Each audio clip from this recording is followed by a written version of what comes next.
Beneath the somber clouds, in the lush expanse of a majestic forest, towering trees stretched skyward, their heights imposing. The occasional roar of fearsome beasts echoed through the woods, instilling dread in the hearts of all who dared to enter. Amidst this foreboding wilderness, a lavish carriage glided forward with deliberate grace. "Your Highness, we have arrived," a loyal knight announced as the vehicle came to an abrupt halt, drawing back the curtain with utmost respect. The young maiden inside the carriage opened her eyes, casting her gaze upon the surrounding landscape. "Have we truly arrived?" A glimmer of resignation flickered in her eyes, for she had indeed reached this desolate place.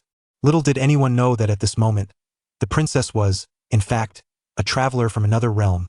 Just an hour prior, she had been suddenly transported from Earth, transforming from a handsome youth into a breathtakingly beautiful girl, her mind now burdened with a plethora of foreign memories. Through her search of these memories, she discovered her identity as the renowned and exceptionally beautiful princess of the kingdom. Yet, her father, the king, was a foolish ruler. His authority usurped by scheming ministers, these malevolent courtiers had conspired to exile her to the perilous borders of the forest. "What a tragic king he is," she mused, lamenting the necessity of sending his own daughter to such a treacherous place. A true misfortune. With these thoughts, the girl in the carriage could only shake her head in despair. At that moment, through the grand mirror within the carriage, Xia Jin beheld her reflection. Silken, snow-white hair cascaded down her back. Her features were exquisite, her skin pale, and her figure delicate and slender, exuding an alluring charm. She wore a charming Lolita-style ensemble, with a soft pink skirt adorning her lower half and black stockings gracing her legs, lending her an air of youthful innocence. Witnessing this spectacle, Xia Jin's emotions swirled in complexity. How could one who had been a boy now navigate life as a girl? The most daunting reality was that this girl, without the strength to defend herself, was to be cast into the depths of the forest. The most likely fate awaited her was to be devoured by a monstrous beast, her existence extinguished in this forsaken land. Yet, there was a silver lining. The princess had always treated others with kindness and had garnered a loyal retinue. Through her efforts, the king had permitted 5 knights and 15 soldiers to accompany her into exile. Naturally, those granted permission were the less capable, as the more formidable warriors were thwarted by the treacherous ministers. To follow the princess into this terrifying forest was tantamount to surrendering their lives. Not to mention the goblins, those common harbingers of chaos. Other threats loomed, such as ogres, werewolves, earth dragons, and even giants lurking at the far edge of the woods. None of them were to be trifled with. What am I to do now? A flicker of confusion danced in Xia Jin's eyes. "Your Highness, do you require assistance alighting from the carriage?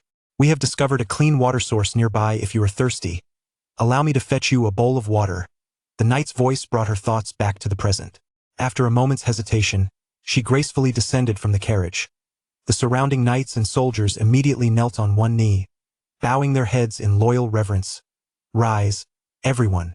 Now that we have arrived at this place, we need not concern ourselves with so many rules." "Yes." The knight commander stood up and shouted to the soldiers, "Everyone, search the vicinity for any wild fruits to stave off hunger, and perhaps hunt a few beasts as well." "At your command." The soldiers began their search. However, it was not long before a blood-curdling scream echoed from nearby. "It's a monster! A monster!" someone cried out. Xia Jin witnessed a massive wolf emerge from the forest, viciously severing a soldier's arm in its jaws. The surrounding warriors immediately charged forward to confront the gray wolf. "Stand back. Allow me," a female knight declared, drawing her silver sword. A flash of light glimmered as she swung it towards the beast. To her astonishment, the creature dodged, exhaling a searing fireball from its MW. "You think such a low-tier creature can harm me?" The knight unleashed another wave of energy, swiftly bringing the gray wolf to its demise. The crisis was averted. Pathetically weak, Xia Jin thought, shaking her head inwardly.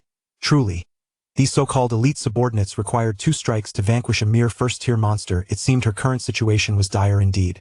Surveying the scene and considering her own exquisite beauty, a tinge of unease crept into Xia Jin's heart. What if these individuals, in a moment of forsaking their humanity, turned against her? The thought sent shivers down her spine. What a dreadful fate that would be, for loyalty cannot be guaranteed indefinitely. Amidst the passage of time and the relentless threats to life, who could assure one's eternal integrity? As the kingdom's stunning princess, blessed with exceptional beauty yet possessing a fragile physique, clad in a gown from the palace, she was utterly defenseless. Pills, she thought, her heart sinking further into despair. At that moment, beep beep, safety environment detected. Zerg egg awakening, initiating queen transformation. What? Xia Jin's expression shifted as she suddenly felt a surge of immense energy emanate from within her. A small silver sphere materialized in her palm. Great Queen Brainbug No. 1 is at your service. I apologize for having parasitized you for so long. Please press the button on the sphere, and you shall unlock your first larva. Feed it plants and animals, and it will evolve into a fearsome swarm capable of inflicting harm. The current cosmic civilizations have surely forgotten the might of the Zerg. Please lead us back to glory. Inaudible messages resonated from within the sphere. Standing there, Xia Jin unexpectedly sensed fragments of intricate memories. Billions of years ago, the Zerg were a formidable civilization that conquered countless star systems. However, while attempting to challenge supercivilizations, they trespassed into the forbidden realms of cosmic law, leading to their complete downfall. Now, what Xia Jin holds in her hands is the last remaining Zerg egg in this universe. With her formidable psychic strength, she has been chosen to succeed as the next Zerg queen, commanding the entire swarm until they reclaim their former glory and breach the limits of supercivilizations. Is it truly like this? Having come to this realization, Xia Jin opened her eyes. I have been parasitized by these insects, and to my astonishment, I have been chosen as their queen? The reason is merely my beauty, which has captivated the brain worms. Her mood was somewhat exasperated. However, this revelation brought her a measure of solace. It is indeed challenging to place unwavering trust in these 20 subordinates, as human sentiments are ever-changing. While some may pledge eternal loyalty, as a vulnerable being endowed with extraordinary beauty, she has always harbored a sense of unease. But now she has the support of the insect race. Chapter 2. Behold the swarm as I grasped the silver orb. A stream of information materialized before my eyes. Hatch larvae to produce the first worker bee. An expenditure of 10 units of energy is required. This is equivalent to vanquishing a low-level beast or consuming a substantial quantity of plant matter. The most terrifying aspect of the swarm lies in their astonishing ability to produce soldiers. Moreover, their quality is exceptionally high.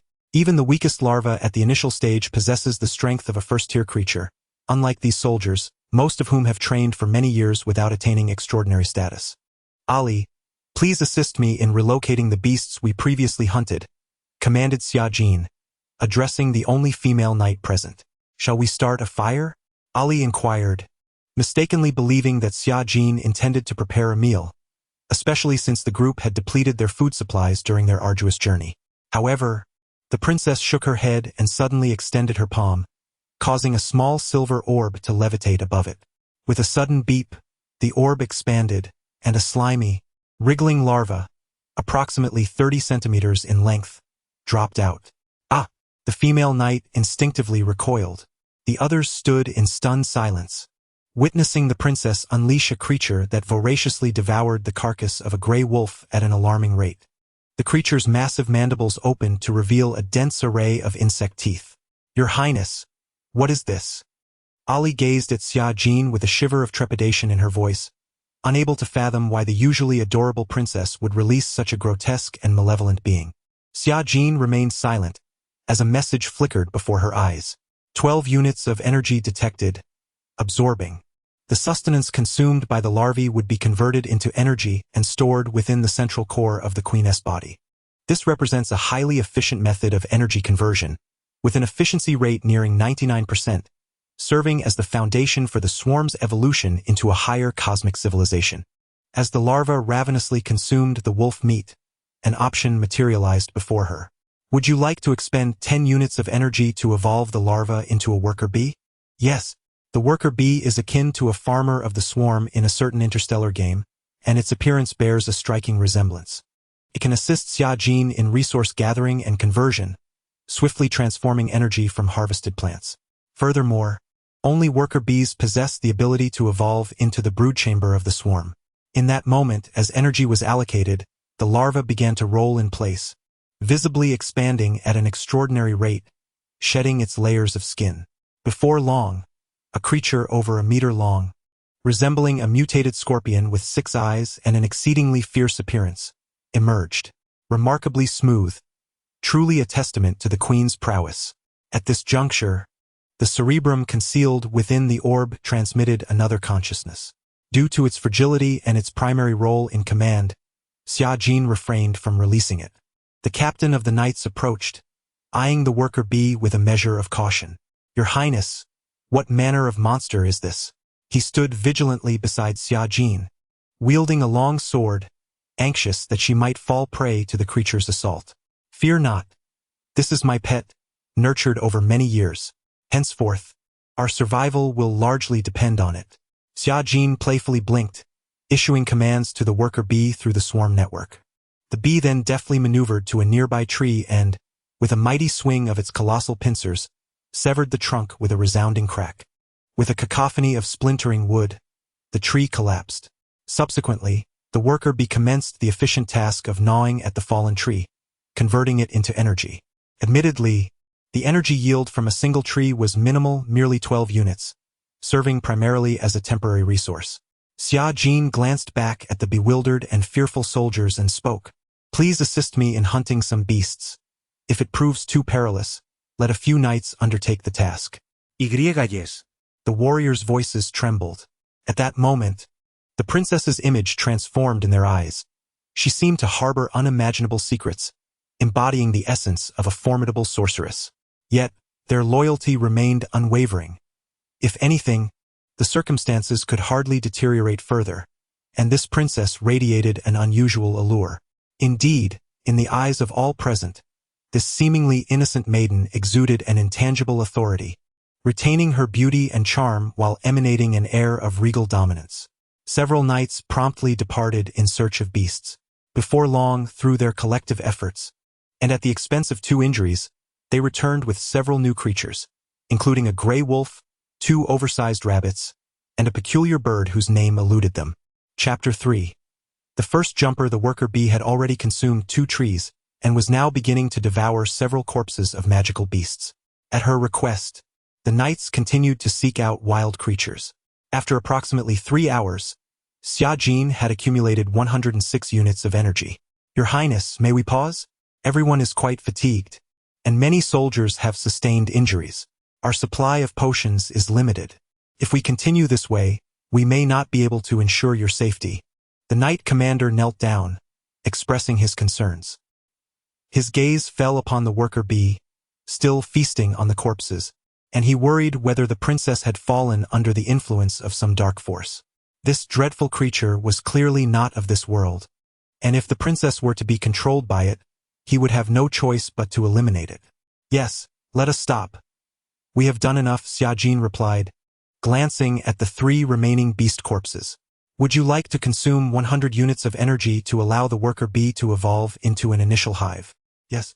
In an instant, the worker bee crawled to a nearby clearing and began to expel a writhing membrane from its mouth, enveloping itself within it. A massive, pulsating cocoon took shape before them. With each jump, its size grew larger. "Your Highness, are you certain this creature poses no threat to your safety?" Ellie felt as if she might lose her sanity. Since their arrival in this forest, the princess had exhibited such an eerie side. The tension among the others grew as they watched the princess remain composed.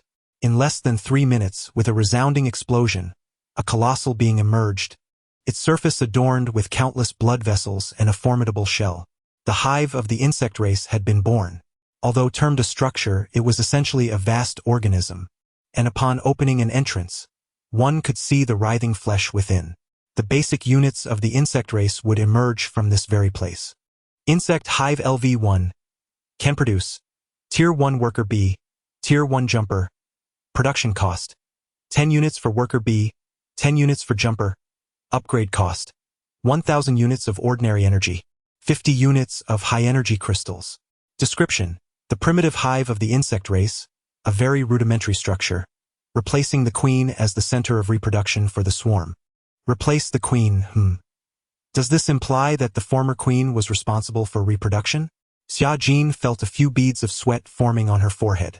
It likely indicated that the swarm had not yet entered a spacefaring era, akin to a queen ant among ants. Reality, after all, differed from games. This insect race bore differences from those in her memories. At the very least, the appearance of the basic units was far more grotesque. Consuming 10 units of energy, a single jumper was produced. Under Xia Jin's mental command, a larva slowly emerged from the fleshy fungal mat surrounding the hive.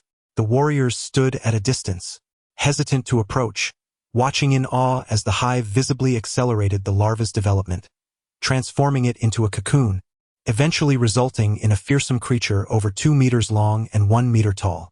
Although the hive was only LV1, the jumper had already attained considerable size. Upon its arms, 2 sharp scythes protruded, while its back was adorned with elongated, formidable spikes of a menacing nature. Its mouth gaped open, revealing a row of terrifying insect-like fangs, seemingly capable of severing a human's neck with a single bite. With a fearsome roar, this creature approached in a few swift strides, positioning itself before Xia Jin in full view of everyone. The captain of the knights instinctively prepared to intervene, yet in the next moment, he witnessed the creature kneel respectfully to the ground. This left everyone in a state of astonishment.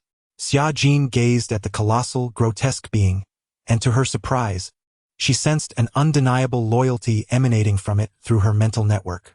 Contrary to expectations, the creature that should have been frenzied displayed an unusual docility, as if she were its mother. What words could adequately express this? Xia Jin exhaled softly and extended her hand, prompting the creature to lower its head in submission. With a hint of delicate emotion, she caressed its sturdy exoskeleton, and in response, the creature exhibited an endearing demeanor reminiscent of a playful puppy. It was no wonder it bore the nickname of Puppy. It truly embodied that spirit. Turning to the knights, Xia Jin smiled and said, "Let us exert ourselves further in the hunt for monsters. This creature possesses first-tier strength and is fearless and tireless, ready to assist you in battle. All we need to do is bring back the remains of the insect tribe. Your Highness, what manner of creature is this? Do they heed your command?" The captain of the knights felt a shiver run down his spine at the sight of the grotesque insect nest, but the reality before him was undeniable. The princess had summoned a larva from a small orb, and within just a few hours, the scene had birthed a massive, fleshy entity and a fearsome beast. You need not inquire further. Simply understand that our survival hinges upon them. Moreover, this allegiance is not procured through the selling of souls. These beings are my subordinates, known as the insect tribe, hailing from other realms and devoted to me. Other realms? A flicker of astonishment crossed the captain's face.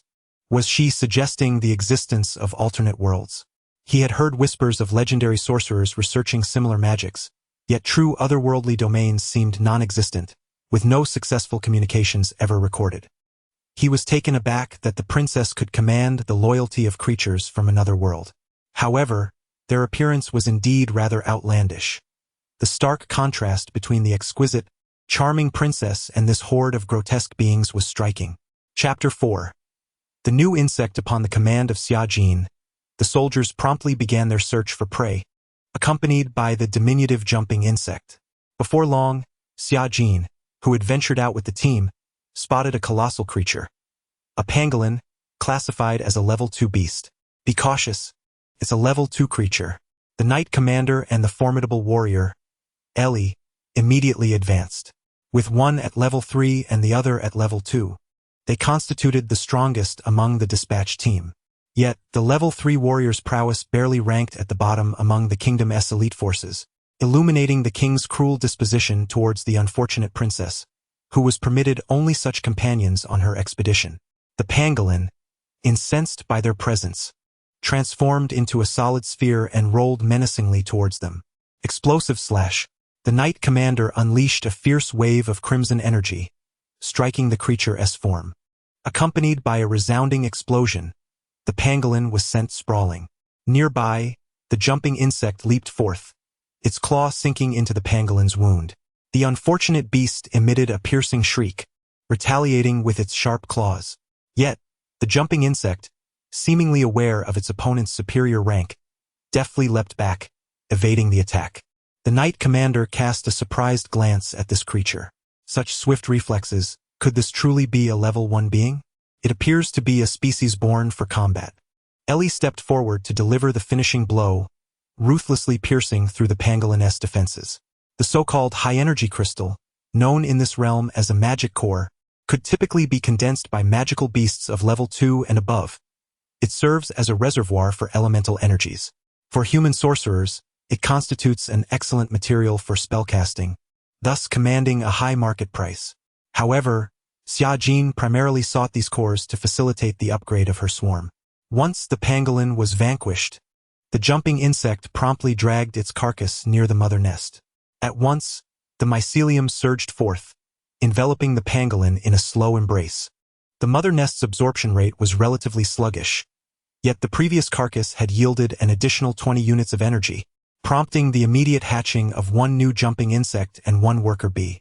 Within mere minutes, 2 new insects materialized before Xia Jin. Such rapid reproduction indeed startled the warriors. Yet, the princess's remarkable charisma made the situation appear rather agreeable. The juxtaposition of beauty and monstrosity created a unique aesthetic, did it not? Now possessing 2 jumping insects, they were well equipped to eliminate level 1 creatures with minimal injury. Even if they suffered grievous wounds, the resilience of the jumping insects would allow them to continue the fight.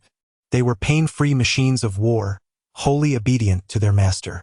Nevertheless, their numbers remained insufficient, and they had yet to navigate through the perilous phase. The land known as the border forest was far more treacherous than anticipated. Not to mention the presence of formidable creatures, even the nearby tribes posed a challenge beyond what this meager group of 20 could contend with. While the 2 jumping insects ventured forth to hunt, Xia Jin returned to her carriage. Lowering her gaze to her slender, dark-clad calves, she fell into a moment of silence before opening the nearby cabinet, hoping to find garments that offered better discretion. However, her expression quickly soured. What on earth is this? It was filled with nothing but skirts and stockings. Not only sheer black ones but also white ones, as well as bodysuits. Is it true that this princess only wears dresses? Fortunately, the lengths of these skirts were not excessively short. At least they were mid-length, ensuring modesty. Well, I suppose I must adapt. Once my swarm develops, such trivial matters will no longer trouble me. In fact, she mused that her current appearance was not too shabby. At the very least, she was beautiful and possessed the ability to protect herself. Indeed, once the swarm flourished, no force in this world could harm her. Compared to her past life of mediocrity, the identity of an empress offered far greater prospects for development. Did it not? Perhaps. Ultimately, there was no choice but to accept reality. Xia Jin was not one to indulge in complaints. Rather, she longed for her strength to grow more swiftly. At present, the hive had regressed to a primitive stage, with numerous genetic fragments lost. The remaining chains of genes required substantial resources to activate, necessitating a continuous cycle of devouring and evolving. However, having recorded past failures, the present swarm could actively avoid previous missteps, facilitating a smoother evolution. As long as sufficient resources were available, ascending to the cosmos was merely a matter of time. Sitting in her chair, she opened the drawer beneath the table. To her surprise, there was a bottle of red wine. Alongside the wine, she discovered a small quantity of uneaten pastries, presumably left behind by the knights.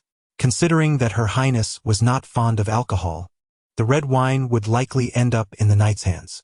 The pastries, however, would serve to satisfy Xia Jin's hunger. She took a piece and popped it into her mouth, discovering it to be quite delectable. Is this the standard of royal cuisine? How delightful! Yet, the realization that she would soon be exiled from this luxury filled her with an inexplicable sense of regret. If she wished to indulge again, she would have to return. After all, the king had deemed her an enemy. Bringing the swarm home should pose no issue, right? With these thoughts, a smile graced her lips. Outside the door, the soldier assigned to guard her caught sight of the princess's smile and momentarily froze, quickly lowering his gaze thereafter. She was breathtaking. He felt as though his heart might leap from his chest. No wonder rumors circulated in the court of those willing to wage war on her behalf. Such a perfect princess, and yet the king had made the grave mistake of banishing her to this perilous, remote place.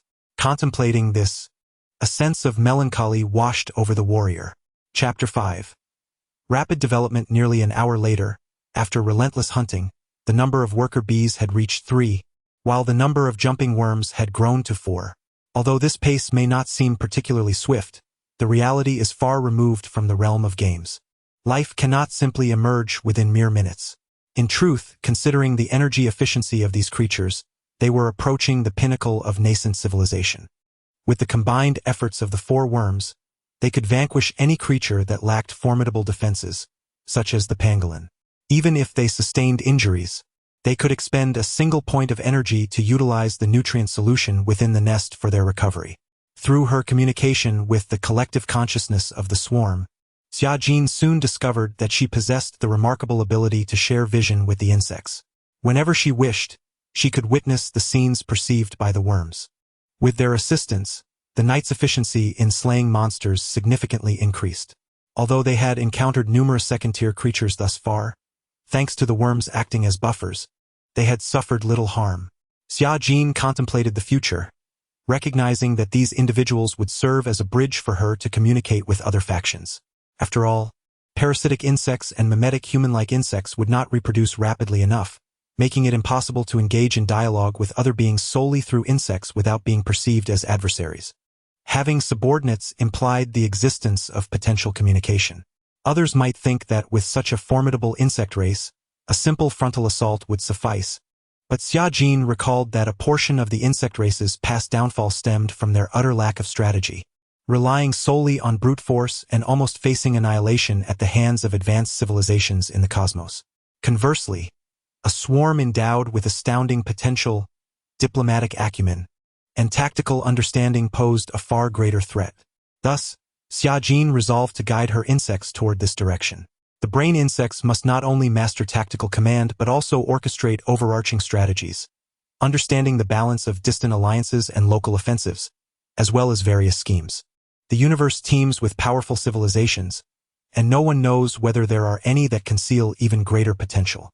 Even entities that are infinitely close to transcendent civilization can vanish without warning. As she was still in the early stages of development, caution was of utmost importance. Your Highness, a remarkably strong monster has been detected 1 kilometer to the north.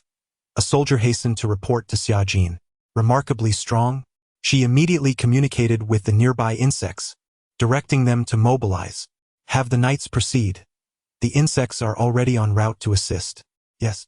The soldier was somewhat astonished. Despite the princess having done nothing, the insects responded as though they had received a command, moving in perfect unison. Such power was truly astonishing. Could the princess have become, in some sense, a witch? Yet, those witches merely wielded a modicum of magical power. They could not possibly command such loyal and fearsome creatures. A swarm of insects surged forth at remarkable speed, soon spotting a colossal, frenzied bull. Good heavens! That black bull charged with such force that it sent a first-tier knight flying. Beside her, Ellie swiftly stepped forward, her shield radiating a blinding white light as it collided fiercely with the bull's horns. The impact was tremendous, sending the smaller Ellie crashing against a nearby tree. At that moment, 3 jumping insects leapt in from either side, swinging their curved blades, each over a meter long, and thrusting them violently into the bull's vulnerable abdomen. A mournful bellow erupted from the beast as it angrily tossed its head, sending one of the insects flying. Subsequently, it expelled a dark sphere from its mouth, which exploded upon contact with its body. Thick, viscous blood gushed forth, and a massive wound opened on the insect's exterior, accompanied by a hissing sound as its flesh began to corrode. At this rate, it seemed inevitable that the insect would soon lose its fighting capability. Fortunately, at that moment, the knight commander arrived nearby. Leave this to me, he declared. A refined surge of energy erupted, manifesting as flames that struck the bull's neck. The blade met resistance against the sturdy bones, yet the creature's arteries were severed, causing blood to spray forth like a fountain, mingling with its anguished cries and staining the ground and sword alike. After a few desperate thrashes, the bull collapsed lifelessly to the ground. Black bull slain, 42 energy units gained, 1 high-energy crystal acquired. Nearby, a worker bee hastened to transport the carcass.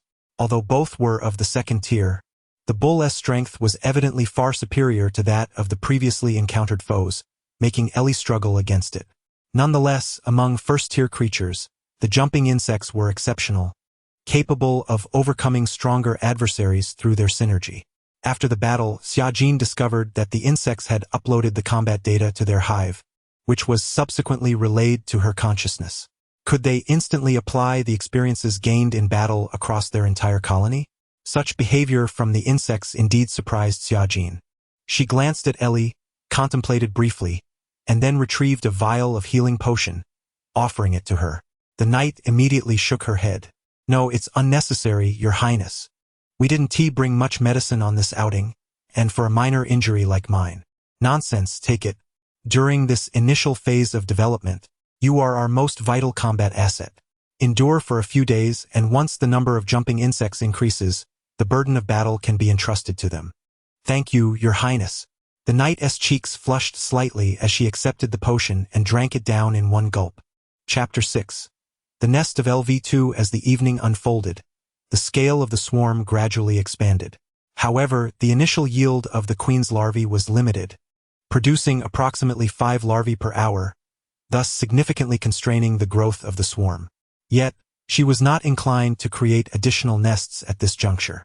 The energy consumption and costs associated with such reproduction were substantial. It was prudent to maintain a lower quantity until the swarm reached a certain size. Currently, there were 35 jumpers and 10 worker bees, with reserves of 200 units of regular energy and 13 units of high-energy crystals.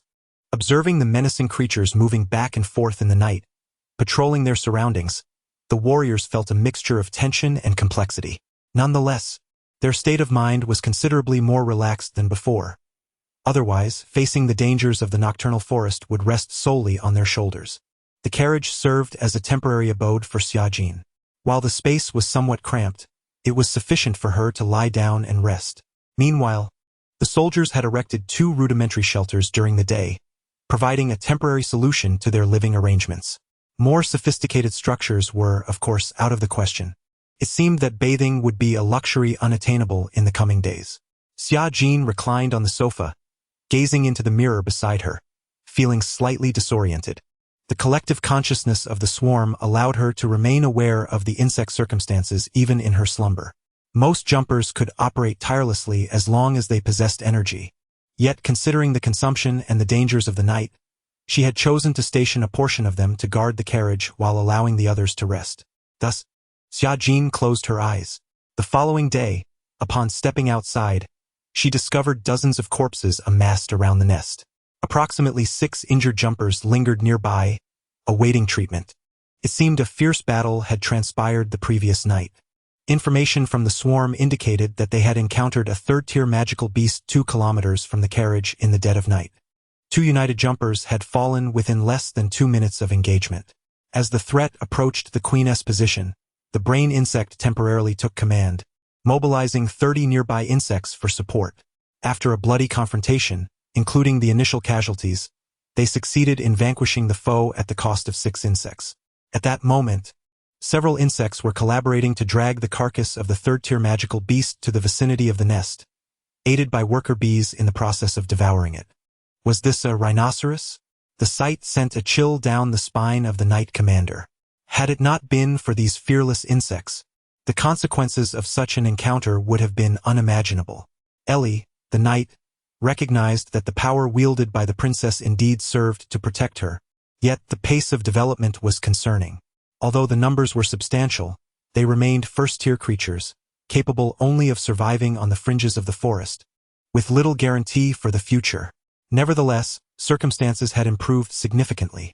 At the very least, the safety of the princess was assured. Even in the absence of the king's favor, she would be able to live well. If necessary, they could seek refuge in other nations, where they would undoubtedly create a prosperous life for the princess. The night Ellie straightened her posture, her expression grave and resolute. Sitting on a stone not far away, Xiajin gazed at the scene before her, feeling a twinge of emotion. Fortunately, she had them by her side. The experiences of the past few days had instilled a degree of faith in her that these warriors were utterly loyal. Yet, she could not entirely dismiss the possibility that, in the absence of bugs, some among them might harbor ill intentions. But so what? She had grown stronger. After a night filled with numerous battles, despite the loss of over 8 bugs, The current population of jump bugs had surged to 63, alongside 15 worker bees. Such a rapid rate of development was indeed alarming. She decided to slow the pace of growth a little, waiting for the nest to advance to level 2. The first-tier jump bugs were still too feeble. She required more advanced creatures. Presently, her energy reserves had just reached 400, and she had accumulated over 40 high-energy crystals. Within a few hours, she would be able to elevate the hive to level 2. At this moment, apart from a few knights, the ordinary soldiers were wholly devoted to constructing shelters and cultivating the land. Of course, they could also address their food needs with the nutrient solution from the hive, but the warriors found it unbearable to consume that viscous and repugnant substance, especially after one individual took a sip and nearly retched. Oddly enough, Xia Jin found the nutrient solution rather palatable. Perhaps this was a peculiar trait of the queen. To avoid being regarded with strange looks, she refrained from partaking in it and opted for pastries to stave off her hunger. Several hours later, resources have been fully collected. Shall the insect hive be upgraded to level 2? Yes. Upon issuing the command, the hive began to wriggle, its myriad tentacles unfurling as they gradually formed a lumpy cocoon. Before long, fueled by energy, this colossal biological structure commenced its expansion, growing from an initial diameter of 3 to 4 meters to 6 or 7 meters. Although this size was still not particularly large, the effects of the transformation had intensified. Being a creature of insectoid nature, it was difficult to align with human aesthetics. Even Xia Jin, who had connected to the hive's consciousness, found it challenging to accept its appearance. Approximately 20 minutes later, the insect hive has been upgraded to level 2. A luminous screen appeared before Xia Jin, revealing a new panel. Insect hive level 2. Production capabilities. Tier 1 worker bees. Tier 2 jump bugs. Production costs. 10 units of worker bees per unit. 20 units of jump bugs per unit. Upgrade costs. 20,000 units of regular energy. 500 units of high-energy crystals. 1,000 units of gold. Description. The nascent hive of the insect race, though it has undergone evolution, remains quite primitive and serves as the reproductive center for the swarm that will replace the queen. Chapter 7. The ambition of His Highness. The overall changes were minimal, yet the prowess of the jump worms had ascended by 1 tier. Correspondingly, the production costs had doubled. However, compared to the enhanced strength, the increased consumption was hardly significant. With energy replenished, upgrades were initiated for the jump worms that had already hatched. A command was issued, completely exhausting the remaining stock of 100 units. 10 Tier 1 jump worms lined up near the mother nest, commencing their evolution. At this stage, the hourly increase in larvae had reached 8, signifying that, under continuous operation for 24 hours, 192 worms could be produced. 10 minutes later, all 10 jump worms had completed their evolution on the mycelium blanket. Their exoskeletons gleamed with an even darker luster, and their scythes had become sharper. While their size had not dramatically changed, they emanated a more terrifying presence, and their eyes appeared even brighter. Whoosh! One of the Tier 2 jump worms swung its scythe, startling Ellie nearby, who gasped in disbelief. Had these creatures truly ascended? They had only been born yesterday, starting at Tier 1, and now they had reached Tier 2 in just a day. Sensing the pressure emanating from the insects, Ellie felt her worldview shaken once more. Humph! These worms are entirely obedient to me, for I am their queen, proclaimed Xia Jin proudly from her carriage. A queen, indeed?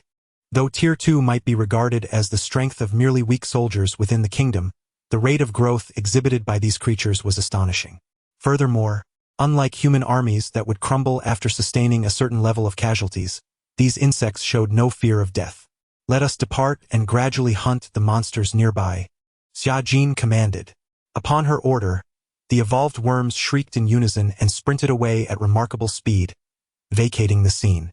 Meanwhile, the Tier 1 jump worms received orders to turn back, taking turns to await their upgrades. So far, we had not encountered a large-scale beast horde, a stroke of luck indeed. However, relying solely on the forest's provisions proved to be inadequate.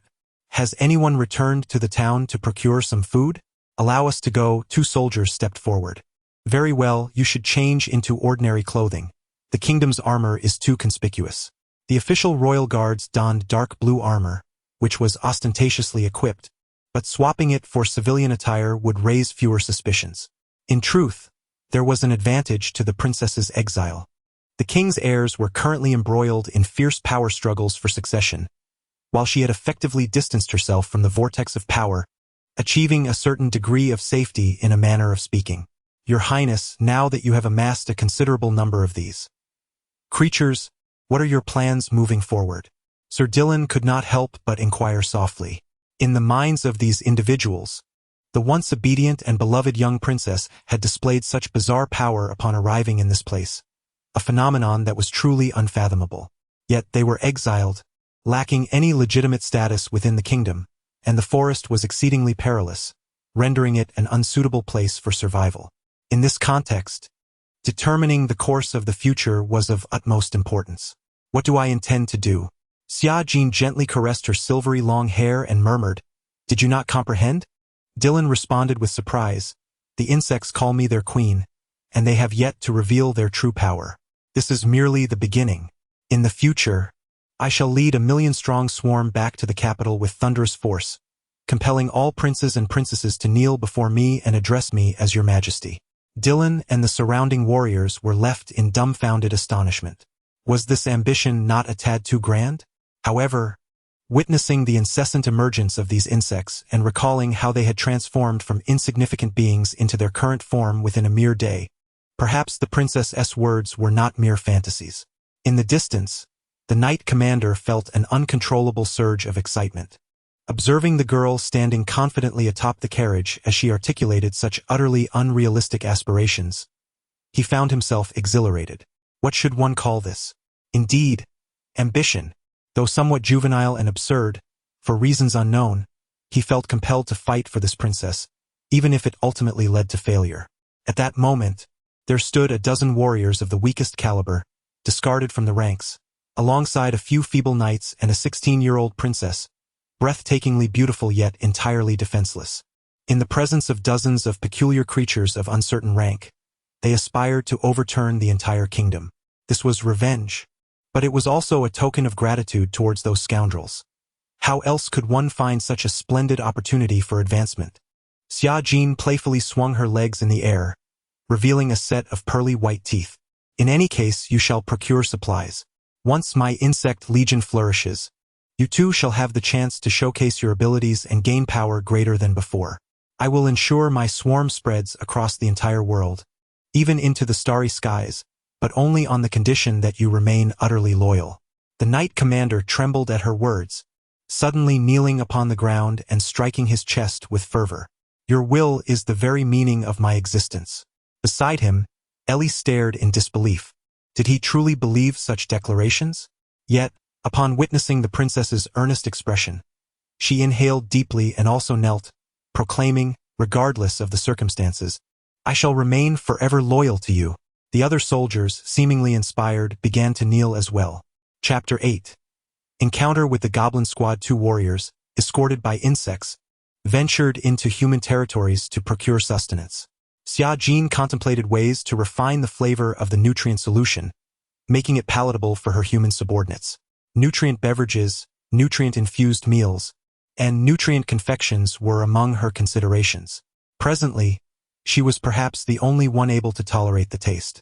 On the following day, all the insects evolved to the 2nd tier, significantly reducing their casualties. They could now effortlessly defeat 1st-tier magical beasts in single combat. Nevertheless, Xia Jin maintained them in pairs, ensuring that squads could swiftly assist one another. However, as dusk approached, 2 birds descended from the sky, attacking the jumping insects and tormenting them for quite a while. Despite their desire to hunt the adversaries, the jumping insects realized they were powerless against the flying creatures. Upon confirming their defenses were impenetrable, the 1st-tier birds departed. This incident alerted Xia Jin to the ongoing aerial threats she needed to remain vigilant against.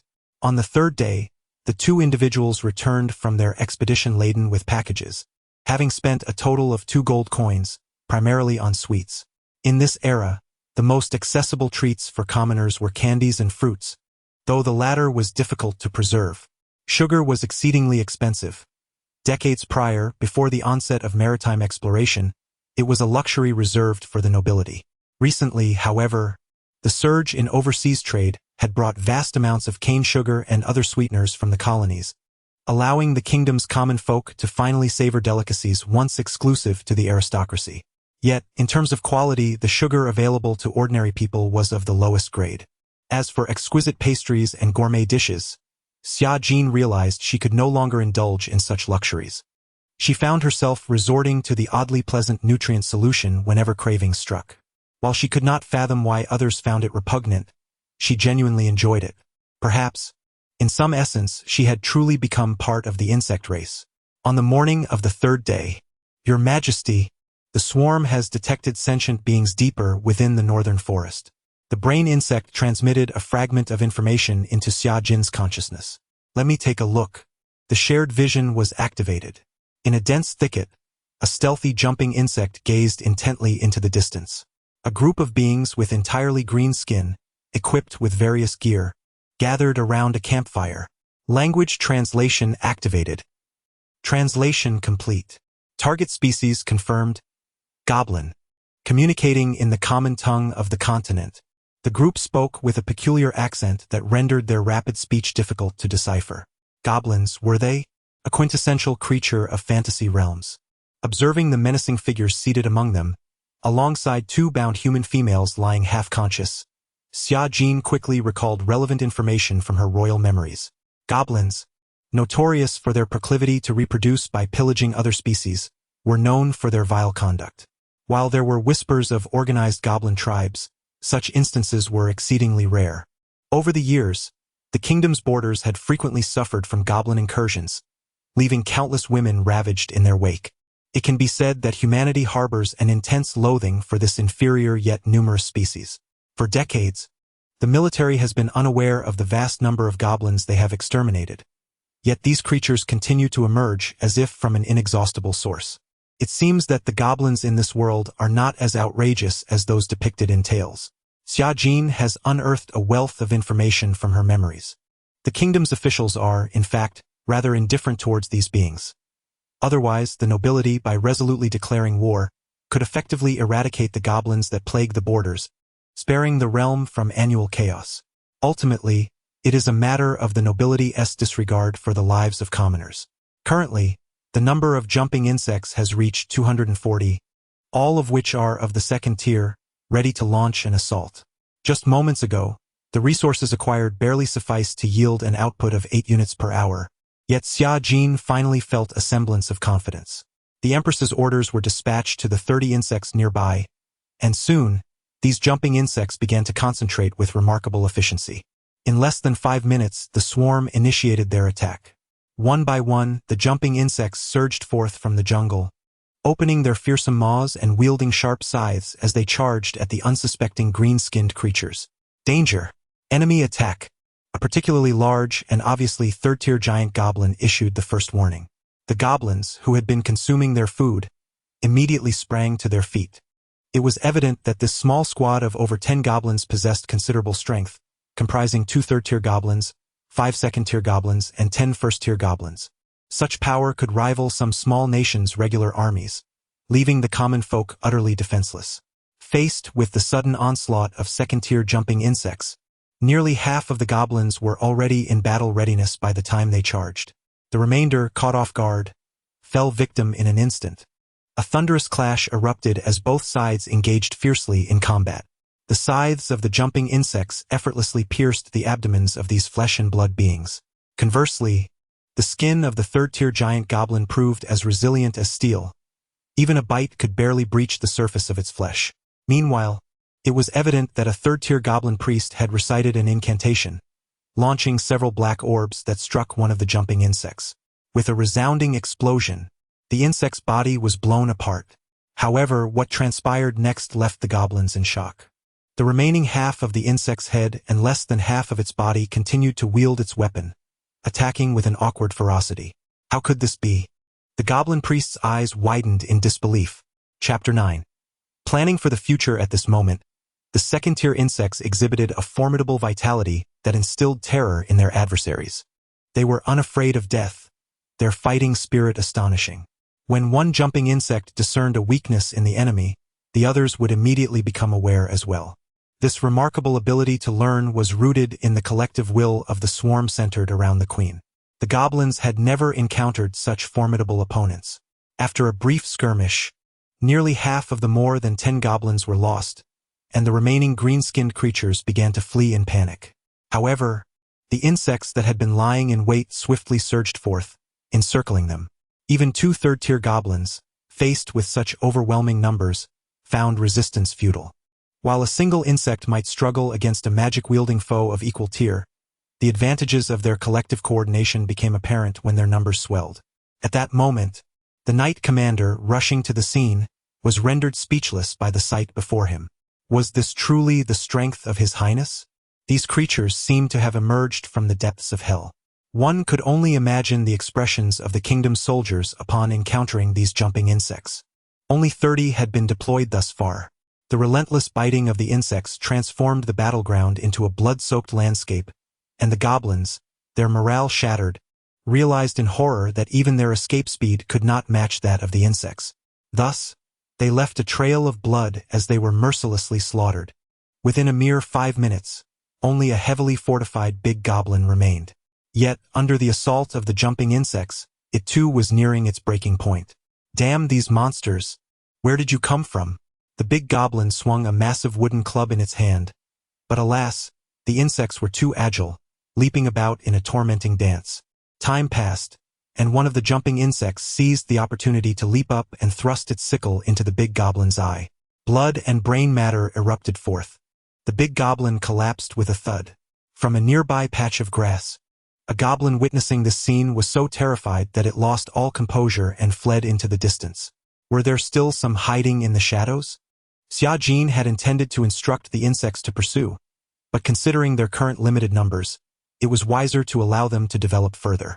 Thus, the jumping insects began to drag the bodies closer to their base, while several others took over patrolling this area, guarding against any possible counterattacks from the goblins. After more than 10 minutes, the corpses were transported to the vicinity of the nest, where the worker bees eagerly consumed the flesh and blood. With the aid of their corrosive secretions, the sturdy bodies of the third-tier goblins were gradually dissolved into absorbable nutrients. It appeared to be progressing smoothly. The goblin tribe was not particularly small, but after this wave of assault, they would undoubtedly have taken notice of their presence. As for Xia Jin, she decided to take her time. She retrieved a piece of candy purchased by a soldier from her small pouch and placed it in her mouth. It was quite pleasant, sweet, albeit somewhat monotonous, with a faint lychee flavor, a delightful treat for leisure moments. At that moment, she noticed 2 women bound by goblins. However, upon approaching, she discovered that they had completely transformed into corpses, their bodies marred by wounds and the aftermath of indignities. Your Highness, they are already. The knight stood nearby, initially concerned that the young princess would be unable to withstand such a horrifying sight, but upon seeing her expression, he felt a measure of relief. I shall transform them into new life forms. Their bones can be laid to rest. Xia Jin sighed softly. The goblins of this world were indeed intolerable. Thus, she resolved to become a goblin slayer, for now she too was a woman, inherently their adversary. At this juncture, the group was approximately 50 kilometers from the forest's edge, the very position designated during their exile. This locale occasionally witnessed the presence of adventurer squads and the Lord's army. Xia Jin contemplated a gradual advance into the forest. Once their forces reached a sufficient scale, they would strike eastward against the humans situated there. The fragmented mountains and seas had divided the powers into various city-states and small nations. Due to the geographical challenges, particularly in remote areas, even in the event of a swarm attack, timely communication with other cities for reinforcements would be exceedingly difficult. However, the swarm could grow stronger through this. It was still too early to discuss such matters. Xia Jin yawned, realizing she must address the threats posed by the lords at the kingdom's borders. Clearly, they had yet to attain the strength required for a deep incursion into the forest. Any hasty advance would inevitably result in conflicts with beastly forces or other foreign entities. Moreover, exploring within this 50-kilometer radius would likely draw the attention of the lords. The emergence of such perilous creatures would invoke serious concern and pursuit. far more terrifying than goblins. Imerlo, she recalled, was the count who guarded the lands adjacent to the border forest. The strength of his army remained a mystery to Xia Jin. Having been merely a princess in her previous life, she had never paid heed to military matters. However, it was indisputable that this lord possessed formidable power. One could say that any future military campaign against the capital would necessitate passing through his domain. Reflecting on this, she felt the weight of developmental pressures upon her. Xia Jin stretched languidly, reluctant to sleep in the carriage, yearning instead for the comfort of a soft bed. As it stood, the number of her insects had exceeded 200, sufficient to assist in the construction of various facilities. After all, this was her territory. It would be remiss not to create something grandiose. With the capabilities of her insect kin, provided they were guided properly, they could undoubtedly erect a city more magnificent than that of the kingdom's capital. Although the insect race appeared fearsome, her dwelling should still be a place of comfort. The scale should aspire to the level of a wonder, featuring towering walls and aerial walkways. Thus, Xia Jin allocated 10 of her insects, instructing them, in collaboration with the brain insects, to study how to construct structurally sound stone edifices. Chapter 10. The brood nest. Total kills have reached 500, energy allocation support completed, Queen's rank elevated to level 1. That evening, as Xia Jin was hunting in the nearby area with 2 of her minions, she abruptly received this notification. She glanced at her hands in astonishment as a surge of extraordinary energy flowed through her. Have I ascended? It is indeed within the realm of possibility for a queen of the swarm to absorb a portion of the energy from her subordinate slain foes, thus growing stronger. Nonetheless, as the commander of the swarm, her primary focus remained on ensuring her own safety rather than engaging in battle. Confrontations with adversaries were always the domain of the swarm. Your Highness, it is quite late. Should you not take some rest? Ellie, who had been accompanying her, could not help but remind her. Were it not for the brilliance of the moonlight, she would have struggled to see the path at this hour. If you are weary, feel free to rest. I can share the mental connection with the insects. Even if I do not sleep, it matters not, Xia Jin replied. Is that truly the case? Ellie inquired. Indeed. Just as Xia Jin nodded, an indescribable thought suddenly emerged in her mind. Ahead, a jumper had discovered a city. Surrounding the city were several beings, presumably human adventurers, compelling them to retreat. She furrowed her brow slightly and turned to inquire, is there a city within the Borderlands forest? After a moment's contemplation, Ellie responded, there is indeed a city here, named the Dark City, which is renowned as a lawless zone. Due to its remote location and proximity to the forest, it has managed to maintain a degree of autonomy. Originally, it suffered severe troubles from goblins, but at some point, an agreement was reached between the city lord and the goblins. Consequently, a certain amount of food is supplied to the city each year, ensuring its safety from attacks and rendering it relatively secure. In recent years, many fugitives have chosen to enter the Chaos City, and the kingdom, to avoid conflict with it, generally ceases pursuit once the fugitives have entered. To avert conflict, does this city possess formidable defenses? Xia Jin inquired, somewhat surprised. Not particularly. Rather, it is deemed not worth the effort. A city within the forest cannot serve as a stronghold, and conquering it would yield little value, Ellie explained. I see. You seem quite knowledgeable about this matter. Flattered by the princess's compliment, the female knight bashfully scratched her head and replied, I have always regarded this city as a mere legend, given that it only appears in stories. Now that it had manifested, the insects had detected a substantial city over 10 kilometers to the north. Considering the presence of patrolling individuals nearby, they had retreated. Ah, have we explored such a distance already? Ellie expressed her surprise upon hearing Xia Jin's words. The speed of the jumpers was indeed remarkable. Sometimes, even when encountering stronger creatures, they could swiftly escape, making them an excellent asset.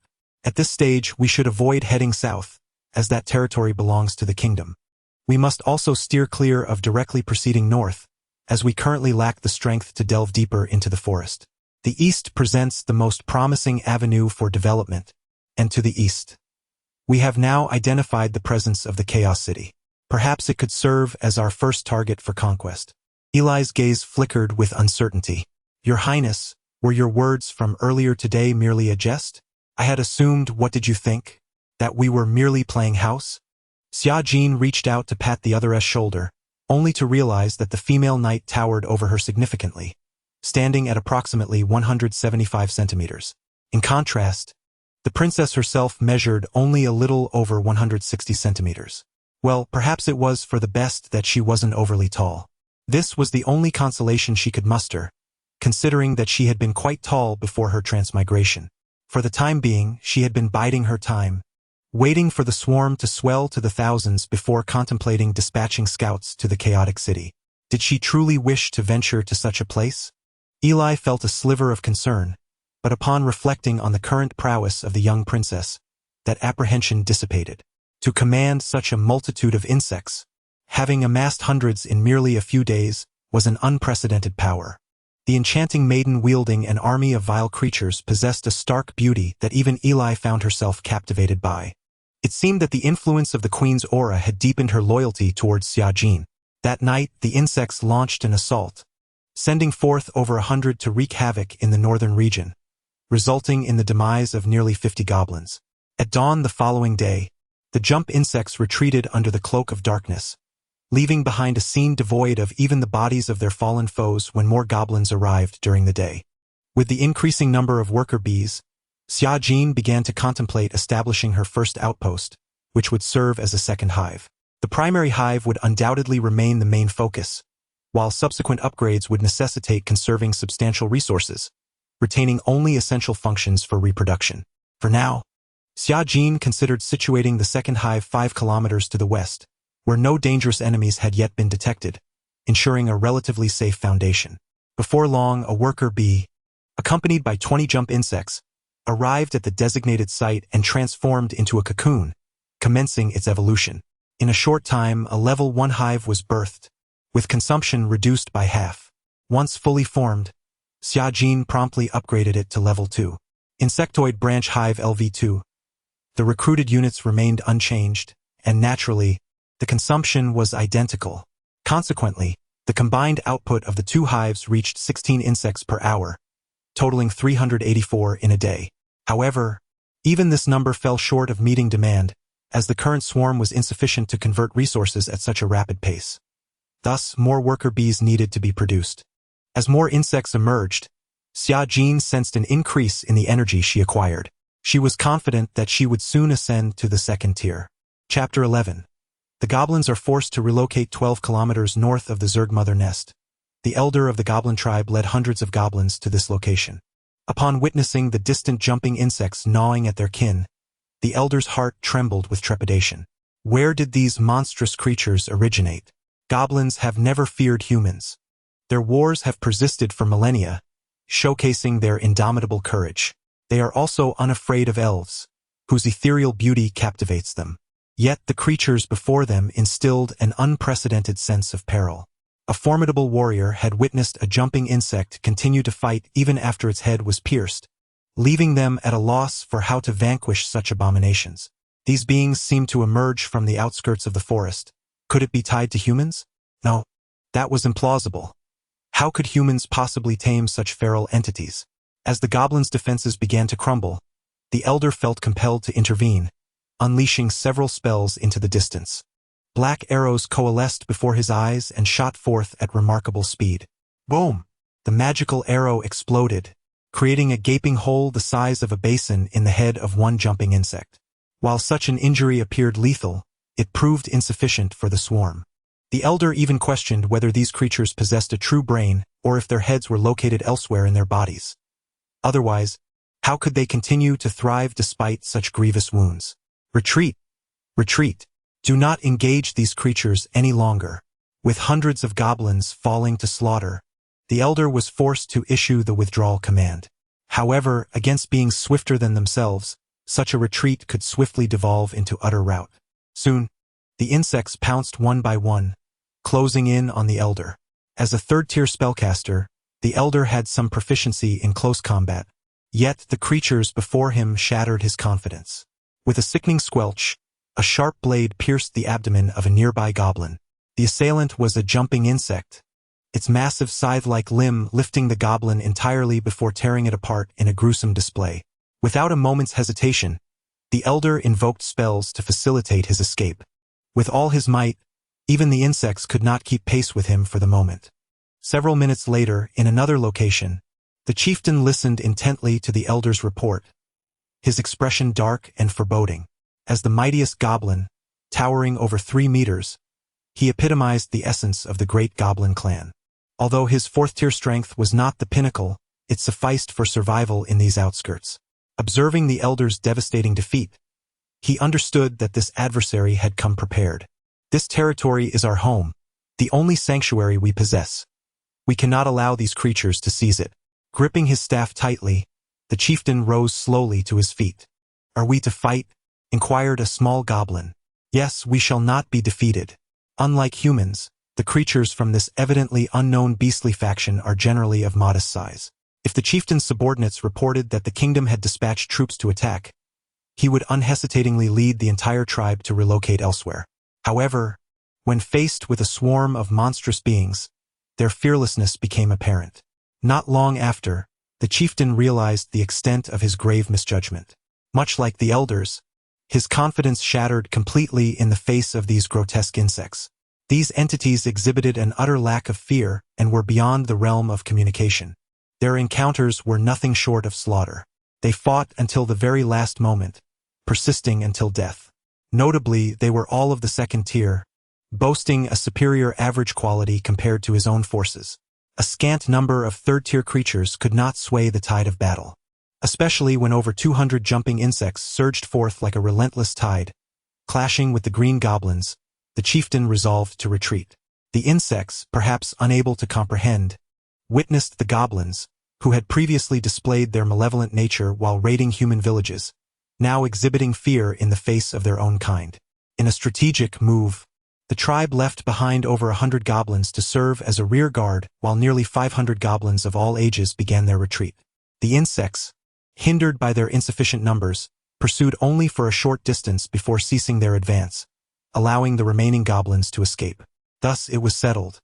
Xia Jin observed the retreating figures of these creatures, gesturing for his insects to withdraw as well. The losses incurred were somewhat significant. Although the resources obtained were ample for producing more insects, it hardly seemed worthwhile. The goblins lacked magic cores, indicating a deficiency in high-energy crystals. Rather than slaying them, it would be more prudent to utilize this time to further develop. After all, in terms of the pace of becoming stronger, these adversaries could not possibly compare to the insect race. The next tier of the insect mother nest required as much as 1,000 units of gold. In the kingdom's currency, this amounted precisely to 1,000 gold coins, a substantial sum indeed. It was clear that the primary objective remained the Dark City. Chapter 12. The frenzied swarm on the following morning, as the count of jumping insects was once again taken. The number had escalated to a remarkable 550. Coupled with the 50 worker bees, the swarm's total population had surpassed 600. The vicinity within a 10-kilometer radius had effectively transformed into a hunting ground for the swarm. However, at this juncture, the advancing insects had ceased their march, redirecting their exploration towards the west. To the east, in a bid to evade the attention of the denizens of the Dark City, the insects had also halted their progression, cautiously tending to the solitary magical beasts in the area. In terms of sheer numbers, 550 jumping insects were more than sufficient to mount an assault on a small city. Yet, considering the multitude of formidable beings within the Dark City, along with the presence of sizable private armies, it was evident that the average level 2 insects would fall short in such an endeavor. Development was still necessary. By slaying wild magical beasts, the swarm could swiftly amass 20,000 units of ordinary energy and 500 high-energy crystals. The challenge lay in acquiring gold. Gold mines were inherently scarce in nature, thus the only viable option was to turn to humanity. Indeed, it was possible that the goblin tribe had some. Reflecting on the plundering tendencies of goblins, it was likely they had amassed a considerable amount of gold. Consequently, Xia Jin promptly dispatched 20 insects to search the area. Before long, the insects uncovered nearly 2,000 units of gold coins amidst the ruins they had abandoned. Quite a substantial find. It is worth noting that gold coins represent the highest currency unit in the kingdom, with each possessing a purchasing power akin to that of 10,000 yuan in a previous life. The sheer volume of plundered gold within this goblin tribe was astonishing, and the issue of gold had been resolved with unexpected swiftness. From this point onward, Xia Jin required only to await the upgrades of her structures. Naturally, an increase in numbers was also essential. Once the population reached approximately 2,000 insects, reproduction could cease, allowing for a focus on advancement. Quantity alone, even if abundant, was merely fodder. Only quality mattered in the grand scheme. Meanwhile, the knight commander and his companions had become utterly desensitized. In a mere span of 3 to 4 days, Her Highness the Princess had, as if by a miracle, transformed from the release of the first larva to the creation of a formidable army. Initially, they perceived her as a princess of beauty and kindness, and despite her near-peak human appearance, she was fundamentally just a girl. The long years of noble life had perhaps rendered her somewhat pampered, yet her charming smile and daily actions led them to regard her as merely a girl. But now she resembled a queen, or perhaps a youthful queen, possessing both the naivety and grace of a girl, alongside the exalted dignity of a sovereign. In this moment, was she a harbinger of calamity or a beacon of salvation? The knight commander pondered. Unbeknownst to him, at that very moment, a line of text flickered before Xia Jin's eyes. Cumulative kills have reached 1,500, energy support allocation complete. Queen rank elevated to 2. Oh, has she ascended so swiftly again? Indeed, it was astonishingly rapid. As she felt the surge of power coursing through her, Xia Jin believed she could now fell a bull with ease. Ahem, to be precise, she indeed possesses the strength to send a bull flying with a single punch. But that refers to her past life. In this world, the bulls encountered are rather absurd, often either tough-skinned and muscular or wielding formidable magic. In the following days, I took a respite, awaiting the insects to accumulate enough to break through to the 3rd tier. It is undeniable that as the base progresses, upgrades become increasingly sluggish. The resources required to advance from level 2 to 3 are already tenfold. However, with the acceleration of expansion, the speed of resource collection has also increased. In the subsequent days, the insects primarily directed their expansion towards the western dense forest, advancing another 10 kilometers. The resources garnered from this hunt finally amassed enough for the upgrade. Resources have been fully collected. Shall the insect queen's nest be upgraded to level 3? Yes. This time, the nest has expanded to a size twice its original. Naturally, the time consumed has also extended to 1 hour. Once everything was settled, a new notification arrived. The insect queen's nest has been upgraded to level 3. Xia Jin promptly accessed its panel. Insect queen's nest level 3. Production capabilities. Tier 2 worker bees. Tier 3 jumping worms. Tier 3 stinging snakes. Production costs. 20 units of worker bees per unit. 50 units of jumping worms per unit. 80 units of stinging snakes per unit. Upgrade costs. 200,000 units of regular energy. 2,000 units of high-energy crystals, 5,000 units of gold, and 10 units of mithril. Description: the initial queen's nest of the insect race, though it has undergone evolution, remains quite primitive, serving as the reproductive center for the swarm that replaces the queen. This upgraded nest not only facilitates the hatching of Tier 3 jumping worms, but also introduces a new ranged unit, the stinging snake. Isn't this reminiscent of the units in StarCraft? Upon seeing this name, Xia Jin smiled. It truly resembles the game. Could this be mere coincidence? Regardless, the addition of a ranged unit is advantageous. During the recent expansions, numerous flying magical beasts have inflicted significant losses upon the jumping worms. The stinging snakes, capable of attacking aerial units from a distance, might mitigate this flaw. Admittedly, their cost is higher than that of the now 50-tier jumping worms. Yet, being a Tier 3 creature, their cost-effectiveness is already commendable.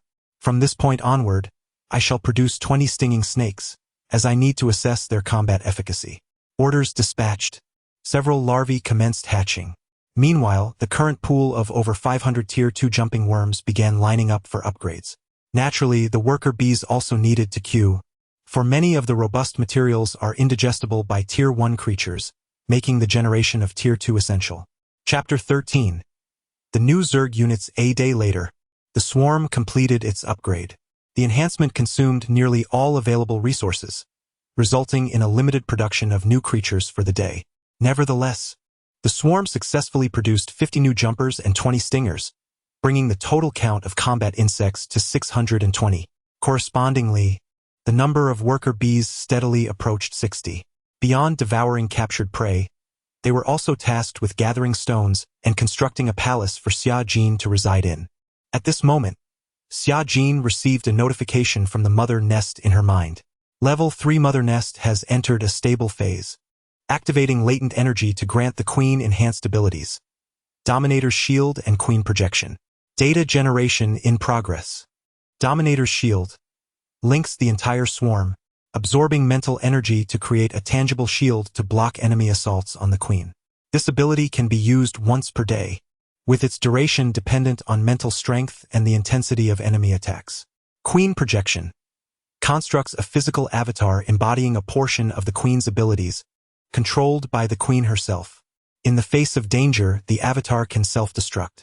Each avatar consumes energy equivalent to 10 times that of a current tier jumper. At the time of summoning, the tier of the jumper is level 1. The queen's current mental strength allows her to maintain one avatar simultaneously. Is this a new ability? Surprised by the newfound memories in her mind, Xia Jin contemplated the implications. After all, as a queen, she could not afford to be overly vulnerable. Acquiring a defensive capability was only natural. The queen projection ability was also easily understood. It allowed her to undertake tasks without using her physical form, merely requiring the projection instead. Since the ability had manifested, she decided to create an avatar. She had been pondering how to infiltrate the Dark City to gather intelligence. The insects were certainly not an option. Their appearance would undoubtedly be perceived as monstrous and lead to extermination. Likewise, sending ordinary soldiers would likely result in their permanent disappearance. Thus Xia Jin was left with no choice but to utilize herself. An avatar capable of self-destruction would mitigate the risks of encountering insurmountable dangers. She could simply obliterate it if necessary. With the connection linking the entire swarm, the enemy could hardly expect to use any mental abilities to control her, unless they fancied that their will could withstand the might of nearly 700 emotionless Zerg creatures. Upon issuing her command, the Zerg mother nest promptly allocated resources equivalent to 10 jumpers, amounting to 500 units of ordinary energy, to forge her avatar. The appearance of the queen projection bore a striking resemblance to Xia Jin, yet it lacked a trace of vitality, resembling a lifeless puppet. Essentially, it was still an insect at its core. If one were to dissect its exterior, they would discover that the internal structure of the projection was entirely distinct from that of a human, embodying the typical anatomy of an ordinary insect. Approximately 30 minutes later, a girl, virtually indistinguishable from Xia Jin, materialized before her eyes. In her current state, however, she was unclad. To prevent her subordinates from witnessing her in such a state, she had prudently dispatched the knights and soldiers in advance. Before the doppelganger, Xia Jin found herself momentarily breathless as she gazed upon the girl's pure and charming visage. Indeed, the more one looked, the more beautiful she became. This was her current appearance. Cascading silver-white hair and a figure approaching perfection, akin to a goddess descended from the heavens. To describe her as enchanting would not be an exaggeration. Even with her eyes closed and devoid of any vitality, she surpassed the mundanity of ordinary beings. Xia Jin reached out and gently pinched the doppelganger's delicate face. Quite impressive, nearly indistinguishable from the real thing, perhaps even softer. Or perhaps it was her own essence that possessed such a delightful softness. Upon entering the carriage, she selected a princess gown similar to her current attire but with a longer skirt. After attempting to link with the projection, she skillfully donned the new attire on her fresh form. Satisfied with her new appearance, she nodded approvingly. At that moment, she turned to observe the 20 spiked serpents nearby. Since their creation, she had not assigned them any tasks, so they had been patiently awaiting her command. Within the swarm, they represented a low-cost biological option, although still significantly pricier than the jumping insects. This was not only due to their larger size but also because of their more intricate internal structure. Visually, The third-tier spiked serpents stood at least 2.5 meters tall, presenting an imposing figure against Xia Jin's petite frame of merely 1.60 meters. Their massive scythe-like tails boasted formidable melee capabilities. Yet these serpents were not primarily melee fighters. Their strength lay in ranged attacks. They could unleash a corrosive liquid far more potent than sulfuric acid, capable of swiftly eroding their adversaries. The serpents had snake-like tails, and while their upper bodies appeared cumbersome, they were surprisingly agile. Their spines were exceptionally sturdy, and a collision with them could prove fatal. "Let us test it out. Attack that boulder over there," Xia Jin instructed, pointing to a massive stone 30 meters away. The creature, displaying remarkable loyalty, opened its mouth and expelled a stream of green acid. Like a projectile, the acid struck the target with incredible speed, hissing as it swiftly eroded a significant portion of the stone. The remaining half quickly melted away amidst the sizzling sound. Is this reasonable? It truly defies logic. Such is the nature of magical species. I have never encountered a chemical reaction so rapid. It suggests that the inherent nature of the insect race is far from ordinary. Well done. Now, you and your companions go assist the jumping insects, Xia Jin remarked, stroking the creature's scythe-like head, too high for her to reach. The serpent, filled with excitement, joyfully wagged its tail and eagerly set off to fulfill her command. It seemed that only in the presence of the queen could the spiked serpent exhibit such loyalty. Otherwise, its fearsome appearance alone would suffice to intimidate. Chapter 14. Journey to the Dark City. Due to the aerial capabilities of the stinging serpent, Xia Jin intensified the production of this creature. The average strength of the insects had now reached the third tier, rendering their combat prowess sufficient to contend with most surrounding life forms. Even when encountering adversaries of the same level, they could generally achieve a decisive victory. In terms of resources, although the third-tier creatures were considerably more expensive, the daily output of 300 insects remained sustainable. Xia Jin began to contemplate elevating the branch nests to the third tier as well. The advantages of such an upgrade were evident, primarily in enhancing the efficiency of insect production. As dusk settled, Ellie returned near the mother nest, her eyes widening in astonishment at the sight of two princesses seated beside the stream. "Ah, this, Xia Jin winked at her. "This is merely my avatar." An avatar? When tasked with certain duties, an avatar proves to be the most convenient option. The forthcoming strategy involves raiding the Dark City. I must first investigate the enemy's defensive layout to minimize losses during the operation. The avatar rose effortlessly, lazily yawning. Despite not being the original, its true strength had attained the fourth tier, surpassing the jumping insect by 1 tier. In a direct confrontation, the original would likely find itself at a disadvantage. However, the avatar possessed a clear vulnerability. It could not be upgraded, serving as a perfect one-time utility that self-destructed upon losing its efficacy. Xia Jin was about to assess the current number of insects when a message flashed before her eyes. Beep. Elemental control genes extracted from the beast cheetah. Would you like to implant this gene into the projection avatar? Would this allow me to wield magic? Indeed. But this gene is fundamentally weaker and ill-suited for the insect race. The genetic specialization of the insect race is inherently incompatible with magic. Its potential limits cannot be compared to those of magic. I see. However, in the early stages, magic could indeed provide substantial assistance. After some contemplation, she decided to expend a modest amount of resources to enhance the avatar. As for the insect race itself, such enhancements were unnecessary. The corrosive fluid of the stinging serpent was no less potent than magic of the same tier, and was not affected by elemental constraints. Adopting magic would only serve to weaken it. Although the jumping insect's fire magic was more formidable, the cost was excessively high. There was no need to sacrifice cost-effectiveness for such endeavors. After a simple modification, when Xia Jin reconnected with her avatar, she could keenly perceive the changes in the air. The once ordinary natural world was now filled with countless minute particles of light in her eyes. Closing her eyes to focus, she could see innumerable twinkling points in the darkness. Are these the magical elements? She extended her hand, and with a mere thought, the red elemental energy coalesced in her palm, transforming into a blazing fireball. With a gentle flick of her wrist, the fireball shot forth, exploding several dozen meters away, its power rivaling that of a cannonball. Such might with a casual strike? She noted that the essence of magic required guidance through mental energy. Yet the true extent of magical prowess fundamentally hinges upon one's rank. After experimenting with various schools of magic, Xia Jin nodded in satisfaction. 2 days later, 8 kilometers east of the Bug Queen's lair, 3 men clad in adventurer garb arrived at their destination. In the distance, a grand city loomed before them. Could this be the Dark City? One of the men swallowed hard, feeling as though the city was a slumbering beast, poised to devour them whole. Do not falter. We have no other choice. With the Lord seeking our heads, our only path to survival lies within these walls.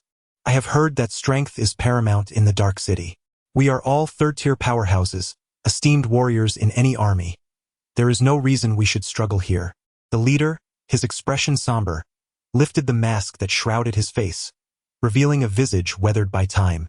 Understood, Brother Dick, the others nodded in agreement. The trio removed their masks, having evaded pursuit and reached the vicinity of the city, finding temporary safety. However, like countless others who had ventured into the city, their fates, life or death, would ultimately depend on their own abilities. For the incapable, this city was a harbinger of doom, while for the strong, it was a paradise. At that moment, one of the men suddenly pointed toward the distance, exclaiming, "Brother, look!" Dick followed the direction indicated, and to his astonishment, he spotted a silver-haired maiden standing atop a distant hill. Clad in a flowing light blue dress, her long hair danced gently in the wind. Though she faced away, her striking aura and breathtaking silhouette left those present breathless. Soon, they noticed a swordsman standing beside her, exuding a subtle yet palpable killing intent, indicating that he was a formidable opponent as well. One of the men began to speak when the maiden turned and walked toward the Dark City. Unlike their own masks, they could faintly discern that she wore one as well. She, too, intends to enter this city. Let us approach her. Such a perfect figure must possess a captivating face. Is it possible that someone of her caliber would venture to such a place? While the Dark City may not be inhabited solely by men or criminals, but also by those pursuing dreams and livelihoods, a girl of such beauty was a rare sight indeed. Chapter 15. Money, Your Highness, this armor is surprisingly comfortable. I never anticipated that the goblin tribe possessed such sophisticated gear. The captain of the knights followed closely behind, assessing the equipment while casting a distant gaze upon the city, devoid of excessive concern. He was already aware that the princess's arrival here was merely a manifestation of her explosive doppelganger. Moreover, her strength had astonishingly reached the 4th tier, a combat capability that could be considered commendable within the palace. Conversely, had she been here in her true form, he would have felt compelled to intervene.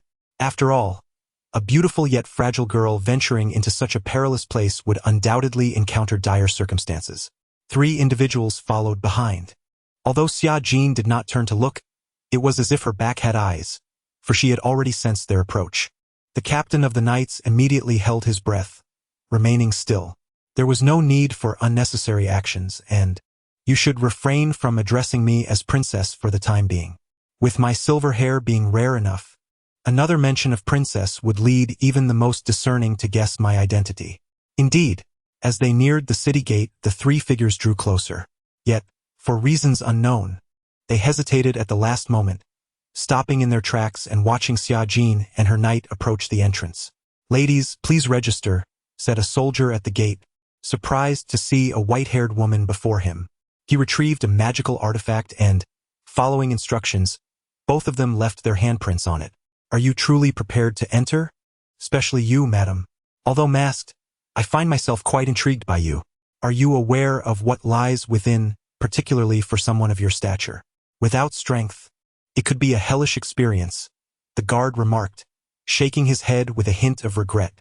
"Your concern is unnecessary," Xia Jin replied coolly. "Very well. Take care of yourselves." The guard stepped aside, observing as the 2 entered. From a distance, Xia Jin could hear the hushed whispers of the guards. "What a shame. She is far too beautiful. Why would she choose to come to such a place? Who knows what compels someone to venture here? It leaves me somewhat disheartened. Day after day, corpses are carted out in heaps, yet people continue to seek their doom. Should we contact the city lord? This girl is striking. It would be worthwhile to save her, considering the scoundrels within. Upon entering the city, they observed a sparse scattering of individuals along the roadside. Most appeared despondent, with two filthy old men sprawled on the ground, clinging to empty bottles. As Xia Jin and the captain of the knights stepped through the gates, many looked up in astonishment, their gazes fixated on her. These individuals are clearly not faring well, the captain murmured quietly. Are most of them fugitives? She inquired. To be precise, only a small portion of those who come to the City of Darkness are fugitives. Many are young people striving to make a living, though it also includes bandits and rogues. Quite a few, even if they were paragons of virtue outside, would soon succumb to the pervasive influence within.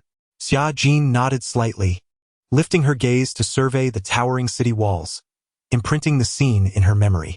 The defenses were remarkably stringent, adorned with numerous cannons and crossbows. Even without having personally operated them, understanding the general layout of the fortifications would prove advantageous for future offensive maneuvers. The two continued their advance for over 10 meters when a figure clad in city guard attire approached them from behind. Wait a moment, you must be newcomers, he remarked. This is a consumption card. All expenditures within this city require it. You can recharge it at the central edifice. Additionally, you are obligated to submit a daily protection fee of 10 copper coins to the city lord. This ensures that, in times of trouble, the guards have reason to assist you, a safeguard for the vulnerable. However, be wary of your consumption card being snatched. If taken by another who has paid the fee, your only recourse will be your own strength. Xia Jin accepted the card, noticing the guard swallow hard, his gaze drifting over her legs. Well then, farewell, he said, turning back to his post. Xia Jin glanced at the instructions affixed to the card, gently pressing as directed, revealing a displayed number. 5 silver coins. 5 silver coins?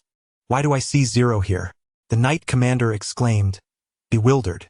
Xia Jin stroked her chin, observing the guards, who were now waving at her. Was this a friendly gesture? It was rather absurd to find herself at a deficit while the knight had just received 5 silver coins, effectively gifting half a gold coin. This equated to a purchasing power of around 5,000 from her previous life. The daily protection fee of 10 copper coins was indeed steep. Calculating further, 1 silver coin would only sustain her for 10 days. Was losing the guard's protection truly that severe? The two delved deeper into the city. A few minutes later, an inn came into view. Though the wooden structure was rather rudimentary, it was certainly preferable to sleeping on the streets. Upon entering the lobby, Xia Jin removed her mask and handed the card to the innkeeper. 2 rooms, please. The elderly man, taken aback, accepted the card and squinted to scrutinize the pair. Nodding gently, Miss, there is no need to book 2 rooms, the knight commander interjected hastily. Xia Jin gave him a half-smiling glance. What? Do you wish to share a room with me? Certainly not. I merely require to stand guard outside to ensure your safety, the knight replied, cold sweat beading on his forehead. The young lady was indeed far more formidable than before. Even her casual smile carried an air of pressure. Though she remained as stunning as ever, the endearing aura of the past had vanished, replaced by a regal demeanor more akin to that of a queen. Chapter 16. The onset of carnage. As Xia Jin submitted her points, several men seated in the hall exchanged glances, seemingly concocting a scheme. Let us depart, she remarked, casting a sidelong glance at them as she exited with her knight. I possess merely 5 gold coins, yet there is no necessity to squander them in such a place. It will only be a day or 2. Once I ascertain the strength of this locale and ensure the effectiveness of our assault, the swarm shall descend. Present, 500 insects lay in ambush within the nearby forest. Should she deem this city less formidable than anticipated, an invasion would ensue. After wandering along the roadside for a spell, she noticed an increasing number of people. Upon entering a certain territory, the men who had emerged from the hall halted, seemingly wary of something. Xia Jin turned and entered a tavern, where several men obstructed her path. New here, little lady? The leader called, whistling and sporting a grin. Silver hair, quite a rarity. What brings someone like you to this establishment? Since you've entered Kuei's domain, you must surrender 2 gold coins. Even beauty cannot escape this rule. 2 gold coins? Xia Jin assessed the men within, recognizing that their true intent was not monetary but rather personal. This presented an opportune moment to gauge their strength. "I've just arrived. I do not possess such wealth," she replied, raising her hands in feigned nonchalance. "I must admit, you possess considerable audacity. Each day, several corpses appear on these streets. Many brutish men have not touched a woman in years. If you seek a better existence, you would do well to ally yourself with my followers. With Kuei and myself, your life would be quite comfortable." With that, he gestured, and one of his companions swung an axe toward the knight captain's head without hesitation. "Let the useless minion perish." A dim flash of light sliced through the air as the man grinned malevolently, aiming for a swift kill. Buzz! The knight captain instantly drew his sword. After all, he was a warrior from the royal guard. Although he was to be eliminated, his training was no jest. In a heartbeat, a crimson arc cleaved through the air, overwhelming the assailant and severing his head entirely. Seeking death, his eyes glinted with frost. Thud! A head rolled to the ground with a dull thud. The expression of the man before Xia Jin shifted slightly. He had intended to demonstrate the terror of the Dark City by eliminating a lackey, thereby coercing the newcomer into submission. After all, he had never encountered a beauty of this caliber in his lifetime. However, he had not anticipated that his second-tier underling would be dispatched in a single strike. A third-tier warrior? Indeed. Lacking the courage to venture into this domain, a sinister smile crept across his face as murderous intent surged within his gaze. "Lucy, you and your men deal with this armored individual. Anyone who dares to act on my territory must meet their demise." With that declaration, two men erupted with third-tier energy, advancing from the distance. With a smile that was almost disarming, the man regarded Xia Jin and lowered his voice. "My dear, you see, in such surroundings, taking a life is as effortless as a game. Just like your third-tier subordinates, yet my strength far surpasses theirs, and only I can protect you. Why not become mine from this day forth?" As he spoke, he extended a hand, attempting to caress Xia Jin's chin. "You truly seek your own demise." Xia Jin sighed softly at this scene. In the next instant, a piercing wail echoed throughout the tavern. Amidst the gushing blood, the man's arm was shattered by a blade of wind. Ice needles, each over 30 centimeters long, took shape around her, resembling a tempest as they surged towards everyone present.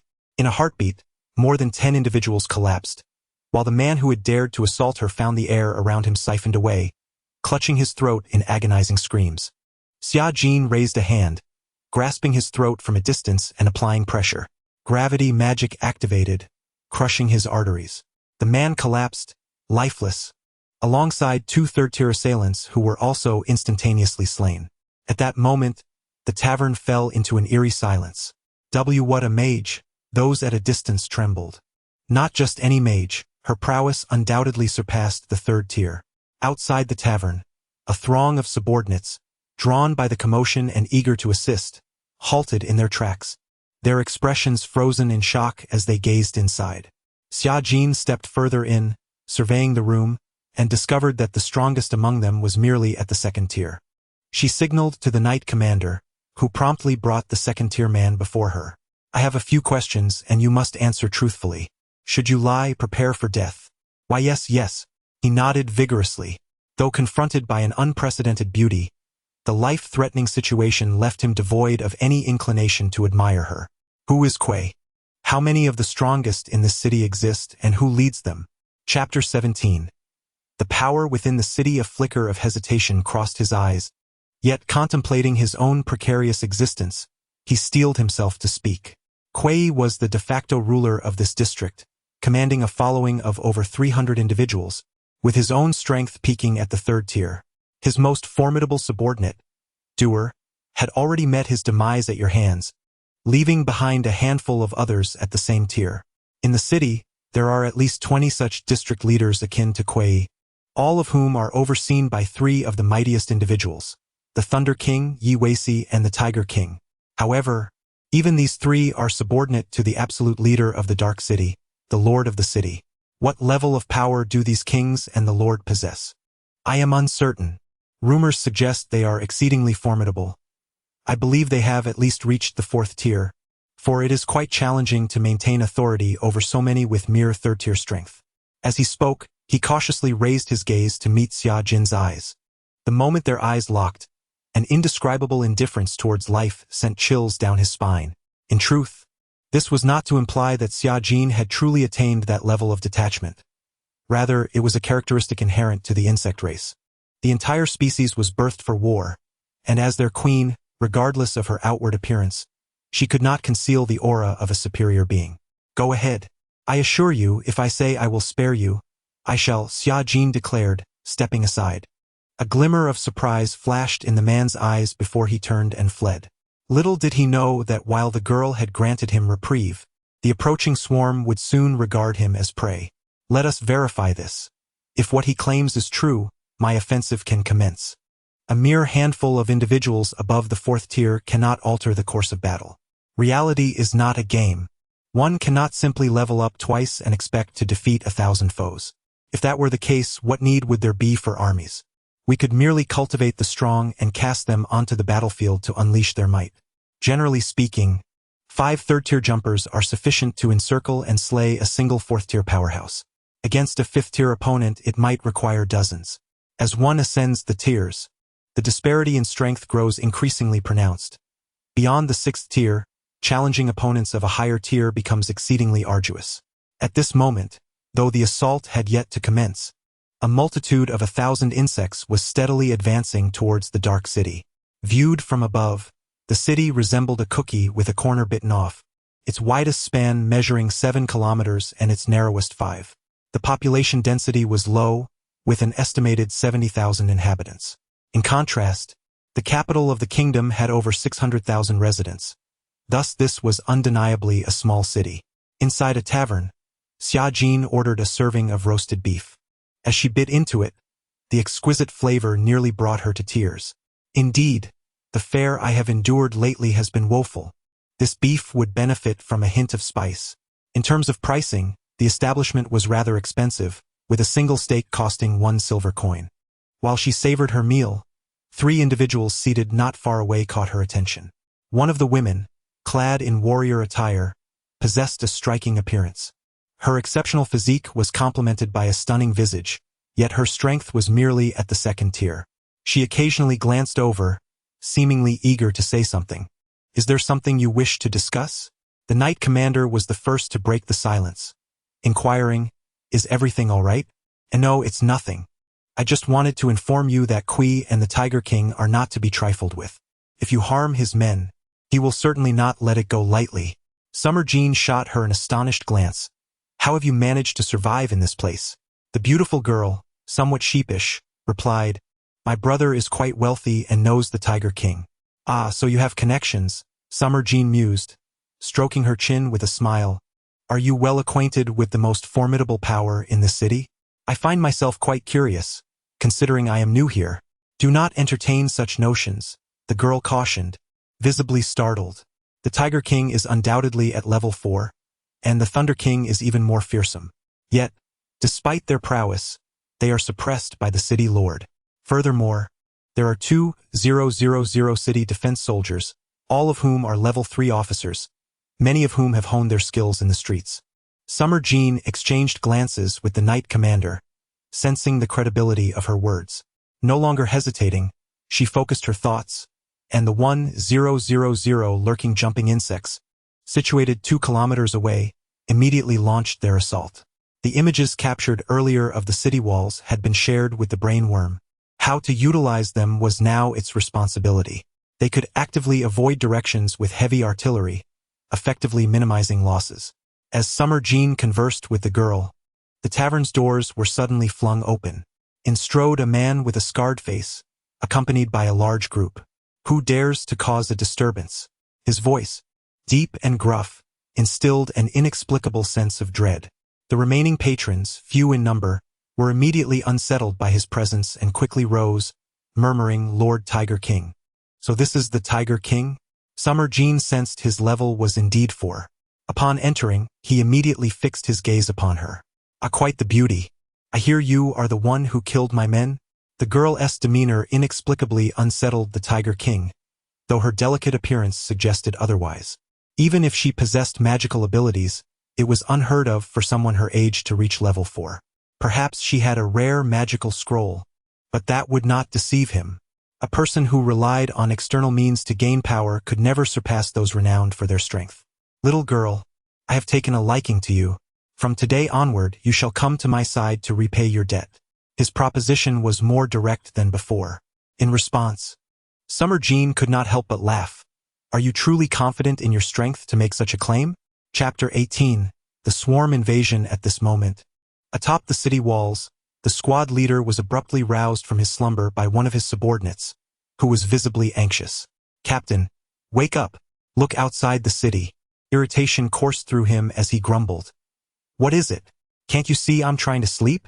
However, upon noticing the pallor of his subordinate's face, his expression shifted, and he swiftly rose to his feet, gazing into the distance. A horde of grotesque, massive creatures surged forth from the distant forest, a seemingly endless tide, each moving with astonishing speed. What are those? Beasts? No, monsters. Damn it. The sheer number was staggering, a dense mass that stretched as far as the eye could see. Enemy attack. Alert the nearby guards. What are you standing around for? Go and prepare the defenses. He barked, bewildered by the nature of these creatures. In the distance, the voices of the commanders rang out in urgent tones. The squad leader swallowed hard.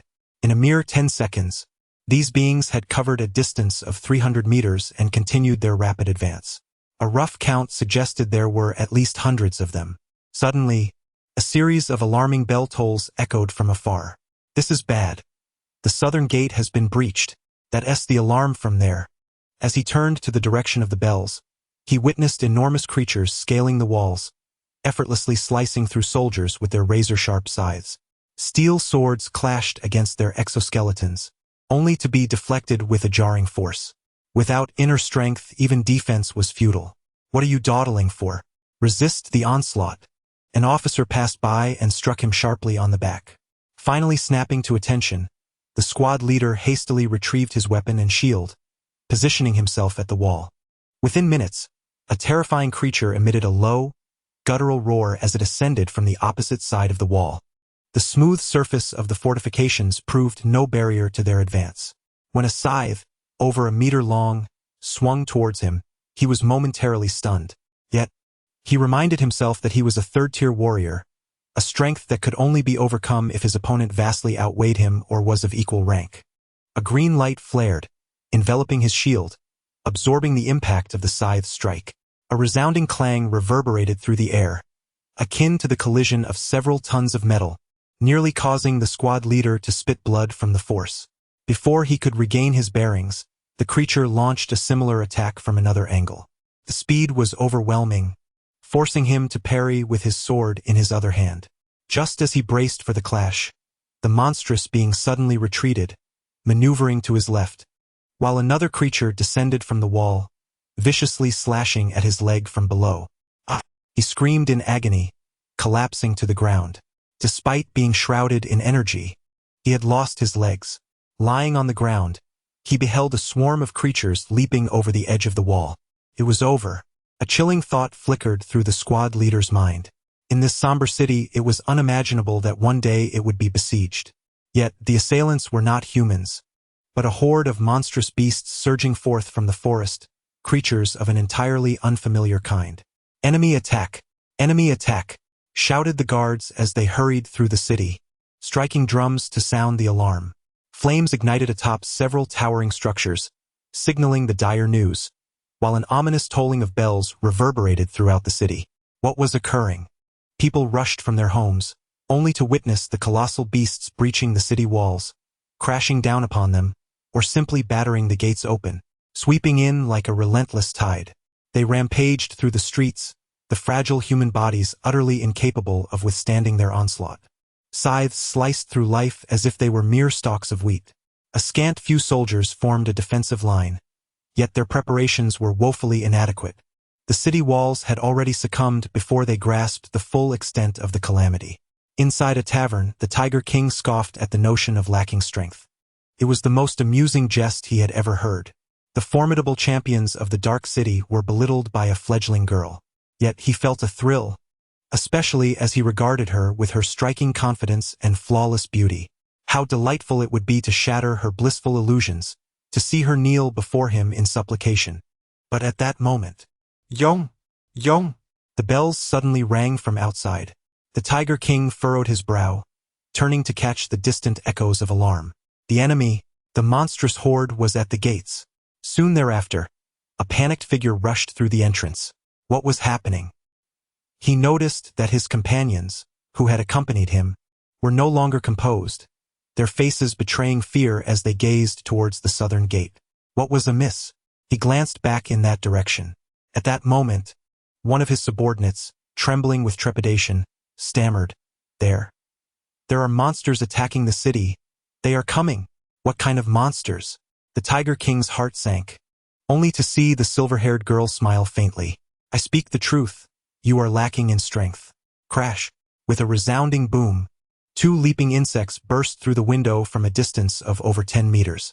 The iron bars and glass offered no defense against their terrifying momentum. Upon landing, the creatures, still unsteady, brandished their scythes, launching into a frenzied assault upon the patrons within. What were these abominations? The Tiger King was struck with horror. Yet the girl Xia Jin gracefully leaped from the open window. As she retreated a few steps, the 2 insects took her place and commenced their assault. Thus, within that modest tavern, 4 leaping insects unleashed a surprise attack. Although some warriors rallied in defense, they were too late to prevent the carnage. In an instant, more than 10 fell as if cut down like wheat. The Tiger King roared, seizing a meteor hammer from the floor and hurling it at one of the leaping insects. A tremendous crash echoed as the creature was sent reeling back over 10 meters, crashing violently against the wall, its head indented from the impact. What is terrifying is that it once again staggered to its feet, resuming its assault. Chapter 19. Fierce Battle Terror. This was the sentiment engulfing the Tiger King at this moment. Confronted by foes of the 3rd tier, he had never felt so constrained.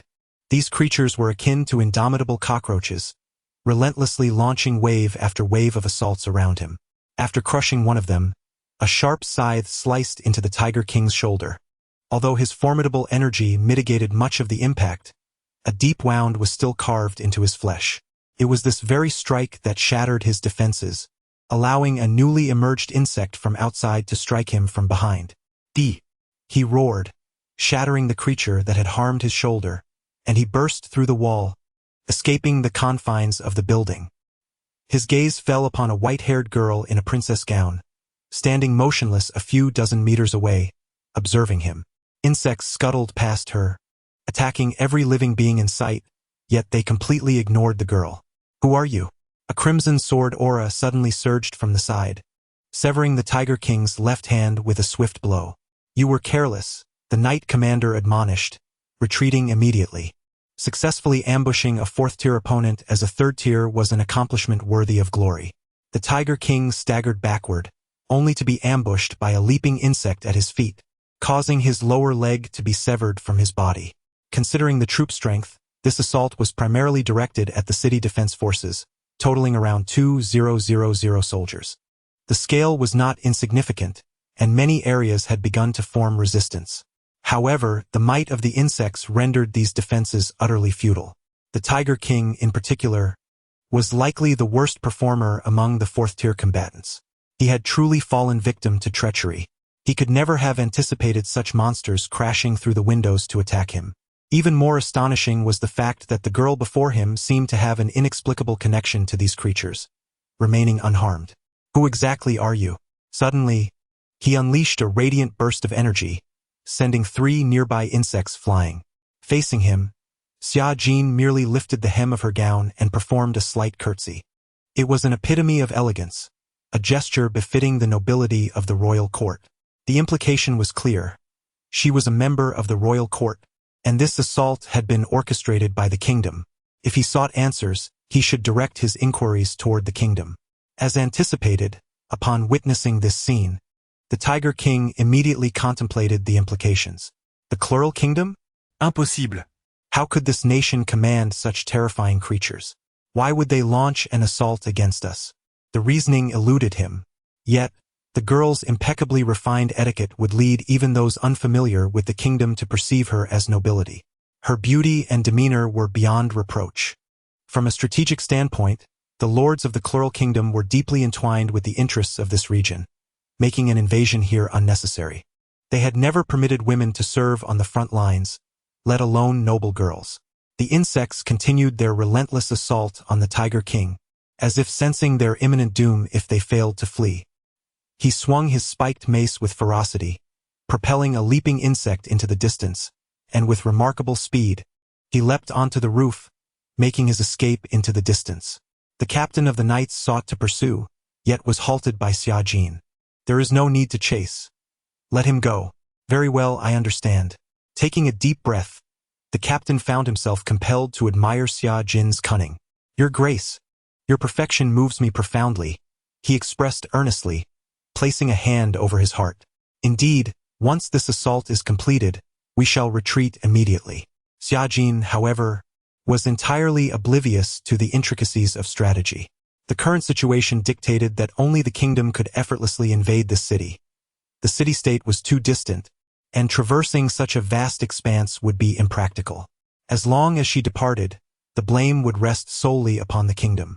Conversely, if she were to lead an army to seize the city, she would undoubtedly fall within the kingdom's gaze, becoming a thorn in their side. No matter how rapidly her forces developed, could they truly match the kingdom's hundreds of thousands of main forces and 1 million reserves? Moreover, the countless magisters posed a significant threat. If they were indeed employed against her, a swift execution would be inevitable. In the confines of the forest, she would merely be perceived as a pawn wielding beasts to launch an attack. The kingdom's legions would hesitate to venture deep into the woods, for that would provoke the mythical entities residing within, igniting a war among the races. As long as they refrained from assaulting, Xia Jin could confidently direct her developmental efforts towards the western and northern forests. As an emerging force of magical beasts, demonstrating formidable strength, even if its master possessed a human visage, as long as its essence remained that of a beast, the mythical rulers would welcome it.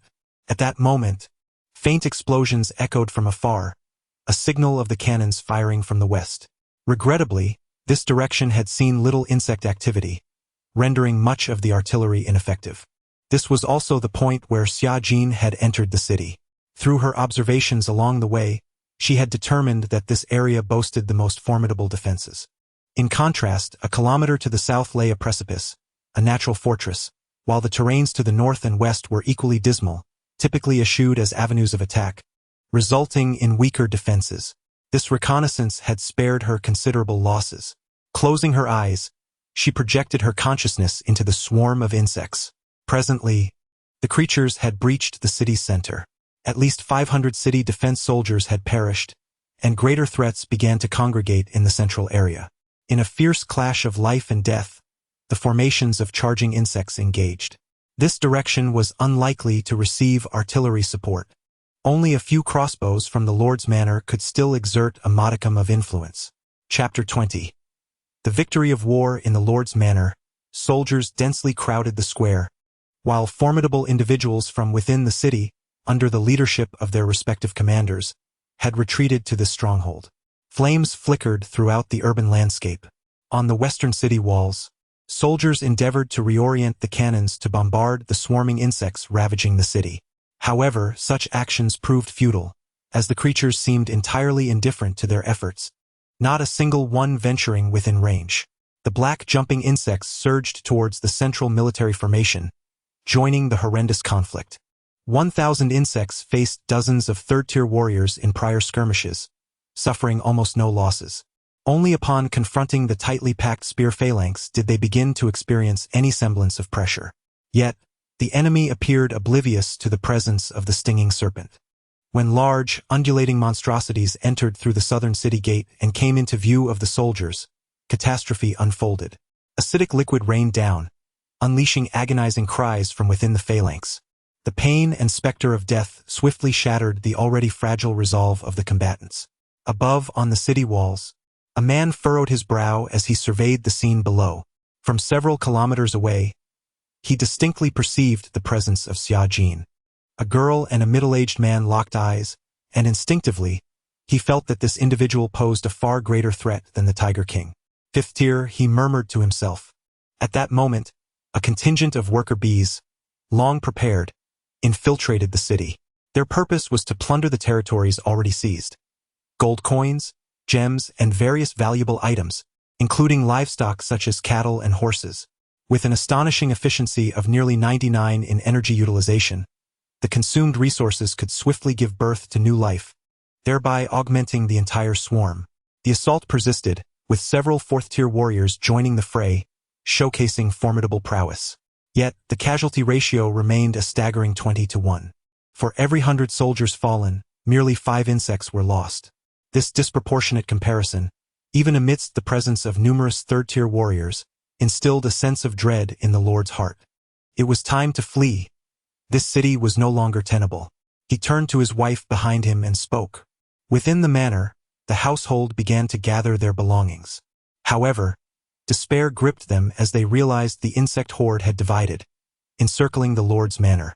In less than 5 minutes, the most intense assault direction saw the insects breach the defenses.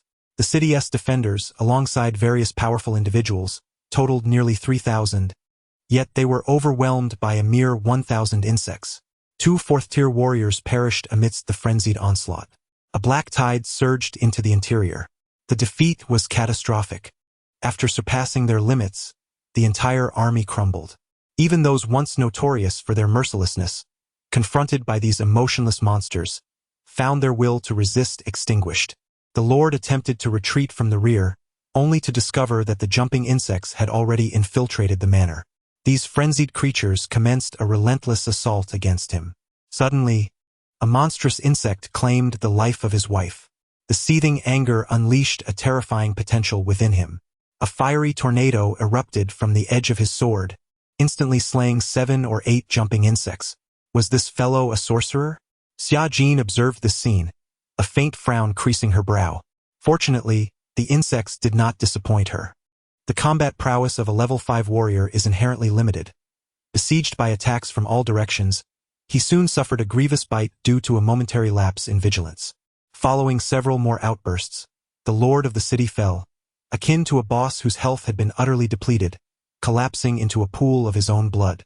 The ensuing battle devolved into a relentless pursuit throughout the city. The insects attacked with remarkable speed, yet their primary focus was on plunder, leaving no resources unclaimed.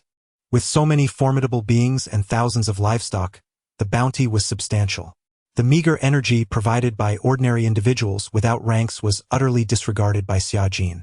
Furthermore, tens of thousands of gold coins were seized, alongside unfamiliar metals. Among them was the much-needed mithril, totaling 20 units, ample for her needs. The swarm continued its slaughter within the city, and this brutal conflict persisted until midnight, at which point they departed with the spoils of the day, leaving as abruptly as they had arrived. As they left, Xia Jin meticulously fabricated some covert evidence that would lead individuals to trace the source of the attack back to the kingdom. Once the insects retreated into the forest, they vanished without a trace. Upon observation, some of those fleeing the city were heading towards the city-states, while others sought refuge in the kingdom of Klurl. However, none ventured towards the forest, as it was the domain of magical beasts, and aside from the occasional hunting party of adventurers, no one dared to take refuge within its depths, especially considering that the main force behind this assault likely originated from there. Chapter 21. The Empress's contemplation in the vicinity of the insect hive within the border forest. The swarm returned with an abundance of spoils. A significant portion of the metals remained uncertain in their utility.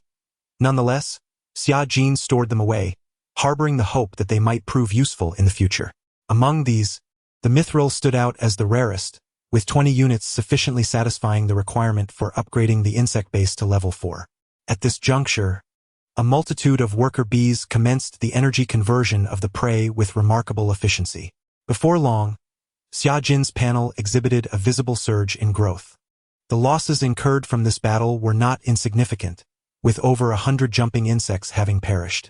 Naturally, the number of the injured was far greater. However, as long as the injuries were not fatal, a modest expenditure of energy would suffice for their recovery. Upon final tally, the swarm extracted approximately 70 000 units of ordinary energy from the over 2,000 slain foes. High-energy crystals were absent from the bodies, yet nearly 1,000 units were scavenged from the storage. Among the tens of thousands of animals, only a handful reached the first tier, while the majority consisted of commonplace fowl, collectively yielding a mere 60,000 units of energy. This constituted the entirety of their gains, leaving a deficit of 70,000. Thus, the hunt for thousands of magical beasts must continue. First-tier magical beasts offer around 10 points of energy, while second-tier provide 2,060 points. Third-tier beasts yield at least 80 points, with some reaching as high as 120 points. It can be said that the more formidable the creature, the greater the energy it provides, albeit with an increase in the challenge of vanquishing it. However, considering the brief span since the establishment of the insect base, Xia Jin realized there was no need for haste.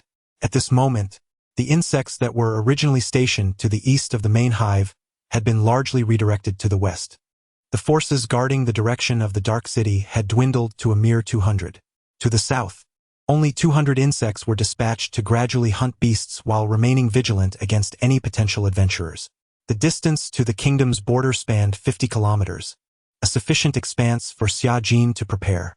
Thus, over the ensuing 3 days, the swarm increased at a rate of 320 insects per day. When the total reached 2,000, a third branch hive took root in the nearby area. Xia Jin allocated a portion of her resources, upgrading all branch hives to the third tier. Consequently, this ensured a production rate of 24 insects per hour, culminating in an approximate daily increase of 500 insects. The overall growth directly accelerated the pace of expansion. During these 7 days, she witnessed the astounding density of magical beasts within this vast forest. New wild creatures were continuously encountered, with numerous wolf packs, including one notably dominant, a Lord-class wolf-like creature of 5th-tier strength, commanding over 400 gray wolves, launching a countercharge against the swarm. At that moment, with only 30 jumping insects in that direction, Xia Jin was nearly caught off guard. This pack of wolves displayed remarkable confidence, mobilizing their main forces directly towards her western branch base. After a relentless advance of 5 kilometers, Xia Jin finally mobilized over 600 of her insects, engaging in a fierce battle with these creatures, whose average strength reached the 2.5 tier. This confrontation vividly showcased the wildness and madness of the swarm. As the surrounding beast lord, the Wolf King was bewildered to discover that its once mighty pack had diminished in prowess. The frenzied insects were all at tier 3, with no significant weaknesses, their strength nearing the pinnacle of this level, and their vitality astonishingly resilient. After several tumultuous minutes of combat, the Wolf King was forced to retreat in disgrace. However, it soon realized it was encircled by the insects. Following an unprecedented battle, the swarm managed to slay the 5-tier giant wolf at the cost of nearly 50 of their own. The price was steep, yet the corpses of the insects could be repurposed, and combined with the resources acquired from the wolf's body, they ultimately profited from the encounter. The entire insect race was thus engaged in this productive manner, seeking out any foes to annihilate. As of today, a territory stretching 25 kilometers long and 10 kilometers wide had been wholly transformed into land under Xia Jin's control. While insignificant in comparison to the vast forest, it marked the beginning of her display of ferocity. Inside the carriage, she poured herself a drink pilfered from the Dark City and savored some food. The 20 subordinates who had been exiled alongside her were increasingly respectful. She glanced at her reflection in the mirror, hardly resembling an insect queen. If the universe harbors countless realms, then in comparison to any other potential insect races, her appearance was undoubtedly the most exquisite. Who would have imagined that an insect queen could possess such charm? It was truly astonishing that she had been chosen. The once mad and grotesque insects, upon their demise, entrusted their future to a new queen as their sovereign. Logically, they should have selected a queen of a more regal demeanor, cold and unfeeling, with grand aspirations. Yet, they chose her, a mere ordinary girl. The only noteworthy attribute she possessed was her beauty. Perhaps her status as a transmigrator could also be considered. However, the irony was that her previous self was far more mundane, hardly comparable to the noble status of a princess. Moreover, the insect race was unaware of her past as a transmigrator, They were captivated solely by the enchanting visage of their princess. This dilemma was too intricate. Best to let it go. With a yawn, Xia Jin resumed her indulgence in the delightful feast before her. Chapter 22. Goblins cannot endure. 2 days later, the swarm had swelled to a staggering number of 3,000. At this moment, a jump bug perched upon a tree suddenly noticed a distant scene, lifting its head in alertness. A message swiftly reached Xia Jin. Green skin. Goblins, do these creatures dare to return? Sharing vision, she beheld an overwhelming multitude of green-skinned beings. Previously, with only a handful of bugs at level 2, she had been able to crush the opposing tribe. What kind of storm could these creatures stir this time? Xia Jin smiled lightly.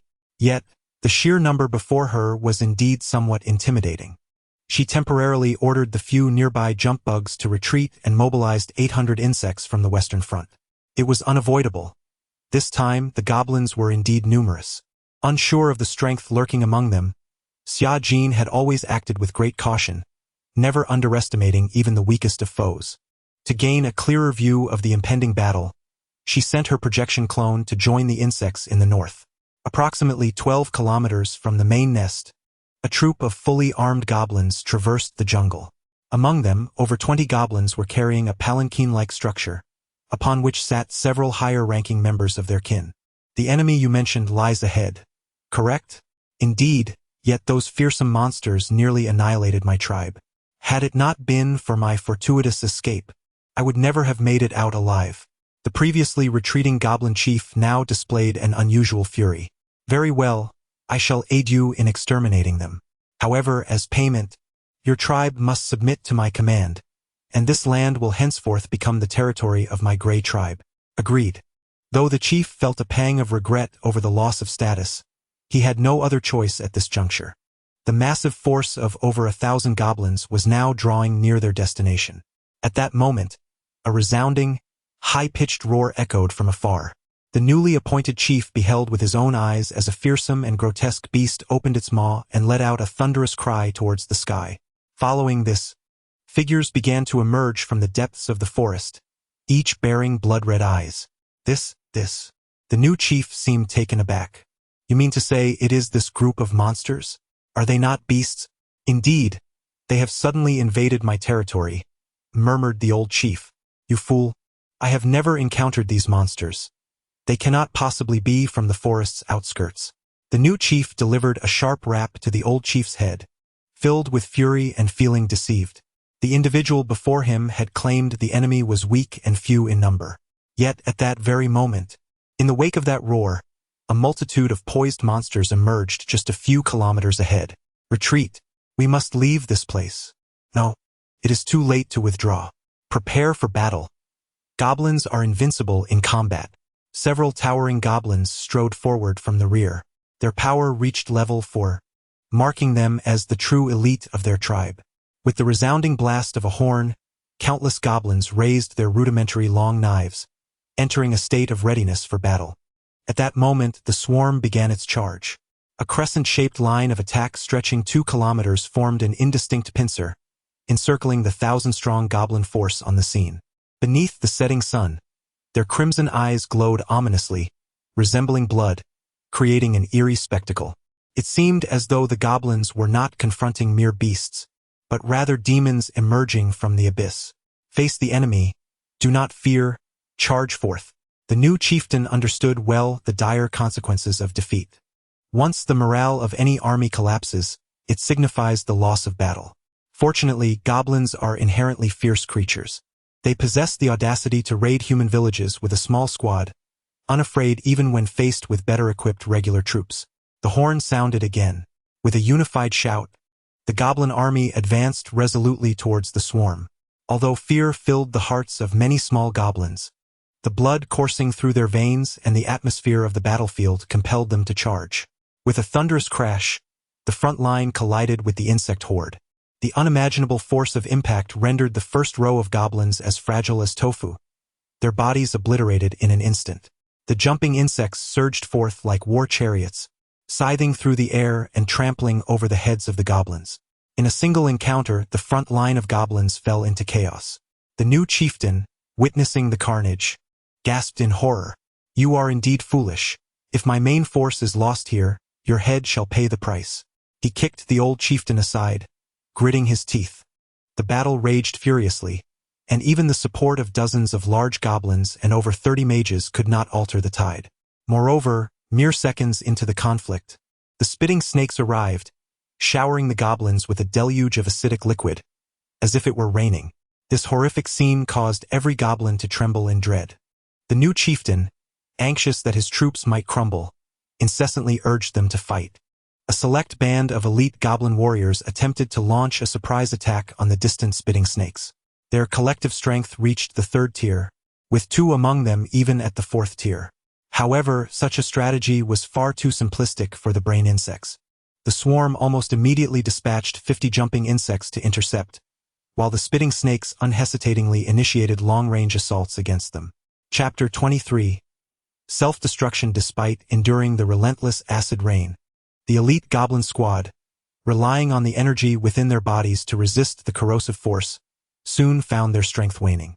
In merely 2 minutes, a 3rd-tier goblin exhausted its energy and let out a harrowing scream. Its companions watched in horror as its skin eroded at a visible rate. Trepidation swiftly supplanted valor, even among the 4th-tier warriors who began to contemplate retreat. What was truly terrifying was that 50 jumping insects had encircled them completely. The goblins realized that, unlike themselves, these creatures remained unscathed by the acid, showcasing their formidable resistance to corrosion. After approximately 20 minutes of combat, the majority of the goblins had perished. Seated atop one of the jumping insects, Xia Jin gazed in astonishment at these beings. How could they endure such losses without collapsing? It was no wonder goblins posed such significant challenges to humanity. With such morale, they surpassed countless armies. Surround them completely. This time, let not a single one escape. Xia Jin commanded the brain insect. Upon receiving the order, it promptly mobilized the troops, discreetly maneuvering 200 insects to encircle the goblins from behind. By the time the goblins considered fleeing, it was already too late. The remaining hundreds of goblins were confined to a minuscule space. The battle grew increasingly brutal, and eventually, a goblin could no longer withstand the pressure, discarding its weapon and kneeling in surrender. To think they would rely on my mercy. Xia Jin harbored little affection for such creatures. In her previous life as a human, these beings had been adversaries, and now, transformed into the insect queen, they remained foes. She even looked down upon the goblins' genetics. In comparison to her own kind, they possessed no advantages whatsoever. Even their reproductive capabilities paled in comparison to the swarm of insects. The legion gradually tightened its grip, and soon only a few of the strongest goblins remained. At that moment, Xia Jin lightly descended to the ground and slowly approached her enemies. Upon seeing her, the new clan leader gasped for breath, and as clarity returned, he seemed to grasp something, instantly discarding his yearning and exhibiting profound terror. Are you the shape-shifting beast king? Xia Jin furrowed her brow. A mythic beast? No, it cannot be. Why would such a being venture outside the forest? He appeared unable to accept this reality. After a moment of silence, Xia Jin recalled the information he alluded to. Mythic beasts were the true rulers of the beast kin, characterized by their strength exceeding tier 10 and their command over countless beastly creatures. Their true power nearly akin to the legendary entities of myth. The most formidable individuals in human history, such as the renowned paladins, often struggled to survive under the dominion of mythic beasts. Therefore, such creatures were also revered as kings. Their status paralleled that of kings in the human realm, if not more esteemed. After all, a king may lack strength, but a mythic beast undoubtedly possesses overwhelming power. Xia Jin could hardly fathom that she would be mistaken for such an entity by this goblin. Though her frenzied expansion over the past 3 days had elevated her to the 4th tier, within the boundaries of the Forest of the Outlands, such power was hardly remarkable. It merely allowed her to assert her dominance in the peripheral regions. I am not a mythical beast, she chuckled. However, I must admit, I am quite intrigued by your kind. Nay, you are the sovereign, the goblin replied, though perplexed as to why she had brought along a mere cadre of lesser beasts. But I, Ruta, would never err. The aura you emanate is far more terrifying than that of ordinary monsters. Furthermore, such beauty must surely be that of the most formidable of beasts transformed. With that, it surprisingly knelt before her, proclaiming, "I humbly welcome the great sovereign. I am blind to have equated you with those common creatures. It is truly disgraceful." Xia Jin perceived the goblin's desperation to survive. Beads of cold sweat formed upon its brow, fearing her wrath. Yet, in truth, this goblin was indeed a tough morsel. An outright assault would be unwise. Self-detonation, perhaps? She pondered. According to the brainworm's account, a clone's self-destruction was indeed fearsome. With a wave of her hand, the insects retreated like a receding tide. As the goblins trembled in trepidation, she advanced step by step until she stood before several of them. One small goblin swallowed hard. Indeed, how shameful a creature it was. Still contemplating her demise at such a moment, Xia Jin narrowed her eyes. Without further ado, boom! A thunderous cacophony erupted. A violent explosion ensued, its force surging towards the pinnacle of the 6th tier. The instantaneous blast conjured a searing fireball. As the flames and smoke dissipated, only a heap of shattered corpses remained. The insects surged forward, eagerly gathering the residual energy. Meanwhile, the main body situated near the nest, witnessing the horrific spectacle through the eyes of the jumping worms, could not help but nod in satisfaction. Indeed, this power is remarkable, befitting the sacrifice of a clone. Once the swarm grows stronger and we create more formidable clones, the explosive force shall undoubtedly become increasingly outrageous. Chapter 24. Accusation. In the southern outskirts of the Dark City, 30 kilometers away, advancement was strictly forbidden. Ahead lay the territory of the Chloral Kingdom. After traversing the perilous forest and enduring the loss of over a dozen souls, hundreds of refugees finally reached the borders of the kingdom. However, they were met with obstruction from the soldiers. They sought sanctuary within the Chloral Kingdom, bringing their families along, as the outbreak of conflict had been too abrupt, leaving many with nothing but the barest essentials as they fled their homes. By the time they arrived, numerous individuals had already gone several meals without food. These desperate souls, the captain of the guard, observing the growing throng of displaced persons, could not refrain from cursing under his breath. What on earth has transpired? Has the Dark City truly fallen? Who would dare to assault such a place? Perhaps it is the beasts of the forest. Could it be a rampaging horde? No, that seems unlikely. If that were the case, we would have suffered as well. The lieutenant beside him shook his head.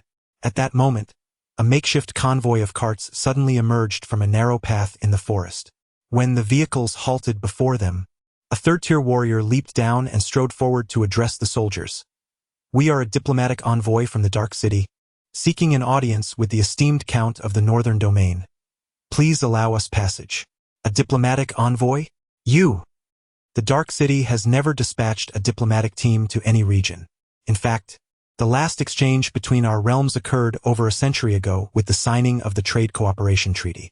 The sudden urgency of their arrival, coupled with the concentration of refugees nearby, raised suspicions within the captain's mind. Has the Dark City truly been attacked by beasts?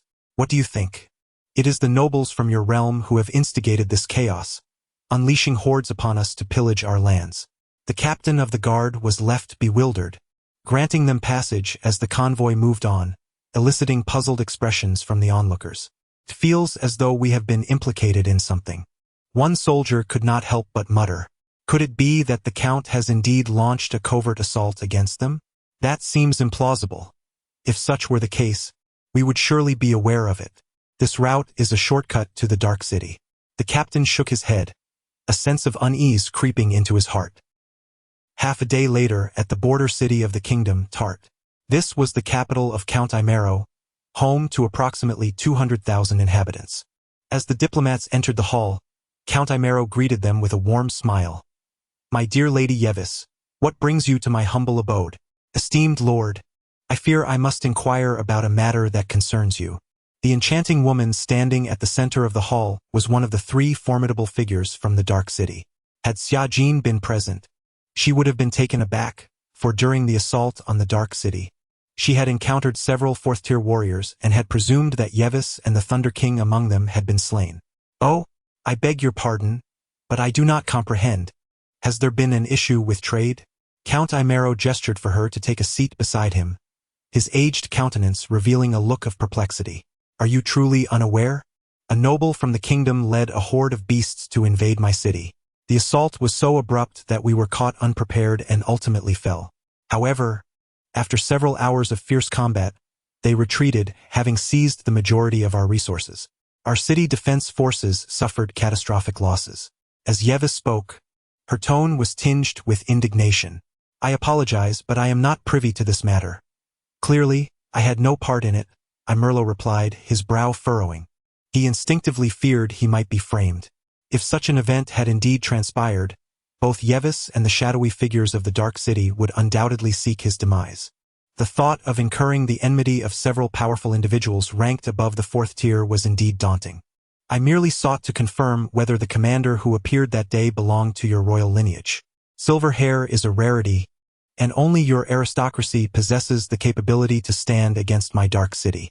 Not to mention, her escort wielded the traditional flame energy, a closely guarded secret of your royal family." Imerlo instinctively glanced at his own hair.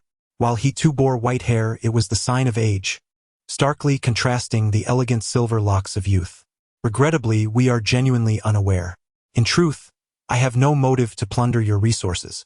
Although recently, supplies have been somewhat scarce, I have reached an agreement with other lords, and there is no need to jeopardize myself by inciting war." Yevis paused, her silence lingering for a moment before she rose, offering a slight bow. "Understood. I shall take my leave." As Imerlo watched her depart until her figure faded from view, his expression turned grim. "Investigate this matter. I wish to understand what transpired in the Dark City." "Yes." The person beside him responded promptly. The loss of thousands of defense troops, while Yevis remained alive, posed a considerable threat. Considering the connections this city had amassed over centuries, if his territory were to be deemed the mastermind behind this chaos, it would invite relentless trouble. Though the kingdom's strength far surpassed that of the Dark City, Imerlo, as a mere count, could not withstand such turmoil. Chapter 25. Advancing line in the depths of the jungle, a distant jumping insect observed the return of Yevis's caravan to the City of Darkness, promptly relaying the information to Xiajin. "Understood, retreat," it commanded, and the insect swiftly departed. Little did it anticipate that a 4th-tier powerhouse had escaped from the city. Initially, it had merely considered sending a throng of 3rd-tier beings for the task. Essentially, it was a matter of stalling for time. Regardless of the circumstances, the first entity to be suspected by the City of Darkness would invariably be the kingdom. For instance, in the territory of Count Imero, there existed a tradition of breeding magical beasts for combat. Some nobles would, akin to keeping dogs, rear 1 or 2 low-tier magical creatures as their personal guards. However, for the beast lords, attacking the City of Darkness would prove to be more detrimental than beneficial. After all, the weather had been relatively favorable in recent years, with ample food reserves, rendering it unnecessary to engage in a conflict with such a colossal entity as humanity merely for the sake of seizing a city's provisions. Moreover, the goblins in the forest had long served as a source of sustenance for the magical beasts. There truly was no need for such drastic measures, unless the kingdom presented terms that the beasts could not refuse, compelling them to take up arms. These speculations seemed to align closely with the current situation, ensuring that, for the time being, the likelihood of Xiajin being suspected remained minimal. As Xiajin had surmised, the tension between the two regions had become palpably evident. The civilians who had not evacuated from the City of Darkness, though initially unaware of the circumstances, found themselves entangled in rumors suggesting that the marauding magical beasts had been led by individuals from the Kingdom of Creel. Within the city, a significant number of inhabitants were fugitives who had escaped from Creel, naturally harboring ill feelings towards that nation. In light of this situation, Yevis found herself utterly powerless to intervene. It was an arduous task to impose restrictions on the freedom of discourse among her subordinates. Not to mention, these individuals were notoriously unruly. She herself needed to rely on their remaining strength to assert control over the city. Moreover, having learned from previous experiences, the city's defensive structures had been meticulously reorganized, with evacuation routes duly established. In the western forest, a colossal crocodile, measuring 5 meters in length, emerged from the lake, basking in the sunlight along the shore. Suddenly, two jumping insects came racing from a distance, one after the other, launching themselves at the creature and driving their sharp blades into its flesh. The crocodile immediately thrashed its tail, sending one of the insects flying. Its jaws opened wide, unleashing a beam of darkness that struck its target. Its movements were remarkably agile, defying the typical demeanor of a crocodile on land. Just as the other insect was poised to meet its demise, a viscous, dark green liquid hurtled through the air from hundreds of meters away. With a hissing sound, the liquid splattered upon the crocodile, releasing a thick plume of white smoke. The crocodile thrashed its head violently, attempting to rid itself of the corrosive substance, appearing to be in considerable agony. At that moment, the previously spared jumping insect swung its blade once more. The 1-meter-long edge sliced into the crocodile's body, carving a deep gash from top to bottom. Subsequently, the insect opened its enormous jaws and clamped down on the creature's neck. A fearsome roar erupted from the crocodile, its maw unleashing beams of light. A squad of jump bugs surged from the distance, launching a coordinated assault from the rear. After a tumultuous 2 minutes, the crocodile, barely reaching the 4th tier, succumbed to its injuries. The jump bugs promptly retreated. Moments later, a worker bee arrived at the scene, opening its massive jaws to partake in the crocodile's flesh.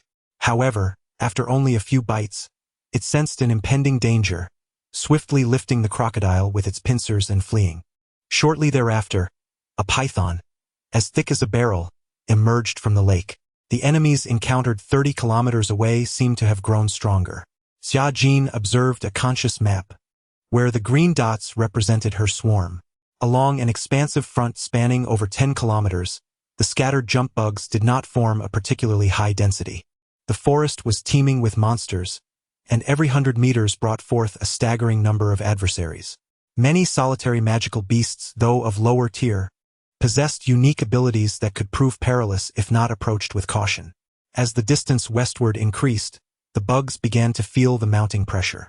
After a moment of contemplation, she commanded 2 for 100 bugs in this direction to regroup into teams of 10, assigning 2 stingers to each group to continue their advance. The overall pace of their assault slowed, adopting a more cautious approach in their encounters with the monsters. At this juncture, she glanced at the current energy reserves, realizing that only 20,000 remained. At the current rate, she would be able to upgrade the main nest by evening, potentially unlocking new troop types. Crucially, should the jump bugs ascend to the 4th tier, they could contend with the Kingdom's regular army. After all, the Kingdom's legions were drawn from a vast populace, with most tiers hovering around the 3rd level. Coupled with various mage battalions and aerial griffin forces, their combat prowess would be formidable. In comparison, the current variety of bugs was woefully limited, lacking the capacity to form a cohesive combat system, a flaw that could only be rectified through the advancement of the main nest. Chapter 26. The Queen and the Explosive Insect. That evening, while seated in the carriage, Xia Jin suddenly heard a notification. Resources have been fully collected. Would you like to upgrade the insect hive to LV4? Without hesitation, she affirmed, yes. The insect hive has been upgraded to LV4. Xia Jin promptly accessed the panel to review the current status. Insect hive LV4 production capabilities: Tier 3 worker bees, Tier 3 jump insects, Tier 3 explosive insects, Tier 4 stinging serpents, Tier 5 queen insects. Production costs: 20 units for worker bees, 40 units for jump insects, 80 units for explosive insects, 200 units for stinging serpents, 1,000 units for queen insects. Upgrade costs: 1 million units of common energy, 20,000 units of high-energy crystals, 20,000 gold, 30 units of mithril. Description: the primordial hive of the insect race, although it has undergone evolution, it remains quite primitive, serving as the reproductive center for the swarm that replaces the queen. Xia Jin was taken aback. She had anticipated the jump insects would reach Tier 4, only to find that only the stinging serpent had advanced. Additionally, a new Tier 3 explosive insect and a Tier 5 queen insect had emerged. However, the jump insects were not without optimization. In fact, the production cost per unit had decreased from 50 units to 40 units, making them remarkably economical, Truly the most cost-effective unit. It became clear to her that the jump insect had indeed evolved into a sacrificial unit, prioritizing cost reduction and value enhancement over mere strength. In terms of cost, 2 jump insects equated to a single explosive insect. The explosive insect, also known as the toxic explosive, is a self-destructive attack unit capable of charging into enemy ranks to detonate, releasing corrosive and forceful toxic gas, inflicting area damage. In warfare, this unit resembles a sorcerer from a fantasy realm, augmenting the predominantly physical prowess of the jump insect army with a semblance of magical damage. As for the queen insect, it is a non-combat unit of Tier 5, yet its role is significantly impactful. Some players refer to it as the queen, though it differs from Xia Jin's identity. After all, Xia Jin holds a position akin to that of a sovereign, the absolute controller of the entire swarm, while the queen insect is merely an ordinary unit. Regarding its capabilities, the queen insect can perform healing tasks, akin to a priest in games, swiftly mending injured units. Furthermore, it possesses the ability to lay eggs. At the current base level, it can hatch 3 eggs into larvae within an hour, effectively increasing the swarm's output. Lastly, a capability that Xia Jin particularly valued was the mycelial tumor. It can cultivate a living organism on ordinary soil, which can rapidly produce a vast expanse of mycelium, covering a radius of 1 kilometer. Admittedly, from Xia Jin's perspective, the mycelium could be somewhat off-putting, yet its utility is considerable. On one hand, it provides essential energy consumption for insects standing upon it, even accelerating the healing of wounds. On the other hand, the mycelial mat has the capacity to absorb a portion of solar energy, storing it at an exceedingly slow rate as ordinary energy. Ultimately, for other organisms standing upon it, the mycelial mat poses certain detriments, such as hindering movement. Nonetheless, it would be prudent to produce a larva and spread more mycelial mats, subsequently allowing it to generate offspring. The swarm is currently in its initial accumulation phase, and the resources gathered are insufficient to support advanced combat units. With the enhancement of the stinger snake, its combination with the jumping insect can demonstrate combat capabilities far surpassing those of a level 3 mother nest. Indeed, Xia Jin recalls the existence of a self-destructing mosquito in StarCraft 1. Known for its incredible speed and devastating explosive attacks, it remains uncertain whether such a creature can be summoned in the future. At this moment, she glanced at her resource interface. The upgrades completed thus far amounted to only a few thousand units. It would be wise to first hatch a larva and 2 explosive insects. However, the foremost priority remains to recall the stinger snakes from the front lines for their elevation. Xia Jin approached the edge of the mother nest and observed several eggs emerging from the flesh sacs above, soon giving rise to 2 larvae that began their evolution toward the target. The explosive insects were expected to be birthed in approximately 2 minutes. Their appearance was menacing, resembling a crawling creature akin to the jumping insect, yet adorned with translucent spherical sacs filled with a verdant liquid, presumably venom. The actual combat prowess of the venomous explosive insect is not particularly formidable. Its primary function lies in executing suicide attacks. In consideration of resource conservation, Xia Jin resolved to minimize their usage until a critical moment. After a few more minutes of waiting, the larva was finally born. It was impressively large, standing about 4 to 5 meters tall. Externally, its lower body resembled that of a multi-segmented beetle, while its head bore a striking resemblance to a hybrid of human and insect, complete with a facial structure. Overall, it stood upright, its appearance far more grotesque than any spider-like creature, likely inducing nightmares in those who beheld it. Chapter 27. The forest of glowworms. Xia Jin commanded the worm to expel a mycelial tumor.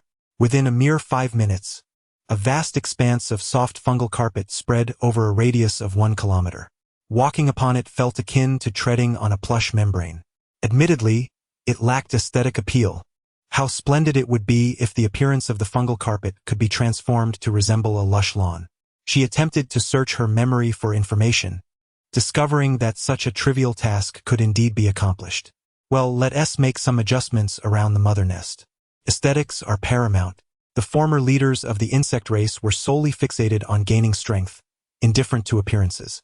Yet Xia Jin's philosophy was, I desire it all. The battle-hardened warriors may be fearsome, but one's dwelling should be comfortable. Imagine being the leader of the insect race, residing in an interior composed of damp, fleshy walls, with countless writhing creatures and bizarre beings jostling together. Would one truly thrive in such an environment? After instructing a worker bee to extract a portion of plant material, the mother nest promptly analyzed the genetic data, consuming a minute amount of energy to cover the fungal carpet with a layer of verdant grass. Half a minute later, Ally, returning with some supplies, encountered the enormous queen standing before Xiaojin, her expression shifting ever so slightly. What is this? Instinctively stepping back, Ally noticed the queen had turned her head to meet her gaze, sending a shiver down her spine. This is the queen, a supportive breed. Yes, is it not? Also a creature from another realm? Ally keenly observed that the mother nest had grown significantly, reaching an astonishing height of over 10 meters, resembling a colossal structure of flesh and blood. Coupled with the multitude of crawling insects surrounding it, the entire scene exuded an eerie and Lovecraftian ambience. Yet, amidst this chaotic tableau, Xiaojin remained the epitome of a princess, pure and elegant, radiating a luminous charm that captivated all attention. I find it challenging to articulate the essence of Her Highness, Ally mused. Nevertheless, having survived exile until now, one must genuinely express gratitude towards these insects. Perhaps they seem malevolent to their enemies, but from Ally's perspective, they appear rather endearing. At least after Xiaojin entrusted her with the command of several insects, these creatures obediently followed her orders. Presently, these 20 humans were irrevocably tied to Xiaojin's faction. Anyone aware of their current actions would undoubtedly regard them as adversaries. Aside from loyalty, there were no alternatives. As over half an hour passed, twilight descended, and a full moon hung in the celestial dome. The frontline spikeworms gradually retreated, beginning their ascension transformations. The fourth-tier spikeworms were slightly larger, with some exhibiting subtle red markings on their skin, though otherwise the changes were minimal. At a single command, they expelled venom from their mouths, striking a stone 800 meters away with precision. In an instant, the stone transformed into liquid. The potency had more than doubled. In terms of range, they had far surpassed their previous capabilities. This recent upgrade has enabled the Viper to engage in aerial combat. She attempted to gauge the attack limits of the Viper. Against ground units, it can strike enemies from as far as 1,500 meters away, while for aerial targets, it can effectively engage within approximately 800 meters. Although this is commendable, facing griffins that soar to several kilometers in altitude poses a significant challenge. Perhaps in due course, the might of humanity is largely derived from the domestication of formidable beasts. Super-flying units like the griffin have thrust humanity into the era of three-dimensional warfare. Confronted with such adversaries, the insect swarm must enhance its capabilities further. Tonight shall be a time for rest. Alas, the absence of a computer is truly burdensome. Xiaojin stretched languidly and resolved to replace the tedium of the night with sleep. However, just as she closed her eyes, the brain bug transmitted an image to her. Your Majesty, the exploration team to the west has discovered a bioluminescent forest. Before her lay a jungle teeming with countless creatures resembling fireflies, where towering trees, stretching dozens of meters high, stood densely, as if one had been transported into an enchanting fairy forest. Influenced by cautious strategy, the brain bug had halted the advance of the majority of the insect swarm, dispatching only a single team of jump insects to approach the destination. These insects crawled cautiously through the thick underbrush. Suddenly, a green venomous snake lunged from a nearby branch, sinking its fangs into one of the jump insects. The insect retaliated swiftly, killed a level 3 venomous green leaf snake, gained 45 units of ordinary energy, and 3 units of high-energy crystals. A message flashed by.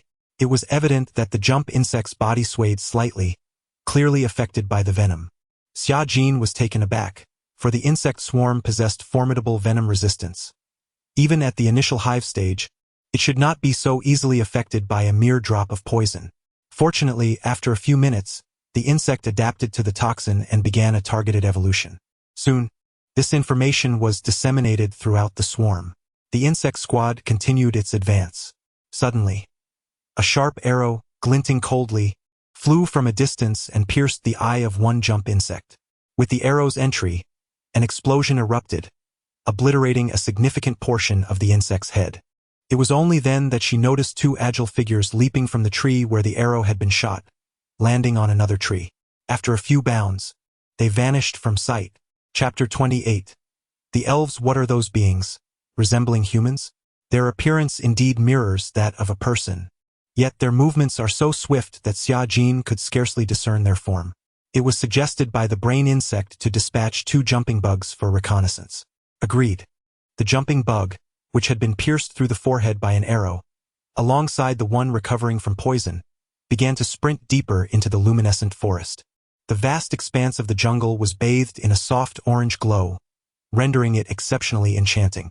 Their movements were not overly vigorous, yet in the stillness of the night, they emitted a subtle rustling sound. Suddenly, a slender arrow descended from the heavens, piercing the forehead of the injured jumping bug anew.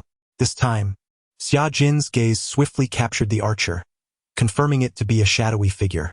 The graceful silhouette, partially illuminated by the moonlight, instantly led Xia Jin to ascertain that this was a female. No, not necessarily. A cross-dressing male could also be a possibility. She recalled certain matters and couldn't resist a sardonic remark. The 2 jumping bugs continued their relentless pursuit of the figure in the trees. The incessantly falling arrows accurately struck their bodies, and it seemed that the 2 peculiar humanoid beings were perplexed as to why the creature below remained unyielding despite their assaults. After being struck by approximately 5 arrows in succession, one of the jumping bugs finally succumbed, collapsing to the ground.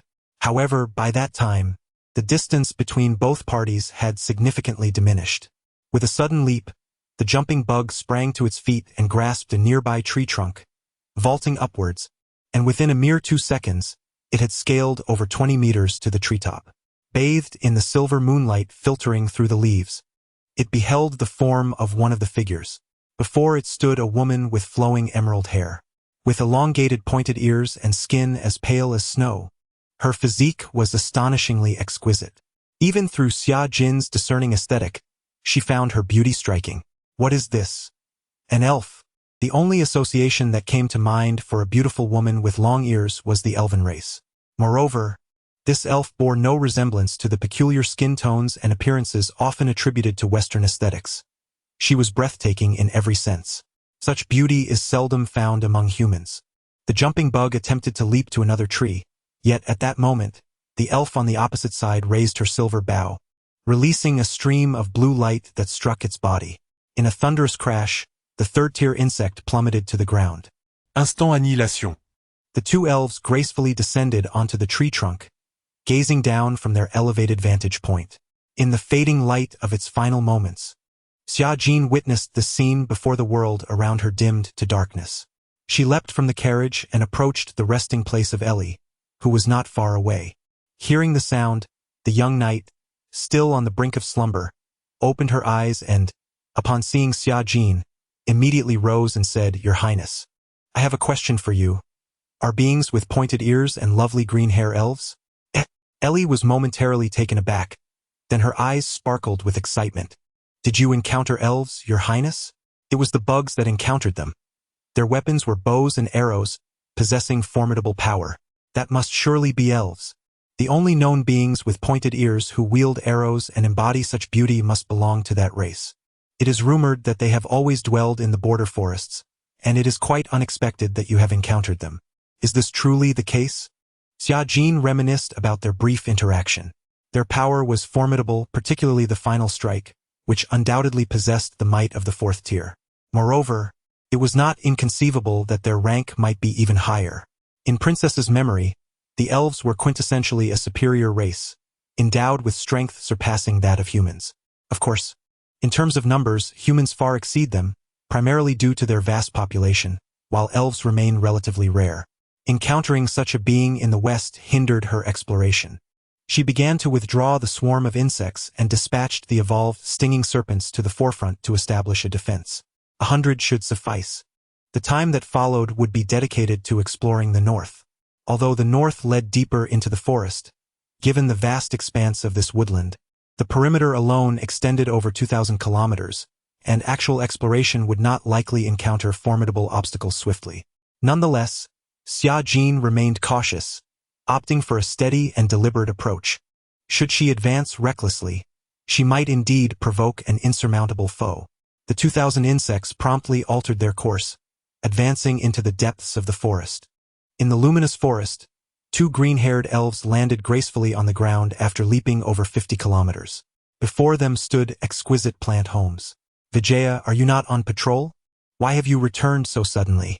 A golden-haired woman, seated within one of the houses, sensed their approach and opened her eyes.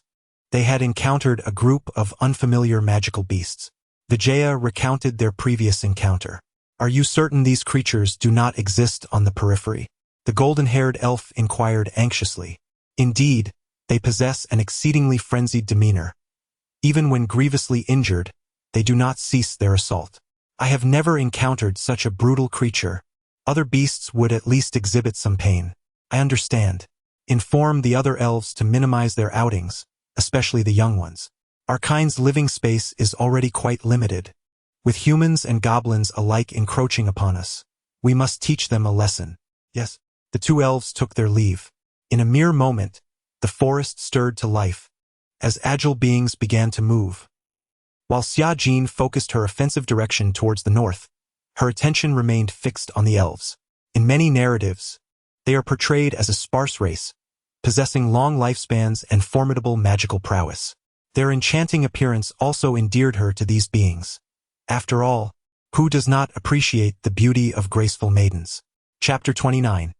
A frenzied battle. The relationship between elves and humans has never been particularly amicable. The core of their discord lies in centuries of enslavement, where countless exquisite elves were captured and reduced to mere playthings for the nobility and affluent. As a result of these transgressions, relations between the two factions plunged to an icy abyss, leading to numerous wars over the centuries. Although the outcomes of these conflicts were mixed, the elves, with their low reproductive rates and vulnerability, suffered greatly. As more lords engaged in the slave trade and even goblins began to venture forth to plunder elves, these enchanting beings gradually vanished from the public eye. Records indicate that the last elf to appear before humanity was 5 years prior. It seems a strategy must be devised to bring this race under control. Xia Jin has already set her sights on the elves. While these girls may not rival her own beauty, they are nonetheless alluring, are they not? It is said that elves are exclusively female. One wonders how a single-gender species reproduces, perhaps through division. She shook her head, stifling a yawn as she returned to her carriage, ready to rest. Awakened, Ai Li appeared somewhat exhilarated. By the break of dawn, Xia Jin rose to find that she had yet to sleep.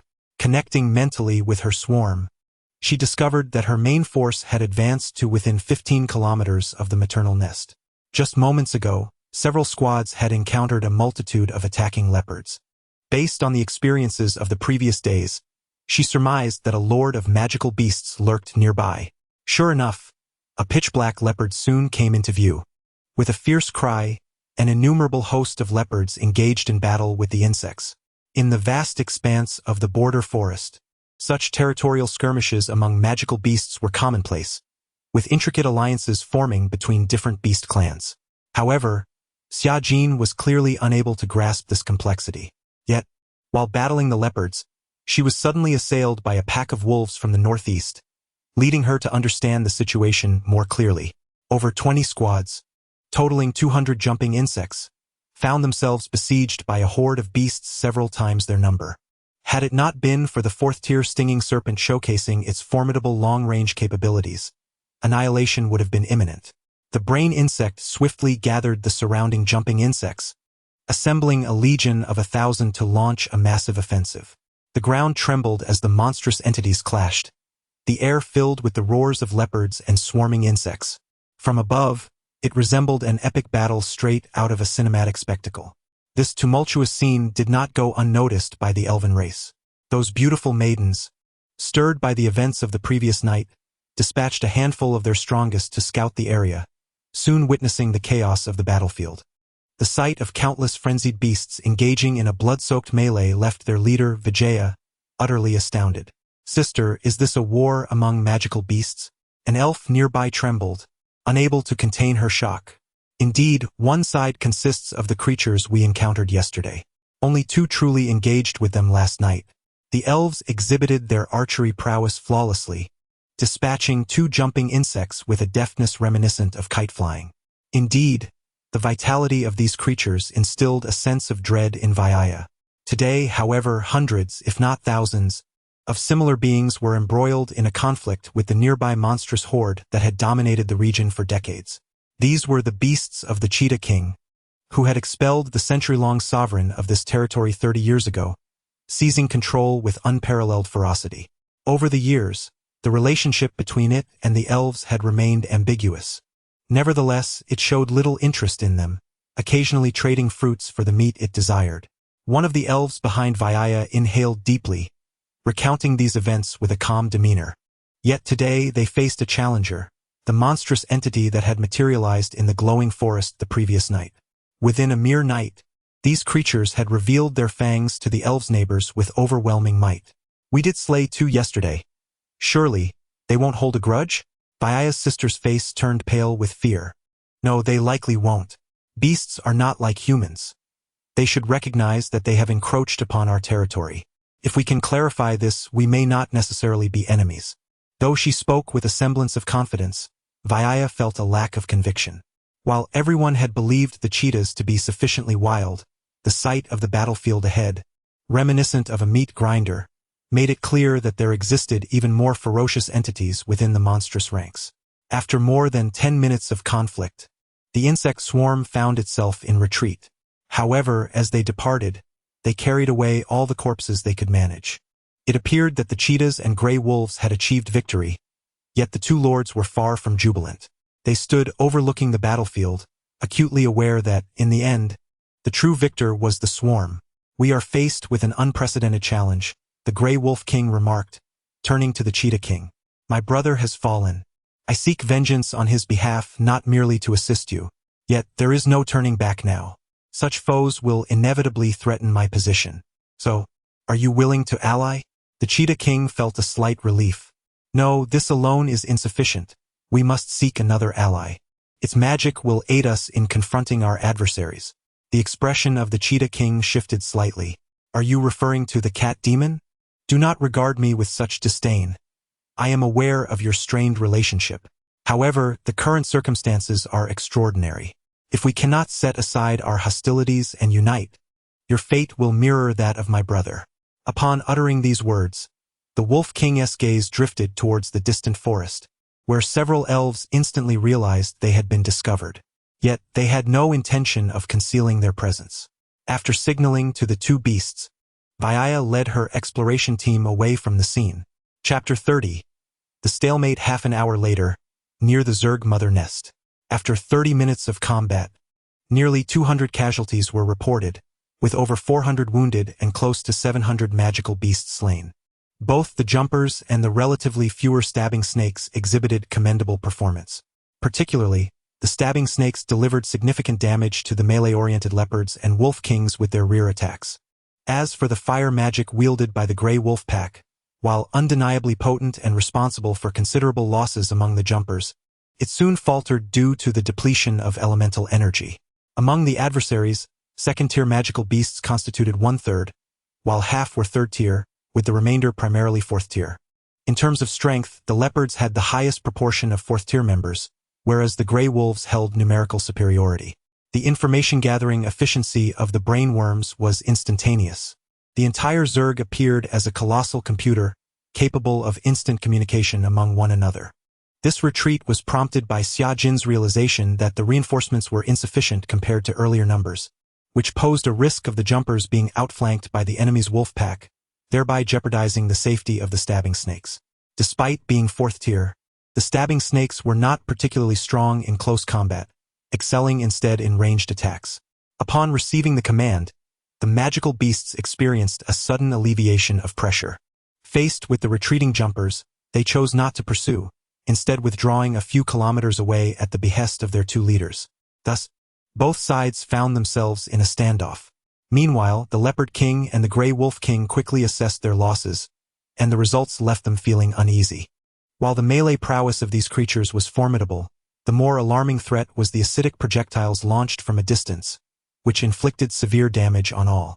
After the Leopard King spoke, he glanced at the Wolf King lying nearby and shook his head, stating, We cannot afford to waste time.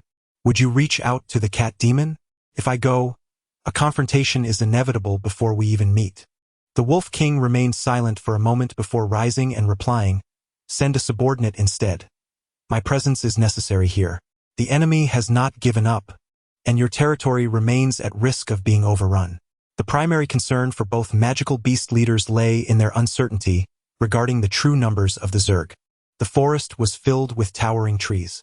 Although the area of combat was unusually sparse in vegetation, it still hindered their ability to discern the specifics of the Zerg situation.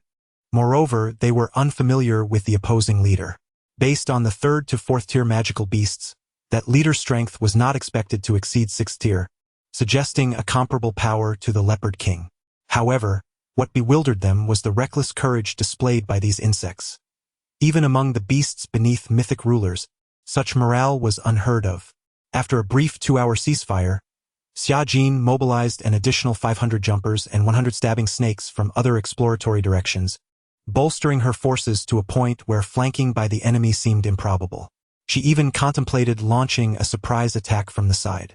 However, she soon realized that these magical beasts were not as naive as she had anticipated. The Grey Wolves had dispatched scouts specifically to remain vigilant against potential ambushes from the jumpers. No wonder humanity has always hesitated to recklessly engage with the forest at the border. It is indeed formidable. Xia Jin couldn't help but reflect on this. The power of an individual is limited, and the brainworm still falls short in the considerations of ground warfare. Its capabilities primarily lie in the meticulous control of insects. Thus, in strategizing against the magical beasts, she sought out several knights, as well as the recently idle soldiers. 20 individuals quickly gathered near the mother nest. Each person took a seat around a circular long table, which had been appropriated from the Lord's Manor in the City of Darkness.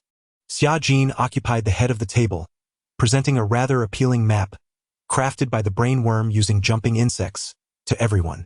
The map indicated the current troop deployment and battlefield conditions. As observed, the northeast was primarily occupied by gray wolves, while the northwest was home to leopards. The enemy's numbers seemed to exceed ours slightly. Although a direct assault could lead to victory, I still hope everyone can assist me in minimizing our losses. The warriors exchanged glances. For heaven's sake, they truly felt inadequate to discuss matters of such strategic gravity. Even as members of the Imperial Guard, they were deemed unqualified, belonging to the ranks of the eliminated. The captain of the knights glanced at the strategic map. Its annotations were quite clear.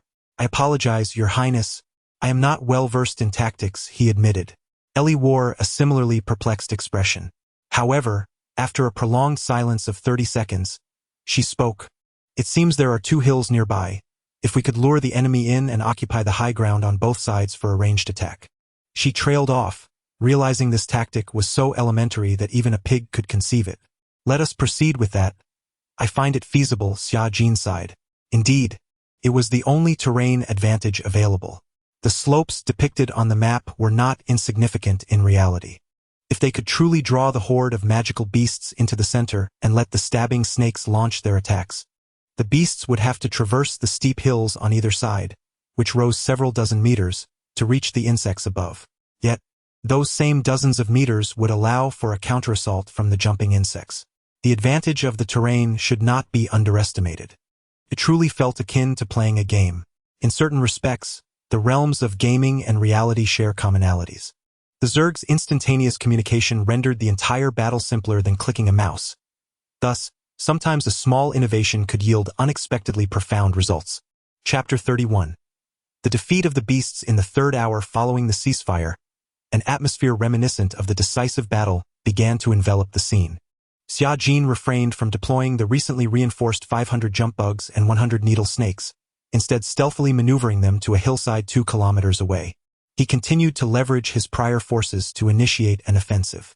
This engagement unfolded like a meticulous replication of the earlier clash, with both sides once again embroiled in fierce combat across the vast plain.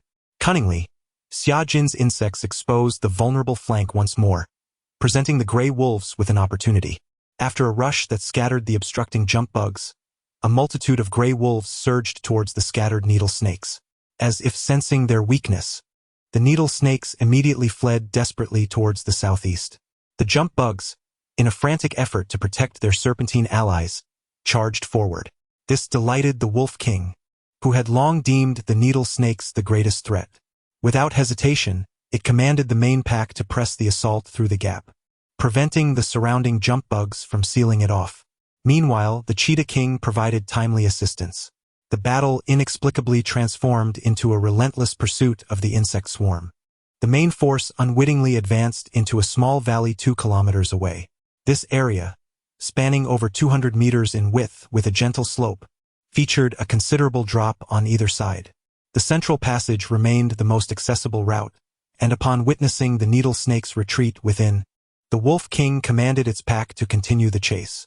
Given that the distance between the two sides had dwindled to less than 100 meters, the needle snakes would surely be caught within 20 seconds.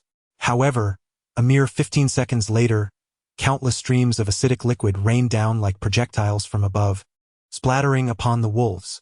Nearly 100 needle snakes appeared on the slopes, with a swarm of jump bugs racing downwards. The Wolf King realized it had fallen into a trap and let out a sharp howl. Instantly, the entire pack abandoned the pursuit and began to retreat. In truth, they could have continued attacking and potentially slain a few needle snakes, but the losses would have been significantly greater. Surround them, Xia Jin chuckled with glee. Such a rudimentary tactic succeeded, revealing the inexperience of these magical beasts. As the wolves and the mixed cheetahs began their retreat, the jump bugs that had been battling nearby swiftly wove a grand net, forming a crescent-shaped pincers that severed the elongated line of beasts and sealed off the valley's entrance. A total of 700 magical beasts found themselves ensnared within. The remaining portion was, of course, left outside, but Xia Jin's primary objective was to annihilate the beast horde within the valley. As for those on the outside, having received orders, they chose not to converge on the encircled beasts but rather to withdraw, as the bulk of the insect swarm was already nearby.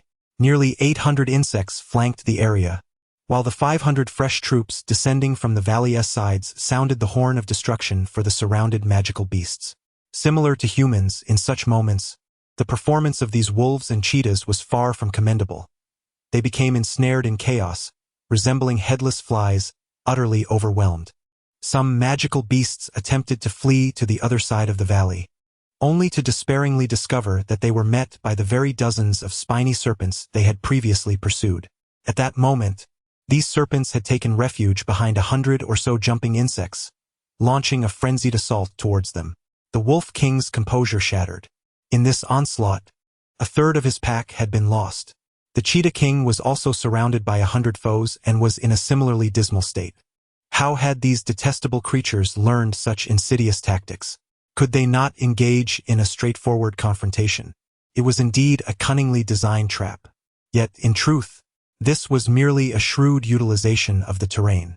Most armies, when plunged into such dire predicaments, tend to falter. The rain of acidic liquid from above and the inescapable predicament had utterly crushed their spirits. After more than 10 minutes, the encirclement came to an end. 700 magical beasts met with no escape. At that moment, the overcast sky suddenly unleashed a torrential downpour, shrouding the scene in a veil of mist, rendering everything profoundly desolate. After exterminating this segment of the enemy, the swarm of insects began to redirect northward, uniting with other regional insect factions to launch an assault on the remaining magical beasts. It appeared that victory was mine. Although the battle had not truly concluded, the impact inflicted upon the enemy was undeniably significant. In the valley battle, the loss of jumping insects totaled less than 40, while they had annihilated numerous fourth-tier magical beasts among the adversaries. The subsequent swarm surged forth like a tidal wave, obliterating everything in its path. Remarkably, the once formidable magical beasts began to exhibit signs of disarray and retreat. It was time to withdraw. The Wolf King, resigned, rose to his feet and howled towards the heavens, commanding the remaining wolves to retreat together. All that could be done now was to preserve the surviving forces. Before this encounter, he could never have anticipated suffering such a devastating defeat even in alliance with two other lords. The enemy's cunning and treachery could only justify the loss as not being in vain. Did this group intend to flee?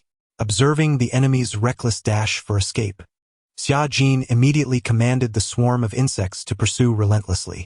Indeed, The average strength of the third-tier insects did not disappoint her, as they formed an immense encirclement, trapping the enemy against a mountainside. What followed was a merciless annihilation.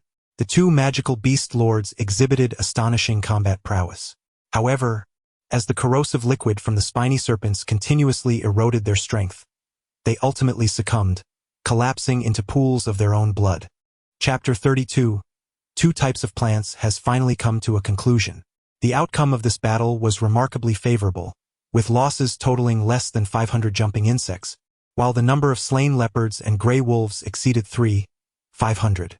The corpses from both sides are entirely recoverable, transforming into new insects. Upon reflection, the strength of the insect race has experienced a meteoric rise. However, the production rate of the swarm remains somewhat sluggish, prompting Xiajin to increase the number of queens to 5. At the current pace, even accounting for battle losses, the swarm can grow by 800 insects daily. Given the vast number of wild magical beasts yet to be eliminated in the newly acquired territory, Xiajin has decided to slow down the expansion and initiate a cleansing of the monsters within her domain. Following this, preparations for infrastructure development commenced. 100 worker bees, devoid of tasks, began gathering massive stones as building materials. Occasionally, idle jumping insects would also lend a hand. At Xiajin's behest, a grand structure's foundation was laid, for one cannot perpetually reside in a wagon, especially during torrential rains, as confinement in such a cramped space is indeed quite uncomfortable. 3 days later, a new census of the insects was conducted. Jumping insects, 5,000. Stinging snakes, 1,000. Worker bees, 500. The total number of combat species reached 6,000. These insects were organized into 500 small teams, each consisting of 10 jumping insects and 2 stinging snakes, thus enhancing their combat effectiveness with both ranged and melee capabilities. Furthermore, even when confronted with flying magical beasts, the venom of the stinging snakes could effortlessly bring them down. The next tier of the insect hive requires an expenditure of 1 million units of ordinary energy. While it could be rapidly achieved if no insects were produced, the current daily expenditure of 70,000 to 80,000 resources on swarm production means that only about 100,000 units of energy can be accumulated in a day. In approximately 10 days, the necessary resources could be amassed. The more troublesome aspects are gold and mithril. The current reserve of mithril is only half, with a deficit of 15 units. Gold can only be seized from other factions. Surprisingly, no new goblin tribes have been discovered in the surrounding area, indicating that the focus must shift to the city-states and the Kingdom of Clear. For the time being, conflict with the kingdom is unfeasible. Perhaps trade could be a means to procure gold. However, acquiring such a substantial quantity, over 10,000 units, is not something that ordinary small businesses can achieve. Along the journey to the city-state lies the Dark City, a significant obstacle. Its occupation is inconvenient, as it would directly incite caution from the kingdom. Thus, a detour is necessary. Subsequently, a portion of the swarm was dispatched to expand northeast, forging a pathway around the northern edge of the Dark City. However, upon deeper reflection, this route is indeed quite distant and may require considerable time. As for the elves to the west, Xiajin's current principle is to delay engagement as much as possible. After all, the previous encounter left her with the impression that they were rather formidable. The power of their arrows is substantial, and even with stinging snakes stationed, victory cannot be guaranteed. Perhaps it is best to contemplate the kingdom for now. Xiajin let out a soft sigh and approached a group of individuals engaged in conversation nearby. "Your Highness," the attendees instantly bowed in respect. "I have a query for you all. Are you aware of any exceedingly valuable and sought-after items that are produced within the border forest?" After a brief moment of contemplation, a soldier raised his hand. "I know," he replied. "What is it?" "Firstly, there is the tsugu fruit and the honglua flower. The former is a delicacy highly favored by the nobility. However, due to its habitat in the forest, it is incredibly difficult to procure, often fetching a price of 1 gold coin per fruit. The latter is a rare medicinal herb, priced at approximately 2 silver coins per kilogram."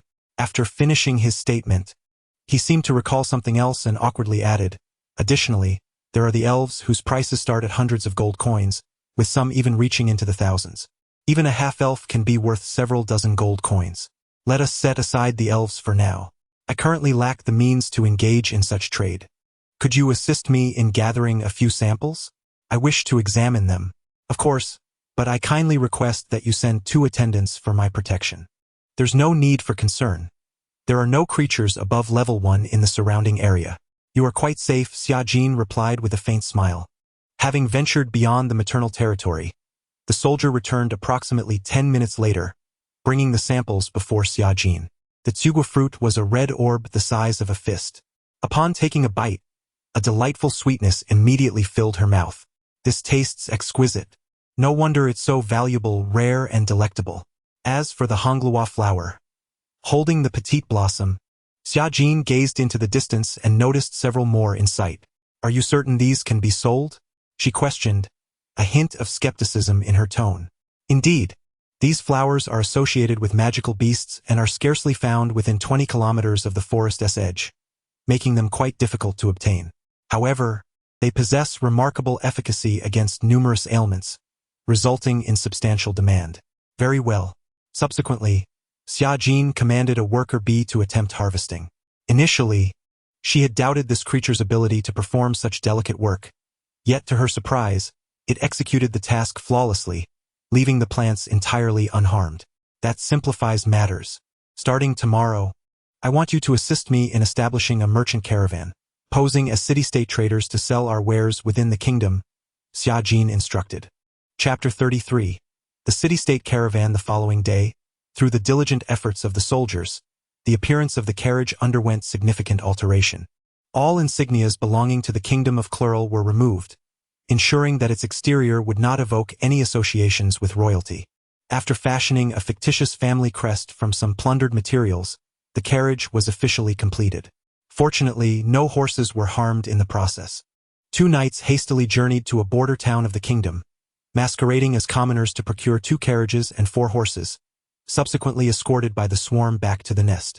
Following the modifications, an entirely new caravan had seemingly taken shape. Everyone donned armor salvaged from the Dark City, while Xiajin utilized a projection duplicate to alter her hair color, donning a slightly modified human mask.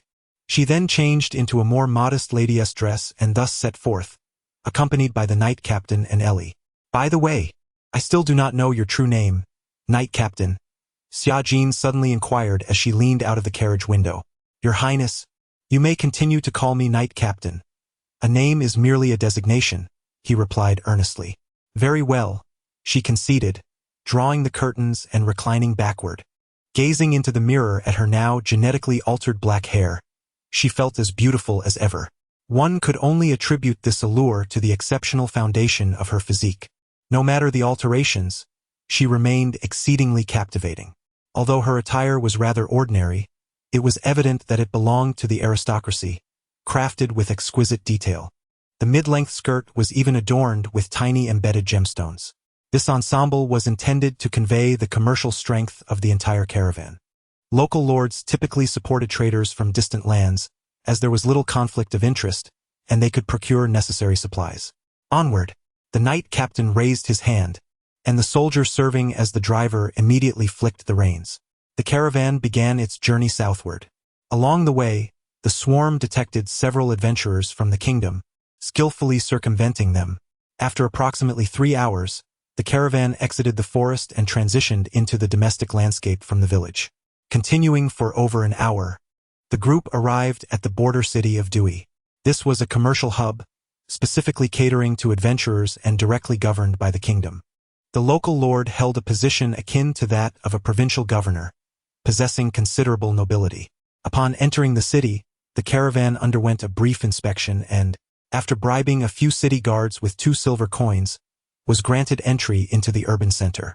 From the window, one could observe armored adventurers strolling along the roadside, while the occasional glimpse of a mage was indeed striking. Your Highness, in terms of trade, seeking cooperation with a merchant guild would be most prudent. Why not approach one of the 3 major guilds within the kingdom, such as the Red Rose Guild? They maintain a cordial relationship with the local lord, and if we can impress the responsible parties here, We might secure advantageous arrangements, the knight captain whispered. Agreed, Xia Jin nodded.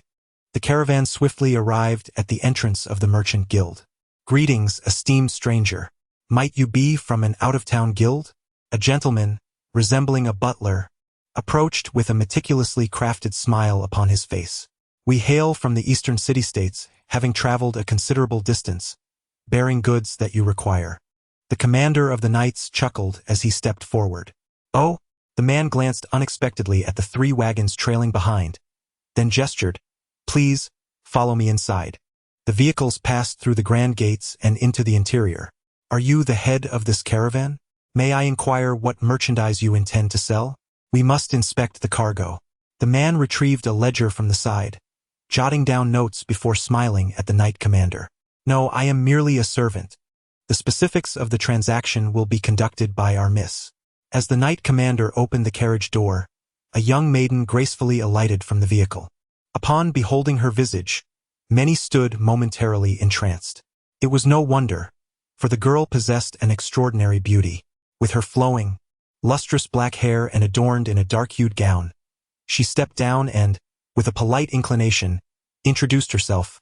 Greetings, I am the representative from the Rod Merchant Association of Temei. Why you? Hello, my lady. Your beauty is truly captivating. After a prolonged moment, he finally regained his composure, sincerely offering his admiration. Despite his worldly experience, he found himself momentarily spellbound by the presence of this enchanting young woman. If one were to describe her, she might very well be the most exquisite maiden he had ever encountered in his lifetime. In both demeanor and appearance, she seemed the very embodiment of divine artistry, utterly flawless. I have journeyed from afar, bringing primarily the rare kegu fruits and red lotus flowers from the border forests. It is said that these goods are exceedingly difficult to gather yet in great demand, which prompted our caravan to procure them. With that, Xia Jin stepped aside, gracefully waving her hand, prompting Ellie to open the rear doors of the 2 wagons. Heavy boxes came into view, and 2 soldiers stepped forward to lower them, unlocking the lids to reveal layers upon layers of luscious, vibrant red fruits. A glimmer of astonishment flickered in the man's eyes as he surveyed the other boxes. Are all of these filled with the same? Indeed, one wagon is laden with fruits, while the other contains red lotus flowers, all meticulously preserved. These goods appear to be of considerable value. Given my position, I fear I am unable to engage in such a transaction. Please allow me to notify the steward. Very well. Chapter 34. Dining barely a few minutes had elapsed when a middle-aged man, sporting a monocle, emerged to greet them. Esteemed Miss, welcome. We are quite taken aback by the arrival of such a formidable caravan. Our hospitality has been lacking. He welcomed Xia Jin with palpable enthusiasm, ushering her inside. Accompanying them were the knight commander and Ellie. As they traversed a winding path and passed through a garden, a sumptuous Western-style edifice unveiled itself before them, complete with an exquisite fountain in its forefront. What a display of wealth! Ellie couldn't help but murmur beside her. Once they settled into a spacious office, the representative smiled at Xia Jin and remarked, while the bounty of the borderland forest is considerable, previous endeavors have often incurred significant casualties, limiting our haul. If you are amenable to selling those 2 carts of goods, I assure you we will offer a higher price than any other merchant guild. That would be splendid. If you are willing to demonstrate sincerity, we could explore further trading opportunities in the future. My trading company, though distant, has access to ample resources, which I believe would be beneficial for you as well, he continued with a chuckle. Indeed, that is only natural. However, I do have a modest request. Would you be agreeable to it? The middle-aged man broached his intention. Please, proceed. I hope that, in the future, all goods you bring will be sold exclusively to us, granting us sole agency. We are prepared to purchase each fruit at 8 silver coins and each flower at 6 silver coins. Xia Jin pondered the offer. If the soldieress' words held true, this price was only slightly below retail, indicating that the merchant guild's profit margins were not substantial. Nonetheless, the volume of trade at hand was immense. Should the other party absorb it all, even minimal profits could translate into significant gains. Furthermore, should they offer a lower price, it would jeopardize the caravan's interests by potentially diverting it to competitors. The demand for forest products was too great. There would always be buyers. This price is acceptable, though I wonder how much volume you can actually handle? She inquired. We shall consume as much as you can provide, the man replied confidently. Should your claims hold true, our caravan would not object to a dedicated partnership with you. However, should our supplied goods exceed your purchasing limits, we will no longer adhere to this agreement. The man contemplated for a moment before nodding, agreed. He seemed oblivious to the gravity of the situation. The negotiations proceeded exceedingly smoothly, and subsequently Xia Jin, representing the Rod Merchant Guild from Temiai City, formalized their agreement with a magical contract. Following this, a swift inspection of the goods ensued, and in accordance with their prior arrangement, the guild disbursed an astounding sum of 800 gold coins. It was undeniable. They possessed extraordinary wealth. From her memories during the princess's era, the entire kingdom's annual tax revenue amounted to a mere 5 million gold coins. Yet, a single transaction by this merchant guild S-branch could surpass 1,000th of the annual tax revenue. After the agreement was reached, the other party graciously extended an invitation for Xia Jin to dine with them that evening. Today, the esteemed lord shall grace us with his presence, and I can facilitate an introduction between you. Would you be amenable to this, my lord? Certainly, I would be delighted, replied Xia Jin with enthusiasm. It would indeed benefit the city lord, considering the taxes involved. That evening, in the banquet hall, a gentleman in his 30s arrived accompanied by several individuals. The host promptly approached to extend a warm welcome. Welcome, my lord. This lady is Miss Xiali from the Rod Merchant Association, as I have already introduced. Greetings, Miss Xiali, the gentleman said, placing his hand over his heart and bowing slightly, a gesture befitting one of noble standing in the kingdom. Xia Jin curtsied in return, lifting her skirt. Although she was unaccustomed to such feminine gestures, the memories of the princess enabled her to perform them with composure. To avert any suspicion of royal lineage, she deliberately altered certain details of her movements. Is the young lady also of noble birth? Such etiquette is quite impeccable. I have encountered ladies from the court, yet their grace may not rival yours. His words served as both a compliment to her nobility and an admiration of her beauty. Xia Jin smiled modestly. You flatter me. I merely engage with nobles from various regions and have had to acquire a semblance of decorum.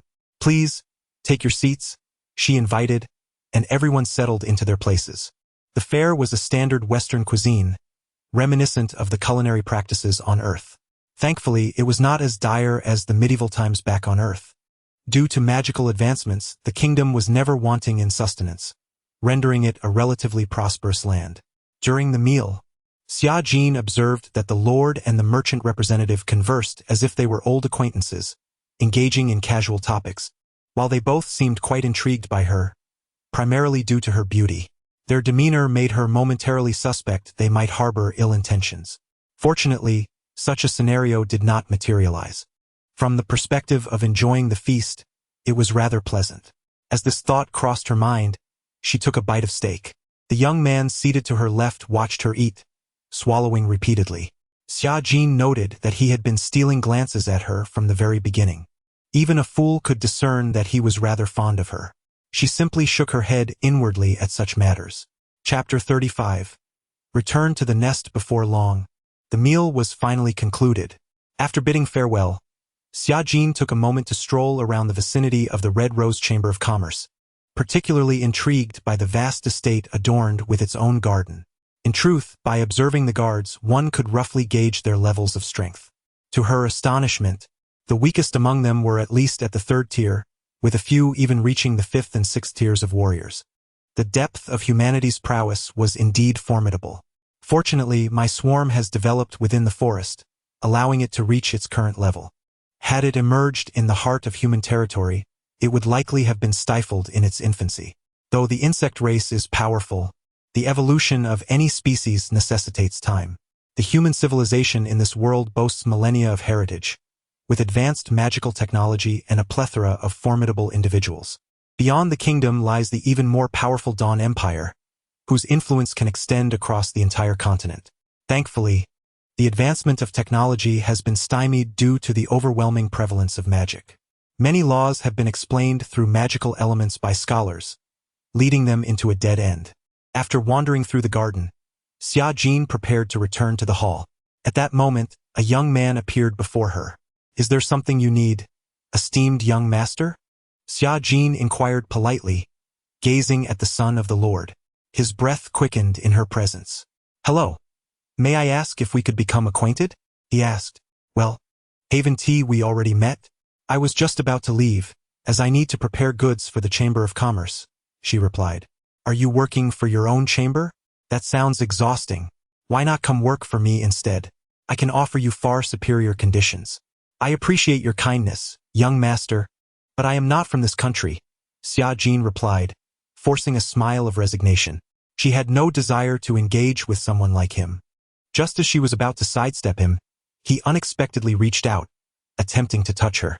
Xia Jin swiftly evaded, casting him a cold glance before walking away. Upon entering the interior and bidding farewell to those present, she exited through the main door. As she departed, she faintly overheard a conversation between the young master and the Lord. "Fortunately, you did not do anything foolish. At your age, you should make it easier for me," the Lord admonished. "I'm sorry, father. She is simply too beautiful. I couldn't resist," the young master replied. "Fool, every man knows she is lovely, but your antics will only bring me trouble. If you truly like her, pursue her properly next time. Do not ruin a good opportunity." As she settled into the carriage, Xia Jin waved to the captain of the knights. "Understood. Your Highness, that young master did not take advantage of you, I hope?" the captain inquired with visible concern. "Why, do you think I would be at a disadvantage?" Xia Jin replied, gazing out the window with a light smile. "To be honest, your Highness, even though you are quite powerful, you still evoke worry in others," the captain sighed. Indeed, the small and delicate girl, Xia Jin, certainly gave off an impression of fragility. However, as her power grew, the Empress's presence began to subtly influence her. This delicate yet haughty contradiction of beauty could drive countless admirers to madness. The transaction, laden with thousands of gold coins, swiftly departed under the escort of the local town guards. Observing the caravan's retreat, several soldiers could not help but murmur, "Isn't that direction towards the forest? Wouldn't that be perilous?" With over 20 individuals, if they stick to the forest's edge, they should avoid encountering any magical beasts, speculated an officer nearby. The caravan returned near the nest, heralding the successful completion of this trade venture. It seemed that I would not need to personally oversee the next one. Xia Jin leaped from the carriage, joyfully embracing her own doppelganger. Embracing oneself felt rather peculiar, considering that her clone was, in essence, a creature of the insectoid race. The oddity deepened. Nevertheless, she was undeniably beautiful. Staring at her own reflection, she momentarily lost her train of thought. She harbored serious doubts that her subordinate's unwavering loyalty wasn't significantly influenced by her appearance. After all, in this world, many people's values align closely with their physical attributes. A striking visage, regardless of gender, greatly enhances one's charisma, and when matched with the appropriate status, success becomes far more attainable. Once a male soul, witnessing her current form was undeniably stirring. How wonderful it would be if this young lady were my wife. Alas, she was but herself. Her emotions were complex. Each time she caught sight of her reflection, she was overwhelmed with admiration, let alone how others might perceive her. The most astonishing part was that she had fully acclimated to wearing skirts. Well, to be precise, her sole focus had been on developing the insectoid race, never once contemplating matters of attire. Taking a moment to gaze at her reflection, with a curvaceous figure, a gown adorned with gentle patterns, and irresistibly alluring black stockings, she found herself thinking, not bad at all. Although she had become a woman, her identity and beauty were truly beyond reproach. Chapter 36. Adventurers from the kingdom. Early the next morning, Xia Jin donned a new outfit. The pale blue mid-length skirt and white knee-high socks surprisingly suited her well. Of course, the attire included several shorter skirts, but Xia Jin was adamant about not wearing them out of concern for potential wardrobe malfunctions. After all, safety shorts were non-existent in this era. Stepping outside the mother nest, she observed the swarm diligently constructing a massive surface fortress. The first step involved laying down a solid foundation, a subterranean complex nearly 100 meters deep and intricately connected, serving as the backbone of the structure. Being her abode, it needed to ensure safety while exuding grandeur. Adequate drainage facilities were imperative to prevent flooding during torrential rains. The appearance had to rival miracles, at least reflecting the majesty of the insect overlord. However, Xia Jin soon realized that no matter how meticulously she attended to aesthetics, the architecture ultimately radiated an unmistakable aura of darkness, reminiscent of a decline in sanity. Well, darkness it was. The insectoid style could be embraced as a unique characteristic. The peculiar taste was simply unchangeable. After contemplating the ongoing construction of the palace, she immersed herself in thought, surveying the status of the entire swarm. Currently, the number of combat insects was nearing 6,000. Among them, 300 guarded the vicinity of the mother nest, primarily consisting of jumping insects and a few stingers. 1,000 were concentrated in the direction of the glowing forest, the area most densely populated by stingers, with 300 on high alert to fend off potential elven attacks. 200 jumping insects lay in ambush within the jungles 20 kilometers to the south, discreetly monitoring for adventurers from the kingdom. Another 1,000 were engaged in hunting beasts to the north. The remainder was allocated to clearing pathways for the city-state. Indeed, Xia Jin planned to deploy over 3,000 insects to launch an assault towards the northeast, circumventing the Dark City from 5 kilometers to the north and establishing a new insect base 10 kilometers to the east of the city, where they could bolster their ranks. This maneuver effectively encircled the city with her swarm. As long as the inhabitants refrained from venturing more than 5 kilometers into the forest, discovering the presence of these insects would prove challenging. Despite their considerable size, the swarm possessed remarkable vision. Prior to any conflict, numerous scout insects remained vigilant towards the Dark City, prepared to evade any intruders. Should anyone emerge from within, they would swiftly eliminate them to prevent detection. Interestingly, the residents of the Dark City had recently ceased frequenting the forest. The insect swarm had garnered suspicion as the forest's monstrous inhabitants. Encountering them could lead to dire consequences. This city, which relied on selling forest produce to the kingdom, was likely to face an economic crisis in the near future. Moreover, relations between the two regions had soured significantly. Aside from the initial group of refugees who were blocked, few had managed to enter Count Amaral's territory thereafter. Consequently, some sought to reach the city of Dui, where Xia Jin conducted trade. However, these unfortunate souls were annihilated by a squad of her insects en route. Consequently, for a time, the attack on the Dark City remained largely unknown to the public. Count Imero, in an effort to avert greater troubles, imposed a news blackout internally. Moreover, he appeared to have dispatched envoys to the Dark City to ascertain the situation. Subsequently, this astute count cleverly opted to invest in attracting more adventurers to explore the forested areas. Indeed, following the concealment of the beast attack incident, he encouraged the unsuspecting to venture into the bordering forests to hunt the monsters. This strategy ensured that those who returned alive would, to some extent, bring back tidings from within the woods. As a result, in recent days, Xia Jin noticed an increasing number of adventurers within her sight. Although most dared only to search for prey within a 20-kilometer radius of the border, a few parties of second and third-tier strength, or those aided by mages, bravely pressed deeper. On the afternoon of the following day, Xia Jin encountered a particularly remarkable team. As they entered her line of sight, they were just 22 kilometers from the nest. In the dense jungle, a quartet of 4 proceeded with caution. The team comprised a third-tier male shield-bearer, a fourth-tier male swordsman, an enchanting third-tier female mage, and a third-tier male archer. In certain online games, such a team would be deemed an all-around standard configuration. The shield-bearer served as the bulwark. The swordsman provided physical damage, the archer distracted foes, and the mage offered magical support and assistance. Judging by their attire, it was evident that this team's equipment was superior to that of ordinary adventurers. The warrior's shield was even embedded with magical crystals, bestowing a measure of enhanced strength. The female mage, slender in build, donned a robe reminiscent of a priestess, her flowing light blue hair and delicate features prompting Xia Jin to steal a few extra glances. "Senior, we have ventured over 30 kilometers into the forest," Should we proceed further?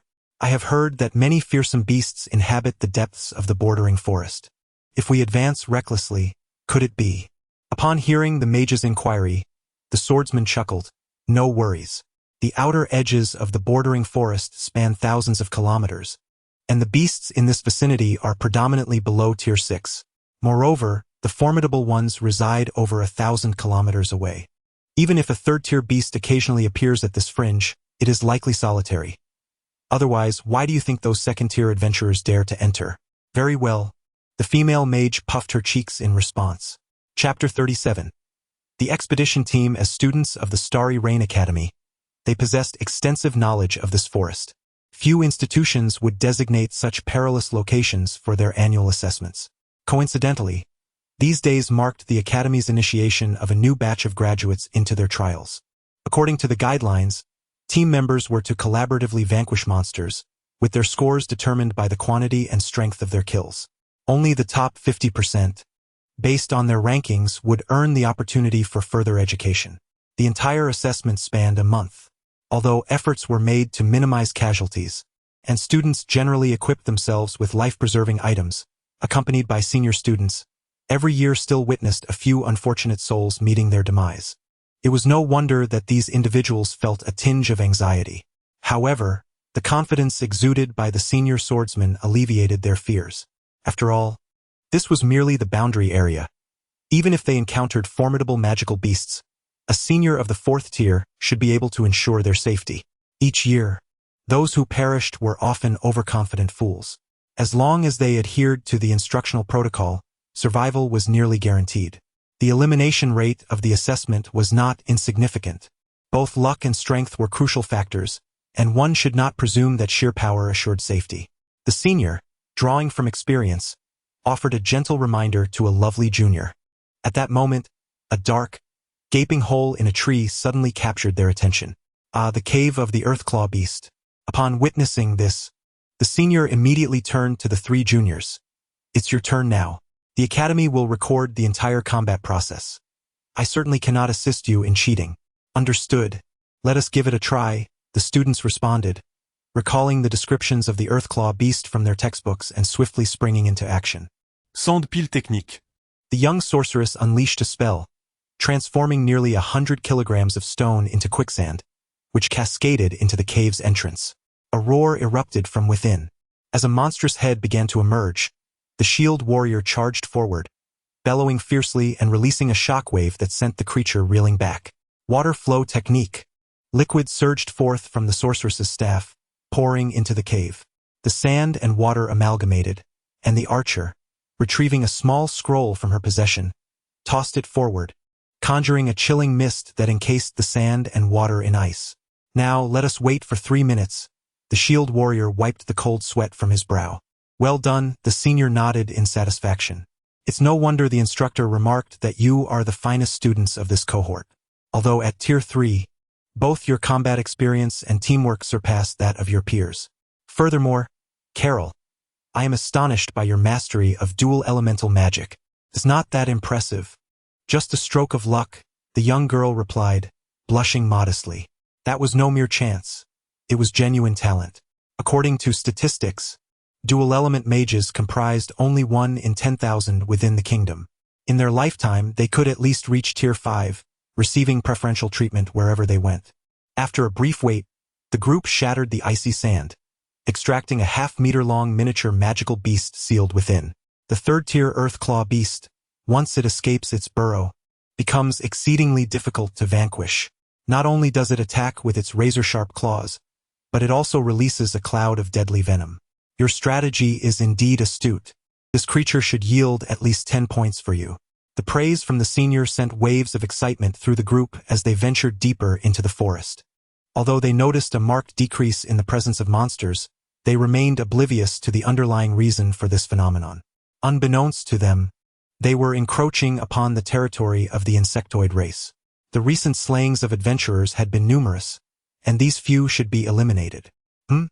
As Xia Jin prepared to mobilize a swarm of insects, she observed that the ground beneath a few members had unexpectedly collapsed. Suddenly, a grotesque creature, measuring 15 to 16 meters in length, emerged. A sandworm. This is dire. How could a fourth-tier creature be found in this locale? The senior's expression shifted dramatically. Upon its emergence, the colossal beast swung its pincers, measuring over 2 meters, aimed directly at the unsuspecting archer. A purely physical assault. Is this beast truly only fourth tier? Although the archer managed to evade the strike, the force of the sandworm created a deep crater in the ground. The sorceress swiftly cast an earth needle spell, conjuring 2 30-centimeter-long spikes that embedded themselves into the creature's body. However, given the sandworm's immense size, even with the needles penetrating deeply, they inflicted only minimal damage. Meanwhile, Xia Jin, whose projection clone happened to be nearby, summoned a swarm of insects and personally approached the scene. From a distance, she saw the group struggling against the formidable sandworm. Even the self-proclaimed non-helper swordsman senior was compelled to join the fray, as the monster indeed exceeded their collective capacity to withstand. It seemed that these students possessed a considerable understanding of magical beasts. After a moment's contemplation, she resolved to assist these individuals and gather valuable intelligence regarding the kingdom of Creel from them. Let us proceed. With a mere thought, the insects at her sides sprang into action. Chapter 38. The mysterious beasts. A handful of students on the scene were engaged in a desperate struggle. The sandworm refrained from casting aggressive spells, yet it fortified its own defenses with formidable might.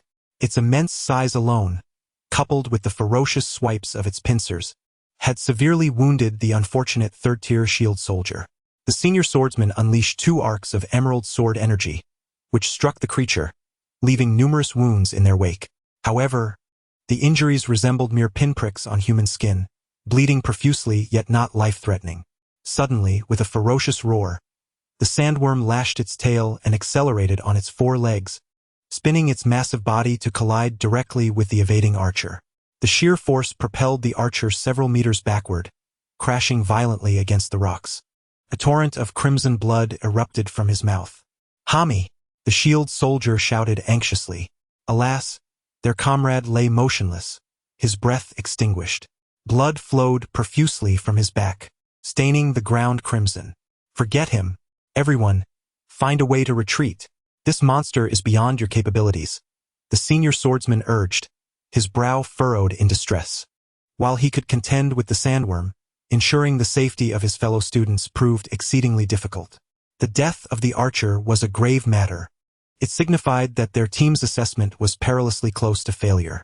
Indeed, fortune is a component of strength, and if they faltered due to encountering an overpowering beast, they could only blame themselves. After all, on the battlefield, the enemy would not ease their onslaught merely because of one's weakness. The academy imparts this harsh truth to its students through such experiences. The girl and the shield soldier were engulfed in anguish, for Hami had been their dearest companion. Yet now, in their struggle for survival, they had to abandon him. Resolutely, they turned to flee the scene. However, to their dismay, the sandworm leapt over the senior swordsman and landed heavily before them. It was over. The shield soldier felt a chill in his heart as he witnessed the giant pincers descending toward the girl's head. Suddenly, movement stirred in the distant grass. Moments later, several grotesque beasts, each 2 to 3 meters long, burst forth from the bushes. Among them was a 1-meter-long ice spear. Whoosh! The ice spear soared through the air, striking the sandworm's pincer and sending its massive body reeling to the side. The terrifying creature emitted a piercing shriek, leaping into the air, and in the astonished gaze of the archer and senior swordsman, it landed atop the sandworm. The sorceress instinctively closed her eyes, yet felt no imminent attack. Instead, she heard the wails of the sandworm. Opening her eyes, she beheld a multitude of ferocious beasts charging forth, recklessly engaging in combat with the sandworm. She staggered back a few steps, leaning against a tree, her eyes wide with shock and confusion. What is this?" The swordsman similarly shook his head. "I've never seen such beasts before." Although merely third tier, they were fiercely battling the sandworm, whose strength was several times greater. This was truly madness. The subsequent scene profoundly impacted those present. Vivid green liquid arced across hundreds of meters, striking the flesh of the sandworm. The terrifying hissing intensified its wails, as it writhed in agony upon the ground. The sandworm, resembling a scorpion, struggled incessantly in the eyes of the three students.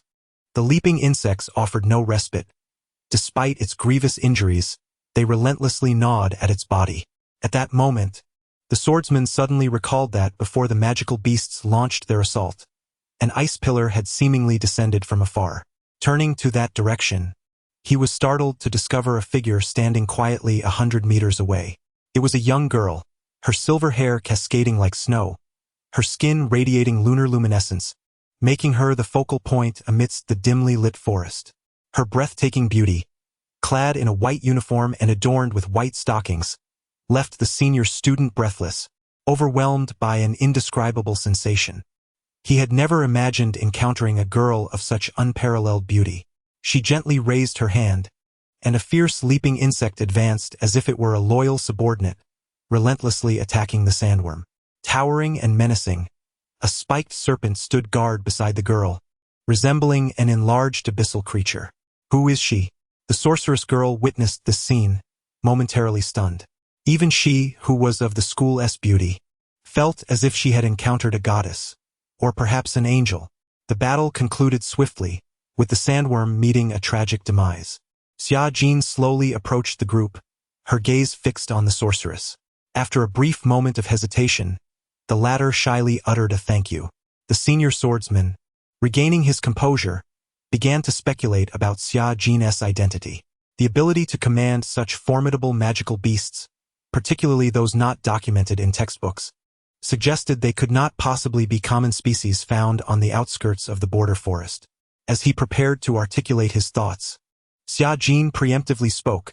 "You have trespassed into my territory."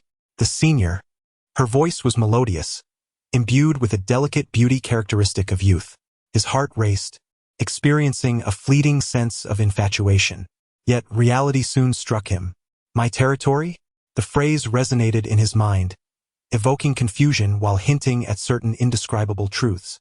Chapter 39. The insect race is not a beast. Xia Jin approached the sandworm, as a new swarm of jumping insects emerged from the forest, carrying away the wounded and the deceased. The three observers witnessed the entire scene. The young sorceress glanced at her senior, only to find him equally bewildered and astonished, evidently unfamiliar with these creatures inhabiting the area. Once the insects had cleared away the remnants, Xia Jin closed her eyes, attuning herself to the swarm to sense her surroundings. Moments later, she opened her eyes and inquired, "There is a group approaching from 2 kilometers away. Are they your companions?" The swordsman hesitated for a moment before shaking his head. Strictly speaking, the students taking the examination were not his comrades. However, how did she perceive a distance of 2 kilometers? The girl scrutinized them closely before suddenly unleashing a mysterious binding power that enveloped the three of them. Spatial magic. After casting the spell, Xia Jin declared, "I cannot allow you to leave." A swarm of jumping insects gradually surrounded them. "From this moment on, I present you with 2 choices. First, perish here." A chill ran through the hearts of each individual. Second, survive, but for the time being, you must heed my commands and remain obedient within this jungle. Xia Jin had recently acquired historical knowledge of the insect race from the brain insect. The next tier of the base would introduce parasitic insects capable of invading and completely controlling hostile beings. Furthermore, for certain trusted individuals, the mother nest could transform them into semi-insectoid creatures. The price, however, was total subjugation to the will of the swarm. Any hint of rebellion would be detected and met with immediate backlash from the entire mental network. Before invading the kingdom, Xia Jin believed she could cultivate a cadre of her own spies. Those who entered her territory and were aware of the swarm's existence were undoubtedly the best candidates. We wish to survive. After a brief internal struggle, the senior wisely acquiesced. The other 2 had no choice but to follow his lead. With no alternatives, self-preservation was paramount. "Follow me." Subsequently, amidst a haze of confusion and unease, the group was compelled to accompany Xia Jin for several hours until they arrived at the site of a colossal organism that appeared grotesquely distorted. Rather than a mere creature, it resembled a structure with biological characteristics. The ground beneath them was unnaturally soft, giving them an indescribable sense of unease as they stepped upon it. A meticulous examination of the soil beneath the grass would reveal that the ground was, in fact, a pulsating organism. The surroundings were teeming with terrifying jumping insects, some of which were transporting massive stones. It was an unsettling sight. In recent days, the soldiers had constructed rudimentary shelters using stones, and Xiajin promptly instructed them to take residence within. The moment they were confined within the structure, the shield soldier could no longer contain his complaints. I have never heard of such a monstrous group in this area. What have we stumbled upon? I do not know.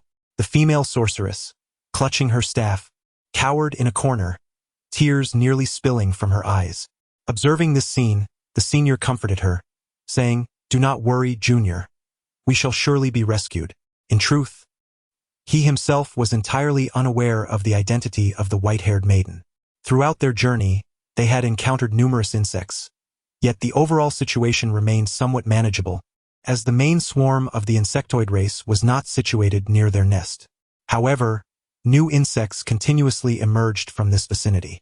Had they witnessed the larvae cocooning and transforming into adults, it would undoubtedly have left them with lifelong psychological scars. Once the next base emerged, I could parasitize these individuals and subsequently deploy them as spies within the kingdom. Through conversations with the trio, I learned that their assessment would last for another week. Meanwhile, it was estimated that it would take at least 10 days for me to accumulate sufficient ordinary energy for an upgrade. As for gold coins, I could preemptively sell several carts of fruits and herbs to the Red Rose Trading Company in exchange for currency. The only remaining consideration was the mithril. While Xiajin pondered these matters, news suddenly arrived from the westernmost territory concerning the spiky serpents. "Sister, do you truly believe these creatures can communicate?" Two beautiful green-haired elves stood atop a tree, observing several spiky serpents patrolling back and forth from a distance of several hundred meters.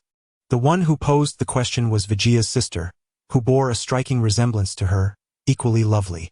Yet, even if communication proved impossible, there was little that could be done. The elders believed we ought not to engage in conflict with any magical beasts. Over the years, the elven race had suffered a declining population amidst disputes with other races. Although we are all long-lived beings, the cost of birthing a new elf is exceedingly high. With a sigh, Vigia leapt down from the great tree. Upon witnessing this action, the spiky serpents instinctively prepared to strike. The information rapidly disseminated to the nearby swarm, plunging nearly 1,000 insects into a state of heightened tension. However, Xiajin's prior command still held sway over them. No attacks were to be initiated until true danger presented itself. Thus, it was not until the elves approached within 20 meters that the serpents bared their warning fangs. They waved their forelimbs as if to signify to the two elves, "Advance further and we shall attack." Vigia halted, exchanging a glance with her sister. Truth be told, it was the elven side that had acted unjustly in prior disputes. Upon entering the glowing forest, they had dispatched several of the opposing creatures. Now, as they drew near, these insects refrained from aggression, leading the two elves to question, might it be they who appeared more malevolent? Yet such thoughts were swiftly cast aside. The harrowing scenes of the beast war lingered vividly in their minds. The fearsome leopard king had been driven away, and these creatures before them were undoubtedly formidable. Consequently, she promptly declared, "Please do not be alarmed. We come with goodwill, hoping to seek an audience with your lord." Chapter 40. Encounter with the elves. After exchanging words, the spiked serpents maintained their vigilance towards them. The two elves were equally apprehensive, fearing an abrupt attack from their adversaries. After all, while the jumping insects posed a manageable threat, these towering, serpent-like creatures were formidable, possessing a fourth-tier strength along with ranged offensive capabilities. It was impossible to ascertain how many lay in ambush around them, and many insects could be seen maneuvering from afar. Fortunately, after a brief span of 10 seconds, the spiked serpents seemed to receive some form of command and parted to create a passageway. A jumping insect approached from the distance, letting out a low growl directed at the two elves before turning away. "Is it guiding us?" the younger sister asked in a hushed tone. "Perhaps," the elder replied, realizing the elder's conjecture was correct. These beings were capable of communication, and their nature might not be as brutal as their appearance suggested. The two elves, however, were oblivious to the concept of the swarm's collective will. In truth, The actions of the entire insect race were under the complete dominion of their queen. As the two elves advanced, their astonishment grew. All around them were swarms of jumping insects and spiked serpents. It seemed these creatures had long been on guard against the elves, having established their presence well in advance. After traversing a short distance, the jumping insects accelerated, prompting the elves to quicken their pace, bouncing from tree to tree. From their elevated vantage point, they could discern that the insect horde was moving in organized formations. Nearly every inch of the dense forest was populated with their figures. Within a mere 3 kilometers, it was estimated that thousands were present. Strangely, as they continued onward, the numbers began to dwindle. The jumping insects led them to a nearby third-tier branch nest, where Xia Jin awaited in her true form. Upon their landing, the elves were taken aback to see a white-haired maiden standing motionless amidst the insect throng, exuding an air of nobility. They had anticipated encountering an even more bizarre beast, yet here stood a person instead. "Sister, is she the leader of these beasts?" the younger sibling questioned incredulously. Vijaya inhaled deeply, contemplating the situation. Given the current circumstances, it is highly likely.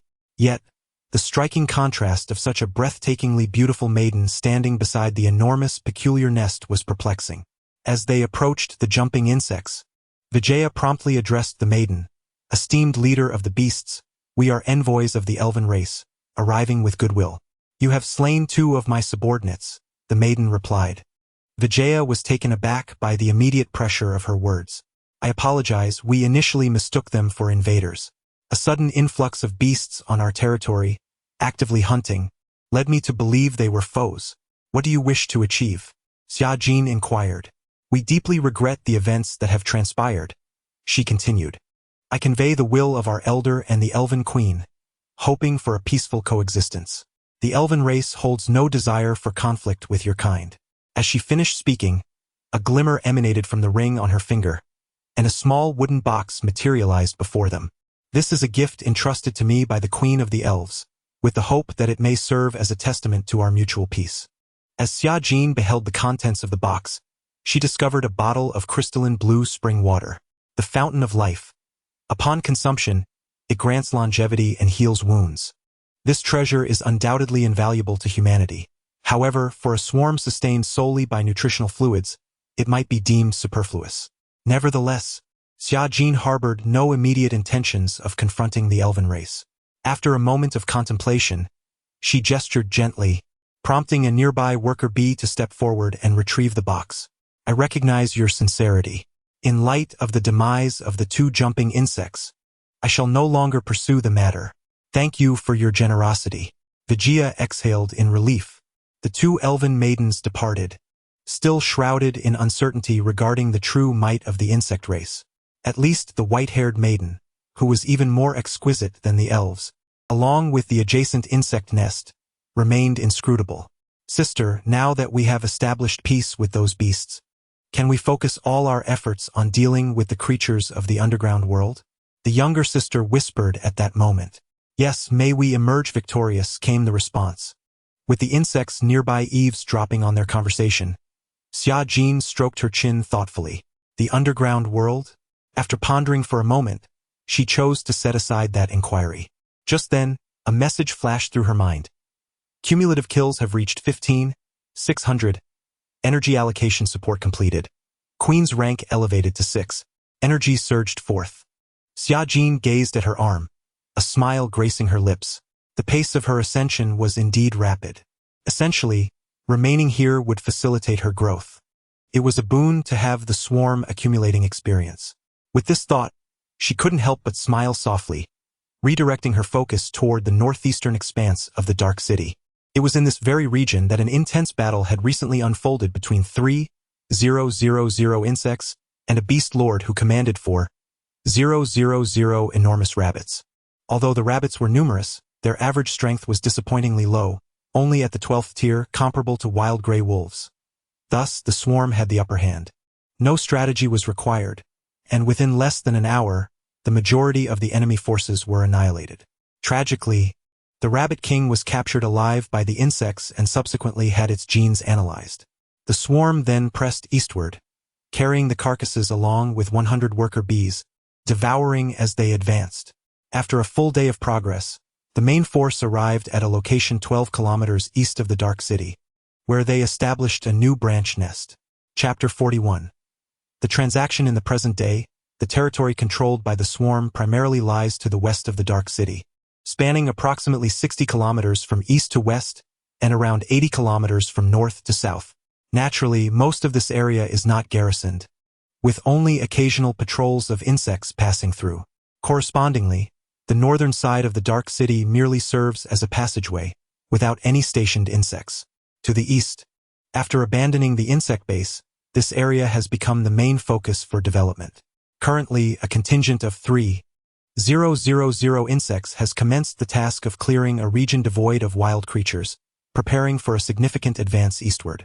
Xiajin plans to further deploy 1,500 insects over the next 2 days, culminating in a total swarm of 4,500, before launching an offensive towards the city-state region. As for the vicinity of the main hive, it is expected to reach a scale of 3,500 insects in 2 days. The rapid increase in numbers can be attributed to her slight augmentation of the queen's brood. At this rate, within 5 days, the army size will exceed 10,000, conveniently allowing the soldiers to deliver another batch of goods to Dewey City during that time. Xiajin calculates that the accumulation of 1 million ordinary energy is likely to surpass her initial expectations. The only consideration remaining is the acquisition of mithril. She dispatched a knight to the kingdom city. However, it became evident that procuring such an expensive magical material here is quite challenging, and spending a significant amount of money on it seems unwise. Perhaps it would be prudent to inquire with the elves.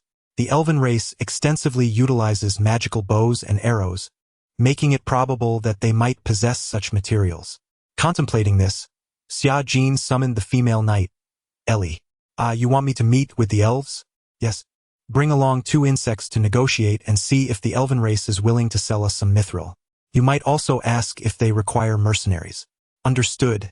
Ellie nodded decisively. Subsequently, the knight arrived at the borders of the glowing forest. After wandering for a while, a strange female elf descended gracefully from above, landing softly amidst her astonished and curious gaze. Are you a human? The elves harbor a low regard for humans. Had it not been for the accompanying insects, this elf would have already attacked. I am human, but I am entirely loyal to the swarm now. I come as a representative of the insect queen to discuss a matter.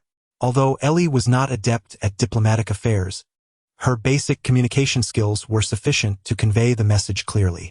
You are human yet loyal to another swarm? The elven maiden regarded her with incredulity, before inquiring further, what business do you bring? The queen requires approximately 25 kilograms of mithril and hopes to acquire some from the elves. Mithril?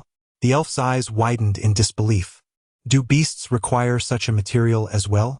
Indeed, the queen seeks to achieve breakthroughs in the realm of magic. Unbelievable.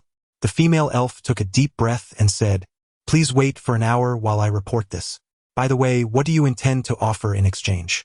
The queen proclaimed that you may employ the swarm to assist you in various tasks, even in battle, akin to mercenaries.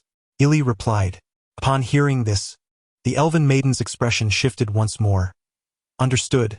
Please await my report. Half an hour later, in a certain part of the luminescent forest, the resplendent elven queen, with her flowing golden hair and breathtaking beauty, sat beneath a towering tree, having concluded the briefing. May we engage them? This beastly tribe indeed differs from those we have known in the past. Vijaya mentioned that their leader is a humanoid maiden, even more stunning than we elves. Could she truly be a figure of myth? Her tone bore a hint of uncertainty. Your Majesty, within a tribe capable of producing a mythical sovereign, many formidable beings abound. They could not possibly venture far from the magic-laden heart of the forest. Indeed, yet we are in dire need of combat support. The vastness of the underground world exceeds imagination. Merely defending the entrance poses significant challenges. If that beastly leader speaks truthfully, perhaps we might consider her proposal. Your Majesty, but they are beasts. Can we truly trust them? One of her subordinates spoke with a trace of melancholy. There are no options left. The elves are no longer as they once were, and the world tree is on the brink of withering. We can only hope for a miracle. Another half hour passed. and the elven maiden returned to the designated location. After a brief wait, she spotted Ely. The queen has acquiesced, yet mithril is exceedingly rare, and our elven reserves are limited. The queen desires to exchange 1 kilogram for the employment of 10 beasts, and she requests that we do not overly pursue accountability for subsequent losses. Are you elves in trouble, or have you encountered perilous foes? Ely inquired with a furrowed brow. You are human. I should not disclose this to you. Very well. Ely sighed, realizing how the elves harbored an aversion to humans. Indeed, it is said that to this day, countless elves in the human world suffer enslavement, treated as mere playthings by the nobility. Under such circumstances, refraining from violence against humans is already a significant restraint. 250 beasts. This price is quite fair. In truth, mercenaries in the human realm might not even be worth a kilogram of mithril, even for 30 lives. She cast a glance at the nearby spiked serpent. It immediately raised its head and let out a fierce roar, followed by a swarm of jump bugs emerging from the thicket. The basic combat unit of the swarm consists of squads, each comprising 10 jump bugs and 2 spiked serpents. According to this transaction, we shall provide 20 squads, along with an additional 10 jump bugs. As Ely spoke, the insects drew closer from a distance. Witnessing this scene firsthand, the elves finally comprehended the formidable presence these terrifying creatures exuded. Their grotesque appearances and menacing growls suggested that each insect was born for the sole purpose of battle. Chapter 42. The Battle Underground. Grateful for your generosity, the elven maiden expressed her thanks to Ellie, striving to compose herself before addressing the serpent-like creature before her with a gentle tone. Might I accompany you as we depart? The serpent remained silent. However, Ellie interjected with a smile, you need only issue a command. Whatever the queen desires of them, they shall adhere to without fail. Once they have consented to your employment, any order may be given. Is that so? Although the elven maiden had mentally prepared herself, Ellie's words left her profoundly astonished. Meanwhile, in the maternal hive, Xiajin's true form had just returned. She had already gleaned the unfolding scene through the swarm network. These elves were indeed stunning, surpassing the beauty depicted in numerous works. Xiajin acknowledged her superficiality but found no fault in it. After all, she was now the queen of the swarm, free to pursue her desires as she wished. 250 jumping insects trailed behind the elven race into the bioluminescent forest.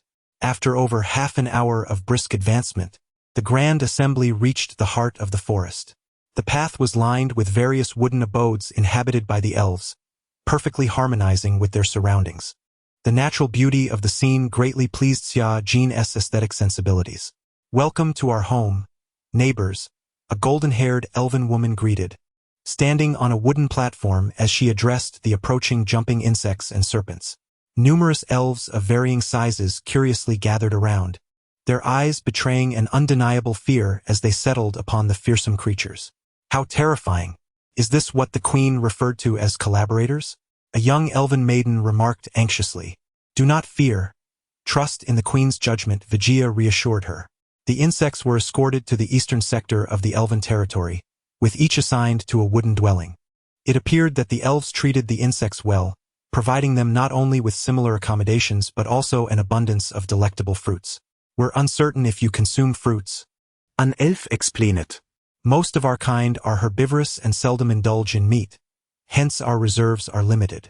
However, we do raise some beasts originally intended for trade with the cheetahs. You may enjoy them now. A number of cooked dishes were presented. As the jumping insects approached the food amidst the elves' anxious expressions, they began to feast. Few like pets, they may appear fierce, a young elf remarked, patting her chest. Be gentle. They might understand, another elf cautioned. Treating these beings, who call themselves the swarm, as mere cats or dogs would be a grave mistake. They are true machines of destruction. As the two elves whispered amongst themselves, they departed. After indulging in a hearty meal and resting in place, an older-looking elf approached. Please, follow me, she beckoned. The insects, seemingly endowed with intelligence, rose almost simultaneously. Indeed, communication is possible, the elven maiden observed, her face alight with surprise. As a general rule, if a creature is below the 6th tier in the World of Warcraft, its intelligence is exceedingly low, rendering it incapable of comprehending their language like the Zerg do. The elven maiden led 250 insects away from the scene, sprinting toward the western expanse of the glowing forest. After a mere 20 minutes, a cave came into view. The insects followed the elf inside, descending along the labyrinthine paths. Approximately half an hour later, they were suddenly ambushed by a swarm of spiders. The spitting snakes immediately unleashed their viscous acidic liquid, dissolving many of the spiders into a thick, gooey substance. This gruesome sight sent shivers down the spine of the elven maiden. As more spiders advanced, she drew her bow and unleashed a radiant arrow towards the distance. With a resounding explosion, 6 or 7 spiders, each the size of a wolf, were obliterated. The jumping worms promptly charged forth, retaliating against the arachnids. Given the relatively low tier of the targets, the battle was overwhelmingly victorious. Let us proceed. Just a short distance ahead lies the underground realm, where our elven kin have long been combating perilous foes. Suppressing her astonishment, the elven maiden continued deeper into the cave. The swarm followed suit, and soon an expansive area devoid of boundaries materialized before them. Despite being in the underground world, one could still gaze upward and behold the sky. A city, rich in elven architecture, stood at the exit, with numerous elves patrolling its heights, engaging in combat with a horde of peculiar intruders. Upon witnessing this scene, the insect swarm became visibly agitated. They instinctively understood their purpose. After receiving confirmation from the elven maiden, the main force surged toward the enemy. A multitude of monsters charged forth like a crashing wave. Through the insect's perspective, Xia Jin discerned the appearance of the adversaries. They bore lizard-like wings and sported a sharp horn atop their heads, yet could not fly, instead wielding rudimentary weaponry in battle. The elves, stationed within the city, fired arrows downward, but found themselves in disarray when confronted by the advancing creatures. What manner of beings are these? Xia Jin pondered, perplexed. It was not until the insects plunged into the midst of the monsters, wreaking havoc, that she exhaled in relief. They were not particularly formidable. If one were to speculate why the elves could not withstand the onslaught, it was primarily due to the overwhelming numbers of the foes. The elves, being fewer in number, were compelled to resort to more resource-intensive defensive magic when approached, significantly reducing the duration of their defenses. Already, several elven corpses were visible. For their race, the loss of even a single member constituted a considerable blow. Chapter 43. The Goblin Kingdom. What a terrifying creature, capable of vanquishing even the demons. The elven maiden witnessed the fearless swarm, like a pack of madmen, piercing through the enemy's lines with the precision of a dagger. Thousands of demons stood helpless against a mere 250 of these creatures. However, in the rear, the enemy still boasted considerable numbers. The forces currently besieging the city were merely a vanguard. During the skirmish, a portion of the insects had attempted to bite into the flesh of the demons, discovering that it yielded a substantial amount of ordinary energy. At that moment, Xia Jin realized there were gains to be made from this battle. Simultaneously, at the border of the glowing forest, Vijaya delivered the 25 kilograms of mithril she required. Your integrity has earned the admiration of the elven race. As she relinquished the mithril, Vijaya spoke with utmost seriousness. Indeed, it has been a pleasure collaborating with you. Ellie, representing the insect queen, accepted the mithril and returned to the vicinity of the mother nest. Well done. Store these items carefully, Xia Jin remarked with a gentle smile, then shifted her focus to the eastern front. Over the next 2 days, the branch mother nest completed its upgrade, successfully reaching level 3. Soon afterward, reinforcements arrived, and a main force comprising 500 insects was officially formed. Under Xia Jin's command, the army advanced, with the black jumping insects leading the charge, launching an assault on the expansive eastern forest. The beasts along the way suffered heavy casualties. Hundreds of worker bees followed closely, desperately devouring the remnants of the fallen creatures. Just as the army had progressed 20 kilometers, a troop of green-skinned goblins emerged. You again. Upon seeing the arrogant and grotesque faces of these creatures, Xia Jin unhesitatingly ordered her insects to launch an ambush. However, the ensuing battle revealed that this goblin legion was not so easily subdued. The enemy's numbers were staggering. After swiftly defeating 2,000-strong contingents, an even larger goblin army had organized a formidable defensive line in the rear. They dispatched archers and prepared catapults to deliver ranged assaults upon the charging insects. Meanwhile, squads of soldiers wielding small round shields brandished their sharp blades, forming a tight phalanx in front of the ranged units. They have even mastered tactics. Observing such a well-organized formation ahead, Xia Jin ordered the swarm to temporarily halt their advance. A standoff ensued in this direction. The goblin main force was at level 23, with a powerful individual of level 4 appearing among every 20. As for those of levels 5 and 6, they were exceedingly rare, appearing only among thousands. On the insect side, the jumping insects were at level 3, and the stinging serpents at level 4. There were no higher ranks. Although the insects held the advantage overall during combat, facing such overwhelming numbers would result in severe losses if they pressed the attack. It would be wiser to wait a few days for the mother nest to upgrade before launching a new offensive. Xia Jin contemplated this, but it was evident that these goblins had no intention of granting her such an opportunity. They unexpectedly organized a counterattack, attempting to drive away the invading swarm. Faced with these audacious goblins, Xia Jin could only command her minions to deliver a bloody lesson. Thus, 750 venomous snakes formed the core of their firepower. The front-line jumping insects obstructed the enemy's advance at close range, while the rear unleashed streams of acidic liquid as if they were falling rain. For a moment, the goblins were rendered dazed, finally realizing the caliber of their adversary. The 1,000-strong army suffered devastating blows in mere moments. Catapults launched heavy stones, compelling the enemy commander to order the ranged troops to retaliate. Shortly thereafter, a dozen boulders, each weighing 50 kilograms, were hurled over several hundred meters, landing among the jumping insects. Regrettably, their numbers were woefully insufficient. Most were successfully evaded, and only a few of the stones grazed their targets, failing to significantly impair their combat efficacy. Although the goblins' arrows possessed formidable penetration power, they were but a mere tickle to the jumping insects, causing no fatal injuries even when numerous shafts lodged in their bodies. The battle waged on for 20 minutes, and as the front lines began to falter, the goblins dispatched a reinforcement of a 50-strong elite corps, all at level 45, who surged into the swarm of jumping insects, granting the main force a brief opportunity to retreat. The conflict soon concluded, with both sides withdrawing a kilometer, maintaining a standoff. Despite achieving a modicum of victory, Xia Jin, surveying the growing number of goblin reinforcements from an elevated vantage point, remained wary. A legion of 5,000 goblins seemed considerable, and she harbored grave doubts about having ventured into the goblin race's stronghold. What transpired next confirmed her suspicions. Approximately half an hour later, a fifth-tier goblin emerged at the forefront of their ranks, proclaiming, "Beasts ahead, the goblin clan wishes to negotiate. Please send forth a representative." Xia Jin pondered for a moment, then dispatched a jumping insect to approach the goblins. "Is your commander merely sending a lowly minion?" The goblin's tone was exceedingly haughty. "Then relay this message for me. Any foe attempting to invade our goblin kingdom shall endure unimaginable losses. Inform your beast lord that our goblin clan is fully prepared to resist to the bitter end. Attacking us will yield no benefits for you." Chapter 44. The Nest of LV5, the Goblin Kingdom?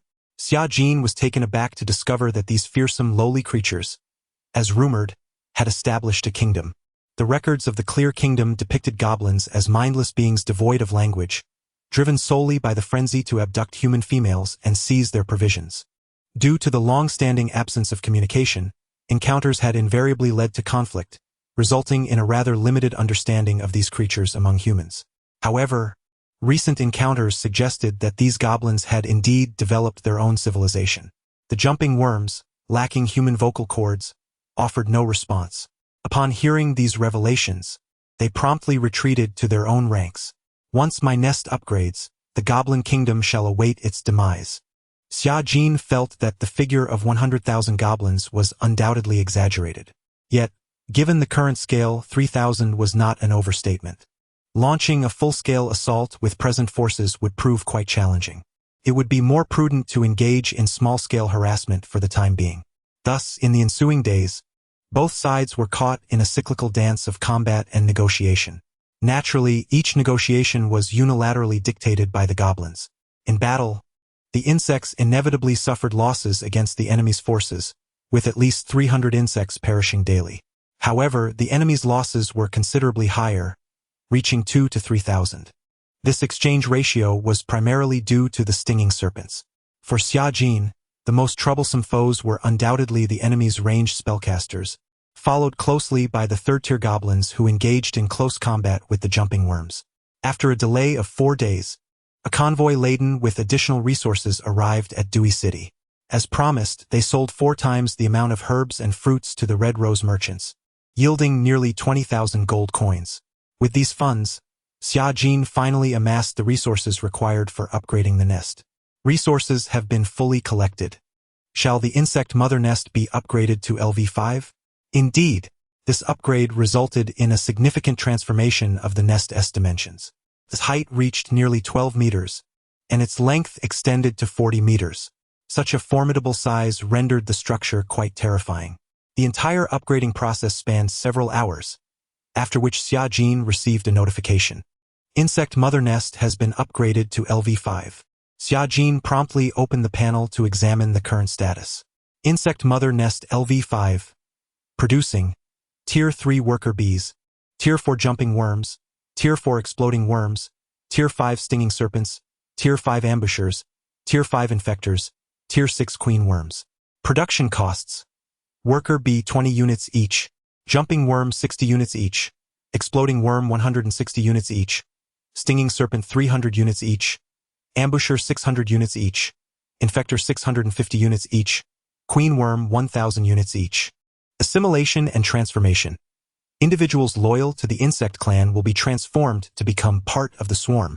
Transformed individuals will experience a substantial increase in loyalty and, after a set period, will fully metamorphose into insect entities. Absolute loyalty. Should there be a possibility of betrayal prior to transformation, the modified individual will perish immediately.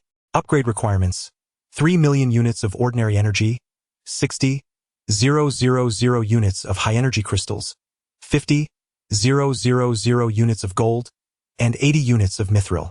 Description: the initial hive of the Zerg, though it has undergone evolution, remains quite primitive and serves as the breeding center for the swarm that will replace the queen. Upon completion of the upgrade, the jumping worm ascended to level 4, while the stinger reached level 5. Additionally, 2 new level 5 units, the lurker and the infector, were introduced. The lurker, a colossal creature resembling a spider, can burrow underground and create a row of sharp spikes within a radius of 500 meters to attack foes, exhibiting a truly terrifying power. In contrast, the infector is a non-combatant creature, towering 3 to 4 meters high and measuring 7 to 8 meters in length, resembling a fusion of a pill bug and a scorpion. It possesses the ability to release a unique neurotoxin that can parasitize and control enemies for a period of time, as well as permanently infect other beings, turning them into puppets. Moreover, in combat, the infector can disseminate a special mold that inflicts persistent and mild damage on enemies, affecting their strength and combat capability. Within the mold's spread, any hidden enemy positions will be completely exposed. Clearly, the infector's control abilities are quite formidable. Those under its control face certain death, making it evident that this skill is intended for use against adversaries. The hive's added ability, assimilation transformation, is comparatively mild and can be used to convert individuals like Ellie into allies. After some contemplation, Xia Jin decided to test this on a few students they had previously captured. The beautiful sorceress would undergo assimilation transformation, while the 2 males would be infected with the infector. It was not favoritism. After all, beauty is universally appreciated. Thus, Xia Jin made his way to the facility where they were held and brought the 3 individuals outside. I will permit your departure, but before that, a simple ritual must be performed. Xia Jin presented a bowl filled with a viscous nutrient liquid before them. Drink this. The 2 males exchanged glances, apprehensive at the sight of the unappetizing, bubbling liquid tinged with a faint green hue. Rest assured, it is not poisonous. To demonstrate, Xia Jin took a bowl from the side and drank a sip in front of them. Tastes quite good. Swordsman, shield bearer, young sorceress, Is this even something a human can consume? Chapter 45. Expansion of military might. However, considering their predicament, the three individuals understood that they had no alternatives. Thus, the senior student was the first to raise his bowl and resolutely consume its contents. He nearly retched. Very well. You may leave. Xia Jin nodded gently. The two companions beside him gazed at him, waiting for half a minute to ascertain there was no poison before they too drank. Subsequently, the sorceress whispered, "Can we truly depart?" Indeed, Xia Jin affirmed. Yet, inwardly, she scoffed, if only you could truly escape. As anticipated, mere minutes after they had left the maternal nest's vicinity, they experienced a sudden dizziness, swiftly followed by the loss of consciousness. Incorporating the paralysis toxin of the insectoid race into the nutrient solution proved to be most effective. Xia Jin immediately summoned the infected ones and directed them towards the two men. Infect them. In the next instant, the terrifying infected approached the duo, releasing peculiar toxins into their bodies. Before long, the two men were utterly subdued, curled into a ball, and consumed by the infected. When the time arose, they could be unleashed as combatants. Controlling those weaker than oneself, especially those who had fainted, appeared to be rather effortless. However, Xia Jin also noted that the infection had its limits. Generally, 2 subjects were sufficient. Now only the girl remained. She was directly dragged into the maternal nest for assimilation and transformation. After expending a modicum of energy, she was seamlessly integrated into the swarm's network. Xia Jin sensed her thoughts, and due to the interference of the swarm's will, the girl's loyalty had already reached 70%. Within a maximum of 30 days, she would completely become a member of the insectoid race. Indeed, it was quite absurd. Regrettably, assimilation and transformation required resources and could only be utilized to cultivate spies. In terms of sheer combat prowess, other races were generally inferior to the insectoids. Following this upgrade, the swarm would achieve a significant enhancement in combat capability. The first wave would be to thoroughly conquer the Goblin Kingdom. Subsequently, they would rapidly bolster their ranks using the resources from the city-state and then engage in war with the Creel Kingdom. With this in mind, Xia Jin began the process of upgrading the Tier 3 jumpers and Tier 4 stingers. At this current level, they could concoct 2,000 insects for upgrades each day. In terms of production, a level 5 maternal nest could hatch 12 insects per hour.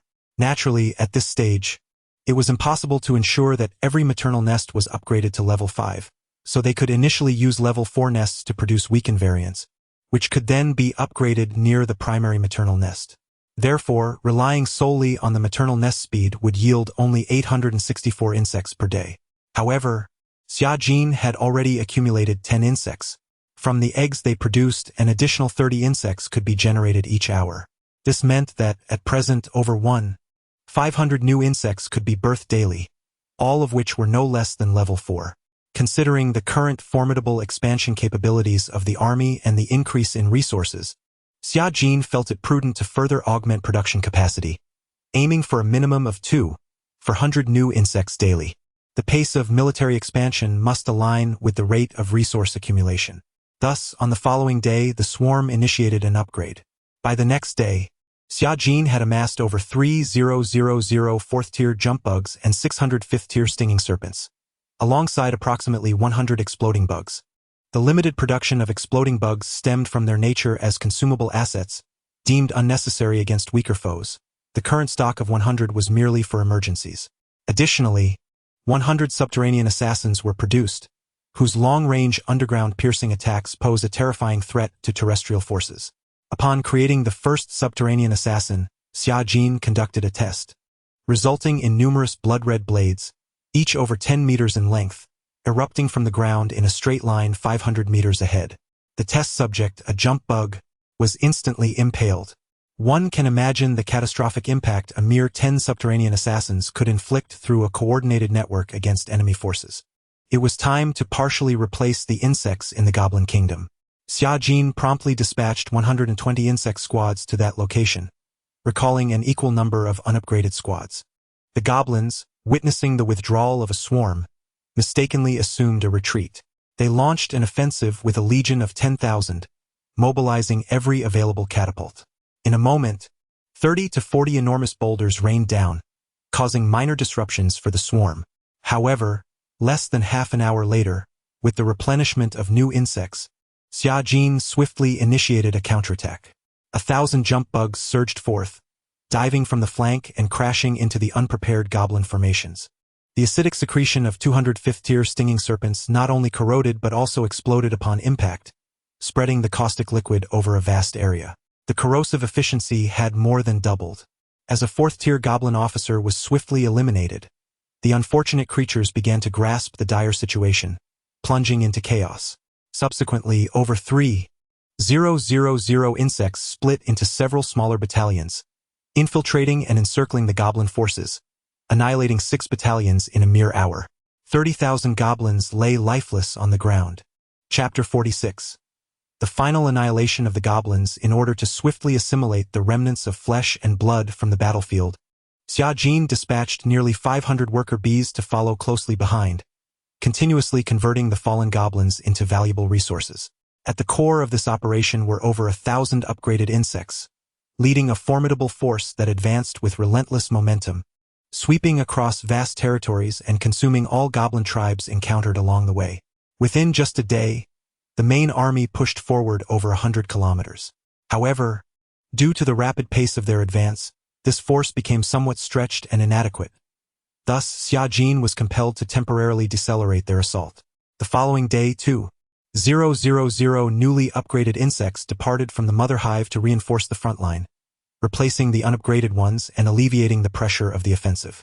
Up to this point, it could be said that the majority of the swarm had successfully undergone their upgrades, with the total number of the legion reaching approximately 12,000. Originally, the numbers could have been greater, but the goblins had inflicted considerable losses prior to the upgrades. In the days to come, with the mother insect in operation, nearly 2,400 new insects would hatch daily, gradually reinforcing the front line to combat the goblin kingdom. Subsequently, several large-scale battles erupted, each involving tens of thousands of combatants. As dusk approached, the 2,000-strong main force of insects arrived at the so-called capital of the Goblin Kingdom. In front of a vast expanse of dilapidated buildings, the last 10,000 goblins stood vigil over their final stronghold. Yet, the insects refrained from immediate assault. Instead, they deployed acid-spitting serpents beyond the range of enemy arrows, unleashing corrosive projectiles of 5th-tier potency. Neither the structures nor the flesh could withstand such ferocity, rapidly succumbing to the melting onslaught.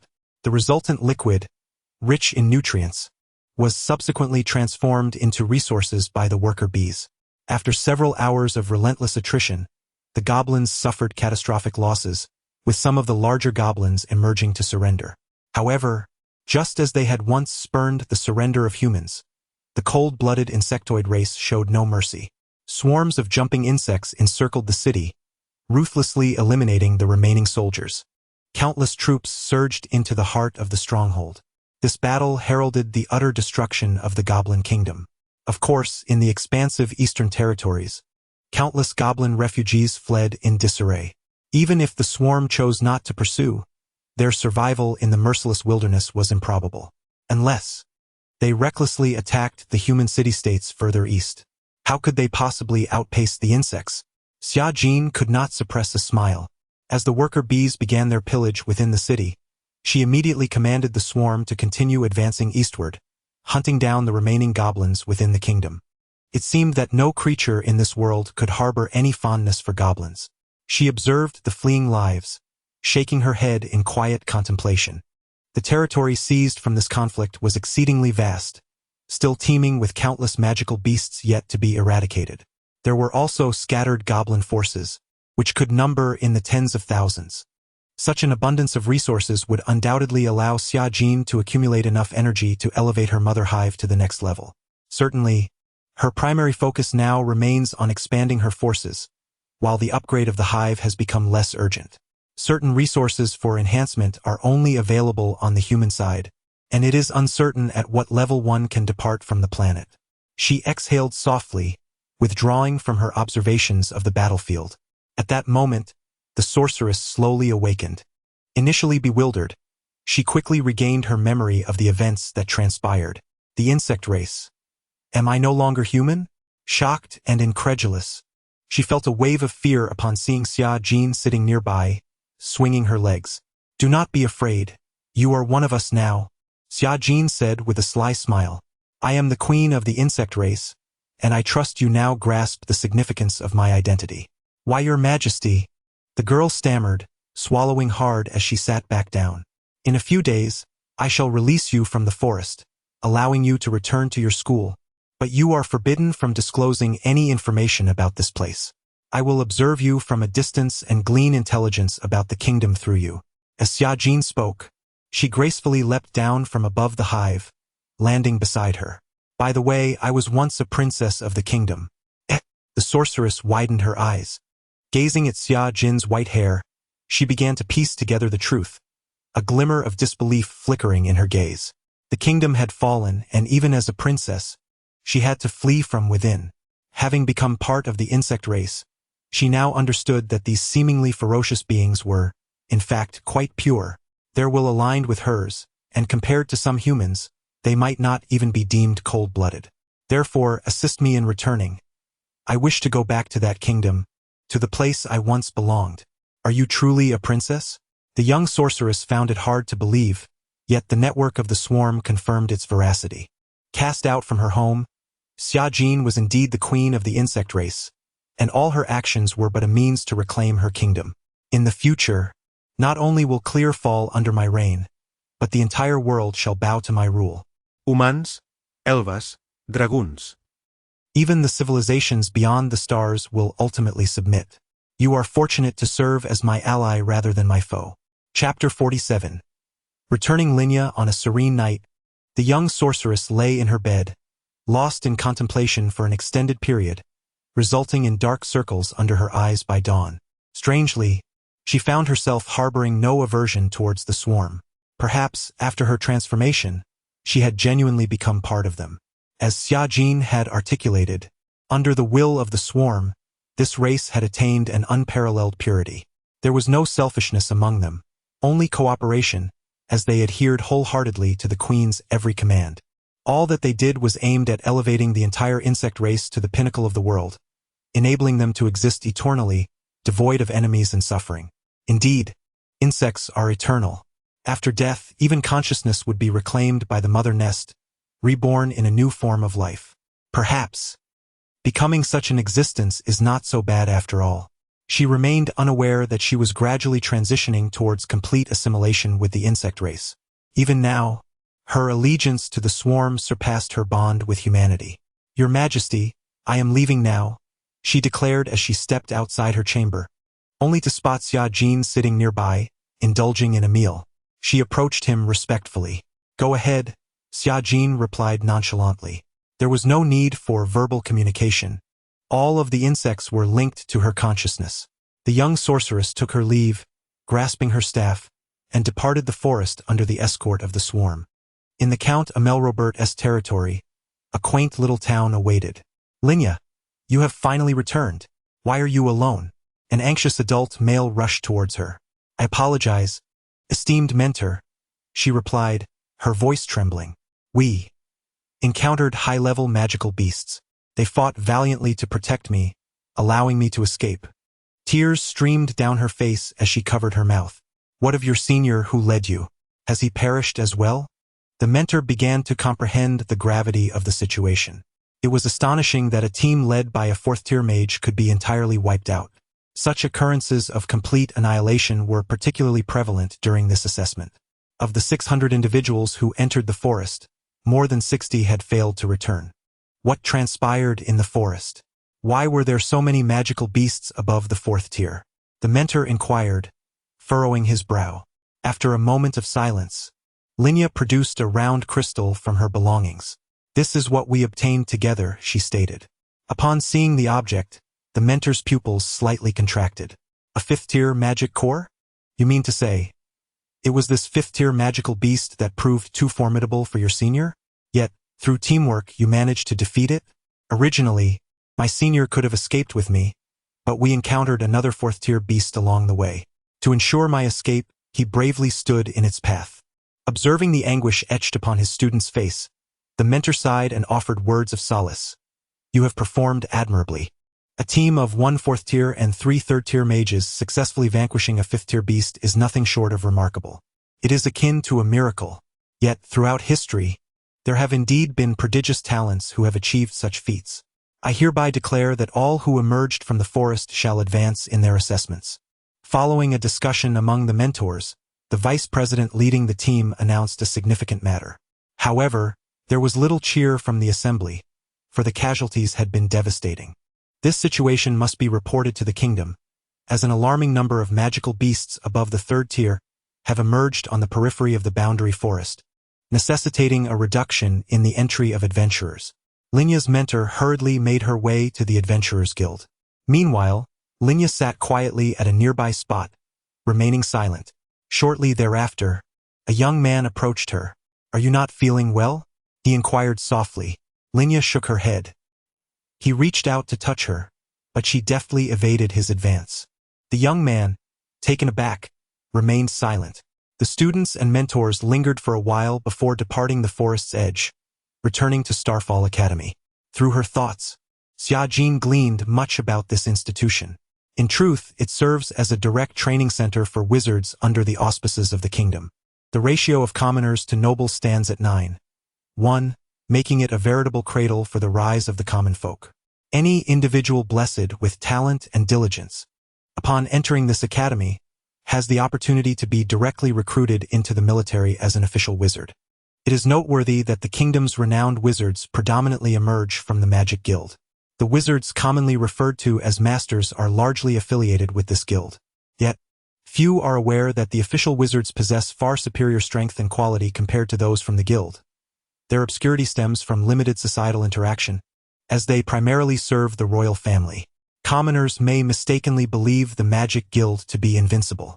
However, those truly in the know would never utter claims that one is a formidable wizard simply because they cannot gain entry into the guild.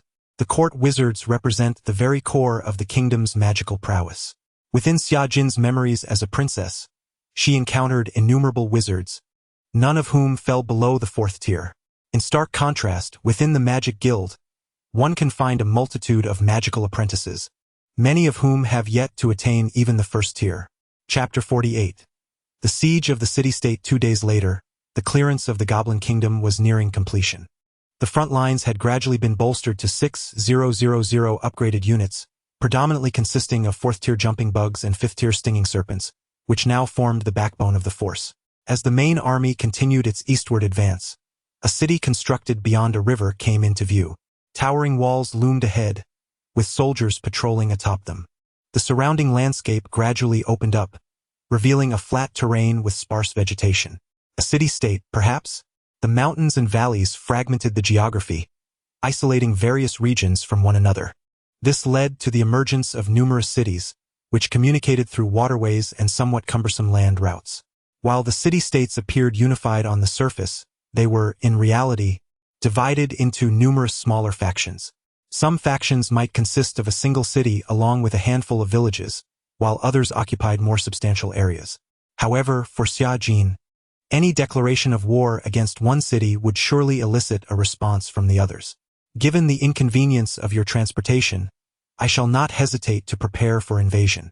With a single command, the swarm of insects burst forth from the dense thicket, launching an assault on the city. On the ramparts, soldiers gazed at the endless expanse of forest, boredom settling in. However, their ennui was swiftly replaced by alarm as tiny black dots began to emerge from the treeline. A warrior atop the wall immediately jolted and called out to the officer beside him, "My lord, look!" "What?" The officer followed the direction of the pointed finger, his pupils dilating in shock. At that moment, the stinging serpents positioned in the rear unleashed a volley of venomous projectiles. Hundreds of corrosive liquids soared like cannonballs over nearly 1,000 meters, crashing against the city walls. Boom! Boom! The emerald liquid erupted, resembling a bizarre bomb, igniting a violent chemical reaction. Not good. Beasts are invading. All troops, prepare for battle. Defense. Defense. The soldiers swiftly transitioned into a state of readiness. Several massive cannons flashed with blinding light, and with a resounding roar, high-energy magical shells erupted from their barrels, swiftly striking the advancing jumping bugs. With a thunderous crash, flames erupted into the sky, obliterating 3 or 4 insects in an instant. The surrounding swarm was caught in the shockwave, sending many of them flying. What tremendous power! Is this the legendary magic crystal cannon? Witnessing the fiery spectacle through the insect's eyes, Xia Jin felt a surge of surprise. Fortunately, the rate of fire from those magical cannons was not overly rapid, achieving only 3 consecutive shots per minute. With a total of 5 cannons firing 15 rounds, they could annihilate at most 20 or 30 insects. However, that brief interval was more than sufficient for the swarm to cover the distance of 1,000 meters and breach the city walls. What on earth are these creatures? Mashkor, Onance. A commander ascended the battlements and addressed a group of individuals clad in dark robes nearby. The few individuals immediately recited incantations, and soon a stream of light swept across the entire scene.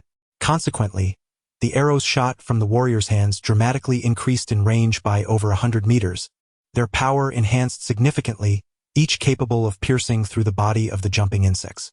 A faint shimmering barrier materialized before the city walls. When several acidic droplets landed upon it, they splattered as if it were raining. Fortunately, with the increase in firepower, this thin veil was swiftly shattered. The acid fell again among the crowd, unleashing countless cries of agony. The assault from the stinging serpents was horrifyingly lethal. Within a minute, nearly all the 100 stationed at the walls lay dead. Even the officers were compelled to retreat behind the ramparts. Subsequently, the jumping insects agilely scaled the walls, leaping into the heart of the city, engaging in close combat with the unsuspecting soldiers. It was evident that the overall quality of the city's soldiers was only marginally superior to that of goblins. Most were still at level 23, facing the jumping insects with utter annihilation. As the initial hundreds of jumping insects breached the defenses and rampaged through the streets, it was almost a foregone conclusion that the city had fallen. To prevent any escape, 2 swarms dispersed around, encircling the city. In less than half an hour, the city was entirely under the control of Xia Jin. The knight commander, who had long replaced her, slowly entered the estate. Originally believing the invasion was by beasts, the governor was taken aback to see a man clad in knightly armor walk through the door, realizing that it was humans who instigated this attack. Yet, he could not fathom how the adversary could command such fearsome creatures.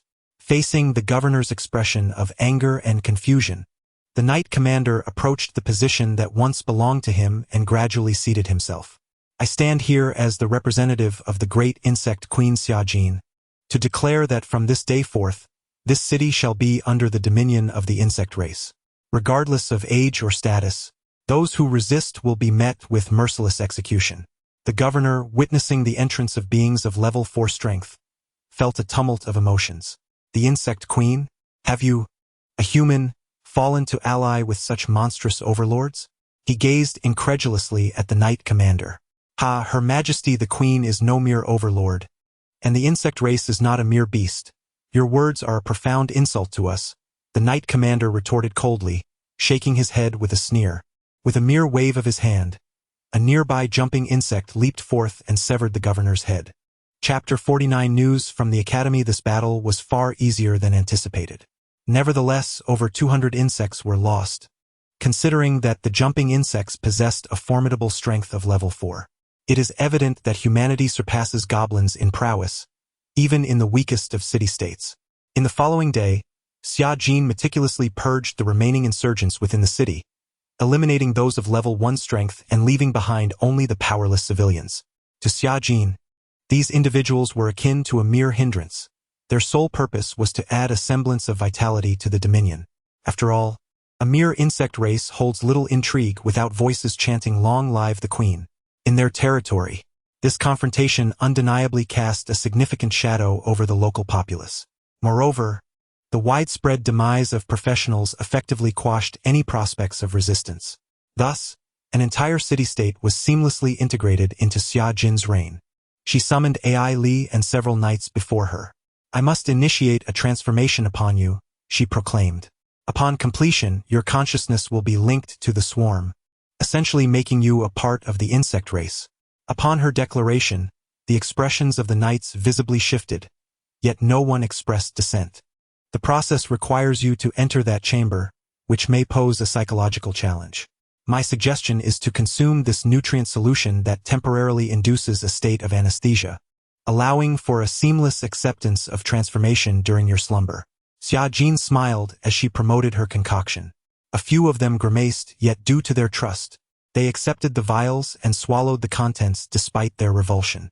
In a moment, within a few minutes, you shall lose consciousness, she assured. True to her word, the knights soon collapsed one by one.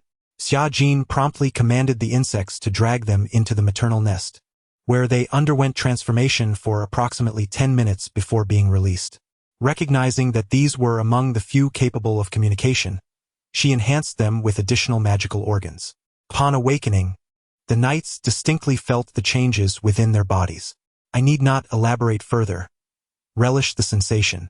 Next, you are to proceed to the newly occupied city region and select a cadre of officials capable of governance and relative loyalty. I shall establish a branch maternal nest there, dedicated to the transformation of the locals into the insect race. Understood. Watching them depart, Xia Jin contemplated and then called Ai Li back. You should remain by my side. Of course. Feeling the queen's concern for her brought Ai Li a sense of joy. By the way, should we still refer to you as your majesty? She inquired softly after a moment's hesitation. Princess shall suffice. I find no issue with being addressed as before, Xia Jin admitted, surprisingly accustomed to the title of princess, and reflecting on her demeanor, she realized she was indeed a natural-born princess. If she had such an adorable daughter, she would never dream of casting her out of the palace.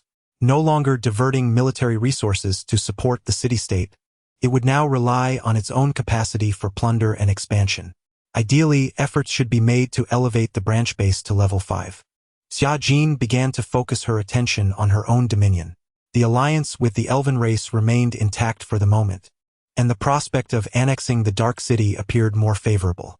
Previously, she had to consider the potential reactions from the kingdom, but now, with her wings of power steadily expanding, she felt unburdened by the possibility of Duke Imero's response. Thus, she commanded the 500 dormant jump bugs lurking nearby to surge into the city once more, executing a thorough eradication of all entities above the first tier. Upon completion, 15 loyal soldiers from the kingdom underwent transformation and were dispatched to oversee public order. Consequently, her territory coalesced into a continuous expanse, measuring approximately 450 kilometers in length and 80 to 100 kilometers in width, aligned to the southern edge of the Clear Kingdom's border. Under her directive, the swarm began to methodically advance northward. The pace was not overly rapid, as numerous magical beasts still inhabited her territory, resources ample enough to further augment her ranks of insects.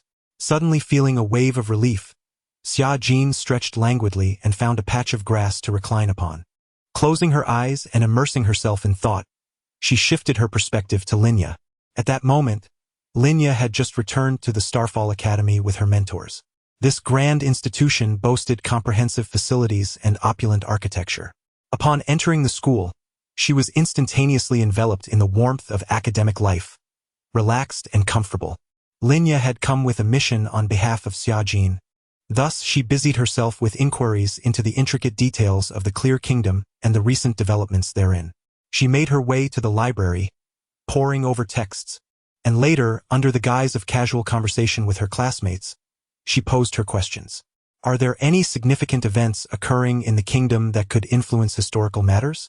The girl seated across from her, a dear friend, pondered for a moment before quietly responding. Indeed, there is something, though I'm uncertain of its implications. What is it? Lin Ya's interest piqued. The cardinal from the Dawn Empire has personally arrived at the royal palace, and it seems an agreement regarding missionary work has been reached. Consequently, the kingdom has begun to promote the faith of the goddess of dawn.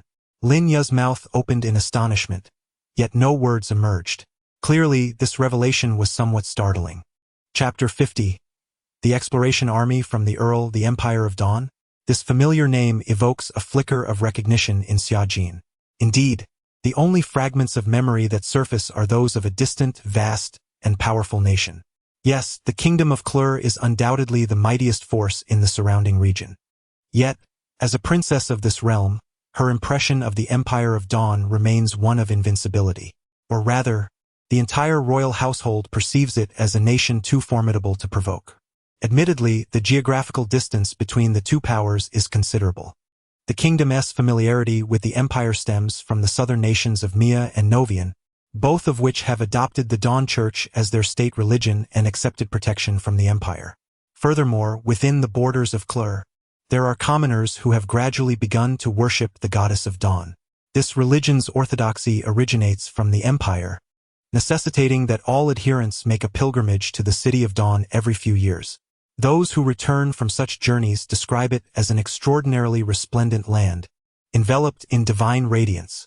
The repercussions of this perception on the kingdom are decidedly detrimental. Although recent years have shown no immediate changes, Xia Jin foresees potential issues arising from this situation over time. Nevertheless, the Empire of Dawn is truly too far removed. Shaking her head, Xia Jin concludes that in the event of war with the kingdom of Klur, even if the empire were to intervene, it would be implausible for them to dispatch a large army swiftly. For her, reclaiming the ancestral lands of the kingdom is an unstoppable force. No matter the empire or the religious institution, they will inevitably fall before the onslaught of her swarm. Can a nascent interstellar civilization truly be bested by mere indigenous tribes? In the subsequent week, her main forces began a gradual advance to the north. Naturally, this process would not unfold rapidly. Xia Jin estimated that after progressing 300 kilometers, she would shift her offensive westward, circumventing the northern edge of the luminous forest to launch an assault on the more expansive western territories of the forest. In truth, the expanse of the border forests is immense, encompassing not only the vast northern lands but also stretching westward and southwestward, thousands of kilometers of forested area. Comparatively, the northern beasts are stronger, while those to the west are relatively weaker. Thus, within the week, at least 5 beast lords clashed with the swarm. The battles that erupted displayed a savage ferocity, with hordes of creatures battling upon the earth. Although the swarm deployed only a few thousand, the outcome of this war was already predetermined from the moment hostilities commenced. During these days, Xia Jin began to increase the number of her queens, raising the count to 50. As a result, thanks to their reproductive capabilities and the current bases established, the daily increase in swarm numbers reached over 4,000. Of course, not all of these insects are combatants. Approximately 500 are worker bees. The rationale behind augmenting the worker bees lies in the overwhelming resources currently at their disposal, which surpass their present capacity to assimilate. Meanwhile, the relentless rampage of the swarm continues unabated across the territory once belonging to the Goblin Kingdom. The remaining goblin entities have been virtually eradicated, and the ordinary magical beasts have also met a similar fate, all transformed into energy for the swarm. It can be said that Xia Jin's forces have begun to enter a stable phase of rapid expansion, surreptitiously increasing to a scale of 36,000. This includes 4,000 worker bees and 32,000 combat insects, with 5,000 engaged in battles in the city-state region. As for energy reserves, they have now reached 300,000. The slow increase is attributed to the swift consumption rate, as most of it is utilized for troop expansion. 2 days later, at the edge of the border forest, "Commander, ahead lies the forest," announced a man with a slender sword, rushing to a mounted officer with utmost respect. "Yes, everyone prepare yourselves. This exploration of the forest is at the behest of the Count. There is a high likelihood of being besieged by magical beasts during the process, so I expect everyone to remain vigilant." "Understood," responded dozens of knights and over 100 soldiers in unison. A hidden jump insect, observing the scene from afar, immediately relayed the visuals. Upon learning of the situation, Xia Jin promptly ordered the jump insect to retreat. The reason was clear: the approaching forces belonged to Count Amile. The dispatch of such a significant number of troops indicated that the situation in the forest had aroused his suspicion. On one hand, the Dark City had been completely seized, while on the other, the magical beasts within the forest had drastically diminished, with adventurers continuously going missing. Under these circumstances, the perceptive Amile could not possibly overlook this area, particularly with the forest being ruled by a mythic sovereign. As a noble of the kingdom's frontier, he could not afford to be complacent regarding the developments here. Indeed, it was evident that he had sent forth these several hundred soldiers. Chapter 51. Tentative combat. After a brief period of preparation, the soldiers ventured into the depths of the forest. After advancing several hundred meters into the thicket, the commanding officer halted. He retrieved a map from his person, glancing at it before furrowing his brow slightly. As the Count had indicated, our mission this time is to ascertain whether those magical beasts originate from the forest. Should they belong to the faction that threatens the Dark City, the situation would be exceedingly grave. With that thought, he tucked the map away and turned back, instructing mages, prepare for combat. The rest form a marching formation and advance steadily. The troops swiftly restructured their ranks. From their synchronized movements, it was evident that Count Aimlo's forces surpassed the elite of the city-states by a considerable margin. This exploration party appeared to be quite formidable. Xiajin realized that avoiding a conflict with Count Aimlo was becoming increasingly unlikely. However, if he wished to delay enmity with the entire kingdom, it would be prudent to refrain from displaying excessive strength too soon. Otherwise, if pressed too hard, the Count might seek aid from other lords or the royal capital, significantly increasing the pressure on Xiajin's side. For now, it would be wise to use this contingent of 500 men for training. The goal was not to annihilate them but merely to gauge the disparity in combat capabilities. It was well understood that the combat prowess of private armies varied greatly among different lords, yet none could rival the royal guard of the capital. Although his knight captain had once belonged to the royal guard, he was ultimately among the discarded. Nevertheless, he was still considerably stronger than most Tier 3 warriors. Therefore, Xiajin had to approach this matter with utmost seriousness. As this exploration contingent advanced, a swarm located over 10 kilometers away began to gather. This mobilization involved 5 squads of insects, totaling 50 jumping insects and 10 stinging snakes, 60 creatures in total, all of Tier 4 and 5. Such strength was beyond Xiajin's wildest imagination just weeks prior. Yet now, they were merely being used as cannon fodder to test the enemy. As the Lord's legions pressed deeper, the insects that had long been lying in ambush in the nearby grassy fields launched their assault. Without a moment's hesitation, 2 squads of jumping insects formed a fan-shaped encirclement from both flanks, swiftly closing the distance of several dozen meters to reach the enemy's shield formation. Another squad approached from the rear flank, charging directly at the mages positioned at the back of the line. Enemy attack, counter. The commander bellowed almost simultaneously. A dozen bright lights shimmered into existence as the mages unleashed their skills. Long blades of wind, 3 to 4 meters in length, sliced through the verdant grassland, instantly striking down the 6 jumping insects in front, severing them as effortlessly as cutting through tofu. Subsequently, a radiant blue energy shield materialized before them. Bang! Bang! The insects charging from behind collided with the shield as if they had struck a wall, being forcefully repelled. The dull thuds elicited an expression of astonishment from Xiajin, who was observing the scene unfold before him. At this moment, the 2 squads of jumping worms, which had launched a surprise attack from the front, collided almost simultaneously with the enemy. In an instant, soldiers brandished their weapons, engaging in fierce combat with the worms. The scene was soon engulfed in a horrific display of blood and flesh. In close combat, these soldiers seemed to benefit from magical enhancements. Despite their average strength being below level 4, they managed to hold their ground against the insects. However, as the corrosive acid from the rearward spitting snakes fell, the stalemate was shattered. Indeed, mere flesh and blood could not withstand a substance capable of instantaneously dissolving them. Although many possessed the vigor gained from prolonged training, facing the acid proved to be an immense drain. Some unfortunate souls did not react in time, and their bodies were eroded by more than half, collapsing in pools of blood. Such a scene delivered a terrifying visual impact. Upon witnessing this, the commanding officer immediately recited an incantation, casting a level 6 defensive spell over the frontline soldiers. In the next moment, the acid was repelled by the magical barrier. The rapid depletion of his mental energy made the commander acutely aware of the formidable power of the spitting snakes. All mages, prepare for ranged attacks. Without a moment's hesitation, under his command, each mage began to chant spells, unleashing various wind blades and fireballs towards the jumping worms and the distant spitting snakes. Through observation, Xiajin noted that only mages of level 4 could strike effectively from a distance of 1 kilometer. there were 4 such formidable individuals within the enemy ranks. A low-tier mage could significantly enhance the strength of melee soldiers.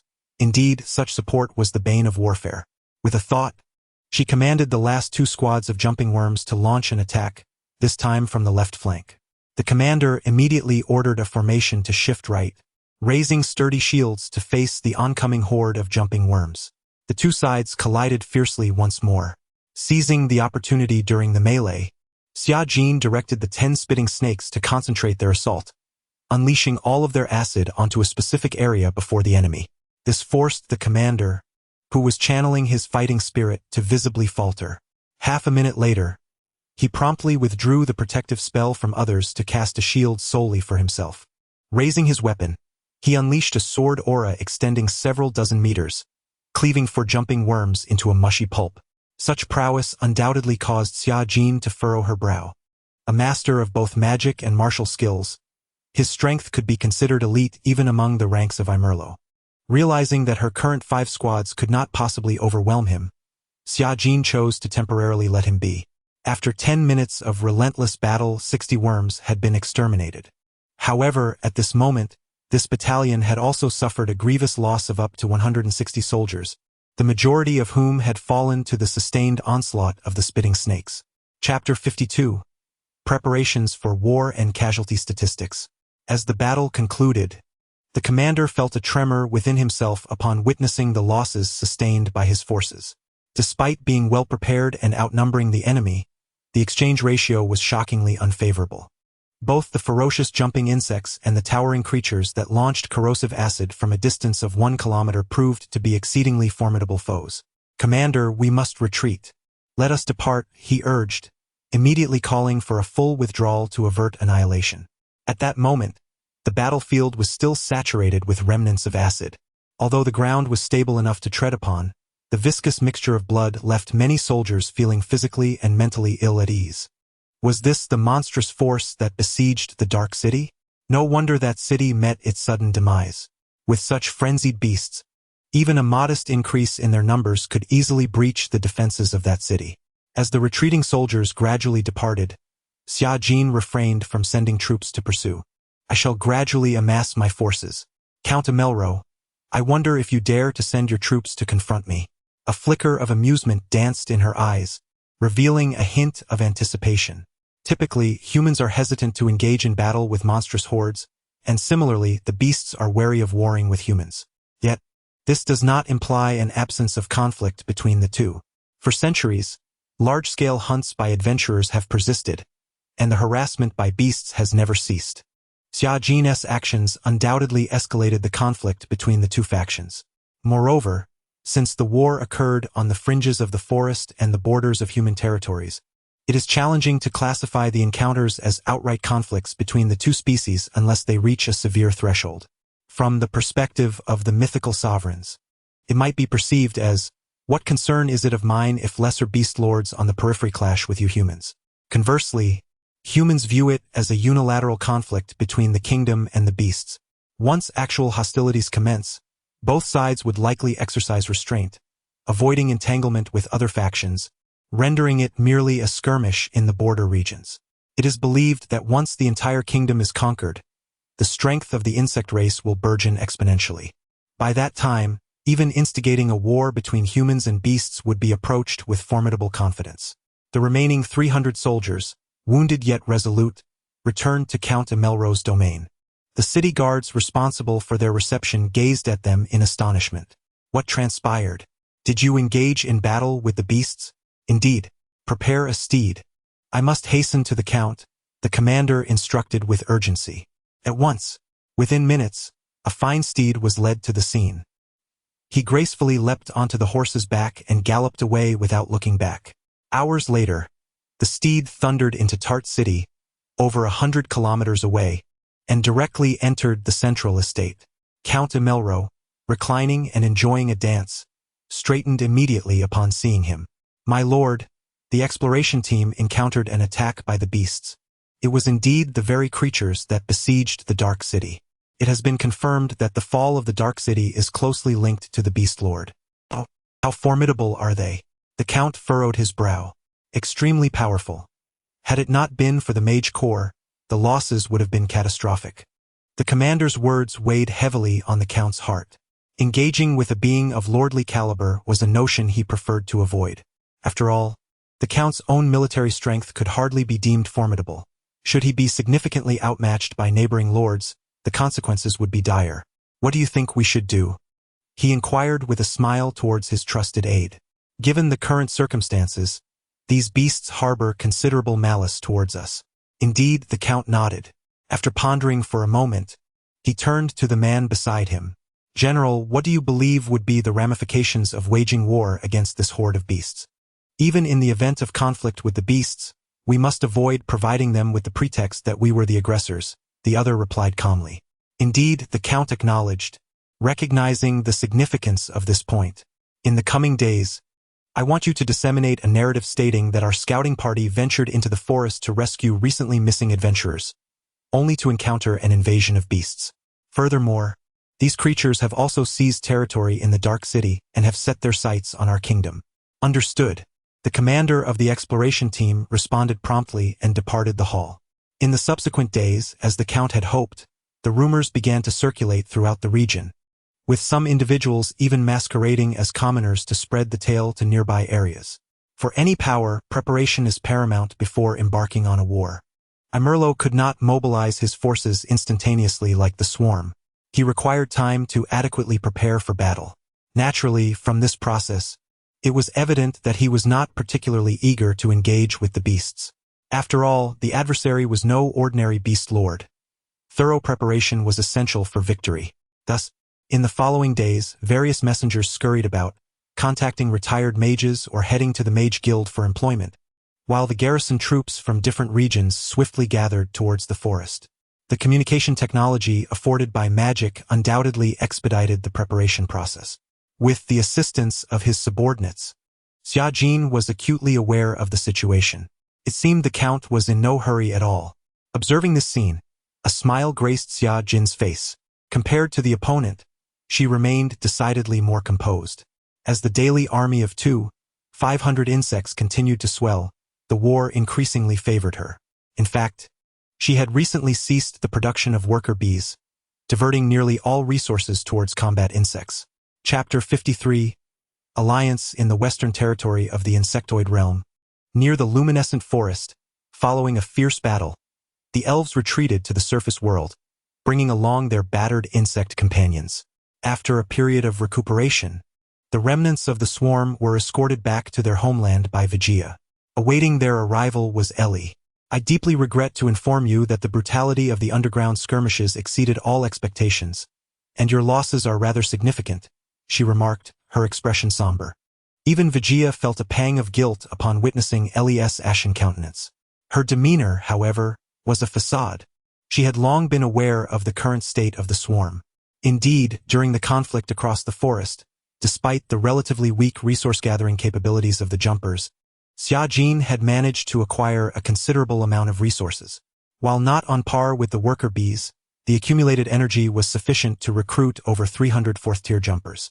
Moreover, the contingent supporting the elves consisted of unupgraded third-tier warriors, which, when calculated, indicated that Xia Jin had actually made a significant profit.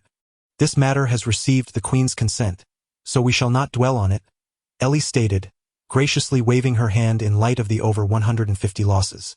I sincerely apologize. Her Majesty the Queen is deeply saddened by this situation. To express the elves' regret, she is willing to offer an additional 10 kilograms of precious mithril as compensation. Ellie gazed at her in astonishment, and after a few moments, she nodded in agreement. Very well, I shall personally convey this to Her Majesty. Thank you, Vigia replied, and the two parties took their leave. Just as Ellie was about to depart, Vigia suddenly recalled something and hastily inquired, from your recent movements, it seems you have encountered some issues with the humans? Indeed, Ellie replied candidly, under Xia Jin's directive. The human side has mobilized their troops on a large scale and has repeatedly encroached upon the forest. Under duress, Her Majesty had no choice but to deploy our forces in defense. What? The humans intend to attack you? Vigia's shock was palpable. We are uncertain of their intentions, but perhaps they have long set their sights on the forest, Ellie remarked before turning to leave the scene. Watching her retreating figure from a distance, several elves exchanged glances, then hurriedly made their way back to the elven forest. An hour later, Your Majesty, what are your thoughts on this matter? Upon relaying the news, the elven queen, seated upon her throne, let out a deep sigh. Such calamities! The turmoil of the underground world remains unresolved, and now we face this predicament above ground. Judging by recent developments, it seems that the insectoid queen is indeed keeping her word. As we are unable to assist, we can only hope that she navigates through these trials. Are these humans preparing to invade our forest? Vijaya whispered. They are likely after the magic cores, the queen responded. For many years, adventurers have been infiltrating the forest. A large-scale incursion for profit is not beyond the realm of possibility. The queen had yet to convey one crucial point. Should the beasts be vanquished, the elves residing in the luminous forest would find themselves in peril. After all, humanity's fascination with the elves far surpasses its affection for the magic cores. Thus, after pondering for more than 10 minutes, she spoke. Vijaya, I would like you to visit the insect tribe once more. It is imperative that you ascertain the nature of their troubles. If possible, share our circumstances with them and inquire if there exists a possibility for collaboration. Ah! Vijaya exclaimed, astonished at the notion of allying with the beasts. Humans pose a greater threat than the monsters. Understood.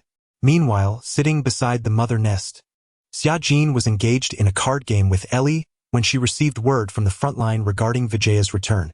With a gentle sigh, she gestured to Ellie. You must go once more. Yes, Your Highness.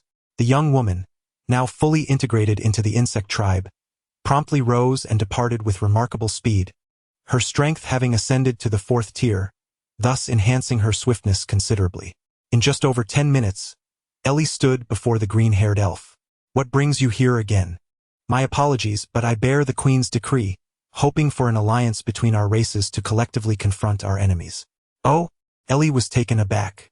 You wish for us to assist you in resisting the invasion from the underworld. Indeed, it extends beyond that. The Queen is also aware of the conflicts between the nobles and humanity.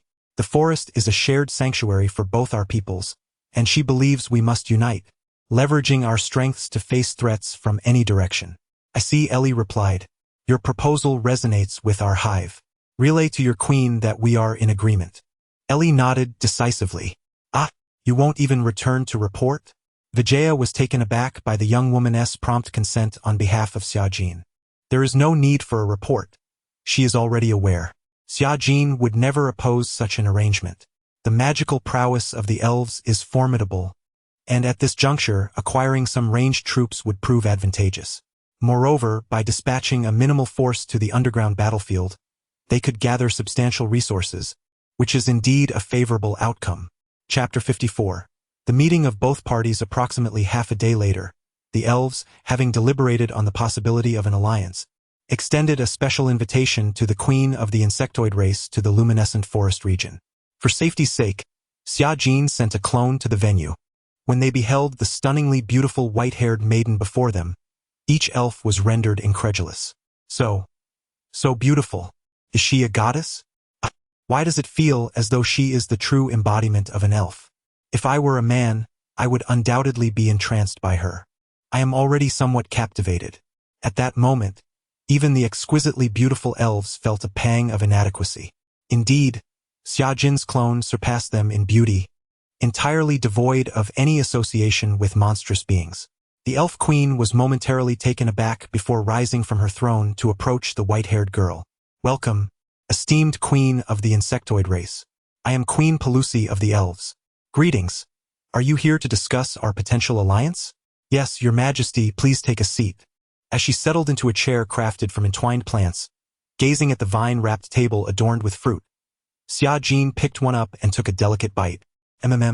Is this a specialty of the elven race? It tastes delightful, she remarked, admiring the pale blue fruit in her hand. I never expected that a being of monstrous lineage would enjoy our elven fruits. The queen responded with a smile. Generally, beasts are carnivorous, which often makes the elves feel out of place.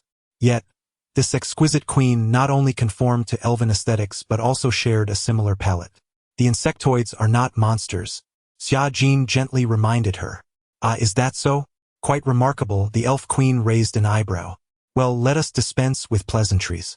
Since we have resolved to collaborate, it may be prudent to gain a deeper understanding of each other's circumstances. I trust the queen is already aware that the insectoids are facing an impending assault from the humans. In this conflict, my demands are modest. I seek merely a measure of magical support.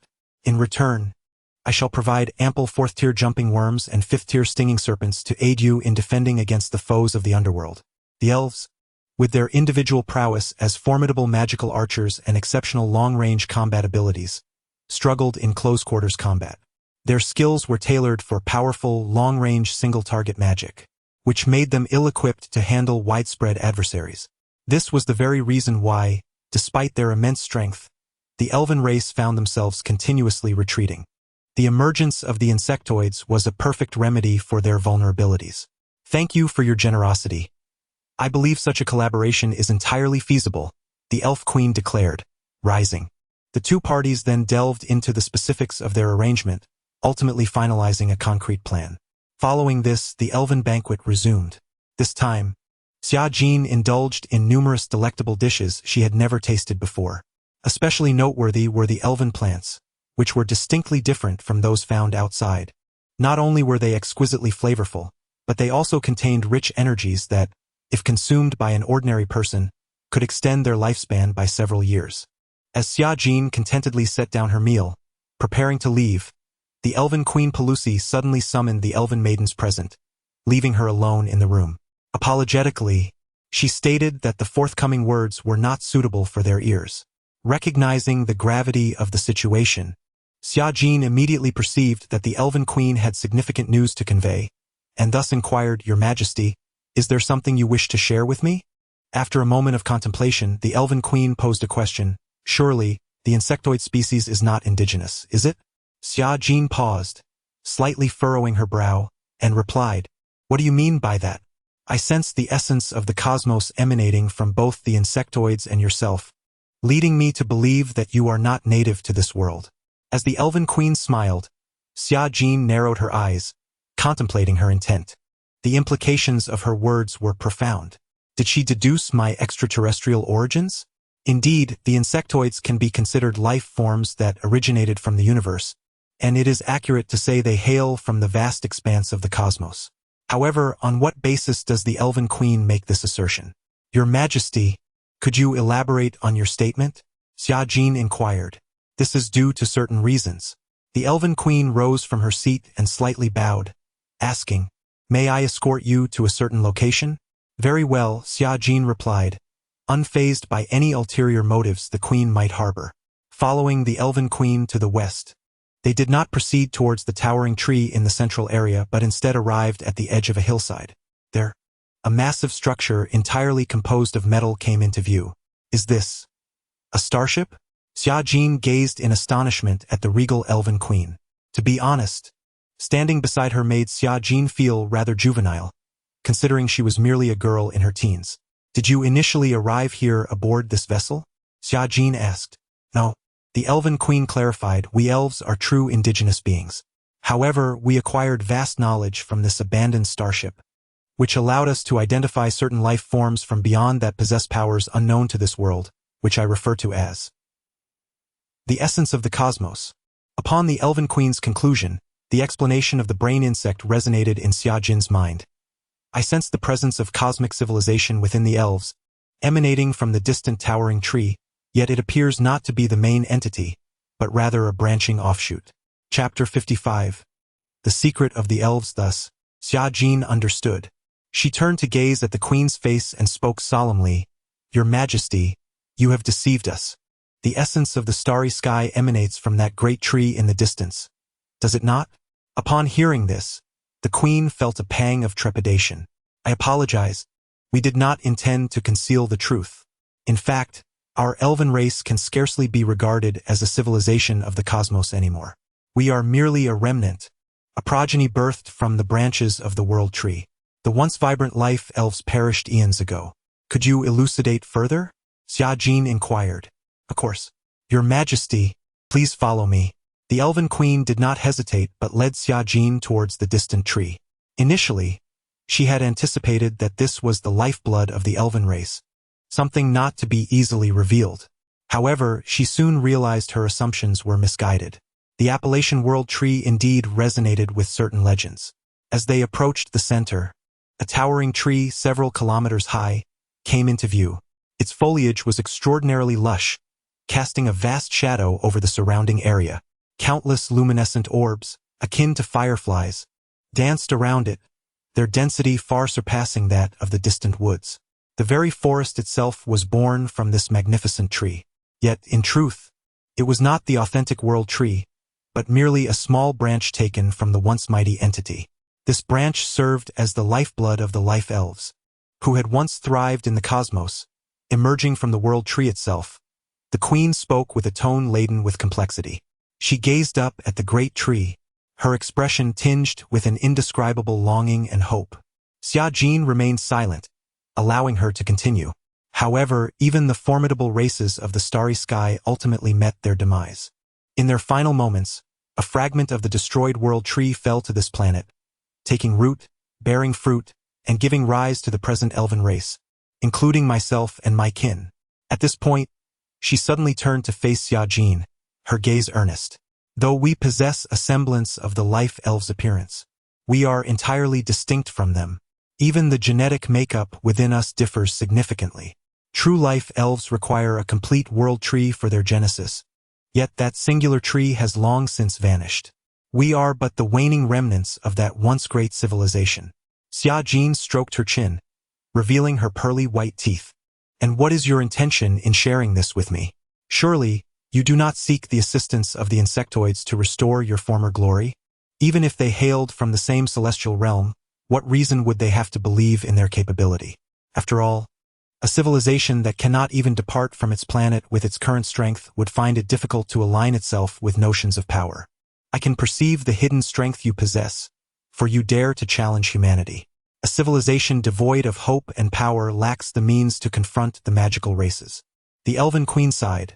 Thus, I believe you harbor ambitions of allowing your race to dominate the continent and perhaps even ascend to greatness, which is entirely different from our elven kin. I comprehend your meaning. The Elven Queen's words were rather cryptic, prompting Xia Jin to shrug her shoulders. Allow me to speak candidly. The insect race has not relinquished its former might.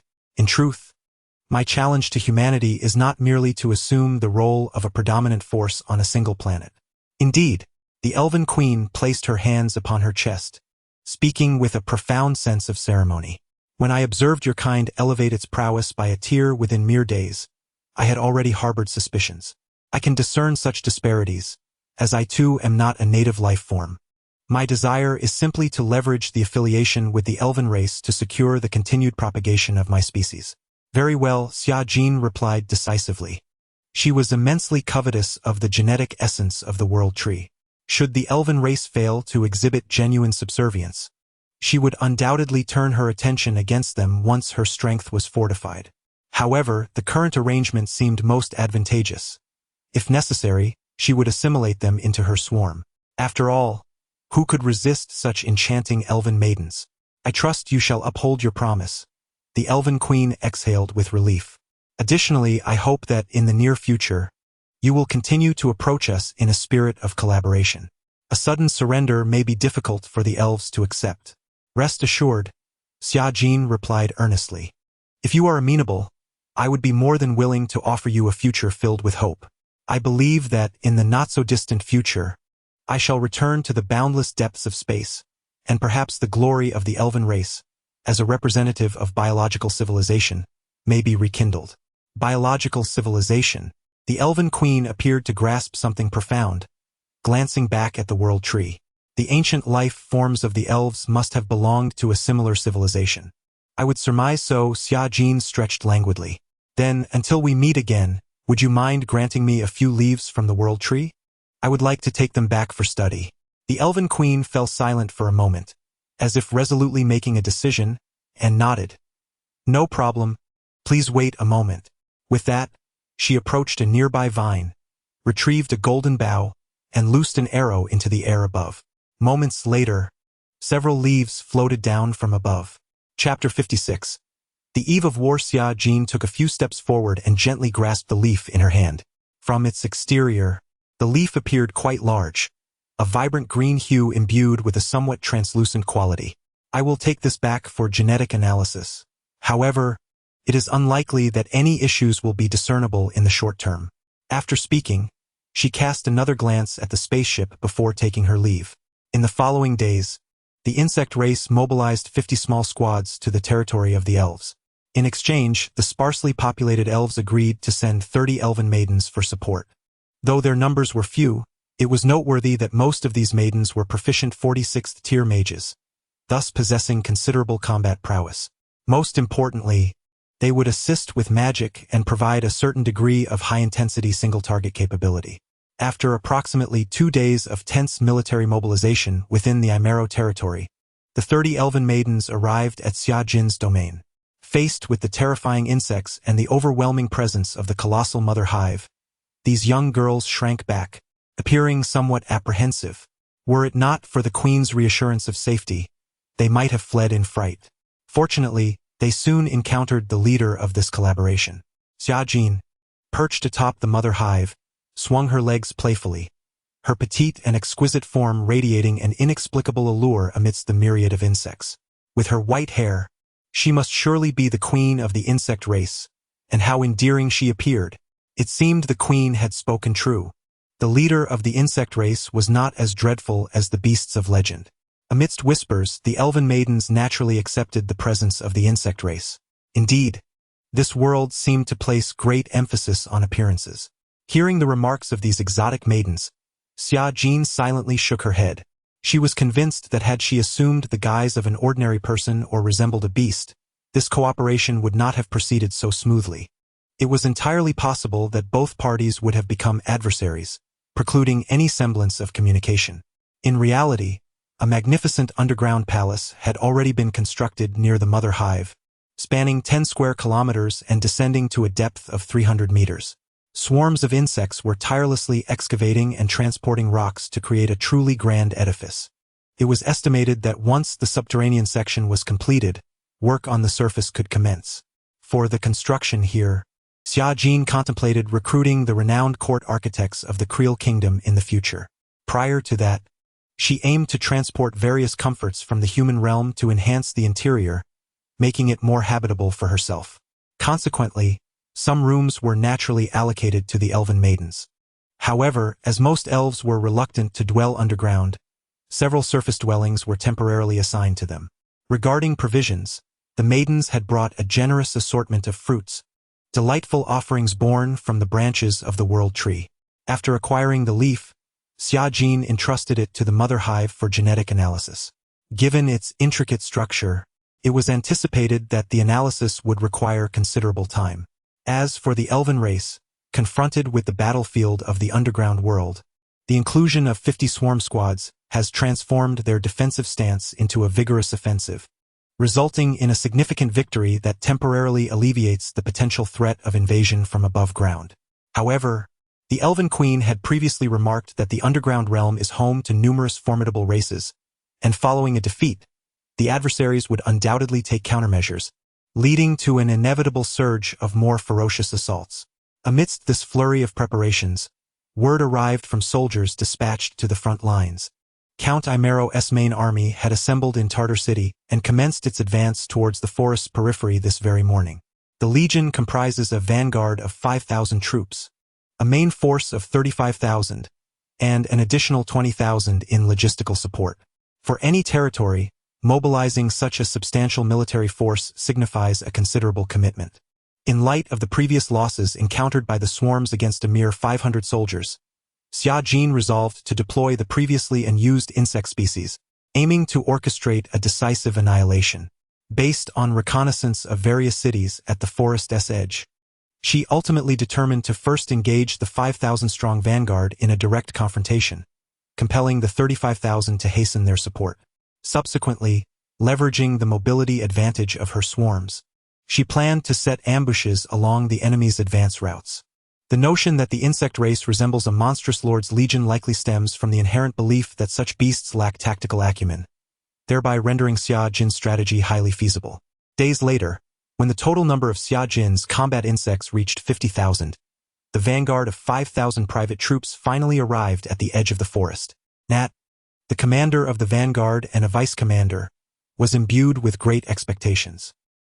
He ascended a hillside near the forest, grasping a telescope crafted from specially polished lenses, gazing out over the boundless expanse of trees. Towering at an average height of 15 meters, the verdant trees nearly obscured all scenes upon the ground. Yet, viewed from a closer vantage, the outer woods did not appear overly dense, sufficient to accommodate the clash of a large-scale army. His gaze gradually descended to the forest's edge, and as he did so, his brow furrowed in surprise, for he beheld countless insects, seemingly sensing the impending scent of war, emerging into view. Chapter 57.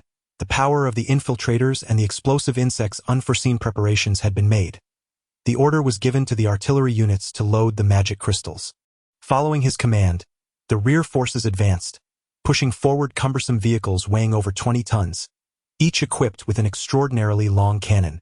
The rear gate opened, and the soldiers maneuvered the crystal shells, each weighing several dozen kilograms, into the ammunition chamber. These magic crystals were crafted from energy extracted from high-energy crystals, diluted, and then blended with various chemical substances and magical agents.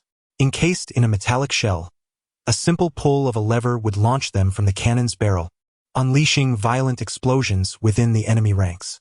Both in appearance and principle, they bore a striking resemblance to artillery on Earth. Observing the range, it was not as exaggerated as the artillery of my previous life, yet the potency remained uncertain. Taking advantage of the enemy's inaction, Xia Jin signaled the infiltrators, long hidden underground on either flank, to prepare for an assault. The lords of the kingdom's armies were evidently oblivious to the impending peril from below. A series of cannons were meticulously aligned 5 kilometers from the forefront of the swarm. At the commander's order to fire, the soldiers at the rear delicately pulled a cord, causing the cannon's barrel to retract sharply before a brilliant flash of light erupted amid thick, billowing smoke. Mere seconds later, the area where the jumping insects lay concealed was engulfed in a cacophony of thunderous explosions. The soaring flames and the dust clouds obscured visibility, and even with their formidable fourth-tier strength, the terrifying onslaught obliterated dozens of jumping insects in an instant. Xia Jin observed the scene, his brow furrowed. On the surface, the artillery's power appeared no less than that of the 155mm cannons from his former life. Most astonishing of all was the presence of remarkable elemental energy within the explosions, causing slight corrosive disruptions to the insects. Infiltrators attack. Without further hesitation, the insects concealed on either side of the enemy lines launched their offensive from underground. In the blink of an eye, a multitude of blood-red blades, each over 10 meters tall, surged forth from both flanks towards the central human battalion. The air was immediately filled with screams. From a distance, one could see the ground erupting with countless blades, layering upon one another, incessantly slicing through the earth. The soldiers on the surface, in a state of terror, realized they could not perceive the insects themselves, rendering them momentarily bewildered as to the source of the aggression. 3 or 4 artillery pieces, which had been prioritized for protection, were swiftly pierced by the deadly blades, their crimson light intertwined with the remains of the soldiers who had been impaled. The commander's expression shifted dramatically upon witnessing this scene. He had assumed the enemy consisted solely of jumping insects and stinging snakes, never anticipating an assault emerging from beneath the ground. He deftly leaped aside, narrowly avoiding a blade that had erupted from beneath him, squinting his eyes to discern the direction of the incoming attack. It was evident that these blades were launching their assault in a linear formation. They originated from the sides, forming intersecting X patterns and continuously altering their attack vectors.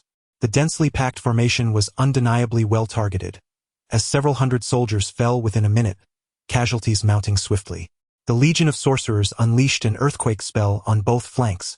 With a mighty roar, he channeled his energy, causing the anxious sorcerers near the cannons in the distance to immediately commence their incantations. This formidable legion boasted a team of 10 mages, each squad containing over 10 sorcerers, thus instantaneously conjuring a horrific combination of magic.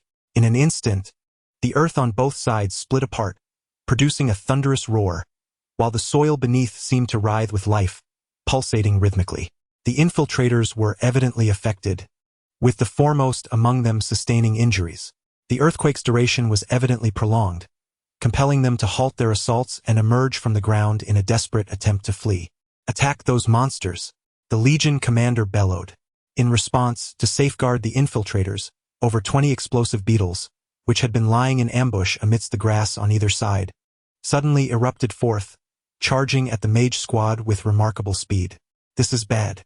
Encountering yet another unfamiliar insect, the commander swiftly unleashed a blade of energy while instructing the nearby troops to brace themselves.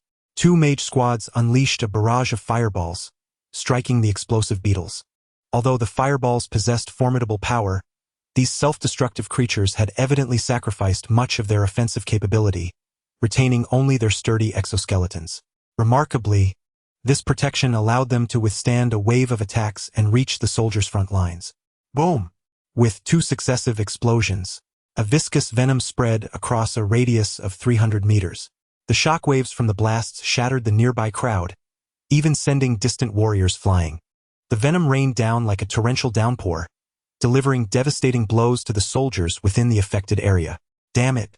As more explosive beetles encroached from behind, the captain, facing the oncoming wave of destruction, immediately raised his square shield and charged forward, releasing his energy to unleash a beam of light that soared into the sky.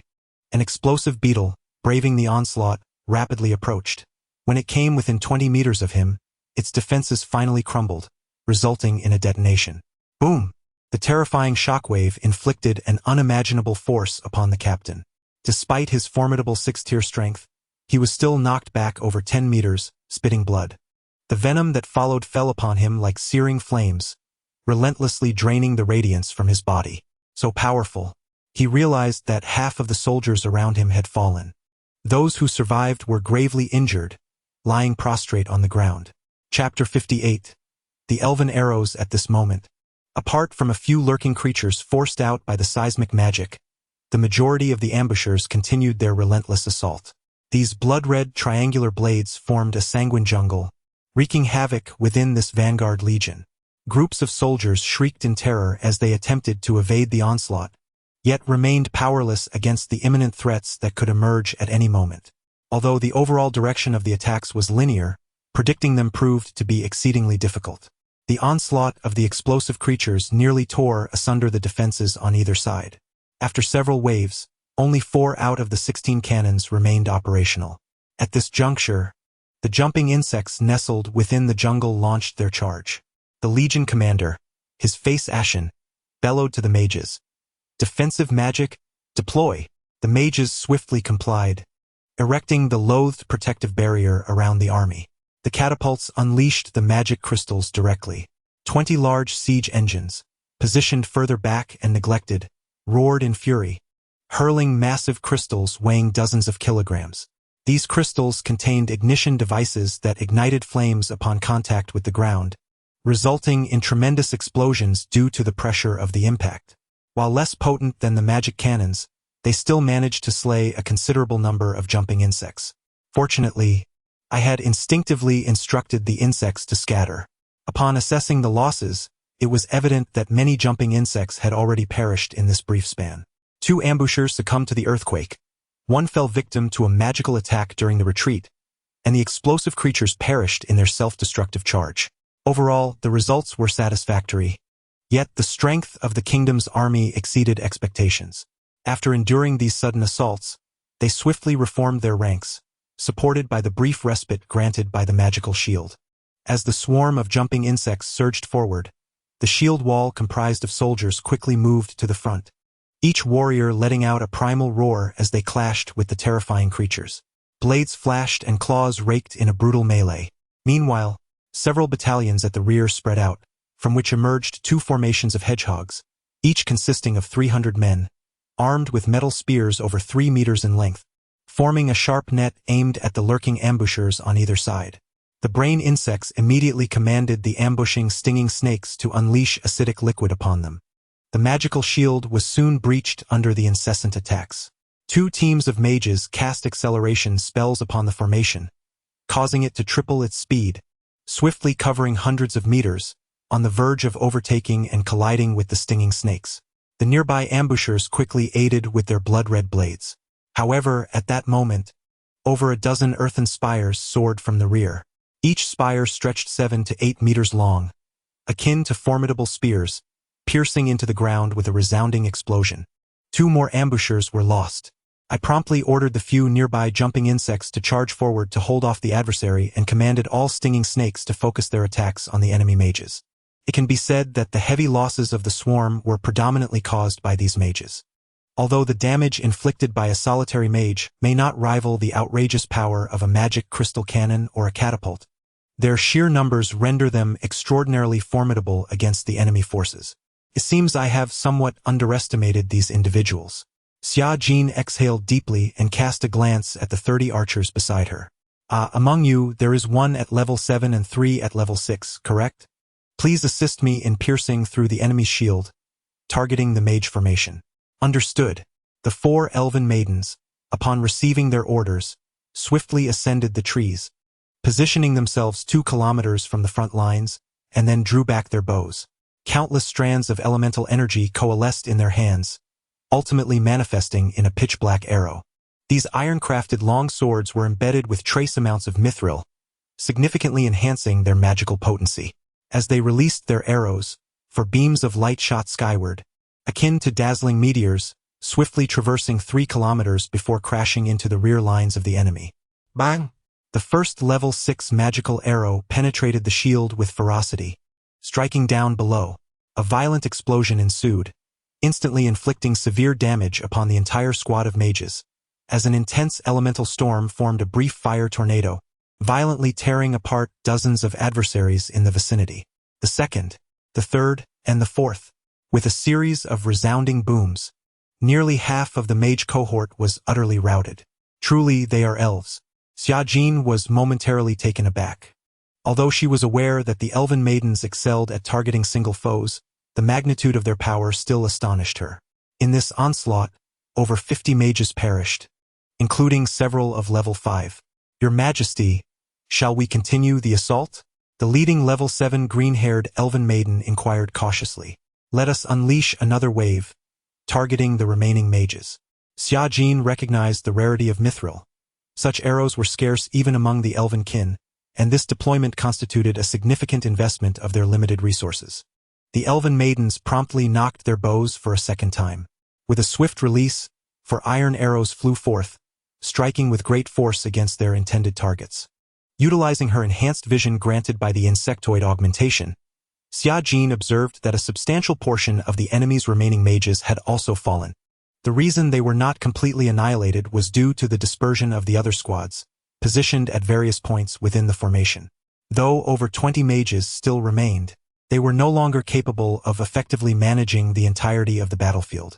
Seizing the opportunity created by the shattered shield, Xia Jin commanded the jumping insects to intensify their assault and dispatched 1,000 of them to flank the enemy's right side, preparing for a surprise offensive. Chapter 59. The Downfall of the Vanguard Attack.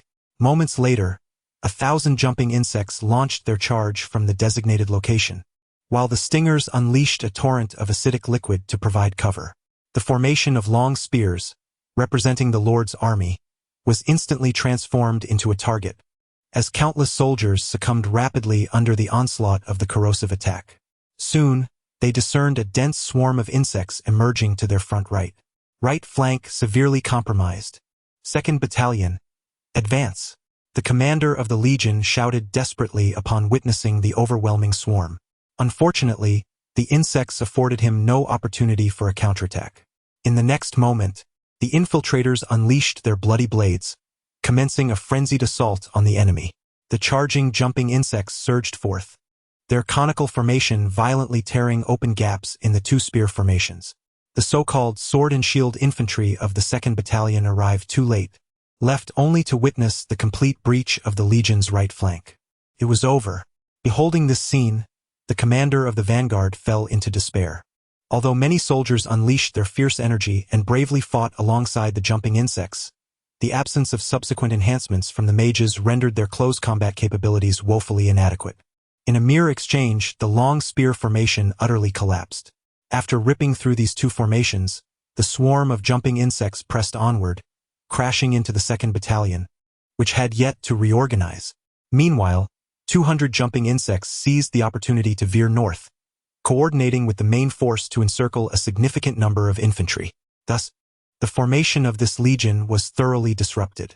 Seizing the moment of chaos among the enemy, the brain insects dispatched 3 elite squads of jumping insects, forming a sharp blade that pierced into the heart of the enemy formation, segmenting it into disconnected segments. With the efficient execution of tactics, the enemy was completely shattered within a mere 5 minutes. Victory! Summer Jean gazed at the densely packed battlefield in the distance, a smile gracing her face. Although the vanguard battle had been somewhat arduous, she nonetheless achieved a resounding triumph.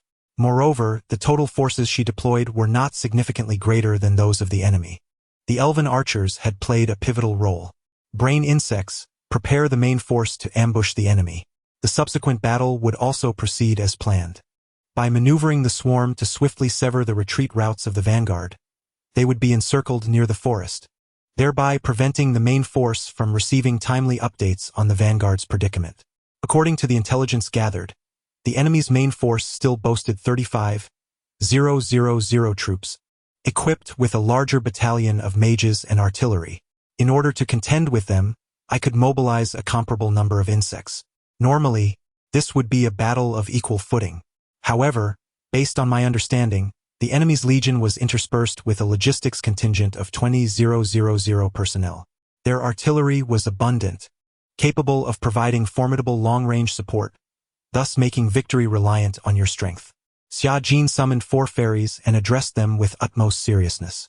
"No problem, your majesty," replied the foremost 7th-tier fairy, who nodded earnestly. At that moment, Xia Jin had already learned that her true name was Yen Yu, and she possessed remarkable proficiency in light elemental magic, which rendered her attacks exceptionally effective against darkness. However, being a ranged unit, fairies inherently lacked in close combat capabilities and defensive strength. To ensure their safety, Xia Jin began contemplating the deployment of 2 squads of jump insects to guard them. The task of these insects was straightforward, to shield the fairies from any incoming assaults with their bodies. Naturally, Yen Yu was deeply moved by Xia Jin's decision. After all, the 2 species could hardly be considered the same. This insect queen, who commanded such formidable creatures, exhibited a remarkable kindness. While the fairies could also treat their allies with great warmth, achieving such a level of devotion was beyond their reach. Unbeknownst to her, Xia Jin had already regarded these fairies as her subordinates. In terms of tactical and strategic value, a high-tier fairy's worth far exceeded that of a mere swarm of expendable insects. Had it not been for Yen Yu and her companions neutralizing the perilous mage battalion, Xia Jin's insects would have undoubtedly suffered significant losses. Thus, considering the circumstances, safeguarding these fairy maidens proved to be quite a prudent investment. This alliance between myself and the fairy race had undoubtedly become a foregone conclusion. However, the current positioning of the insect race appeared somewhat precarious. To the north lay monstrous beasts. To the west of the glowing forest were also beasts. The south was occupied by a kingdom, and there was an unknown expanse of underground territory in between. Xia Jin linked her consciousness with the entire swarm, mapping all the insects onto a network over the existing landscape. It became evident that approximately 30,000 insects had congregated. Aside from the worker bees and those in the city-state regions, the remaining insects existed largely in dispersed squads. This structure was naturally designed for ease of expansion. Each squad could swiftly detect wild beasts in their respective directions and capture them. Moreover, these roving squads were more adept at identifying attackers from various angles. Should the Count send an army for a surprise attack, perhaps one of the squads would notice in advance. Presently, it seemed that the opposing side was resolutely intent on concentrating their forces for a direct confrontation with the swarm. Chapter 60. Siege of the main force in the territory of Imero, a suburb near the border forest. An imposing army of over 50,000 marched across the land, the heavy clang of their metallic armor resonating ominously. The menacing pikes moved rhythmically, akin to a dense thicket, as the grand force advanced. A jumping insect observed the enemy's formation from several kilometers away on a hillside. The legion, stretching for miles along the winding path, was accompanied by a cadre of mages wielding their staffs, alongside lightly armored soldiers maneuvering massive magical artillery weighing dozens of tons. They were undoubtedly far more elite than the vanguard. If the previous army they had vanquished could be considered a reconnaissance unit, then they were now confronted with the true essence of the Imero Legion.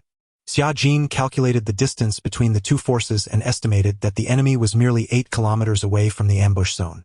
The swarm hastened towards this area at incredible speed, preparing to strike before the enemy could react. After approximately 10 minutes, a cavalry reconnaissance squad came into view of the insects. Although the insects noticed their presence, they refrained from taking any action. In this era of warfare, it was customary to dispatch small teams for reconnaissance in surrounding areas to respond to unforeseen circumstances. Typically, large-scale ambushes had a significant probability of being detected in advance. However, the swarm's high mobility allowed them to withdraw from sight before being discovered. Moreover, the lurking creatures had the ability to burrow underground. Unless these cavalrymen possessed the gift of clairvoyance, they could not hope to uncover the insects.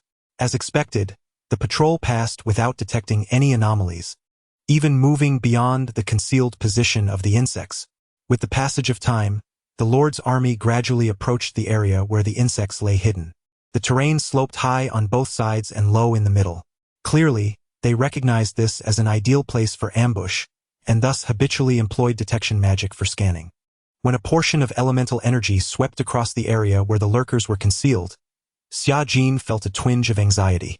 Fortunately, these large creatures were currently below 10 meters in size, and the mages evidently failed to perceive them. It appeared that all was well. As the army continued to encroach upon their domain, Xia Jin signaled for all the insects to prepare.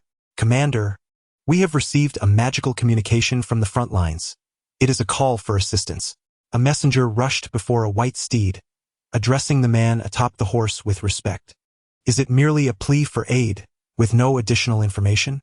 The commander, General Hiren, furrowed his brow. They reported their dire predicament, surrounded by the enemy and possibly unable to break free in time, with no further details. "I understand." Hiren dismounted swiftly from his horse. The situation was grim. Over 5,000 men were struggling against these beasts, affirming that concentrating their forces was indeed the correct choice. He inhaled deeply, gazing towards the direction ahead. Approximately 30 kilometers remained to reach the forest's edge, a distance that was neither particularly long nor short. Relying on the soldiers' legs, even if they manage to run, it will likely be quite some time before they arrive. By then, the vanguard may not have been rescued, and our soldiers could end up utterly exhausted. It hardly seems worthwhile. Little did we anticipate that humans would clash with the beasts so swiftly. One can only hope that the ramifications of this battle do not escalate.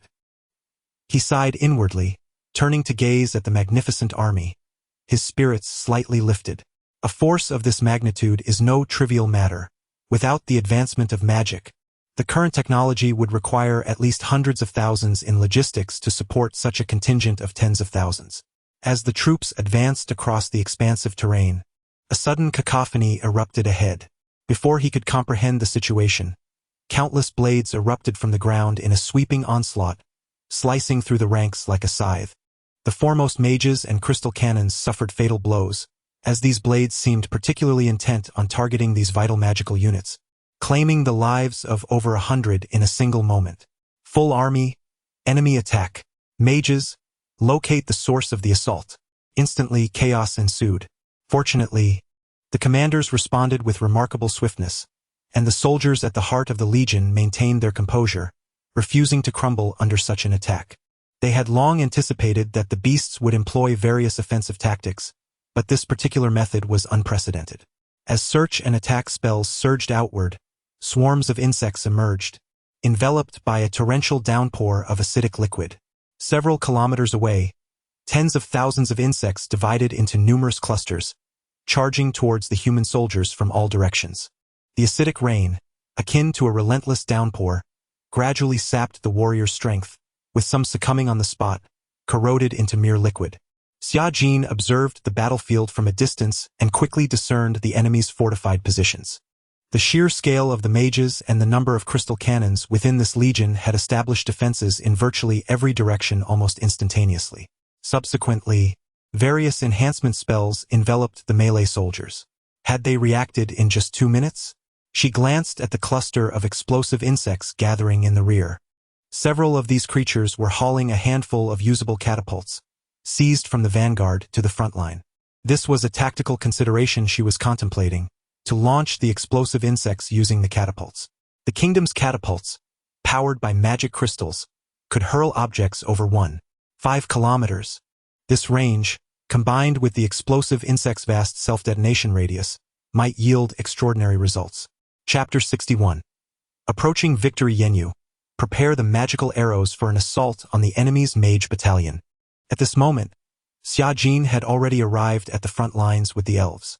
While the trebuchets were being set up, there was no fire support, and the melee losses suffered by the Lord's army from the jumping insects were somewhat severe. Fortunately, the cost of the jumping insects was now exceedingly low. Even if a few insects were sacrificed to eliminate one enemy, it could barely maintain a balance of resources. The resources gained from slaying a human soldier of similar rank could at least produce 2 insects. Moreover, considering the current exchange ratio of casualties was around 1-to-1, even with the enemy benefiting from magical enhancements, the situation was decidedly favorable for Xiajin. Yenyu immediately held her breath and focused, drawing the bowstring and compressing the power of light elements into the arrow. With a swift release, the mithril arrow shot forth at an extraordinary speed, transforming into a shooting star that traced a long, radiant tail as it plunged into the enemy formation several kilometers away. Boom! The tremendous impact instantly pierced through the magical barrier, landing amidst the mage battalion. Following a terrifying roar, 40 to 50 individuals perished on the spot. Through the eyes of the insects, Xiajin witnessed this scene, and joy blossomed within her heart. The 7th-tier elves were indeed formidable. No other creature of the same tier could possibly possess such devastating long-range lethality. Truly, they were elite archers. Currently, Commander Shi Luan found himself in a state of distress. The terrain was decidedly unfavorable. The entire legion was ensnared within a swarm of insects, severely impacting morale. Moreover, it was evident that these monstrous creatures understood tactics, as they had instinctively targeted the mages and the magical cannon units in their initial assault. How could they, while engaged with the vanguard, manage to allocate forces for an ambush here? This location was 30 kilometers from the forest's edge, firmly within human-controlled territory. The fact that these insects had silently infiltrated so far without detection was alarming, particularly as local civilians and adventurers had reported no such sightings. As these thoughts coursed through Shi Luan's mind, cold sweat dripped down his brow. "Your Majesty, the trebuchets are ready," came the thought from the brain insect within the swarm network. Utilizing the perspective of the jumping insects, Xiajin observed 4 assembled trebuchets, some of which still bore traces of repairs, clearly indicating they had suffered considerable damage in previous engagements with the vanguard. Fortunately, with the addition of new components, they were barely operational. Tac. The target was confirmed. The magical cannons within the enemy formation. In terms of threat level, they ranked just below the mages. As the controlled soldiers proceeded to load ammunition for as many as 50 to 60 cannons, the swarm wasted no time, urging the explosive insects to ascend the trebuchet frames. Bang! Without any command, as the strings were released, fueled by the embedded magical crystals, 2 explosive insects launched from each trebuchet. In terms of destructive power, the explosion generated by a single explosive insect sacrificing itself far surpassed a shot from a magical cannon. Furthermore, in terms of fire coverage, the explosive insects were terrifying. It remained to be seen how these humans would respond to the sudden onslaught. In Xiajin's gaze, the human soldiers quickly became aware of several small black dots flying in the sky. Although they had noticed, only 2 mages directed their spells towards them. Unfortunately, these 2 mages were merely of the 3rd tier, casting wind blades that failed to penetrate the defenses of the explosive insects. As several insects descended into the densely packed military formation, a series of terrifying roars drowned out the sounds surrounding the battlefield. The violent explosions unleashed shockwaves that shattered the nearest soldiers, while corrosive liquid mingled with flesh and blood, spreading in all directions like a tempest. Within a radius of 100 meters, Soldiers fell en masse as if they were being harvested like wheat. The remaining personnel were caught off guard by the sudden onslaught of corrosive liquid, rendering them nearly devoid of combat capability. Witnessing the effectiveness of this assault, Xia Jin ordered new explosive insects to climb onto the catapults, continuing their assault on the distant enemy, primarily targeting areas where the enemy was clustered. Such attacks directly precipitated the collapse of the adversary on all fronts. At that moment, a few individuals managed to command the magic crystal cannons to open fire. A series of explosions erupted behind the swarm. Clearly, to avoid harming their own, the humans were hesitant to unleash attacks on the densely packed front lines, as the trajectory of their artillery often veered off course, and the guided missile technology of their magic was far less precise than the artillery shells of Earth. Consequently, the 10 or so explosions resulted in the demise of merely a dozen or 20 jumping insects. Amidst the ongoing conflict, a colossal infect ant seized the opportunity to approach the enemy's sword and shield infantry line, releasing a dense cloud of toxins ahead. Countless bizarre fungi mingled within the toxic mist, swiftly spreading across the battlefield. Affected soldiers suddenly found their movements sluggish, their speed significantly diminished. Under the influence of this negative buff, the formation was shattered, allowing the swarm to breach the lines and penetrate deep into the army's rear, effectively splitting the lengthy marching column into two segments. Subsequently, with the aid of the infect ants, breakthroughs were achieved in various directions. The firepower from the stingers inflicted even greater casualties, unknowingly claiming the lives of 6,000 to 7,000 individuals. Chapter 62. The princess appears after more than 20 minutes of battle. The commander realized that his legion could not withstand the enemy's onslaught any longer. A grand army of 50,000 clashed against the relentless tide of black insects within the dense mountains and forests. The rugged paths echoed with the sounds of battle cries, as legion after legion faced the approaching swarms from all directions. Arrows ignited in fiery arcs, raining down upon the foe, while the insects retaliated with corrosive sprays. The commander attempted to order a retreat for his troops, only to discover that the lengthy formation was not only difficult to coordinate but also largely cut off from escape by the encroaching insects. Despite his desire to break through, the fragmented and chaotic state of his forces rendered it impossible.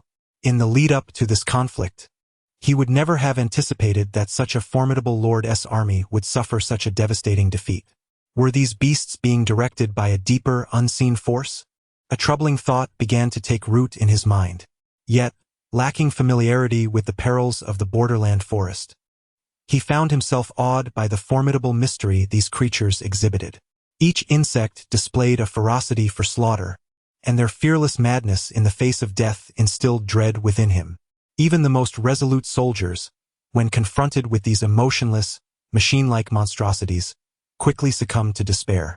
As the hours wore on, only a weary remnant of over 3,000 soldiers found themselves cornered in a confined area.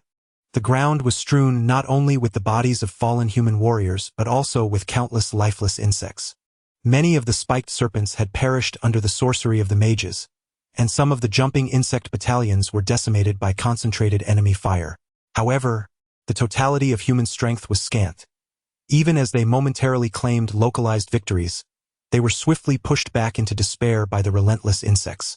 It wasn't long before this contingent of 3,000 was reduced to mere remnants of their former selves. They ultimately formed a massive circular formation, leaning upon one another to fend off the encroaching jumping insects. Among them was the blood-soaked Sir Heren, who cleaved the head off one insect with a single stroke. Yet, before he could catch his breath, he was horrified to see the severed body continue to wield its scythe towards him. With no choice, he unleashed a surge of energy, slicing the creature in two. What in the world is this abomination? What kind of creature can continue to fight after losing its head? Even with his peak level 7 prowess, Heren found himself weary in the face of such intense combat. The danger was palpable. These magical beasts were unlike anything he had ever conceived. Each one resembled the most frenzied of warriors, unafraid of death or peril. Were these truly the creatures that adventurers could easily slay? Sir Heren, we cannot retreat any longer. Are we to perish here today? His lieutenant shouted, frustration lacing his voice. Hold firm. Continue the fight. Heren could only shout back, at a loss for how to comfort his subordinates. This battle had already cost tens of thousands of lives, marking it as a devastating loss. It is conceivable that the strength of the Imerlo territory will consequently be significantly diminished, leaving it vulnerable to the surrounding lords. Commander, have you relayed the message back to our lord? Hiren inquired, casting his gaze toward a nearby officer after dispatching another jumping insect. Indeed, it has been sent, the officer promptly replied. Excellent, our next endeavor is the final battle. Arm yourselves and prepare for mutual destruction with these beasts. With that proclamation, Hiren raised his weapon. At this juncture, his stamina had already waned considerably. Though he was not at the brink of collapse, he could not endure for much longer. Undoubtedly, he would meet his demise on this battlefield today.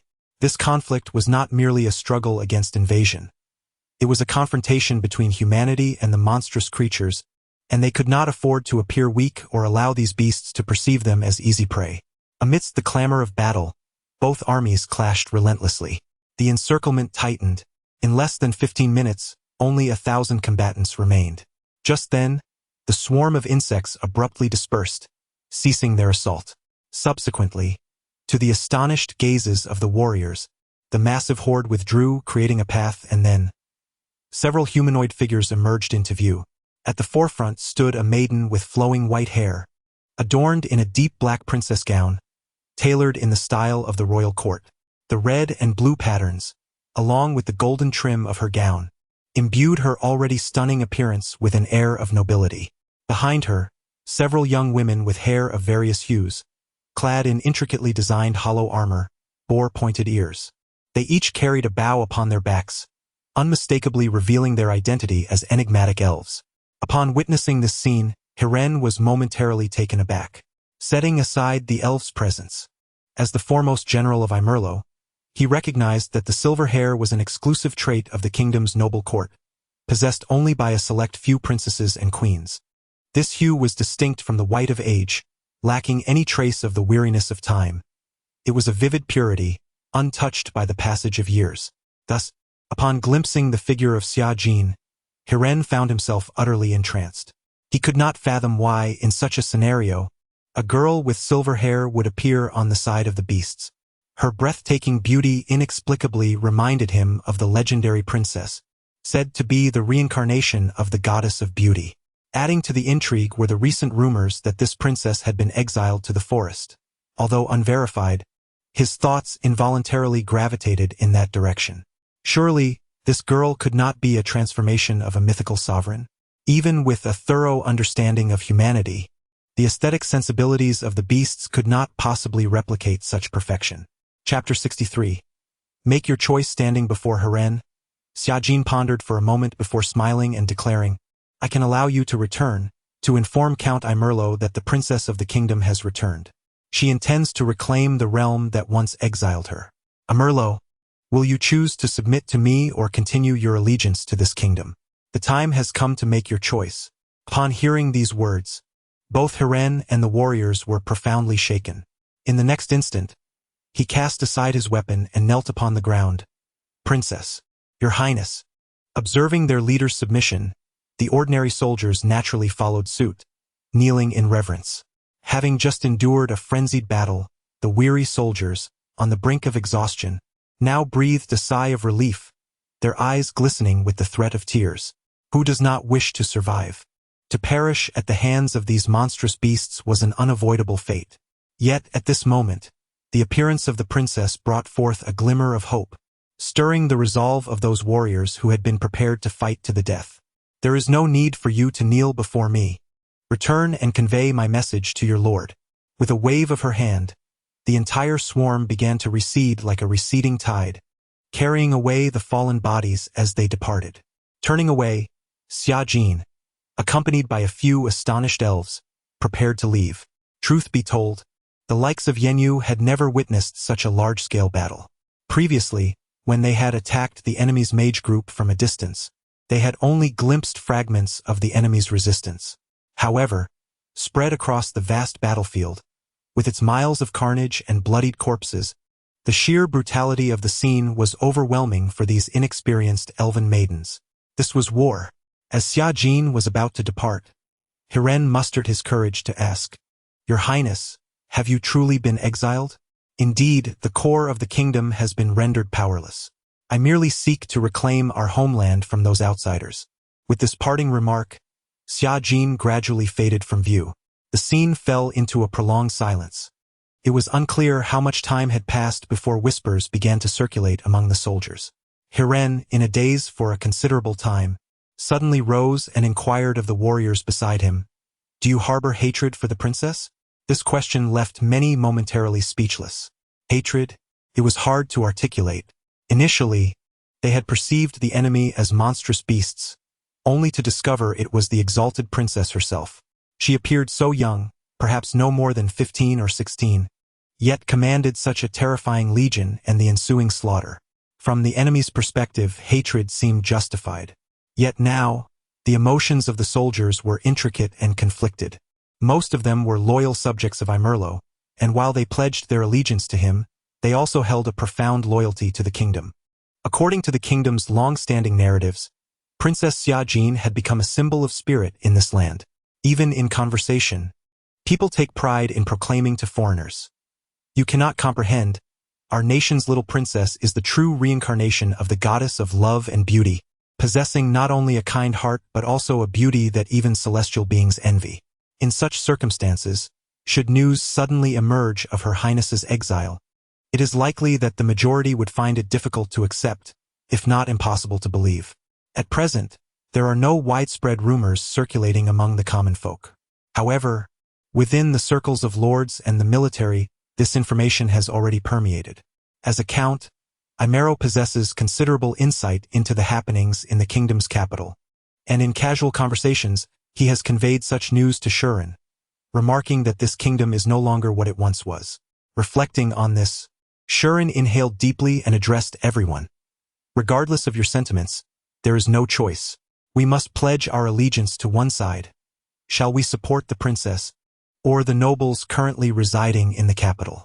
In truth, I too am unaware of the events transpiring in the palace, nor do I know why Her Highness has been exiled, or what manner of magical beasts accompany her. Nevertheless, it is imperative for everyone to make a decision. What choice do we have? A lieutenant responded with a wry smile, "We shall follow the count. We are his subordinates, and his word is law." Indeed, the count must be more troubled than we are. After this battle, our territory is essentially finished. Such matters should be left for him to ponder. A warrior promptly added, "Very well." Shuren nodded. "Let us return and report everything to the count." The remaining 1,000 battered soldiers departed the scene. After a considerable time, these warriors returned to Tart City and recounted the entire situation through Shuren. Imero, seated upon his chair, furrowed his brow upon hearing everything. After a prolonged silence, he murmured to himself, "So, after being exiled to the forest, did Her Highness gain the support of the magical beasts?" No. "That seems unlikely. The Lord of the magical beasts would not relinquish military power to humans, nor would such a meager force intervene in the governance of the human realm without deeper motives at play." "Could it be the elves?" Shuren inquired. "Let us dismiss the elves. That race is even more haughty. Although the kingdom is indeed under the control of outsiders, for me, to rashly side with an exiled princess and engage in combat alongside so-called magical beasts would only furnish my detractors with even more substantial grounds for opposition." Imero clasped the arm of his chair, caught in a dilemma. This is not merely a question of loyalty. It is a matter of choosing sides. Xia Jin's magical beasts are formidable, yet she must contend with a vast and fearsome kingdom. However, should I choose not to stand by her, I would undoubtedly be among the first to suffer the consequences. Chapter 64. The meeting of both parties the following day, near the border of the boundary forest. A distinguished cavalry squadron arrived at this location. Upon reaching the forest's edge, several individuals dismounted and retrieved a crimson cloth, which they draped over their hands. As they gradually advanced into the woods, the lurking insects nearby made no attempt to impede their progress. The cloth, a symbol recognized by the Kingdom of Creel and its neighboring states, signified that the bearer was a messenger bearing tidings. Generally speaking, magical beasts do not comprehend such signals. However, Princess Xia Jin, being of noble lineage herself, should have been able to understand its significance. As they ventured a few hundred meters into the forest, A few insects suddenly emerged, letting out a menacing roar without launching an attack. Instead, one of the stinging serpents raised its forelimbs, signaling them to halt. The tense knights exchanged anxious glances. After a brief moment, the swarm parted, revealing Xia Jin before them. Upon laying eyes on the enchanting young lady, the leading knight momentarily appeared dumbfounded. Regaining his composure after admiring her exquisite beauty, he promptly knelt on one knee and proclaimed, "Your Highness, Lord Imero is willing to submit to you, for he believes that you are the rightful heir to the kingdom and the sole entity capable of wielding royal authority. The internal crisis of the kingdom can only be resolved by you."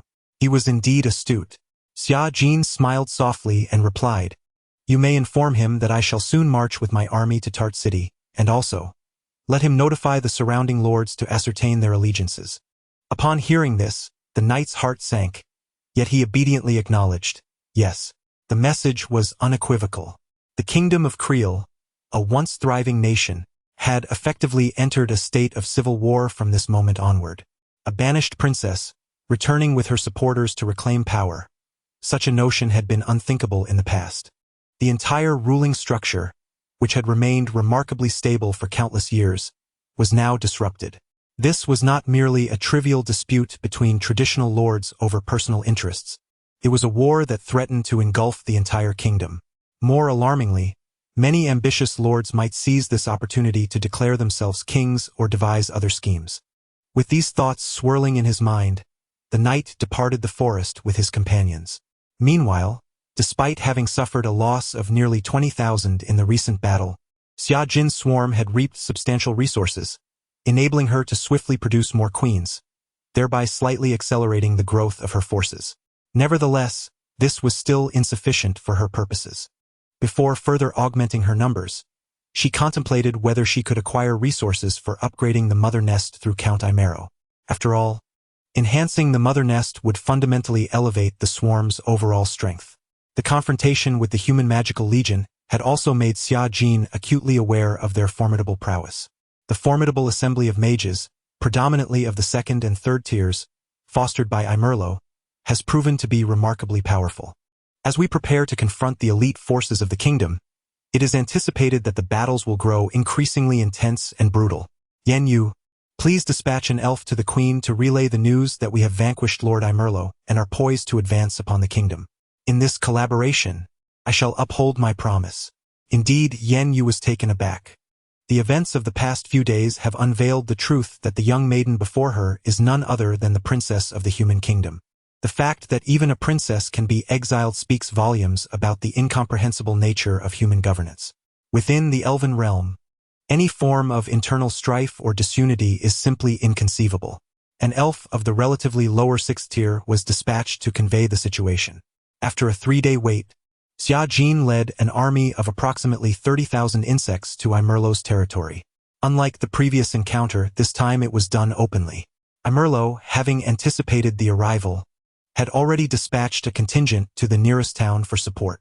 Upon witnessing the overwhelming swarm of terrifying creatures, the soldiers felt a tumult of emotions.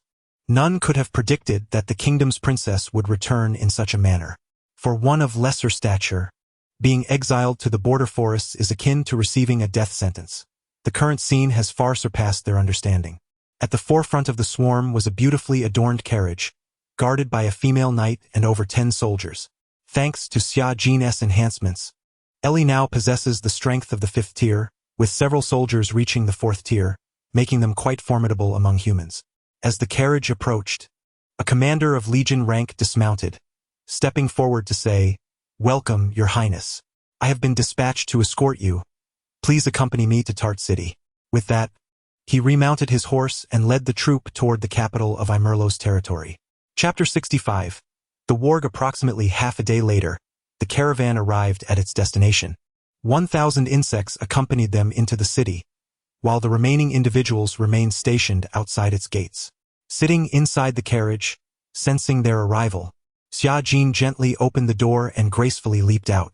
Before the onlookers appeared a girl of pure and charming countenance, petite in stature. She embodied the legendary image of a princess, exuding youthful innocence and beauty beyond compare. "Your Highness, we have awaited your arrival." Please, follow me to the banquet hall. Imerlo greeted with a beaming smile, his thoughts concealed from all. However, one could surmise that after witnessing the formidable swarm of insects, he would harbor no regrets regarding his current decision.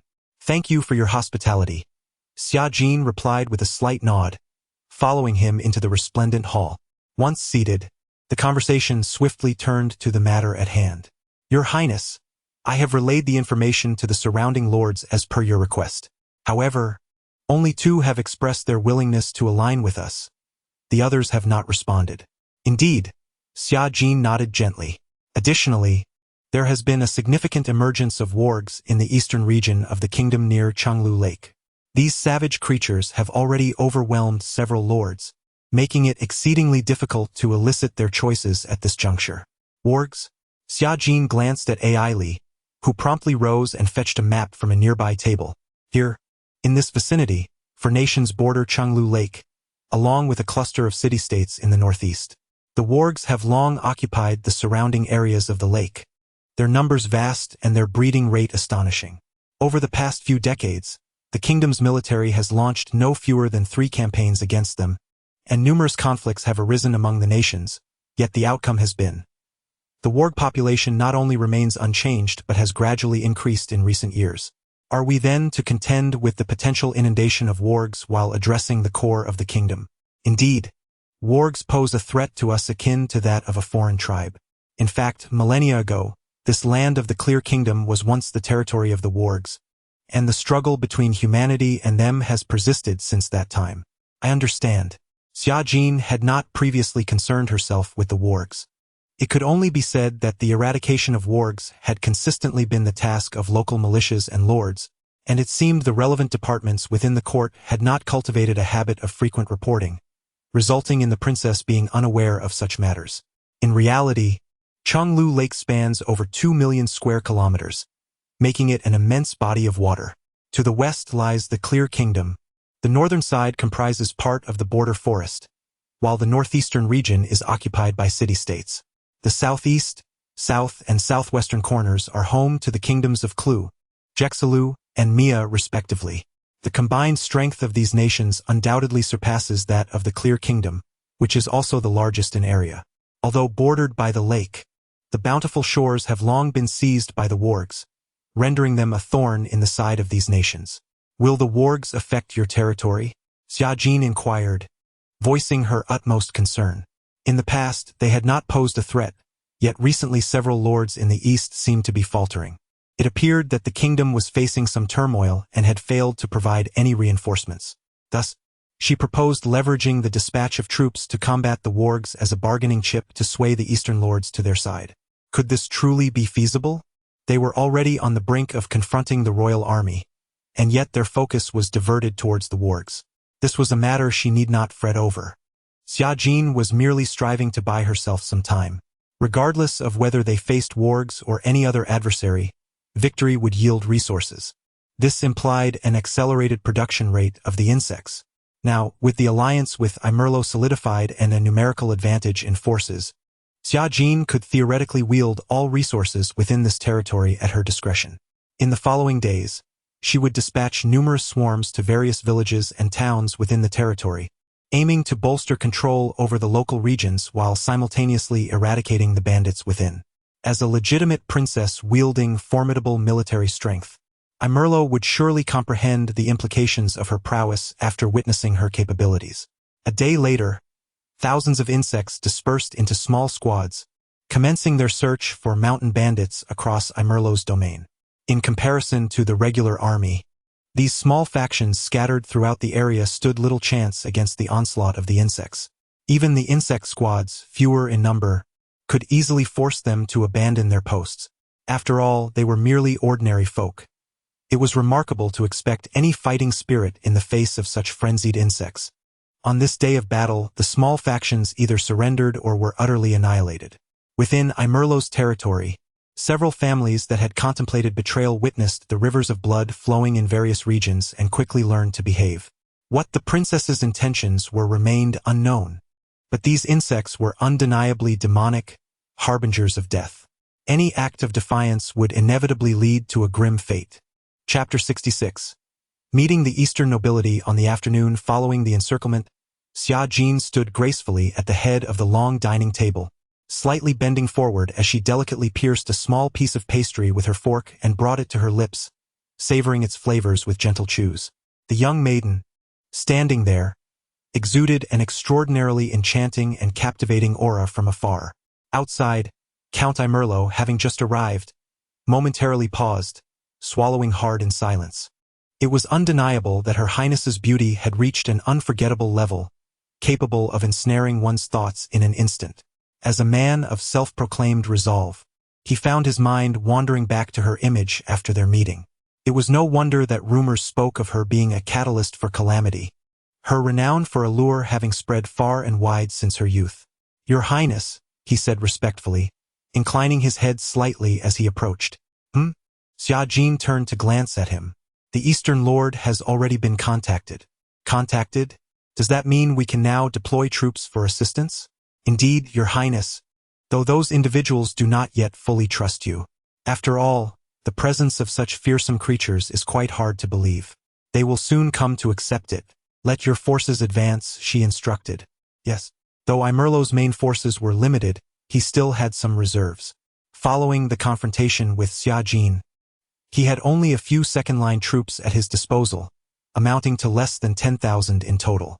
Most of these were stationed to maintain order and security, akin to local garrison forces. However, with the inclusion of the swarm, he was unconcerned about engaging with other lords, regardless of the troop composition. The strength of Xia Jin's insects was simply overwhelming. As Imerlo and his men proceeded to meet the Eastern Lord, Xia Jin began to mobilize her own swarm. Intelligence indicated that the werewolf forces were substantial. If it were merely skirmishes at the border, even a single lord's troops could hold the upper hand.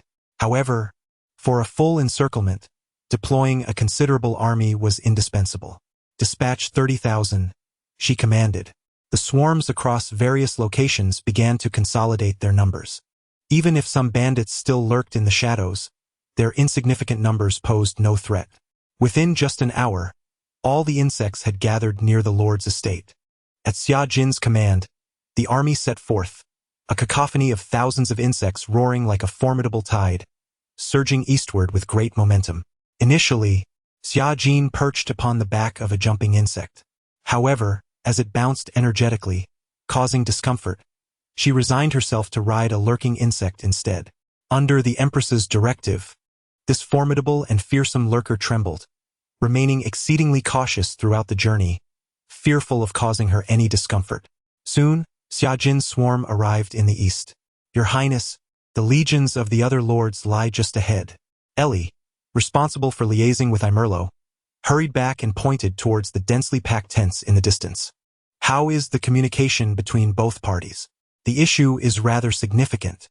Ellie sighed helplessly, stating that without witnessing the creatures firsthand, they are reluctant to trust our capabilities. No, perhaps it would be more accurate to say, they doubt the existence of the insectoids. Well, now that we have arrived, they will have no choice but to believe. 2 kilometers away, at the assembly point of the lords, they regarded Imerlo with evident impatience. "My lord, at this juncture, the gnolls are causing chaos everywhere. If you insist on gathering troops due to your affairs, delaying assistance from various regions, the consequences would be dire," remarked a portly noble, his countenance marred with concern and tinged with reproach. "Please trust me, I would not jest about such matters," Imerlo explained with resignation. "You seem quite at ease. Yet the other lords harbor deep grievances against you." Just then, a few individuals entered the tent. "Imerlo, where is the reinforcements?" inquiret an elderly man. Furrowing his brow upon seeing the two within. "The Earl of the Sea will arrive shortly. Please have faith in me." "Humph, this is no longer a matter of belief. The arrow is already nocked and must be loosed. You have brought so few men for this battle today.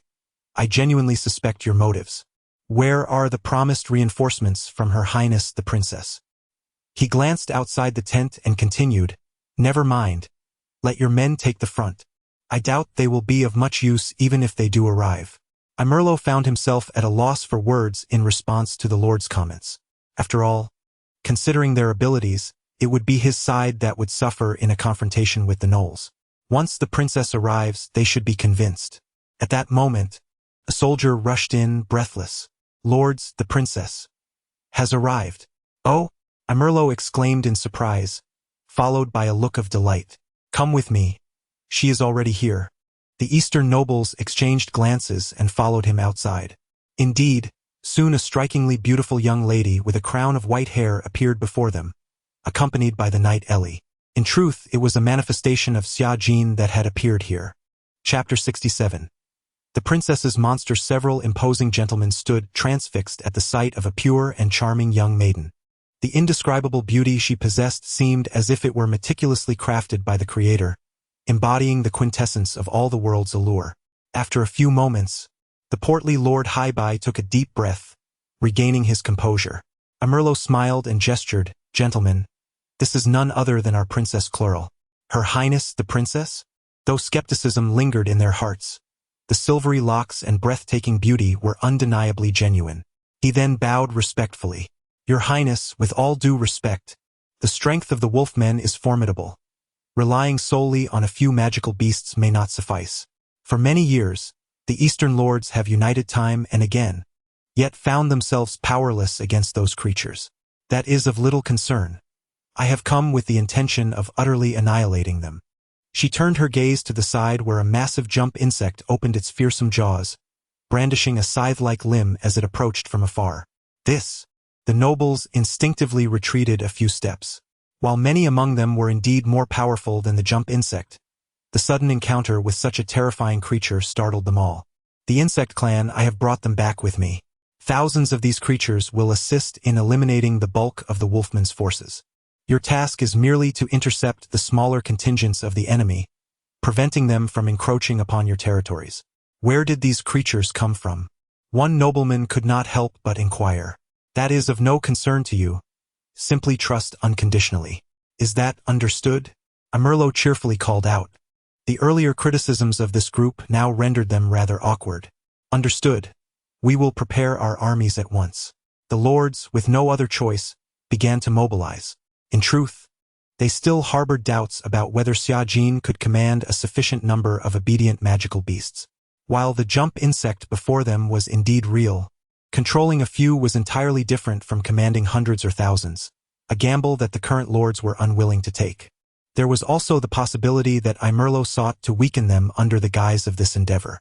Such skepticism and distrust led them to sense an undercurrent of conspiracy, even in the face of undeniable reality. Minutes later, as the assembled forces gathered, Lord Haibai squinted, scrutinizing the other 5 or 6 lords intently. "Do you think this undertaking is reliable? Can that little princess truly command a force that instills fear in the wolfmen? It is highly probable that this is Amerlo's scheme. Our relationship has been strained for years. If he were to take this opportunity to weaken both us and the wolfmen, using a girl with dyed hair to deceive us would not be beyond the realm of possibility," mused a viscount languidly. "Do you believe your own words? The level of beauty that girl possesses is not something one finds casually. I would prefer to believe she is indeed a princess. The accusation of dyeing one's hair white to disguise royal lineage is no less severe than treason. The nobles may harbor reservations and refrain from speaking freely, yet the common soldiers are unrestrained. These individuals below engage in various conspiracy theories, their unease palpable regarding the rumors of princess being supported by monstrous entities. Following the customary practices of those in power, this seems to be a summons to our demise. In the military, whenever the higher-ups make grand promises, one must tread carefully. For instance, if one hears of a reward of 10 gold coins for each soldier post-battle, it is likely that they will not live to see that day. Damn, do not frighten us. Who would jest about such matters? I too wish to survive. Upon exiting the tent, the conversation among soldiers darkened the countenance of Count Habe. These scoundrels, disturbing the morale at such a crucial moment. Beside him, the Viscount chuckled lightly. If you are so doubtful, why not go observe the princess's army? After all, we shall meet them sooner or later. It would be prudent to witness them early, and should there be genuine concerns, one can mentally prepare. Just as this was being said, a thunderous noise erupted from the distance. Horrific, grotesque insects, menacingly adorned serpentine creatures, and other wildly bizarre entities approached swiftly. The soldiers, witnessing this spectacle were rendered speechless in terror. These creatures advanced ominously towards the young girl nearby. The white-haired maiden extended her hand, and a leaping insect obediently bowed its head, allowing her to stroke it gently. The sheer number was staggering. Such a magnitude left the lords present in profound silence. Indeed, there must be thousands upon thousands. Even if there were fewer, the assistance they would provide to the current lordly forces is unimaginable. Summer Jean nimbly leapt onto the back of one of the insects, sitting sideways, swaying her legs leisurely while gazing at the distant scene. Elevated in her position, she had a clear view of the entire situation. The lordly forces were not gathered in great numbers. It appeared these individuals were still fearful, reluctant to concentrate too many troops. She understood this, for the relationships among these nobles were far from amicable. If they were to dispatch their main forces based on a single utterance from Ai Meluo, and it turned out to be a trap, they would have no recourse but to lament. Chapter 68. The mighty power of the insects, the swarm has arrived, and each soldier witnessed these creatures firsthand. Are those the magical beasts brought by Her Highness? No, not magical beasts. They are the insect race, formidable and advanced monstrosities. 2 captain-level warriors stood at a distance, confronting the terrifying insects while clandestinely engaging in discussion. This battle cannot solely rely on Xia Jin's swarm. The numbers are simply insufficient at this juncture. Unlike humans, the individual strength of the wolfmen varies greatly. Among them, the weaker individuals may only be of the first tier, serving merely as fodder. Conversely, the strongest can reach the 6th or 7th tier. Although they are few in number, they mingle with other 5 and 6 tier warriors within their ranks, potentially inflicting significant losses upon the insects. Our united forces swiftly prepared to advance. The main contingent marched for nearly half a day, covering approximately 40 kilometers, before encountering the wolfman squads. These exist in small units, varying in size from dozens to hundreds, seemingly rushing from the rear to harass human society. Currently, both sides are in conflict. Without overthinking, Xia Jin dispatched an equal number of insects. Following a brutal melee, the enemy was completely annihilated at the cost of merely 4 insects. Indeed, the disparity in strength was stark. Among the 30 wolfmen, there were 2 of the 5th tier, 6 of the 4th tier, and 10 of the 3rd tier, with the remainder being of the 2nd and 1st tiers. Such a vast difference in strength within a single group is nearly unimaginable in the human world. Impressive. Witnessing the frenzied insects dispatch the wolfmen with their sharp scythes and teeth left several lords astounded. Their combat style is far wilder than I had envisioned. Count Haibao was thoroughly impressed. The sheer number brought by Xia Jin provided reassurance to these lords. Turning to glance at the princess standing nearby, he found himself momentarily entranced. Such a perfect maiden has become the leader of so many fearsome monsters. The contrast is remarkably intriguing, especially when the young girl sat quietly on the grass, surrounded by a horde of monstrous beings reminiscent of a horror film. A vivid tableau of beauty and beasts unfolded. Ladies and gentlemen, it is evident that these wolfmen have commenced their large-scale harassment of our rear. After a cycle, their numbers will undoubtedly surge. It is perhaps best to eradicate the enemy once and for all this time. Count Haibao spoke up, though he too held the title of Count.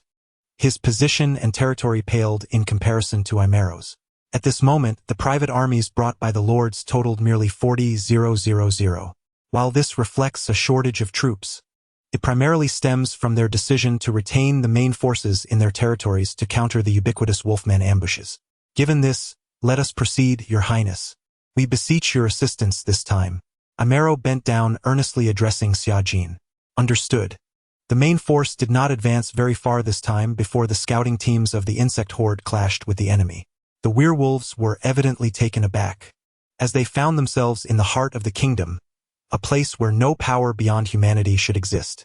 Yet, the creatures they encountered were not only numerous but also far more formidable than they had anticipated. In a brief span of time, over 400 werewolves from more than 10 assault teams were annihilated by a larger contingent of the insect swarm. After several hours of marching, the horde finally came face to face with the enemy's main force. Subsequently, the jumpers coordinated with the stingers to launch an assault. Countless streams of venom fell like a rain of arrows, striking down upon the werewolves before they had the chance to react. In an instant, chaos erupted throughout their ranks. The leader shouted desperately, yet amidst the terrifying corrosive attacks, most of the werewolves could hardly think of anything else. Due to the distance, many were unaware of the direction from which the attack had originated. Howling in agony, countless werewolves felt their skin dissolve and collapse to the ground. After a full minute, the 2,000-strong werewolf battalion finally began to respond, but by then, the death toll had already reached 500, predominantly low-ranking members. The leader ascended to a higher vantage point and caught sight of rows of stingers and poised jumpers, a chill running down its spine. What manner of monster is this? As it stood there, dumbfounded, the insects, at the command of Xia Jin, charged forward. They formed a gigantic pincer in a U-shape, launching an assault from 3 directions against the panicked werewolves. Though there were several among the enemy ranks who were 3rd or 4th tier, they were not in significant numbers. In such circumstances, facing jumpers averaging 4th tier strength, they stood no chance. Moreover, the stinger's venom continued to rain down upon them. Several lords watched in utter disbelief. 2,000 werewolves, surely, even standing idly, it would take a considerable time to eliminate them all? However, witnessing Xia Jin's legion engulf them like a tsunami, reducing their numbers by hundreds each minute, they finally comprehended the source of Imeruo's confidence. At this moment, Imeruo herself was also struck by a sense of astonishment. Is His Highness truly leading this swarm of creatures back to reclaim the kingdom? She has indeed returned, accompanied by an unstoppable force of monsters. Returned! Chapter 69, The Wolfkin Under Siege. Surely, we are approaching the true territory of the Wolfkin? Summer Jean inquired with a smile as they ascended a high ridge, gazing at the multitude of wooden dwellings and the throngs of wolfkin traversing between them. Indeed, Count Hai felt a shiver run down his spine at the sight. Without the support of the kingdom's main forces, relying solely on the Eastern Lords, engaging in a decisive battle against the wolfkin would undoubtedly lead to severe casualties. The sheer number before them was unfathomable, easily in the tens of thousands. Moreover, such legions were dispersed across various regions of Chenglu Lake.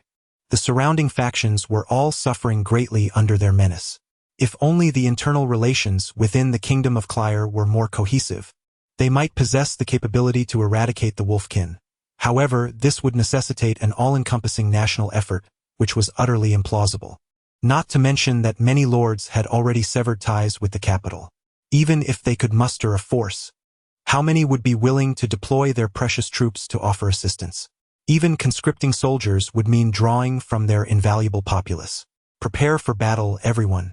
The wolfkin squads had been utterly annihilated, leaving none to return with news. At this moment, these creatures remained blissfully unaware of the impending peril.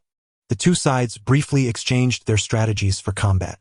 Undoubtedly, the swarm would initiate the first charge. This was also to demonstrate their strength, instilling confidence in the Lord's armies to join the fray. Otherwise, Summer Jean harbored doubts about whether the swarm she brought would suffice. After all, Chenglu Lake was a vast expanse. Once the fighting commenced, the other wolfkin would not remain idle. Should war break out, the scale could escalate to an uncontrollable magnitude. Charge. With a mere thought, under the meticulous control of the brain insects, a colossal force comprising tens of thousands of swarming insects surged forth from the southwestern flank of the enemy, directly to the left of Summer Jean and her companions. This dark tide advanced in a wedge formation, pressing against the enemy's flank. The wolfkin, evidently caught off guard, only began to sense the threat 10 seconds after the charge commenced. Look over there. Enemies! Enemies! The furry beings, nestled among the tents, took a chaotic moment before instinctively rallying together. A few leaders hastily ascended to higher ground, emitting unintelligible roars. Soon, the enemies within a radius of several kilometers armed themselves and began to form ranks. In truth, the claws of the wolfkin were exceedingly sharp, yet the strength of lower-tier monsters paled in comparison to that of weaponry.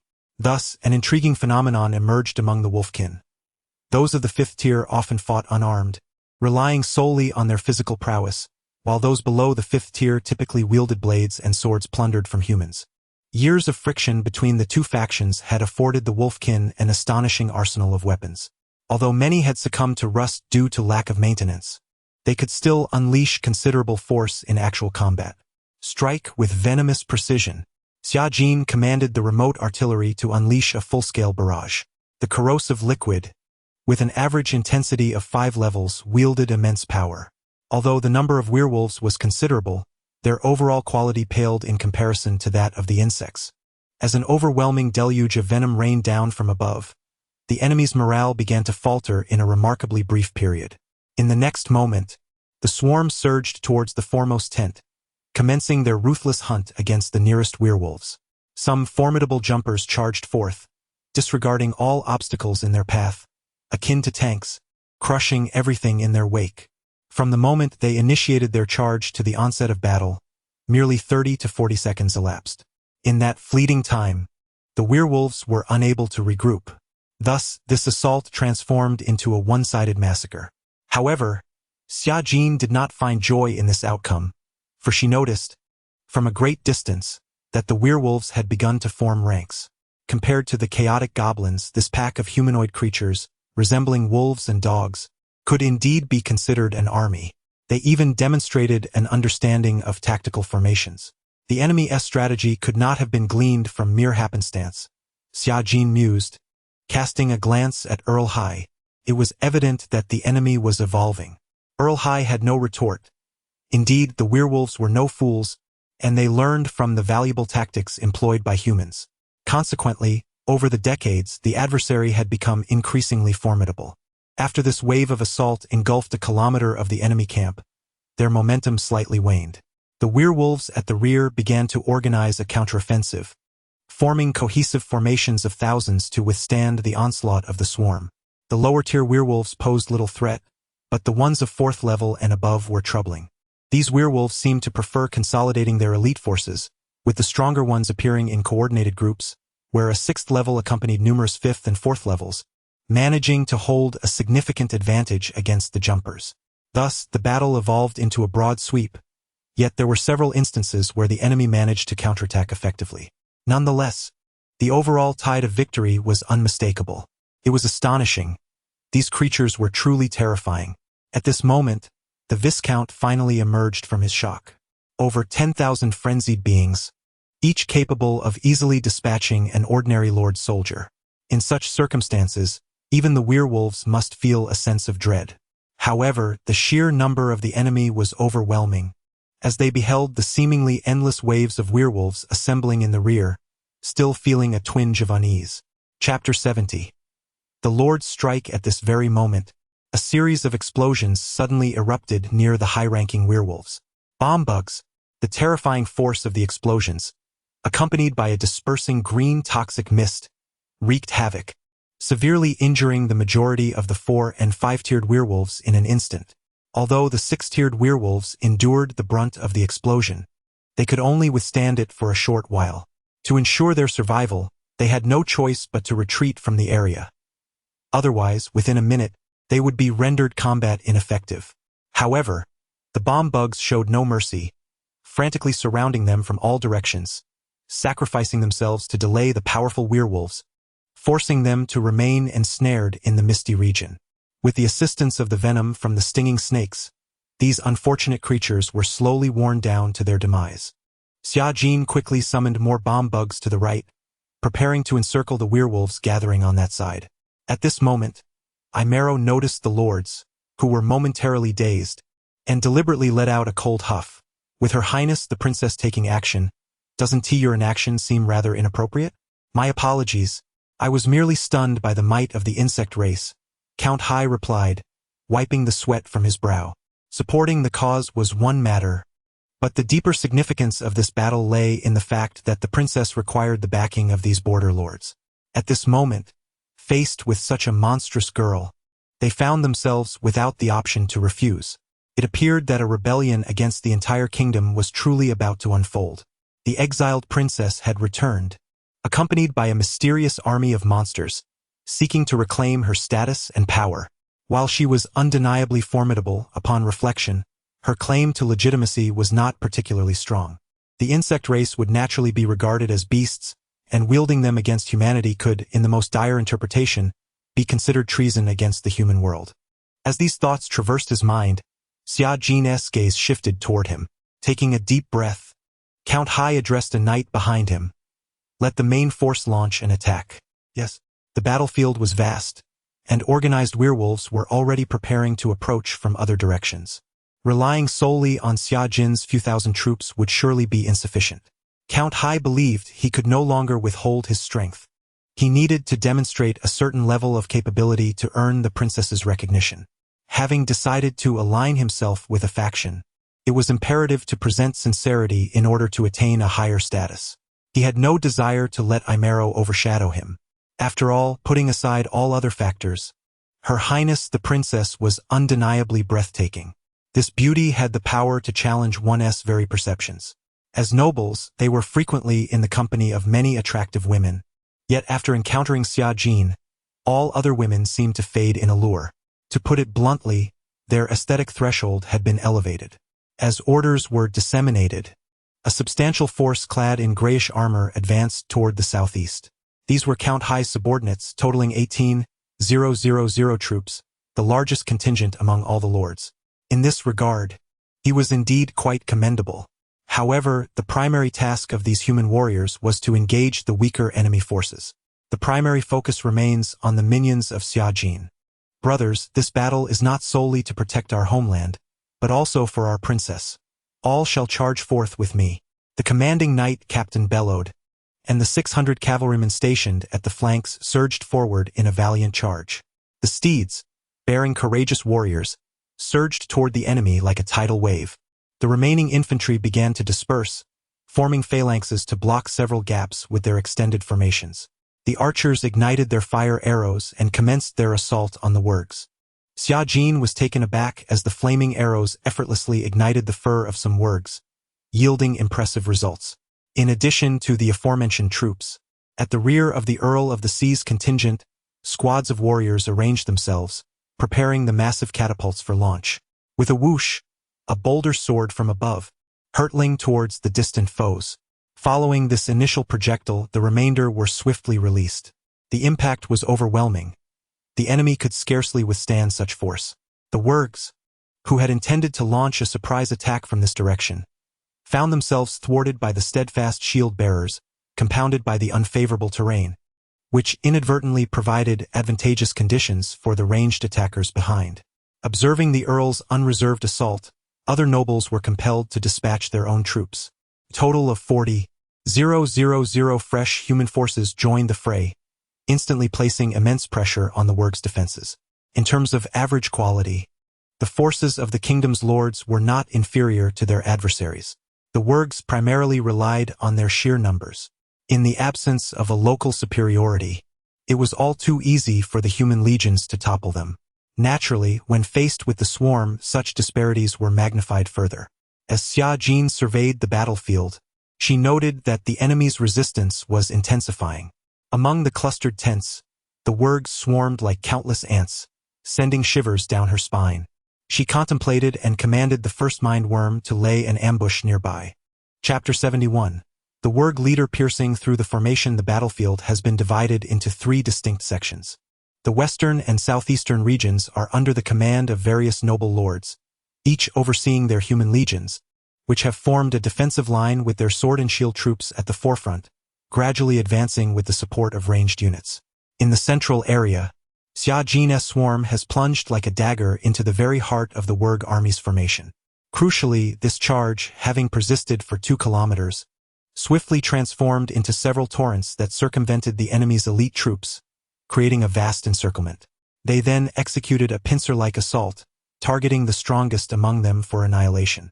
The venom of the stingrays has become an invaluable ally in depleting the strength of the enemy's champions.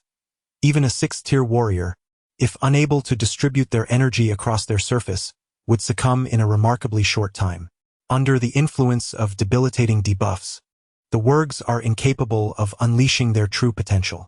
As the battle reached its 10th minute, terrifying blood blades erupted from the ground, akin to a harvester, relentlessly piercing through the wargs in their path. Flesh and blood splattered amidst the carnage, littering the battlefield with severed limbs and the anguished cries of the wargs. Adhering to the tradition of crossfire, the attacks came from multiple directions, making evasion exceedingly difficult. The density of the blood-red blade strikes was alarmingly high, with each subsequent wave slightly altering its trajectory, rendering survival for the Wurgs an almost insurmountable challenge. One of the Wurg leaders, boasting a formidable 7th-tier strength, found itself abruptly impaled by a sharp blade erupting from the ground. In a fit of rage, it clawed down, shattering the assailant into fragments. Yet the surrounding scene had devolved into a hellscape. The mass deaths of its kin weighed heavily on its heart. The war for their survival against humans had never ceased. Yet who could have foreseen such a grim spectacle? With a thunderous stomp, the ground beneath it caved in under the sheer force. The Wurg leader surveyed its surroundings, realizing that few of its kind remained unscathed. Scattered about were mostly 4th-tier beings, while those below that rank had scarcely survived. It recognized that it stood in the most densely attacked area. To the south, the swarm launched a new wave of assault.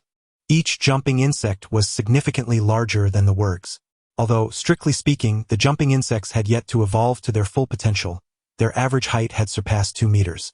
This stature, while not excessively tall, provided a clear advantage in bulk and weight over humans and Wurgs alike. Thus, even if both sides possessed identical strength, the jumping insects could secure victory through their sheer physical presence.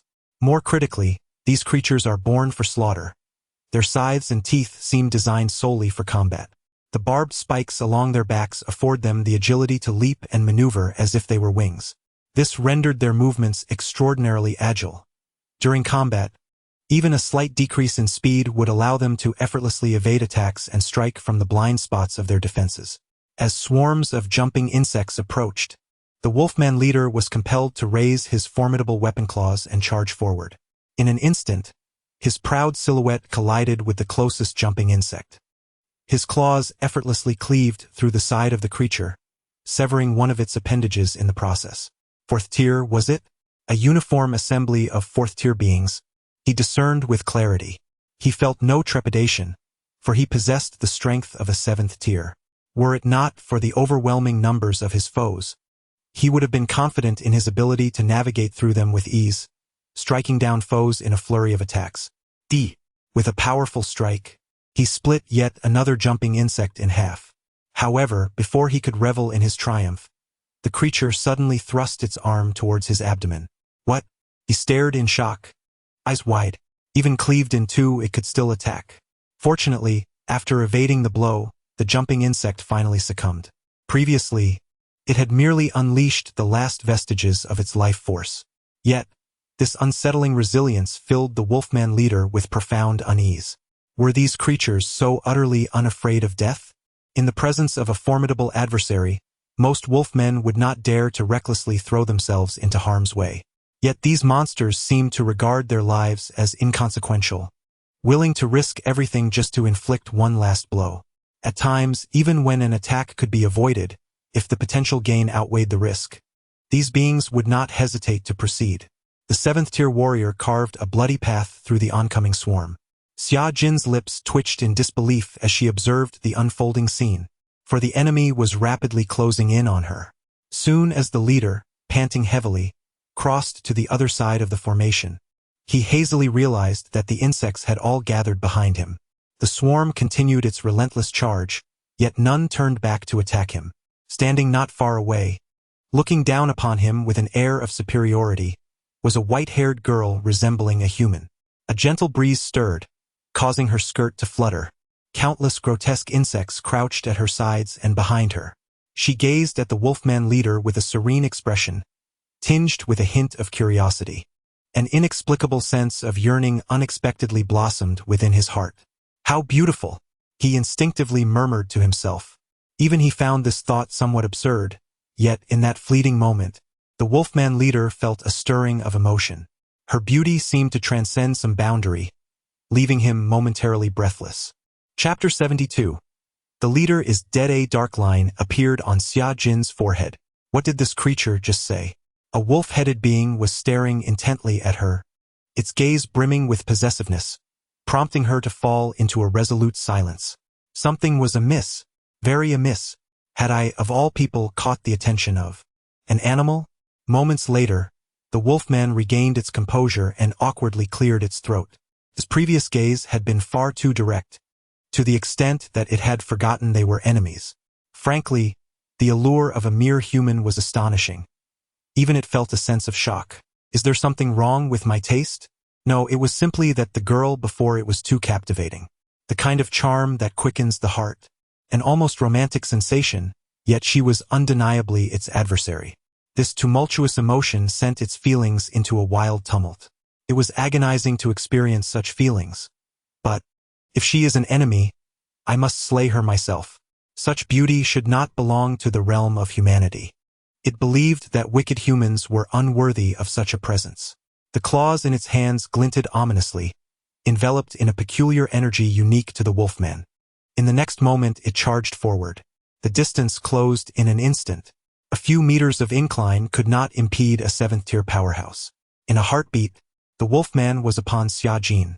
Its claws extended menacingly towards her throat. Clang! A resonating hum filled the air. Not of metal, but of a shimmering, translucent shield, rippling like water, completely encasing the young woman. At a distance of 1.5 meters, they could no longer draw closer. The wolfman leader's claws struck what felt like the most resilient object in existence, snapping with a sharp crack, fractured down to the base of its nails. Waves of energy spread out, and the immense recoil surged back into its body. Before it could comprehend what had transpired, an unimaginable force propelled it backward, causing its internal organs to churn violently. It spat blood, crouching on the ground, clutching its chest in disbelief. Roar! As if the queen had been attacked. The nearby swarm of insects emitted a simultaneous, piercing howl. Each insect radiated a terrifying aura of bloodlust, and in that moment, the thousands of creatures surrounding the girl stood to attention, their fearsome gazes fixed upon the wolfman leader. Those pairs of crimson eyes, laced with malice, instilled in this exalted and powerful being a disorienting sense of being a mere sheep. The girl stood at the center of this monstrous horde, exuding an uncanny sense of sanctity, an air of omnipotence. She was the mistress of these creatures? In an instant, everything clicked into place. The surrounding human lords displayed expressions of trepidation. Compared to their earlier shock, Xia Jin now evoked an even deeper, indescribable fear within them, especially as the entire swarm roared in unison, as if in allegiance to their queen. The breathtaking spectacle evoked an instinctive urge to submit.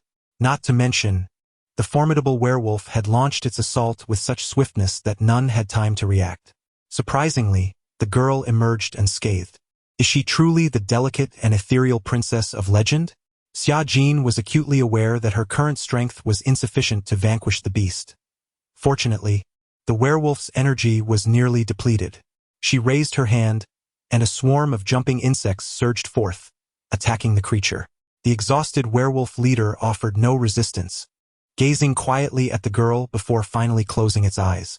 In a mere 20 seconds, a seventh-tier powerhouse vanished from existence. Mission accomplished. Numerous foes remained, but for the swarm, it was merely a matter of attrition. The werewolves seemed to recognize the might of the insect horde and began concentrating their forces to assault the flanks. As a multitude of frenzied werewolf creatures launched a fierce attack on the armies of the lords, their losses surged dramatically. The battle raged for 40 minutes. Under normal circumstances, the werewolves here would have been easily subdued. However, at a greater distance, a contingent of reconnaissance cavalry from the Lord's army galloped urgently toward them. My lord, at least 20,000 werewolves have appeared 10 kilometers away and are advancing rapidly. So soon? A sense of foreboding gripped Count High. I still have 10,000 elite troops. For now, I will deploy them to intercept the enemy. In the meantime, let us eliminate the remaining werewolves here. Xia Jin instructed the lords. Understood, your highness. However, the task of eliminating the remaining werewolves would not be straightforward.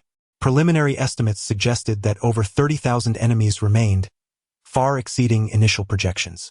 Yet, the details were inconsequential. With the current number of insects, it was merely a matter of time before resolution. She dispatched 10,000 insects to obstruct the approaching werewolves. The objective of this battle was to connect the territories of the lords with the clear Willow Lake while simultaneously driving the enemy from the kingdom's borders. Chapter 73. Absurd discussions. As dusk fell that day, The vast expanse of tents that had lingered for miles was finally cleared away by their army. The swarm exhibited no signs of fatigue. The notion of a fighting spirit was virtually non-existent, allowing them to engage in battle at any moment with complete vigor. In stark contrast, the human soldiers were utterly exhausted, with many collapsing onto the ground, yearning to close their eyes and rest. To bolster morale, several lords instructed the logistics team to distribute provisions of meat and fruit among the weary troops. The kingdom's resources were indeed commendable. As a princess, Xia Jin was well aware of her nation's economic standing. In terms of sustenance, there was an ample supply. Even the more impoverished lords had little trouble providing comprehensive nutrition for their forces. She approached a nearby jumping insect. Although theoretically devoid of emotions, she sensed a certain joy emanating from a spiked serpent before her. She extended her hand, and to her surprise, the enormous creature, standing 3 or 4 meters tall with a tail resembling that of a caterpillar, lowered its proud head, allowing the empress to stroke it gently twice. Afterward, a wave of pleasure washed over her, and the large spiked serpent began to wag its tail joyfully, seemingly eager to nuzzle against her. Perhaps you should refrain from that. My petite frame cannot withstand it," Xia Jin quipped, hastily stepping aside as the creature attempted to embrace her. The spiked serpent complied, retreating to a corner to twirl around instead. It became evident that while the insects were utterly obedient to the empress, they possessed their own thoughts. If one were to delve deeply into their souls, one would discern an unwavering loyalty to her. This meant that whatever Xia Jin desired them to do, they would comply. However, in this absolute obedience and protection of the empress, what would occur if she commanded them to end her life? Upon contemplating this notion, Xia Jin shook her head. Most likely it would not happen. The priority of the empress's safety outweighed all else. At that moment, the desolate land was dotted with the lounging insects, and even the lords found these creatures to be rather endearing. So obedient, they remarked. It was apparent to all that Xia Jin held absolute authority over these beings. Following the battle, a portion of the swarm began to venture forth in small teams to explore the eastern regions, where large tribes of wolfmen likely awaited. This indicated that the war had only scratched the surface. Meanwhile, the eastern noble lords, led by Count Hai and others, congregated in a tent designated for the wolfmen to hold an impromptu meeting. They were oblivious to the fact that their conversation was being relayed through the ears of the nearby jumping insects to Xia Jin. Although the reasons remained unclear, these beings, known as the insect race and endowed with formidable power, indeed obeyed Princess Xia Jin. Moreover, there was an unsettling feeling that, in certain aspects, she had transcended humanity. At this moment, the Viscount whispered, "What, are you questioning His Highness's identity?" The Earl of Hay shot him a glare. No, I did not mean that. His Highness remains His Highness. However, she can no longer be perceived through ordinary lenses. The Viscount hastily cleared his throat. You must understand. She was once the daughter of the kingdom, a princess of lofty stature. The court must have felt like home to her, and many of the ministers were, in a sense, akin to family. Yet, it was those very individuals, along with her own parents, who cast her into the wilderness. What profound disappointment must such an experience have instilled in a girl of merely over 10 years? The other lords appeared perplexed by his words, attentively regarding him. In such dire straits, when she was utterly abandoned, she garnered the allegiance of a horde of magical beasts. These creatures were entirely different from those she had encountered before. They obeyed her with unwavering loyalty, perhaps even more warmly than family. At least her kin failed to protect her, while these beasts were willing to risk their lives to uphold her dignity. The Viscount concluded with a confident smile. Thus, I have ample reason to assert that in her heart, these beasts are deemed more trustworthy than humans. I am curious to know why these magical creatures choose to pledge their loyalty to her, inquired a baron nearby with a grin. I surmise there are 2 reasons. First, this group of beasts is not recognized by their own kind. Did not Her Highness mention that they are of the insect tribe, not true magical beasts? This predicament mirrors the princess's own lack of recognition within the kingdom kindred spirits. Indeed. Goodness! Several lords were left speechless. What a unique perspective. I had not considered that. The Viscount continued, there is another possibility. Think about it. How could a tribe of magical beasts heed the commands of a human girl without reason? The only explanation is that their leader is willing to do so. The Beast King, capable of assuming human form, would naturally share similar aesthetic sensibilities with humans. Such a beautiful princess would undoubtedly captivate the heart of that tribe's leader. In pursuit of her affection, he might even relinquish command of his tribe, all for the sake of winning the love of the young maiden. The Earl of Hay, after a moment of strange silence, retorted, "What utter nonsense! You think I am unaware of the nature of magical beasts? A so-called king is merely a beast draped in human skin. It's like me transforming you into a dog. Do you expect to develop feelings for a female dog? That is quite possible," the Viscount replied. Everyone stared in disbelief at him. Ahem. What I meant to say is that one must not underestimate the power of love. Anything is possible, the body indeed shapes the mind. The Earl of Hay. Chapter 74. A visit to the academy. The absurd dialogue that unfolded left Xia Jin utterly speechless.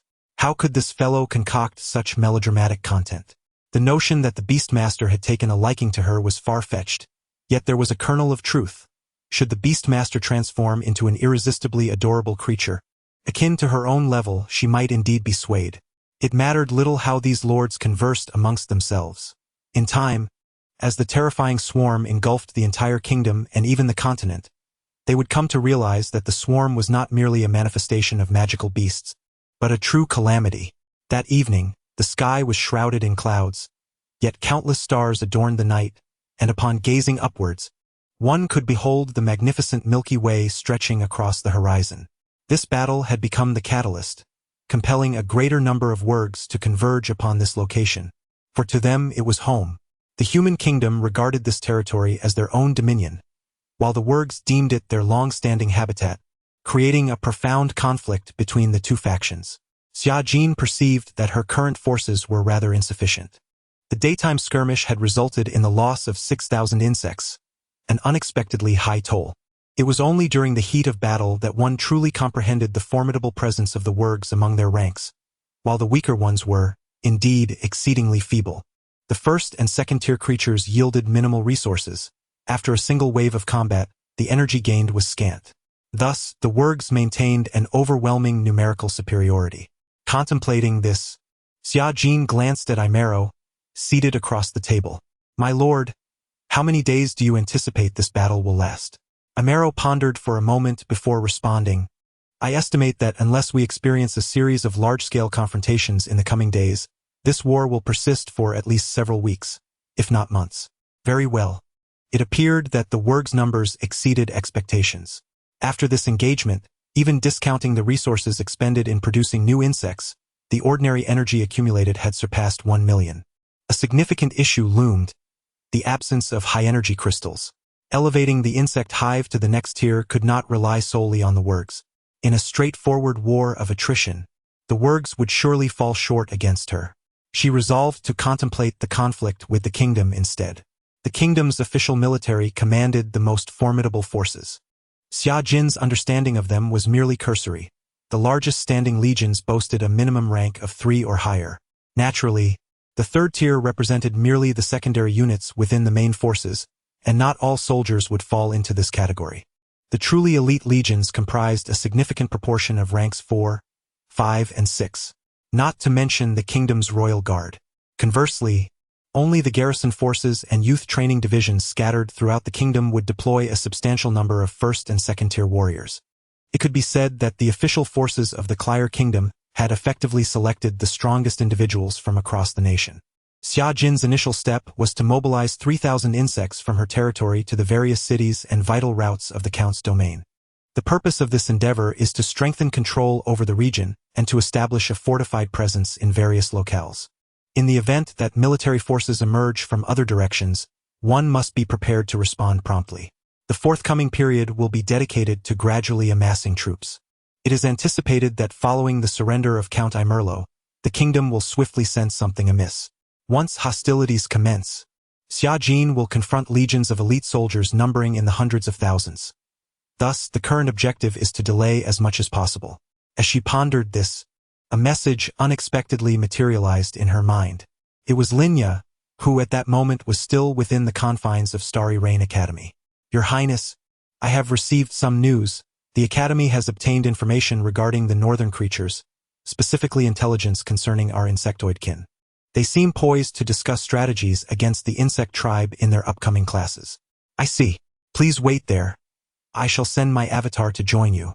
Wait, an avatar of your highness? Almost immediately, Xia Jin's dark-haired avatar set forth, guided by the insects, towards Starry Rain Academy. In truth, she intended to gather further intelligence along the way, dispatching her insects to infiltrate significant facilities and bases of the kingdom to acquire crucial data. For instance, at a lord's military encampment, several jumping insects, taking advantage of lax defenses, sneaked into the office and absconded with numerous documents. Upon closer examination, some of the materials contained information raising suspicions about Count Imerlo, including conjectures regarding his encounter with a beast attack and conclusions indicating unusual activities within the forest, necessitating heightened vigilance across the kingdom. The flow of information was remarkably astute. Calculating the timeline, it had only been a few days since the outbreak of hostilities. Shortly thereafter, Xia Jin arrived in the city housing Starry Rain Academy. Compared to other places, this grand city emitted an air of exceptional prosperity. Strolling along the street, the lovely Xia Jin immediately attracted the attention of numerous passersby. "Hello, beautiful lady. May I invite you to dine with me?" Within mere minutes, an elegantly attired gentleman approached her. Noticing the rather lecherous glint in his eyes, Xia Jin instinctively sidestepped, recognizing him as a pretender to the upper echelons of society. Disregarding such advances, she reached the entrance of the academy. After a moment's contemplation, she resolved to utilize her wealth to gain entry. Money can indeed make the most obstinate barriers yield. Chapter 75. Encountering Linya, I apologize, but it is not the enrollment season. We cannot indiscriminately recruit students who have not passed the assessment, remarked the bespectacled woman seated behind the desk, her demeanor cool as she faced the strikingly beautiful girl before her. Glancing at the 10 gold coins resting on the table, she inwardly scoffed. "Money? Do you think I have not seen such trifles? You think this meager sum could persuade me to make an exception? It is utterly impossible. I adhere to my principles." In response, the girl merely waved her hand, causing the gold coins to double in number. "Is this acceptable? Are you insulting me? I will not violate the Academy's regulations," the woman asserted, her tone growing more forceful, tinged with ire. With another gesture, the girl transformed the coins into 50. I have already stated it is impossible. Why can you not comprehend?" The woman paused for a moment, though her voice remained laced with thinly veiled impatience. Undeterred, the girl continued to produce more coins. 100 gold. The woman, taken aback, stammered, "This. 200 gold. 300 gold. Enough. Enough. Please, stop," she exclaimed, hastily clearing her throat. "While I am indeed a person of principles, I cannot disregard the Academy's rules. However, there may exist a reasonable way for you to enter the school safely." As she spoke, her gaze furtively darted toward the burgeoning pile of coins. What was once a mere stack of coins had now swelled into a veritable mountain. This. Although I pride myself on my principles, the sum presented is exceedingly generous. Such an abundance of gold. Faced with such an outrageous quantity, the woman found herself tempted to abandon her steadfastness. If I were to accept all of this, I would never have to work again. Despite the allure, she ultimately hesitated to accept the entirety of the offer, finding it somewhat overwhelming. "I will only take a third. That is my principle." In a flurry, she completed the enrollment registration for the girl and handed her a school uniform. "While wearing it was not mandatory, I believe you would look splendid in it," she added, adjusting her glasses with a beaming smile, her tone almost obsequious. Examining the uniform in her hands, Summer Jean confirmed it was indeed a short skirt, and she pouted in refusal. "At most, I will wear it for my own sake." To her surprise, the prevalence of black stockings and student skirts seemed to be a trend in this alternate world as well. The black skirt paired with black stockings was a favored ensemble in numerous schools from her previous life, particularly in private institutions, often complemented by a tailored suit on the upper half. Those with the confidence of figure wore it beautifully, while others, well, that was another story. Regardless, she resolved not to consider wearing it. Typically, She favored mid-length skirts that reached her knees. Such a short mini-skirt was simply too risky. A mere leap could provoke unwelcome thoughts. At Summer Jin's request, she was assigned to share a dormitory with Linya, naturally displacing the original roommate. With the school-issued key and uniform in hand, she soon arrived at the entrance of Linya's dormitory. Glancing upward, she noticed a girl with flowing blue hair enthusiastically waving at her. "Linya, who is that?" Upon witnessing the enchanting maiden downstairs, the other young sorceress beside her was utterly astonished. She vowed that this was the most flawless girl she had ever encountered in her life, to the extent that she pondered how one could possess such exquisite beauty. She was a friend I had grown up with. At Xiaojin's insistence, Linya introduced her in such a manner. "Your friend? You never mentioned her to me." The other girl expressed her surprise. Shortly thereafter, Xiaojin approached. Linya immediately lost her desire to converse with her classmate. "All right, I won't waste any more of your time. It's her first visit to the dormitory, and I need to give her a brief overview. We shall meet again." After dismissing her, Linya guided Xiaojin into the dormitory. "Your Highness." She knelt gracefully upon one knee. "Let us set aside the formality of titles. To prevent any exposure of identity, you may simply call me Xiaoli." She casually assigned herself a name. After all, it was merely a ruse to deal with others, and she was indifferent to it. Understood. Rising anew, she gazed at the sovereign seated by the bed, her excitement beyond description. She had now become wholly integrated into the ranks of the insectoid race. Although her exterior still resembled that of a slender magical girl, her heart had completely aligned with the Empress. Witnessing the gentle demeanor of Her Highness stirred an indescribable thrill within her. After all, to be in such close proximity to the Empress. In her past ignorance, she had failed to comprehend that the insectoid race represented the epitome of civilization, surpassing humanity in both longevity and power. How could such a civilization fail to grow formidable? "I have come to hear your intelligence," Xiaojin stated, having subtly sensed Linya's emotions, yet she paid them no mind. The intelligence of the kingdom was remarkably astute. It had already become aware of the existence of the insectoid race. Perhaps it was due to the prevalence of jumping insects throughout the territory of Imero that their specific information had reached the higher echelons. The academy had also acquired a report, which some instructors had incorporated into their teaching curriculum. Should Her Highness wish, she might attend the corresponding classes tomorrow. "Very well, I shall consider it then."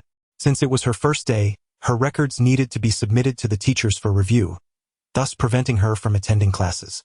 Moreover, with nightfall upon them, Xiaojin simply lay down on the bed and closed her eyes to rest. That night, the two of them took turns bathing. With the Empress beside her, Linya found it utterly impossible to sleep.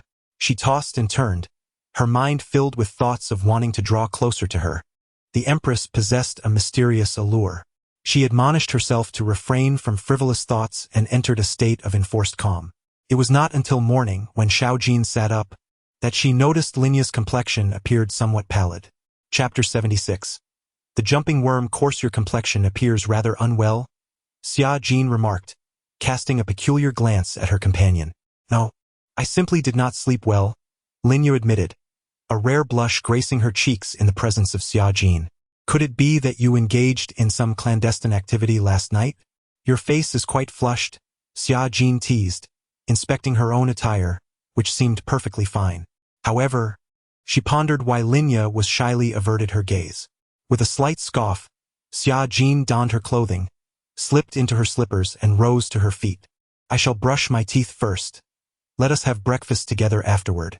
"All right," Linya replied. Half an hour later, at the campus dining hall, the two young women seated themselves to savor their breakfast, drawing the attention of numerous students. Particularly Xiaojin, even with her dark hair styled in a projection, captivated many male admirers, while some female students also entertained thoughts of her striking beauty. It wasn't long before an audacious suitor approached. "Greetings, beautiful lady. May I share lunch with you?" "Absolutely not," Linya interjected firmly. "Su Li will only dine with me." "Ah, so it is Miss Su Li. Your beauty leaves me utterly enamored." The bold young man unabashedly took a seat beside them, seemingly unfazed by the rejection. Xiaojin paid him no heed, focusing on her meal. Her hearty appetite did not come across as boorish. Rather, it rendered her increasingly endearing. You are quite unlike the ordinary girls. Might I be granted the opportunity to court you? How brazen! You have barely settled beside me, and already you seek to pursue? Xia Jin shot a sidelong glance at him, then set down her food and turned to address him directly. Sir, that will not do. I have no interest in boys. The young man paused, momentarily taken aback, and then glanced at Linya. Understanding dawned upon him. This girl before him was also quite remarkable. Had Xia Jin not been present, Linya would undoubtedly shine as the star of the academy. Noticing Lin Ya's sudden flash, The young man fell silent for a moment before he sighed. My apologies for disturbing you both. With a shake of his head, he departed with a hint of regret. He surrendered rather swiftly, did he not? Excellent. I dread the thought of a persistent pursuer. Shortly thereafter, the two finished their breakfast. As they exited the dining hall, Xia Jin boldly took hold of Lin Ya's hand. While Lin Ya felt no discomfort, it sent a thrill of excitement coursing through her. The other creatures observed this interaction with envy and admiration. Much like the scythe serpent that Xia Jin had once petted, these creatures instinctively held themselves with greater pride in the presence of others. Do you see? This is status. I have been graced by the touch of Her Majesty. Do you possess such privilege? And thus it was. Ahead lay their classroom, where it was rumored that they would engage in a practical lesson. The jumping worm was renowned for its formidable close combat prowess, making it an ideal means of training for the students. Upon entering the spacious classroom, akin to a grand stadium, they found a considerable number of students already gathered. As Xia Jin cast her gaze around, she noticed numerous onlookers fixated upon her. How stunning! Is this the new student? I've heard whispers. It seems the campus beauty rankings are about to be reshuffled, and she is undoubtedly the most exquisite. My heart fluttered. Her demeanor resembled that of a princess. Approaching her was someone attempting the noble signature move, the hand-kissing gesture, which ostensibly appeared courteous but likely concealed ulterior motives aimed at gaining an advantage. Xia Jin deftly evaded the gesture, offering no semblance of acknowledgement. Clearly, she was of humble origins, entirely oblivious to the nuances of etiquette. A commoner, can you believe it? With such an aura, she must be of noble descent, simply looking down upon us. Surely, she must be an international student. Amidst the chattering, a woman arrived on the scene. Accompanying her was a half-mechanical creature that, at first glance, bore a resemblance to a jump insect. It was indeed designed after the jump insect's appearance. This showcased the application of magical technology. The institution favored creating magical automatons to enhance practical training for students. As Linya spoke, the woman's gaze had already shifted towards Xia Jin. Are you the new student? Welcome to our institution. Thank you, Xia Jin replied, maintaining her composure. All eyes were drawn to the scene. The female instructor stepped forward, producing a spherical device from which a projection materialized, displaying the jump insect. Though the details varied significantly, the fundamental appearance was similar. This creature was discovered within the territory of Count Imero, which had recently succumbed to an invasion by these beings. The kingdom deemed them a severe threat to our safety and began considering targeted measures to eradicate these intruders. Upon hearing this, the crowd was instantly taken aback. Goodness, the Count's domain has fallen? What jest is this? That Imero, which commands an army of tens of thousands. Could the invaders be of royal lineage? It seems so. However, this creature is terrifying, unlike any beast we have encountered. It resembles something that has crawled forth from the depths of hell. As you can see, this creature possesses formidable combat prowess. Based on our current knowledge, their average combat capability hovers around the 4th tier. They appear to be undeterred by pain or death, posing a greater danger than any known magical beast. Thus, we initially deduce that they may lack the capacity for pain. The instructor stepped closer to the projection, pointing toward the jump insect displayed above. Chapter 77, an exaggerated step and average of 4 tiers. Surely this cannot be a creature from the outermost realms? Why would it attack the Count's territory? Could it be that the beasts intend to wage war against us? Unthinkable. If a large-scale conflict were to erupt, the presence of monstrous hordes would surely exceed this solitary entity. Indeed, I suspect this may merely be a clash between Imero and a certain beastly faction. However, based on the intelligence relayed back, this creature possesses an intrinsic difference from the usual monsters. For instance, it lacks a core crystal and is more obedient to its leader's commands than ordinary beasts. Upon concluding her statement, the teacher approached a mechanical contraption resembling a jumping insect and pressed a button. In the next instant, the enormous creature rose to its feet, violently swinging its scythe-like appendages. The sound of slicing air was unmistakable, and the terrifying weapon, combined with its fierce roar, instilled a sense of dread among many students. What a fearsome monster! Is this a mere imitation? So it is indeed terrifying. Listening to their remarks, Xiajin assessed that the jumping insect exhibited superior speed and agility compared to the mechanical version before them. Linya, however, expressed a condescending glance. Let me elaborate on the combat style of this creature, the teacher continued with her explanation. At that moment, Xiajin turned her head and noticed several boys discreetly glancing her way. She helplessly rubbed her forehead. The mechanical jumping insect leapt with remarkable agility, suddenly darting forward to strike a student with its weapon. The boy let out a blood-curdling scream, only to find the scythe halted mere inches from his neck. Had this been a test of reaction speed, you would have perished just now, the teacher remarked without mercy. Gulp. The student swallowed hard. Is this the true might of such a creature? No, in truth, it is even stronger. The most crucial aspect is their astonishing speed and terrifying vitality. In battle, each one acts as a soldier unafraid of death. Thus, when we confront them, we must never falter. The moment morale begins to crumble, we shall face their ruthless onslaught. At this point, the teacher gestured towards several students in the class. You shall step forward to experience combat. I will calibrate the mechanical creature to match your level. Allowing the students to try their hand serves not only as training but also as a means to discern the weaknesses of the jumping insect through practical engagement. Xiajin observed that the mechanical jumping insect bore an uncanny resemblance to its real counterpart. Alas, as a combat unit of the insect race, it possesses virtually no vulnerabilities. Even if a counter-strategy were discovered, what difference would it make? The cost of such creatures is minimal, and they multiply with each skirmish. Sheer attrition could overwhelm the enemy. Soon, several students stepped forward to attempt their challenge. One boy, eager to show off, endeavored to dismantle the mechanical device but was sent flying after merely 10 seconds of struggle against the jumping insect. It appears you still have much to learn in terms of combat prowess, the female teacher chuckled. What about the newcomer? Linya is exceptionally skilled. I've heard she is friends with Suli. Should we let her give it a try? A girl raised her hand. As she gazed into the eyes of those around her, Xiajin felt a twinge of hostility. It was undeniable that the girl was quite beautiful, yet she seemed to harbor jealousy over the brilliance that Xiajin had seemingly stolen from her. Beside her, Linya conveyed a message through their shared consciousness. This girl has always believed herself to be the most attractive in the class, and she has had a long-standing rivalry with me. It became clear. She had encountered someone 100 times more stunning, and her mindset was bound to shatter.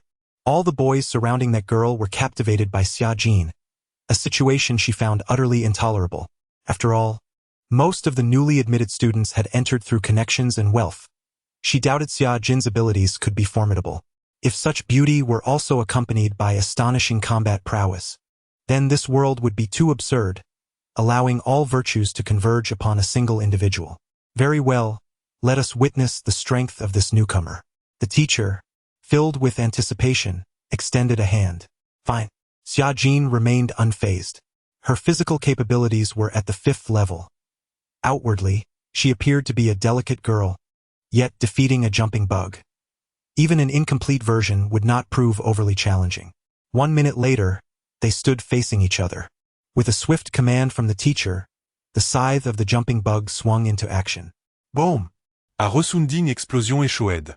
Amid the astonished gazes of the crowd, the enchanting girl lifted her leg and, with a downward stomp, pinned the scythe beneath her foot. The ground crumbled under the sheer force, cracking into countless fissures. Everyone inhaled sharply, contributing their part to the rising temperatures of the climate. Remarkable. Was this girl a mage or a warrior?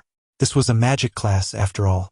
Who would have expected a seemingly delicate beauty to resolve the creature before her through such a violent display? It was worth noting that even in imitation, this mechanical construct was a solid fourth level. Some boys swallowed hard, lamenting the situation.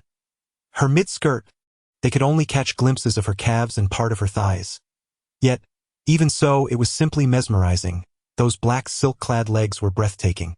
A girl so slender and beautiful, exhibiting such a wild combat style, stirred the hearts of countless onlookers. Even Xia Jin herself felt the heat of their gazes. She remained indifferent. After all, it was something she would have to grow accustomed to eventually. The teacher, completely unprepared for such a scene, remained in a state of astonishment for a considerable time, still at a loss for words. Chapter 78. A sudden downpour upon witnessing Xia Jin's return to the team. The girl who had previously attempted to mock her suddenly felt like the true fool. However, she did not allow her thoughts to betray her. As everyone applauded, she joined in the praises, albeit with gritted teeth. Indeed, Linya, your friend is truly remarkable, she remarked, the words laced with a sense of helplessness. Classmate Suli. Since you have so effortlessly defeated this creature, might you share your methods for overcoming an opponent of equal rank? The teacher inquired, a hint of exasperation evident in his voice. It was a shame to see the teaching equipment ruined. The cost would be substantial, yet he felt powerless and resigned to the situation. After a moment's contemplation, Xia Jin shook her head. I'm afraid, teacher, if humanity lacks the ability to cultivate certain specialized skills, survival is nearly impossible. Is that so? The teacher remained silent. The class soon concluded, and at that moment, events were unfolding at Xia Jin's base. First, due to the increasing number of insects, a tremendous amount of psychic energy was generated.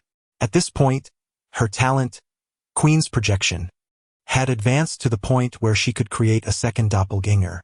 Without hesitation, she crafted a replica that was identical to her own self and discreetly sent it out, allowing it to replace her original form, which had returned to the forest.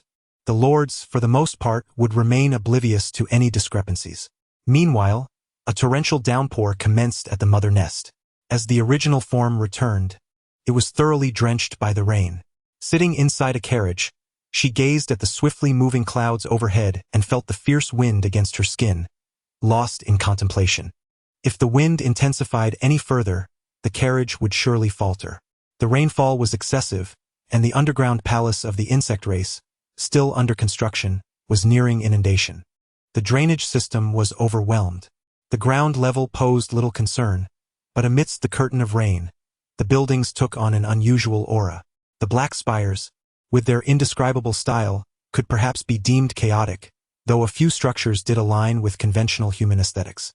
Xia Jin resolved to explore some of the most primitive insect architecture.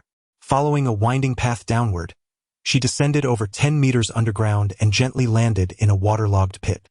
Nearby was a deep trench for drainage. Before her lay an endless array of caverns, interconnected, with the occasional worker scuttling by. Selecting an entrance at random, she ventured deeper, soon noticing a transformation in the cave's walls. They were teeming with a peculiar carpet of flesh and blood, a type of specialized fungal mat.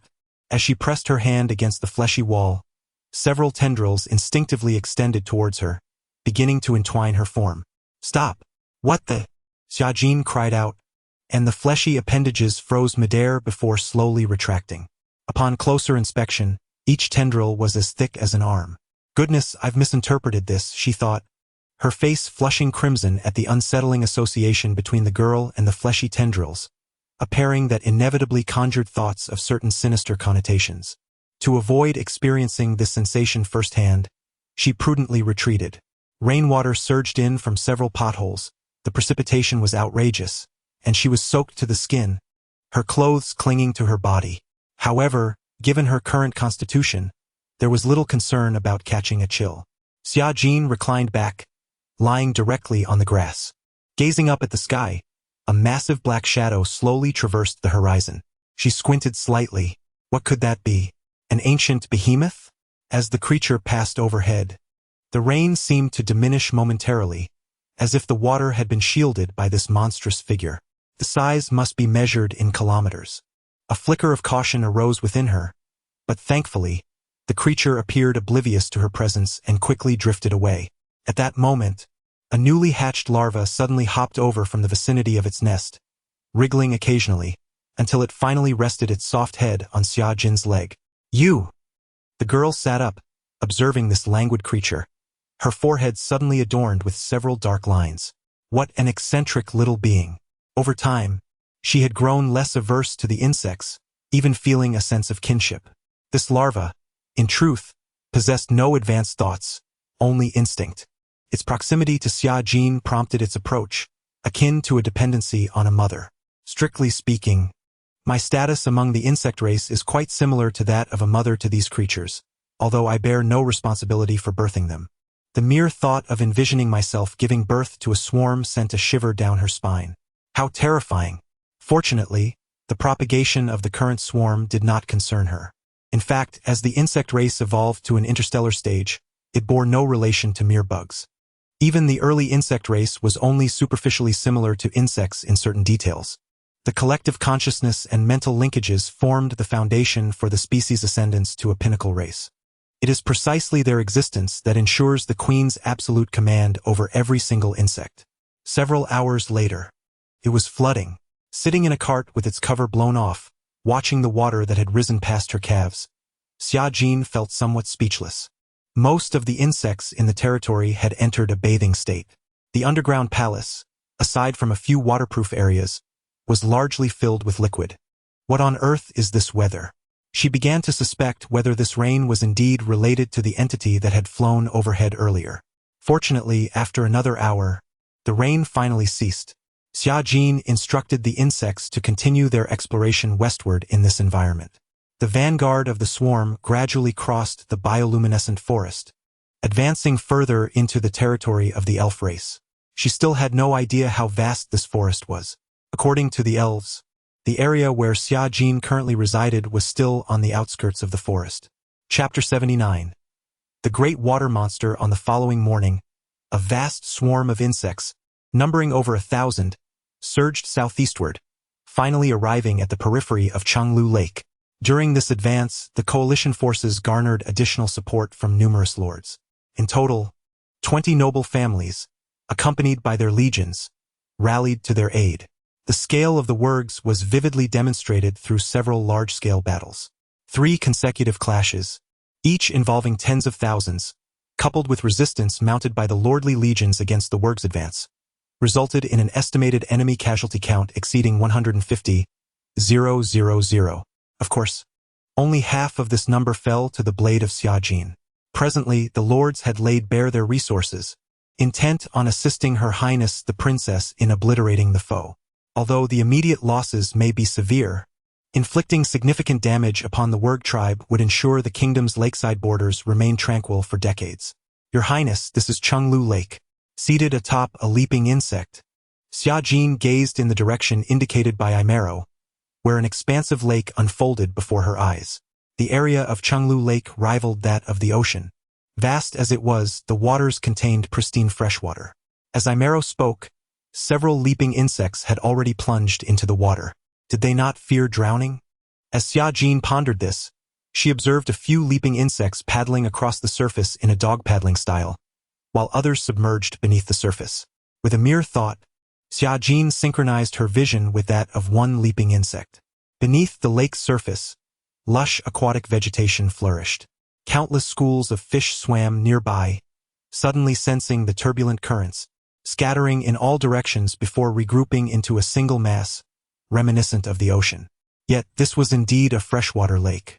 At a certain moment, her attention was drawn to several stones adorned with shimmering particles of bioluminescence. Discovery of mithril or mithril? At a glance, it was apparent that numerous stones bore such minuscule particles. Although each was small, the sheer abundance suggested a significant quantity. Xia Jin felt a surge of excitement. She had not anticipated finding such a rare mineral so swiftly. This would spare her the trouble of an extensive search. With a stable yield, it was far preferable to blindly scavenge. With the discovery of, or the establishment of a branch base was inevitable. A portion of the worker bees began their journey, tasked with mining the mithril and constructing the branch hive. Once the surrounding worgs were eradicated, this location would undoubtedly become the safest base. When the time came for the kingdom to go to war, it would serve as an excellent staging ground. Just as she contemplated this, the distant waters suddenly roiled. Moments later, an enormous soft-bodied creature erupted from the depths, propelled by a jet of water from its tail, and swiftly approached one of the leaping insects. Its terrifying tentacles ensnared the insect in an instant, and with dreadful force, it tore it apart, consuming it whole. Xia Jin could hardly comprehend the unfolding events. She swiftly shifted her perspective and, at last, from several hundred meters away, discerned the scene before her. A creature, resembling a squid and measuring approximately 50 to 60 meters in length, was revealed. What a colossal water monster! Is it truly possible for such a being to exist in freshwater? Witnessing this gigantic entity devouring the jumping insects as if they were mere snacks, Xia Jin could no longer contain herself. She had to facilitate the escape of the insects. She promptly issued her orders. However, unbeknownst to her, the brainworm had already preemptively commanded the surrounding jumping insects to frantically swim towards the shore. As she observed the insects clumsily emerging, Xia Jin exhaled a sigh of relief. Yet, the very next moment, her smile vanished. The gigantic squid had surged onto the shore, emitting a peculiar sound that caused a slight dizziness in the ears. Ai Mei Luo, standing beside her, nearly toppled over, but fortunately, a spiny snake extended its hooked arm to gently support him. "Thank you," Ai Mei Luo remarked, casting a wary glance at the terrifying creature, beads of cold sweat forming on his brow. The enormous squid began a ruthless massacre at the water's edge. Despite the jumping insects having reached the shore, their speed was no match for this behemoth. After devouring several more insects, the creature suddenly released an even more piercing sound before charging directly towards Xia Jin, who was hundreds of meters away. "Run!" There was no time for hesitation. She leapt onto the back of a jumping insect and fled with all her might. Whoosh! A massive tentacle of the squid shot out, extending several hundred meters in an instant, ensnaring Xia Jin and pulling her back. Ah! Oh no! In the midst of the turbulent winds, she found herself face to face with the monstrous creature, locked in a gaze with its immense eyes. Within mere seconds, a tremendous force struck her, severing her connection with her original body. "I am doomed." On the other side, she fell into silence. Just as she contemplated self-detonation, she was silenced. Fortunately, the self-detonation was still triggered, causing the creature to emit a non-lethal, anguished cry. The surrounding insects fled, inadvertently taking Ai Mei Luo along with them. Perhaps having lost interest due to the considerable distance, the great water monster gradually retreated back into the depths. Initial estimations suggested it possessed an 8th-tier strength. Its tough skin rendered the attacks of the jumping insects ineffective, merely grazing the surface without inflicting significant harm. However, the spiny snake managed to injure its skin with venom. Although the efficiency was rather low, it would likely require the sacrifice of several hundred spiny snakes to defeat it solely with corrosive liquid. In truth, 8th-tier monsters are not overly fearsome. 5th-tier insects still hold a chance to breach its defenses. The primary issue lies in its absurd size. Additionally, with such a creature guarding the waters, acquiring mithril would prove to be an extraordinary challenge. Chapter 80. Quite impressive for Xia Jin, this experience indeed broadened her horizons. This world is teeming with bizarre creatures. The reason for such phenomena eludes her comprehension. However, considering the terrifying size of that creature, Xia Jin pondered that if she could slay it and procure its genes, it might be possible to create an extraordinarily powerful insect. Additionally, the genes of other aquatic creatures could potentially give rise to various underwater forces.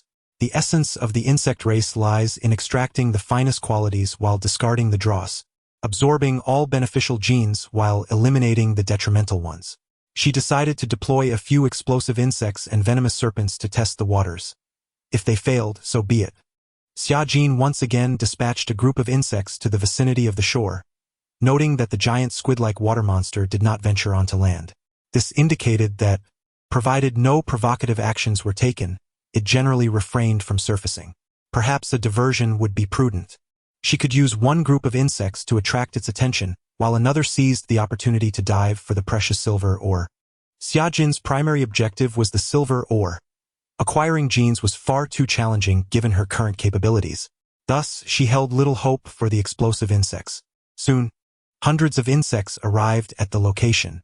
Like sprinters at the starting line, all the jumping insects unleashed their full potential, launching themselves into the water from the lakeshore stretching several kilometers. Although the silver ore was widely distributed, there was only a small area near the shore. Once the insects plunged into the water, they wasted no time and headed straight for the rocks. Before long, the first insect successfully severed a chunk of stone containing precious silver and commenced its strenuous journey back to the shore. Then came the second, the third. Suddenly, several massive tentacles surged from the depths, swiftly ensnaring the jumping insects and dragging them into the abyss. Xiajin observed in dismay as 15 of the silver-bearing insects were reduced to just 2. Without hesitation, these remaining insects, aware they could not reach the shore, exerted all their strength to hurl the stone onto dry land. Once the stone reached the shore, other insects could subsequently retrieve it. From the perspective on land, the water was awash with crimson. Occasionally, a stone glimmering with a faint silvery light was tossed onto the bank, landing approximately 20 meters from the water's edge. Beneath the surface, the jumping insects exerted every ounce of their being, sacrificing themselves to draw the attention of the monstrous water creature. Through immense effort, over 10 pieces of silver ore were successfully cast ashore. Interspersed among them, explosive insects launched themselves into a suicidal charge, detonating upon contact with the enemy. One venomous serpent was swallowed, releasing its toxin within, yet regrettably, it proved ineffective. Although Xiajin felt a twinge of regret over the loss of her insects, she sighed in relief. Even if the silver content of each stone was minimal, the cumulative total should still amount to a considerable sum. Cast it aside. Cast it aside. At worst, I shall make additional attempts. After accumulating 25 pieces, the underwater jumping insects were finally exterminated. Xiajin clapped her hands joyously. To gather so much in one go is quite commendable. The rarity of mithril is undoubtedly self-evident. With this precious material in hand, coupled with a bit of gold, the upgrade of the mother nest is just around the corner. However, just as she was brimming with excitement, a cephalopod suddenly emerged from the depths, making its way onto the shore. To her astonishment, it began to pick up the mithril-laden stones, tossing them back into the sea. The smile on Xiajin's face gradually faded. What on earth? Are you seriously retrieving them? She muttered in disbelief.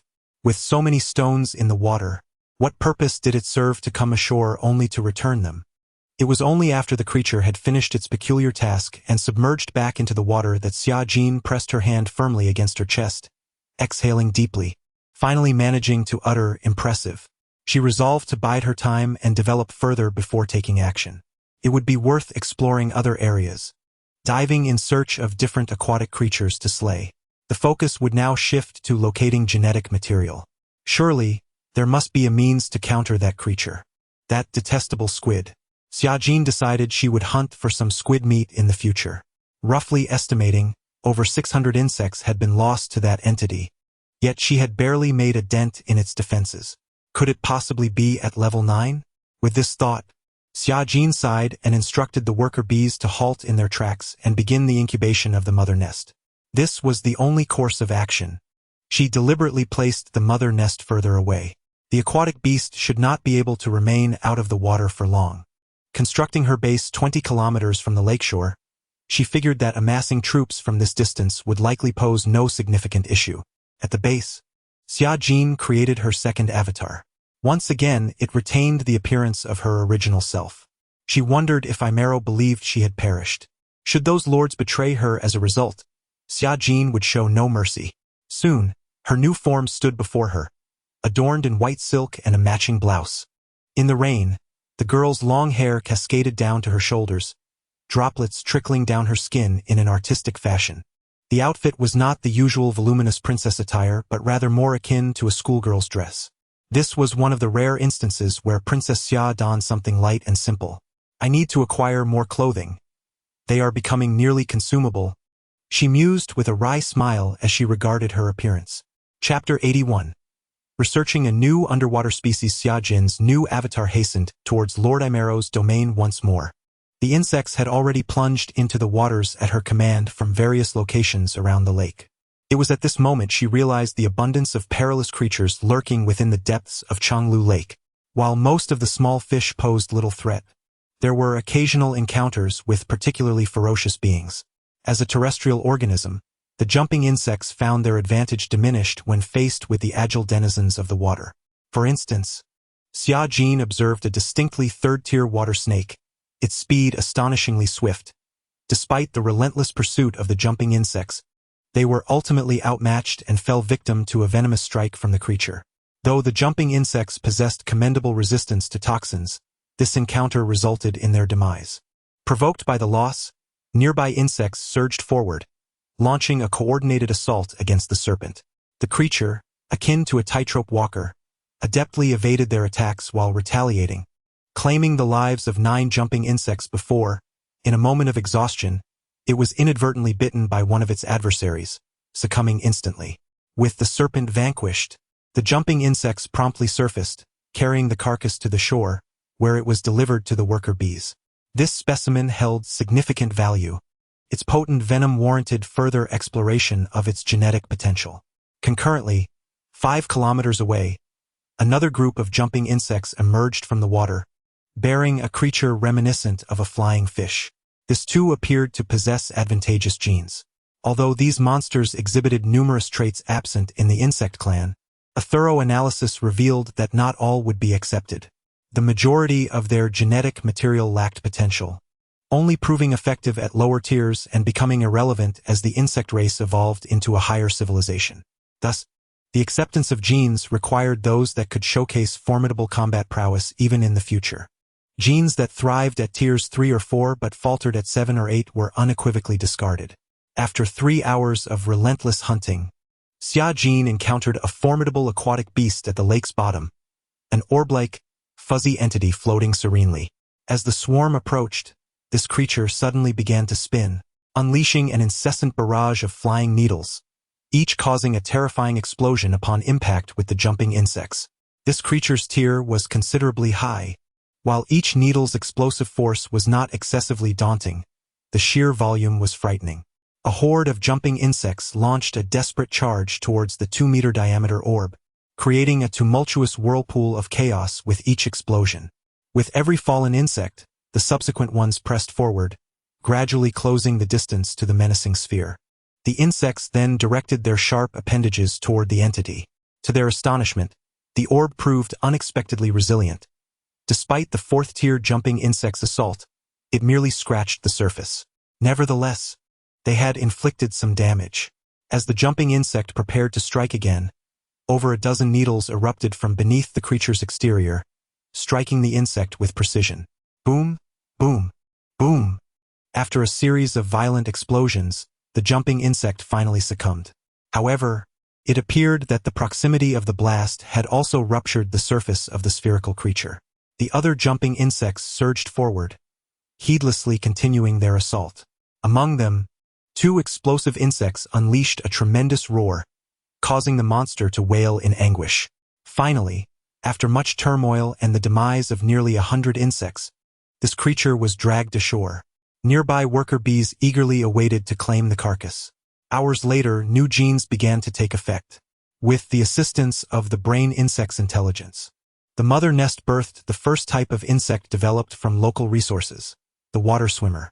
This organism possesses an extraordinarily simple structure, measuring merely 1 meter in length, resembling a fish. When it swims, it can achieve sudden acceleration by expelling high-pressure liquid backward. The 2 lateral appendages, akin to fish fins, can unfurl into curved blades, effectively incorporating the weapon structure of the jumping insects to enhance their melee capabilities. Nevertheless, this creature's primary mode of attack is ranged, as it directly launches a multitude of explosive needles. Some of these needles are infused with the toxin of the previously vanquished highly venomous water snake. In line with its established objectives, Xia Jin significantly reduced the production costs of this basic combat unit. It possesses an actual rank of merely tier 3, even lower than that of the jumping insects. The advantage lies in its affordability. In terms of power, relying predominantly on venom and explosives, it outperforms the jumping insects significantly underwater. The cost of one is merely 30 units of ordinary energy, which is only half that of a jumping insect, making it ideally suited for underwater combat. Let there be a sea of insects beneath the water's surface. The expanse of Chenglu Lake is vast, yet when compared to the true ocean, it is relatively small. Such an inland lake is exceptionally suitable for Xia Jin to conduct combat tests for her aquatic insect swarm. Once a massive swarm emerges in such a locale, encountering the ocean will allow for the immediate transfer of the lake's insects, eliminating the need for further production. Let the new insect tribe's mother nest near the lake be responsible for the creation. The initial battle is the most challenging, requiring the establishment of a landing zone close to the water's edge. Moreover, the presence of any significant underwater forces remains uncertain. After all, this is an alternate world where anything can happen. Chapter 82. Underwater combat. Shortly thereafter, 20 aquatic parasites emerged upon the fungal mat near the mother nest. Equipped with a terrestrial skin respiration system, they were able to breathe normally. Relying solely on their two extensible fins, the parasites moved at a sluggish pace, having been specially adapted for underwater combat. Once emerged, they were swiftly transported to the lake's edge by a group of idle jumping insects. With a gentle toss, the aquatic parasites plunged into the water, creating a tremendous splash.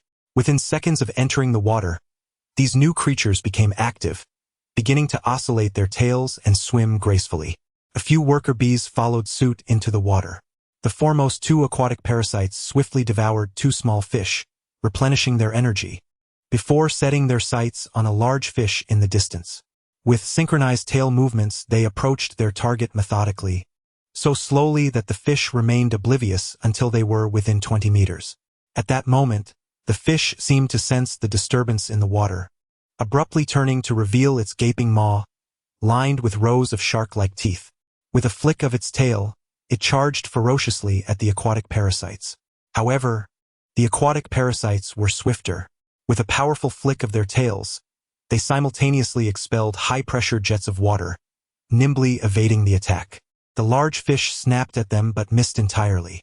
Before it could react, the aquatic parasite on its left executed a rapid turn and expelled an explosive dart from its mouth. Boom!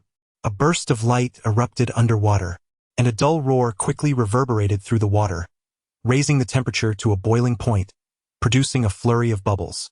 A significant portion of the fish's body was obliterated, blood dispersing throughout the water. The adjacent aquatic parasite surged forward, its toothy maw clamping down on the carcass. With a deft twist akin to an axolotl, it darted toward the shallows, delivering the remains to a waiting worker bee.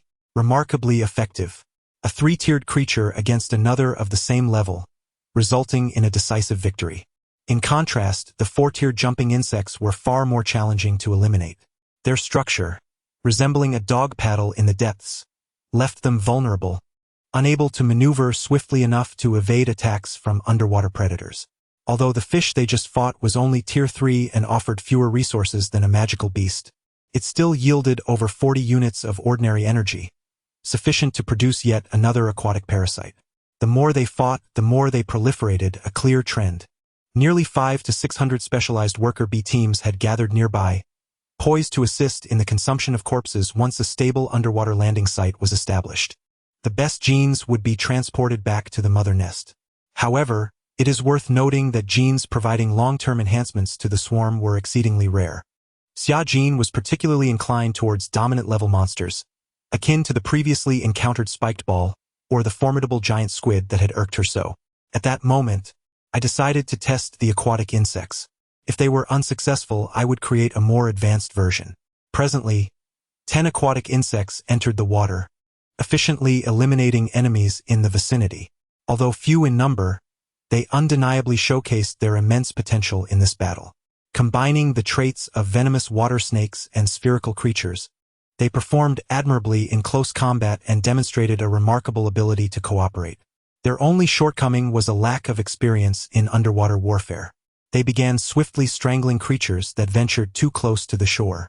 After approximately 10 minutes, perhaps due to the overwhelming scent of blood, a new spitting sphere leisurely drifted into the area. 3 aquatic insects immediately approached, launching explosive and venomous spikes from a distance of over 20 meters. Boom! The spherical creature, severely affected by the onslaught, appeared dazed as it was spun around by the turbulent water, barely managing to launch its own attack. Although it fired in all directions, the aquatic insects had already evaded the incoming projectiles. As the distance widened to 30 meters, the spikes lost their velocity and were easily avoided. At that moment, a second wave of spikes was unleashed, followed by several more explosions. After the blasts, venom began to permeate the vicinity of the unfortunate spherical beast, which succumbed to its grievous injuries and poisoning shortly thereafter. The corpse was successfully retrieved. This spherical creature was likely at the 5th rank, but its combat style was overly specialized. It could not eliminate foes from a distance, and once approached it became susceptible to harm. Nonetheless, this did not diminish its strength. Rather, it was a testament to the remarkable evolutionary capabilities of the insect race, which swiftly devised a strategy to counter it and effortlessly brought it down. The aquatic insects then surged into the depths.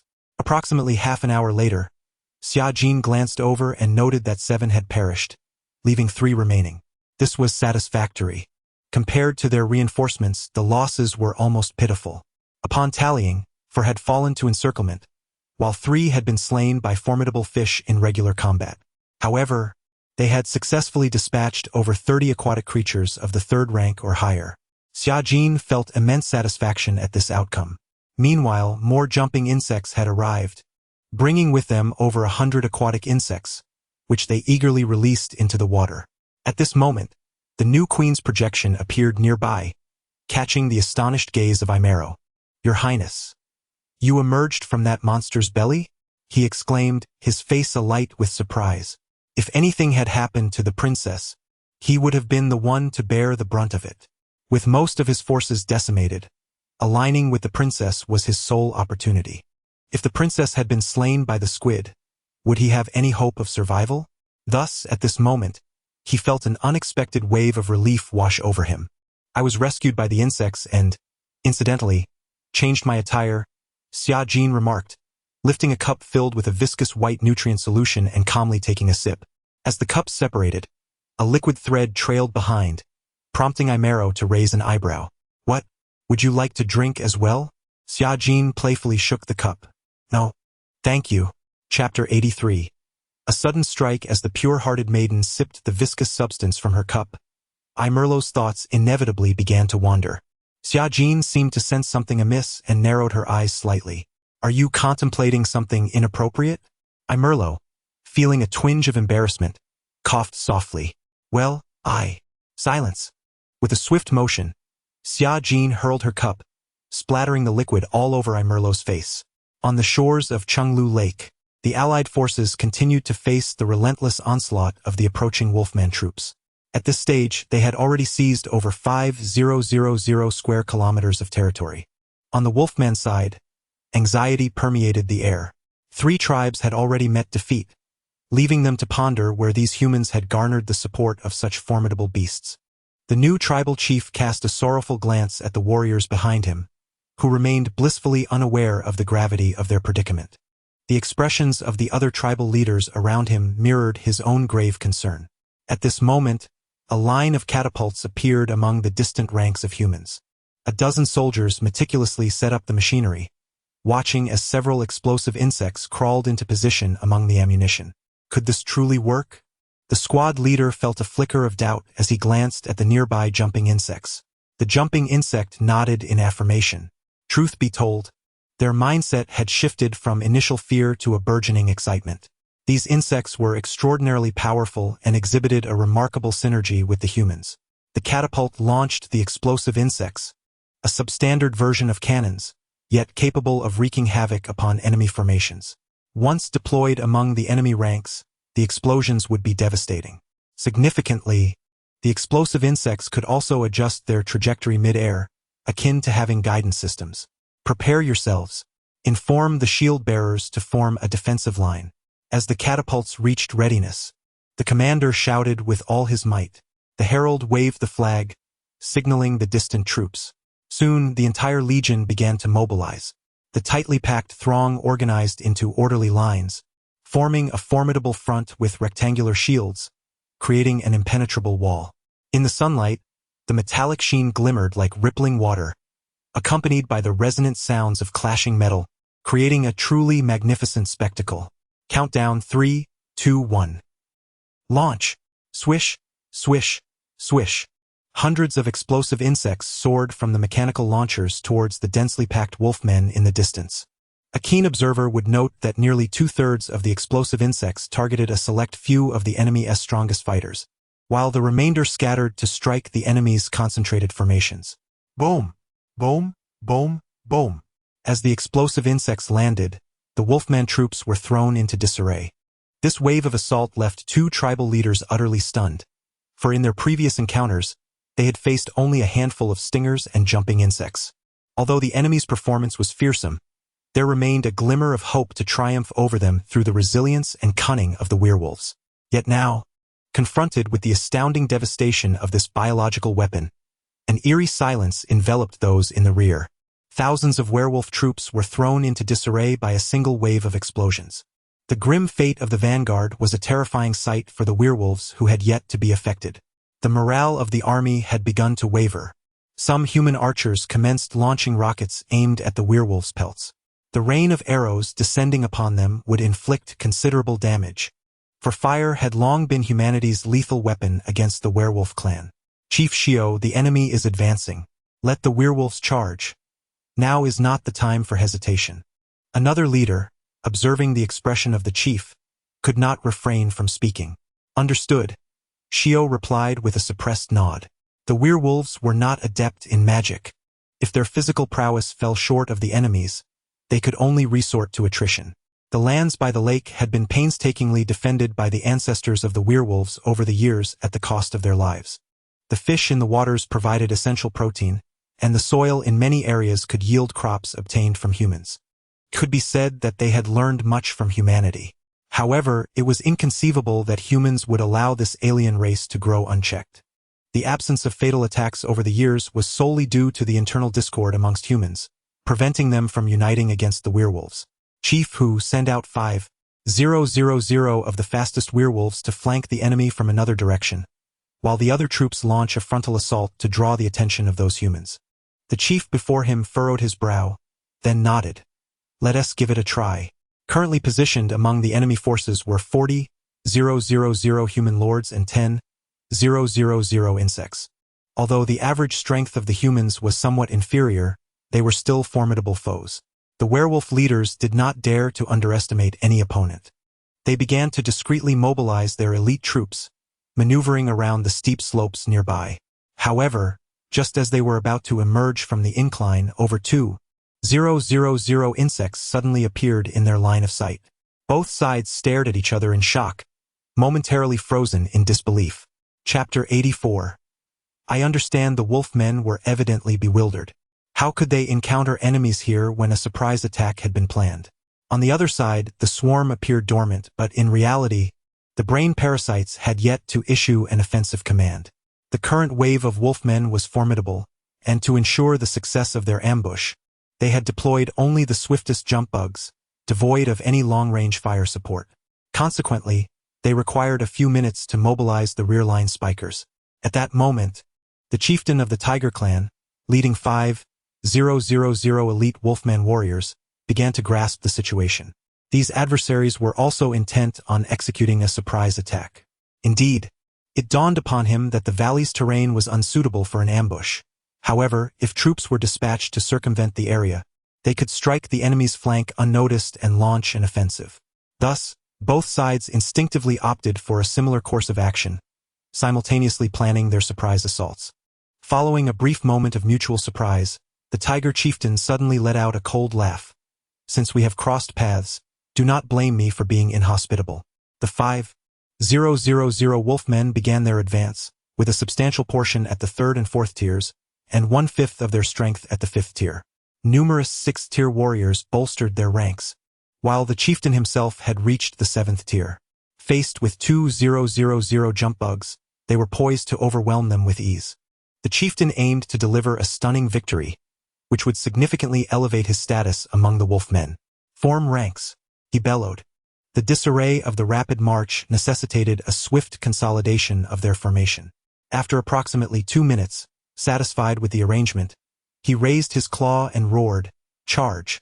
The army surged forth, a sea of wolfmen rushing toward the bugs. From a distance, the spectacle was as awe-inspiring as the charge of the jump bugs themselves.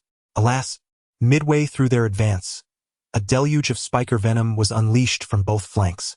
A veritable storm, this wave of spikers, regardless of whether the enemy's stronghold could perceive them, boldly arrived under the protection of the jump bugs.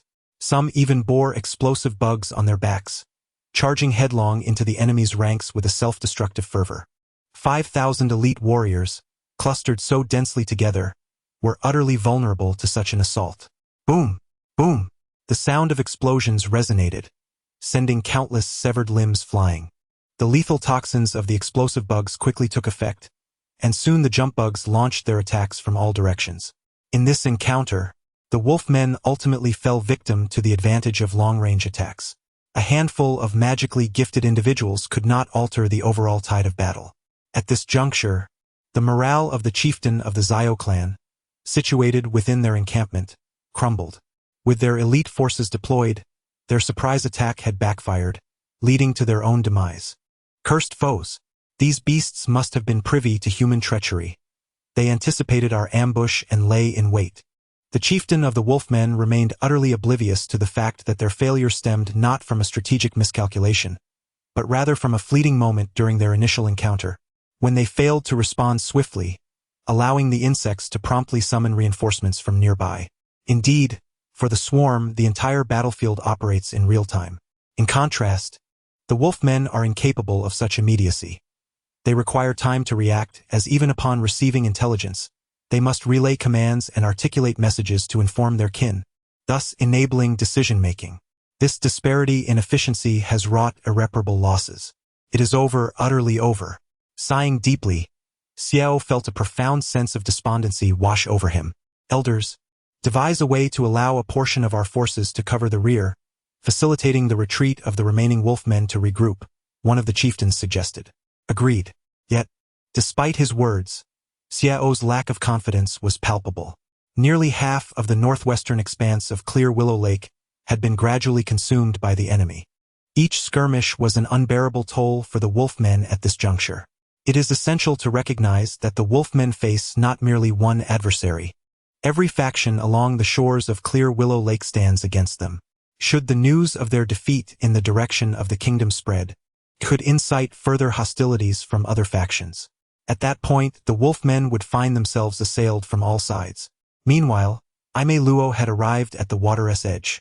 After splashing his face, he witnessed strange, ominous aquatic creatures, which resembled bizarre insects, being cast into the water.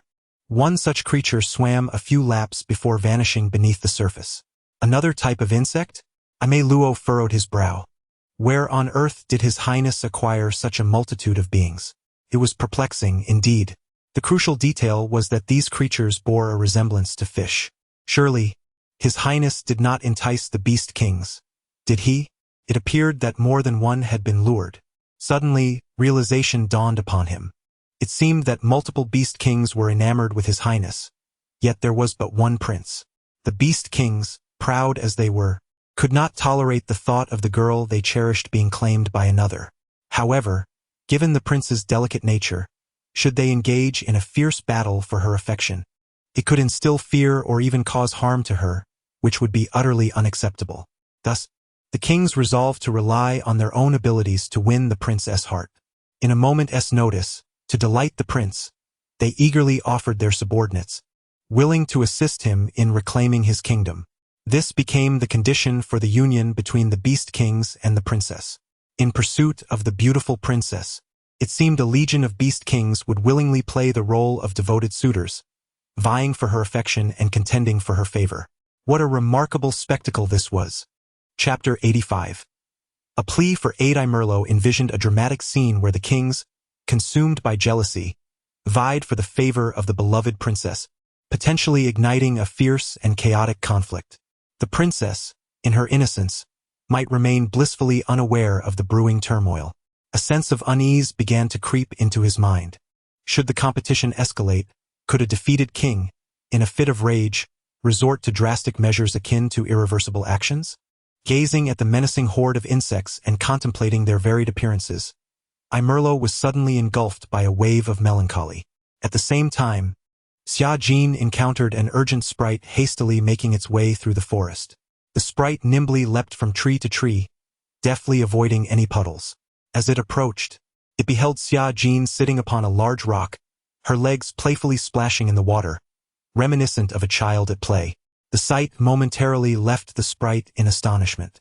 To its surprise, the queen of the insect race appeared almost childlike, delighting in the water, her lively spirit accentuated by the delicate white stockings she wore. As if sensing the sprite's presence, Xia Jin lifted her gaze and inquired, "What brings you here?" "Esteemed queen, the sprite clan is facing formidable foes in the subterranean realm. We seek your esteemed assistance," the sprite implored.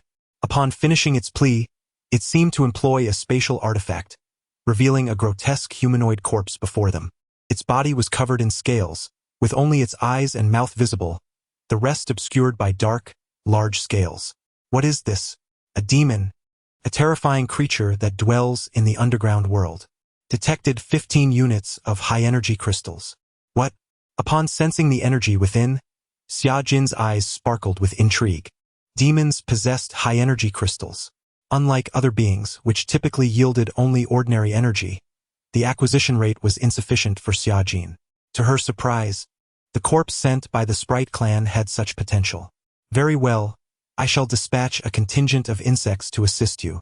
Although Xia Jin felt her forces were somewhat depleted, the ongoing conflict with the wolfmen had seen her enemies adopt a defensive stance.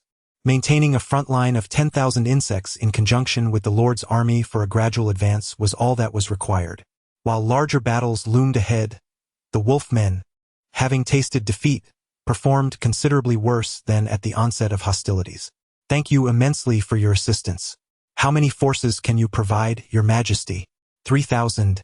Xia Jin replied, presenting a figure that startled the sprite, its expression shifting to one of disbelief. Such a number? It had anticipated securing only a few hundred. In truth, even a few hundred would merely alleviate the pressure temporarily. Compared to ordinary subterranean creatures, demons were vastly superior, and the sprite clan lacked the numbers to withstand them. In the next moment, a segment of the insect swarm near the mother nest sprang into action, a standard insect squad composed of 10 jumpers and 2 stingers. Xia Jin could command the swarm to act without uttering a word, a fact that was undeniably astonishing to the elf before her. As the queen had foretold, the Zerg race was indeed extraordinary. "Take them with you.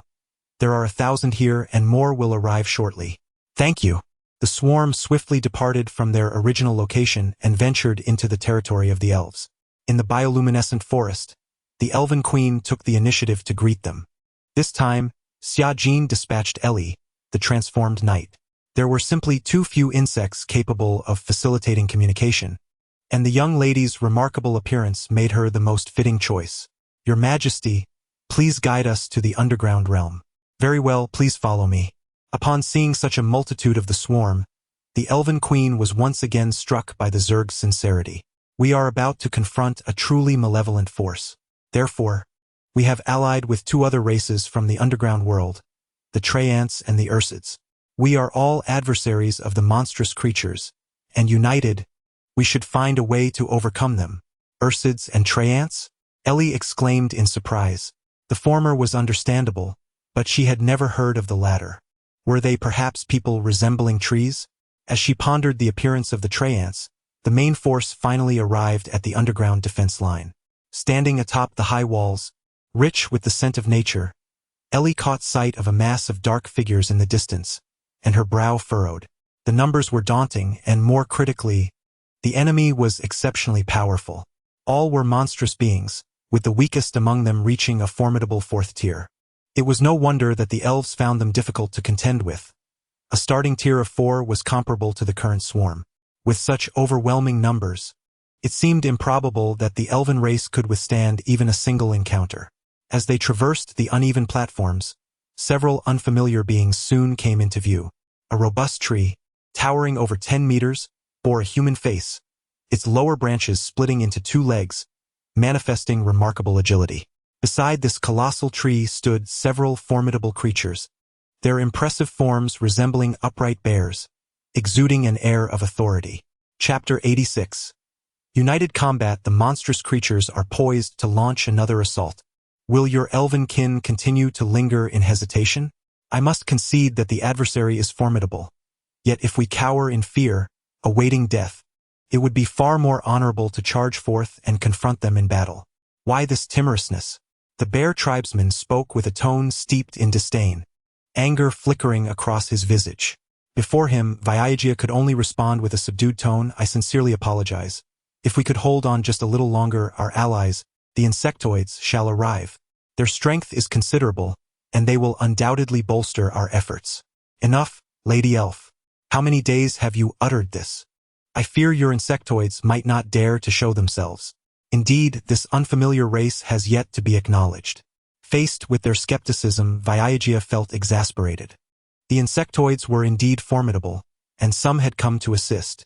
However, during a prior skirmish, they had broken through the defensive lines and engaged in battle elsewhere, and had not returned since.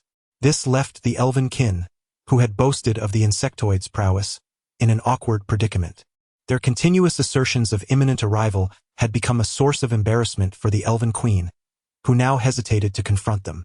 At that moment, Vyagia, the charming green-haired elven maiden, had been dispatched to deal with the current predicament. The Traiants remained indifferent. Their kind was generally benevolent and inclined to trust the elves. Their shared history, rooted in the boundaries of the surface and subterranean realms, fostered familiarity over the years. The more they interacted with the elves, the more they believed in their noble character. Conversely, the bear folk were undeniably a race of the underground, possessing scant knowledge of the surface world. Their tempestuous nature, coupled with a valorous ethos and disdain for the weak, rendered them intolerant of the insectoids' tardiness. Had they not been allied, the bear chieftain might have already unleashed a tirade. As Vyagia found herself at a loss, the elven queen, accompanied by Ellie, approached, trailing a myriad of insectoids behind her. They have arrived, Vyagia exclaimed, her eyes sparkling as she gestured towards them. The bear chieftain turned his gaze, quickly fixating on Ellie, who stood at the forefront of the swarm. This is a human? The bear chieftain furrowed his brow. How did you bring a human here? Humans, even to the denizens of the underground, were not entirely unfamiliar. Years prior, during a cataclysmic war, humans had participated, bringing catastrophic devastation to the subterranean realms. Thus, there lingered an instinctive aversion towards them. However, the grotesque forms of the insectoids that flanked the night soon captured the attention of the 2 bears. Jumpers and stingers, among them several lurkers, commanded their focus. These are the insectoids, Vyagia exclaimed with excitement. Are these the very ones? The bear chieftain frowned, weighing the situation carefully. Regrettably, there has been no genuine confrontation, and the Zerg do not emanate any distinctive fluctuations, rendering their true strength imperceptible.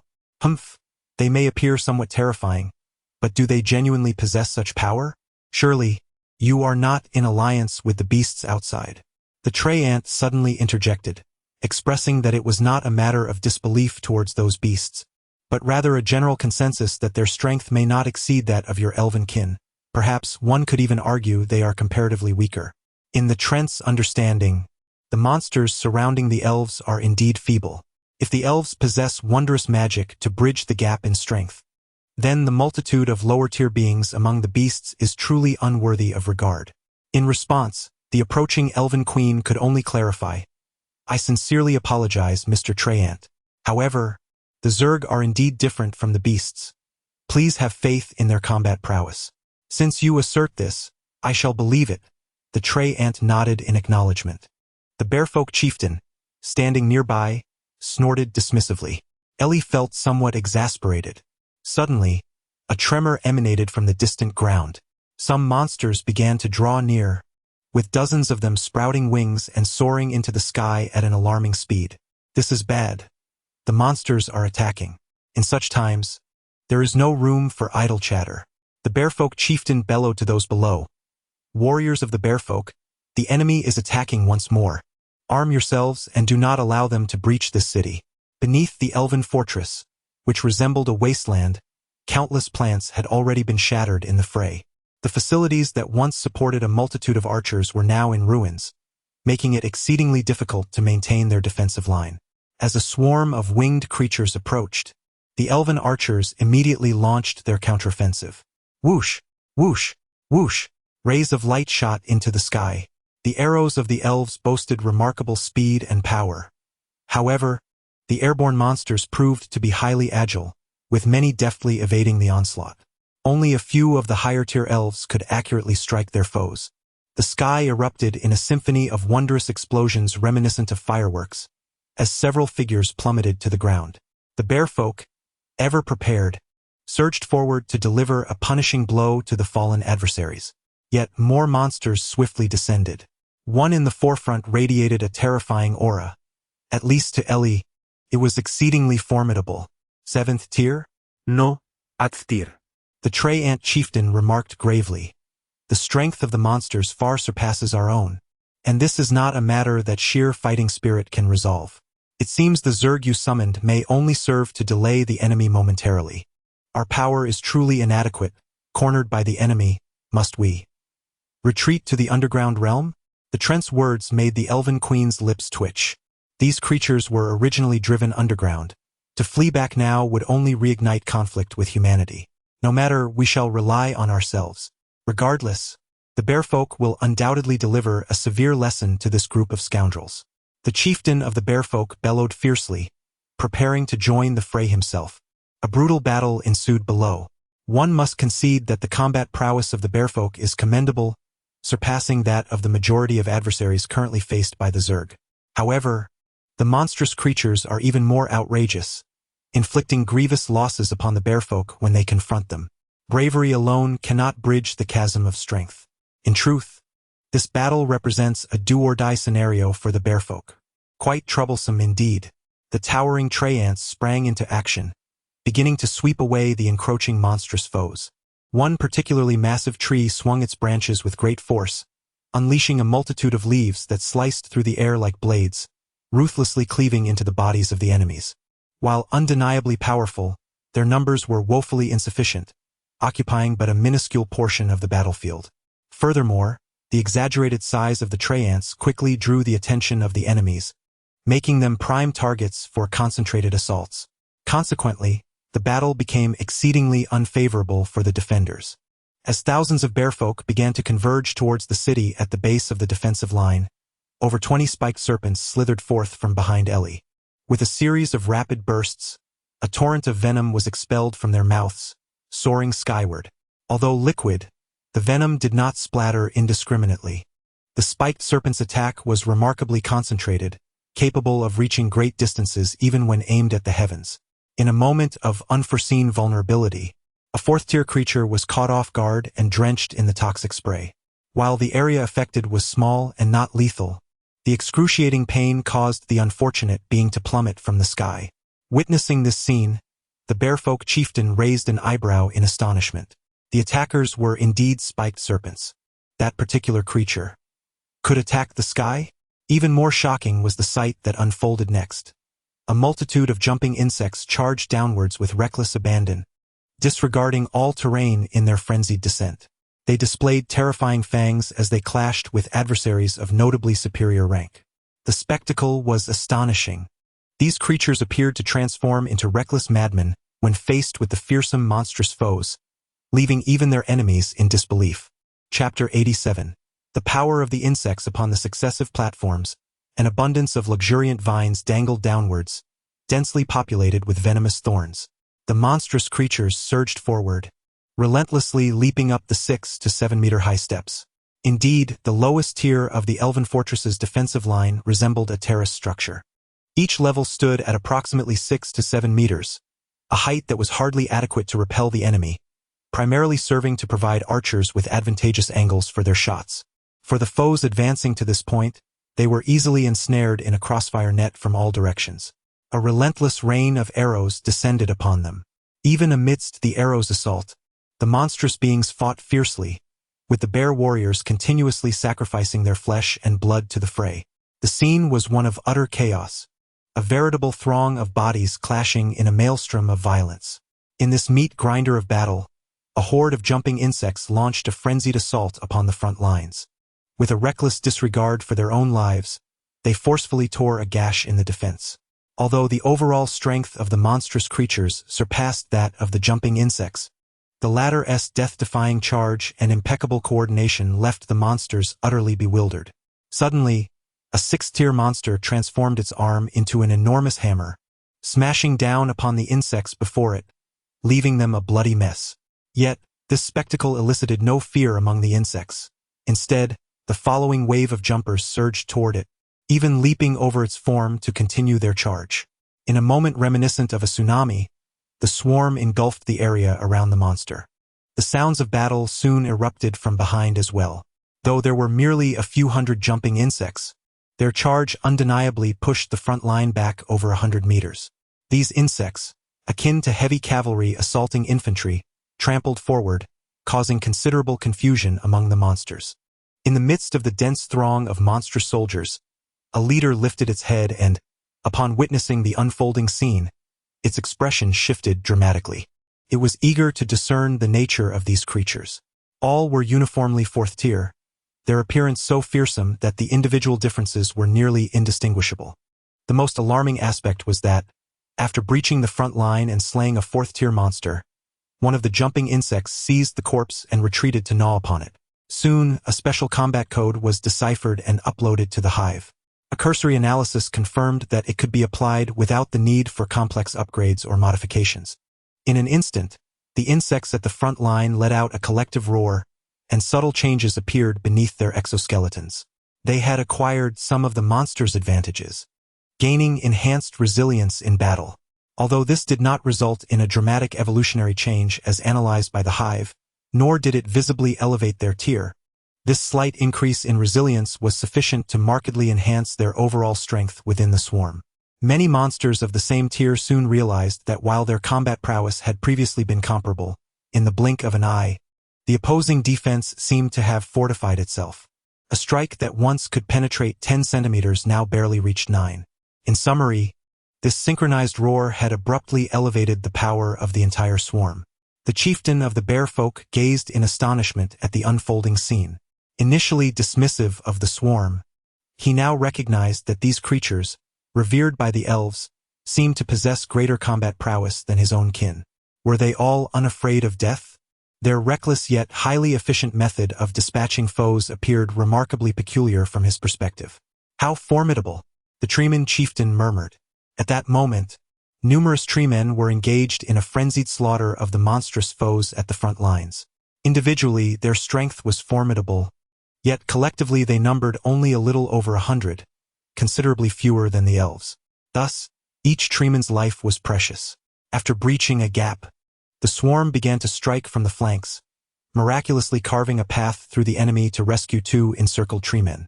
As they surveyed the diminutive bodies around them, a palpable sense of power surged within. "Thank you ever so much, little ones," expressed the 2 treemen with heartfelt gratitude. Indeed, they were reliable allies, as the elves had extolled. The 2 battered treemen began to retreat, while the swarm cleared a path for their escape. Meanwhile, nearly 100 spiked serpents had dispersed across the battlefield, unleashing venom upon their adversaries below. Splattering sounds echoed as corrosive liquid was propelled forth. To the elves, this sight evoked an inexplicable sense of revulsion.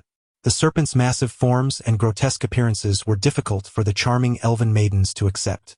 At that moment, a pink-haired elven maiden cast a horrified glance at the writhing serpent beside her. After inflicting considerable agony upon the monsters below with a series of venomous sprays, the colossal serpent seemed to sense the gaze directed at it. Turning its head, it beheld the petite, delicate elven girl, who bore a hint of trepidation, and then broke into a grin. The pink-haired elf. Chapter 88. Unexpected turns at this moment, Xia Jin was keenly observing the scene, her consciousness intricately linked to the spiny serpent. A sudden sense of amusement sparked within her, prompting her to encourage the serpent to advance several centimeters closer to the enchanting sprite before her. As the serpent drew near, the sprite maiden, startled, hastily retreated, nearly colliding with the grand tree behind her. The serpent seemed to have fully registered her presence, causing the poor little sprite to widen her eyes, her expression growing increasingly anxious. In the next instant, the serpent abruptly extended its right side spines, executing a dramatic wall slam against her. The frightened sprite collided with the tree, emitting a startled cry. What do you intend to do? She gazed into the serpent's deep, luminous eyes, a horrifying thought seemingly crossing her mind. In a flurry of panic, she clasped her chest, tilting her head back in fear, tears shimmering in her eyes. And no, please don't.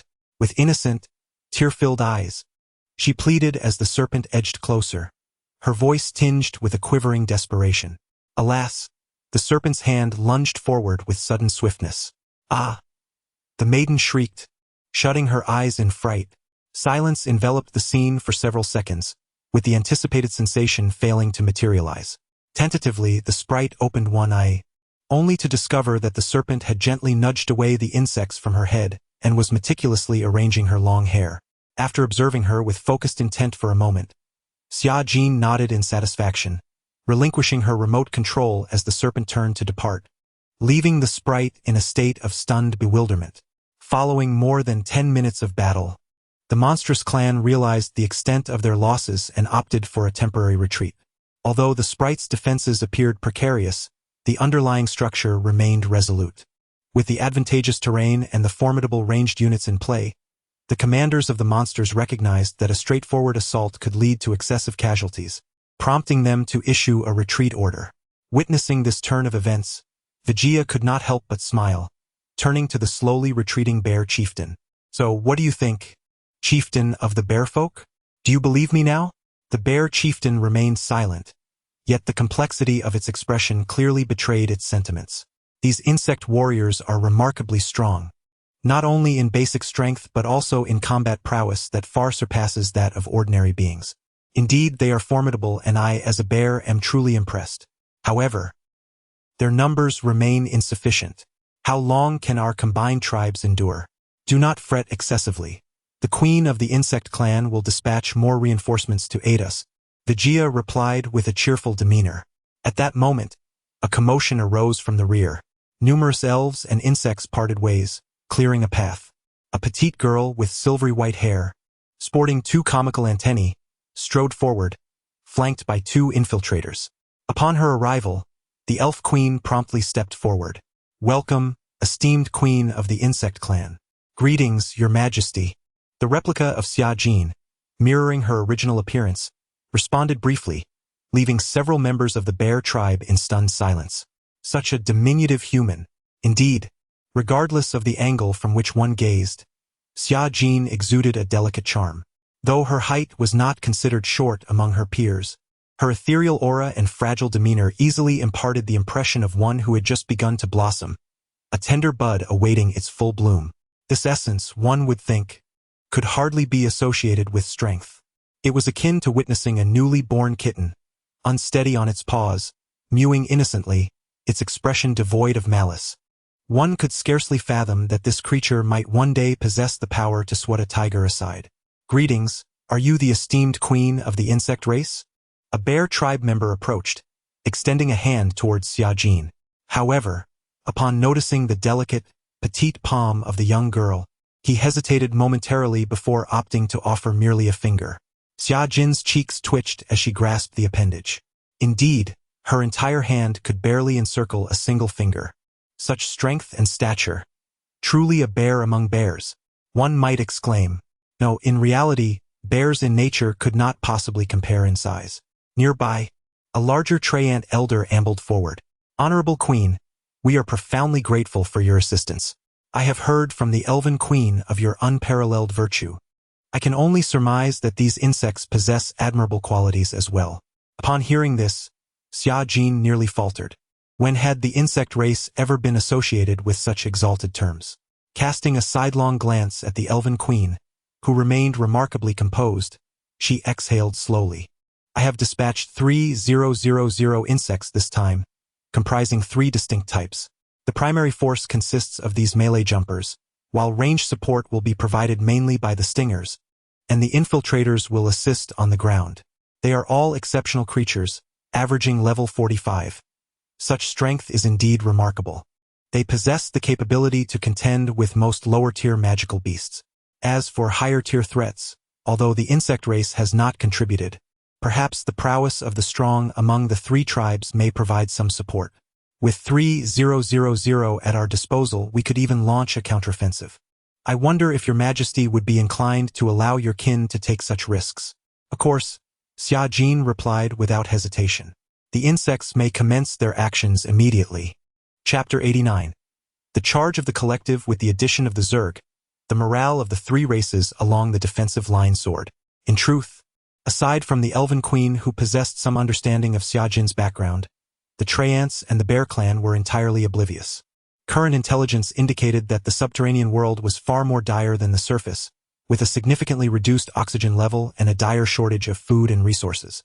Long ago, the underground realm was exceedingly desolate, giving rise to creatures known as the monstrous beasts. Compared to ordinary species, these beasts demonstrated remarkable adaptability. However, humanity was the first to venture into this underworld, perhaps lured by the promise of abundant minerals, leading to a fierce conflict. Ultimately, the outsiders, having suffered unbearable losses, discovered the stark barrenness of the underground and were compelled to retreat. To thwart the incursion of the monstrous beasts, they established a defensive line at the entrance, which became the precursor to the luminescent forest's subterranean front. What followed was rather dramatic. Humanity's rise was marked by wars against numerous races. Although they never truly became the dominant power, they amassed considerable strength and triumphed over many formidable foes. The underground world morphed into a region where humanity exacted punishment upon its enemies. Many of the races now inhabiting this realm were originally driven there by humans.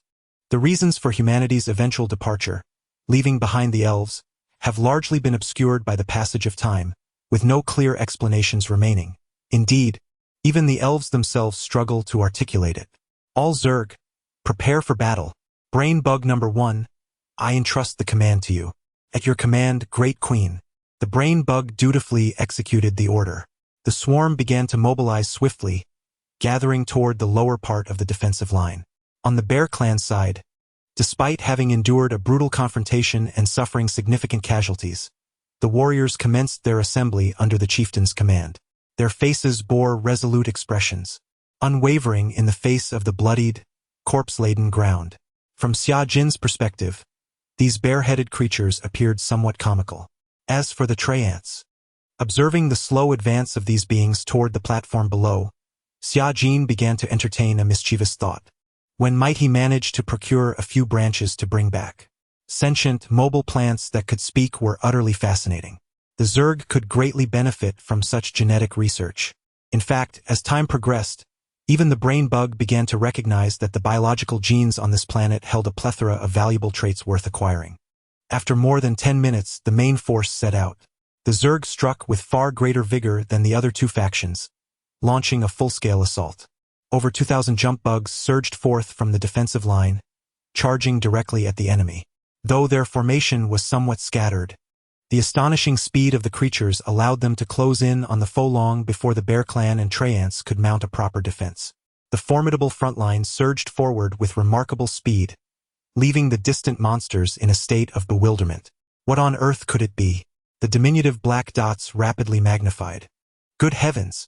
The monster leader, who had previously clashed briefly with the jumping insects and had been doused in the venom of the stabbing snakes, could no longer restrain himself from cursing. Those perilous and peculiar creatures dared to attack again? The sheer number was staggering, at least 1,000. Their velocity was so astonishing that it afforded the leader little time for contemplation. Despite the multitude of injured within the ranks, and even as the monsters' heads were corroded and pockmarked by the venom, they could only grasp their weapons to confront the onslaught of the swarm. The distance between the two sides was alarmingly short, too brief for any escape. Battle was imminent. All were prepared for combat. The monster chieftain let out a resounding roar. Bang! The front lines collided. Chaos ensued, with bodies strewn and blood flowing like rivers. A brutal melee erupted, as the insects, propelled by their full-speed charge, obliterated the enemy's foremost ranks in an instant. Yet they did not press forward. Instead, they engaged directly with the monsters at the very front. Meanwhile, the stabbing snakes had swiftly approached from behind. In an instant, an uncountable amount of venom soared over the heads of the jumping insects, raining down upon the creatures before them. This is bad. Those insects have already charged ahead. We must hasten our pace. The bear chieftain, witnessing the outrageous performance of the jumping insects, could hardly contain himself.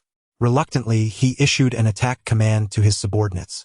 As the bear clan charged from the flanks, the monsters were compelled to divert forces to intercept, thereby temporarily restraining enemies from various directions. The elven archers, unwilling to be outdone, abandoned their defensive line and began to provide remote support to the warriors' front from hundreds of meters away. Arrows descended like meteors. Among them, a few particularly powerful shots could obliterate vast areas with a single arrow. Of course, the majority, not yet reaching the fourth tier, could only serve as supplementary firepower. Relying on them to slay enemies was virtually impossible. Chapter 90. The Princess of Monsters in the realm of close combat and ranged assault. Such a standard strategy is often employed within the game. At this moment, the army of monsters faced the tactical alliance of the Zerg and the other two races. Despite their apparent advantage, they found themselves unable to withstand the relentless barrage of firepower unleashed for nearly an hour.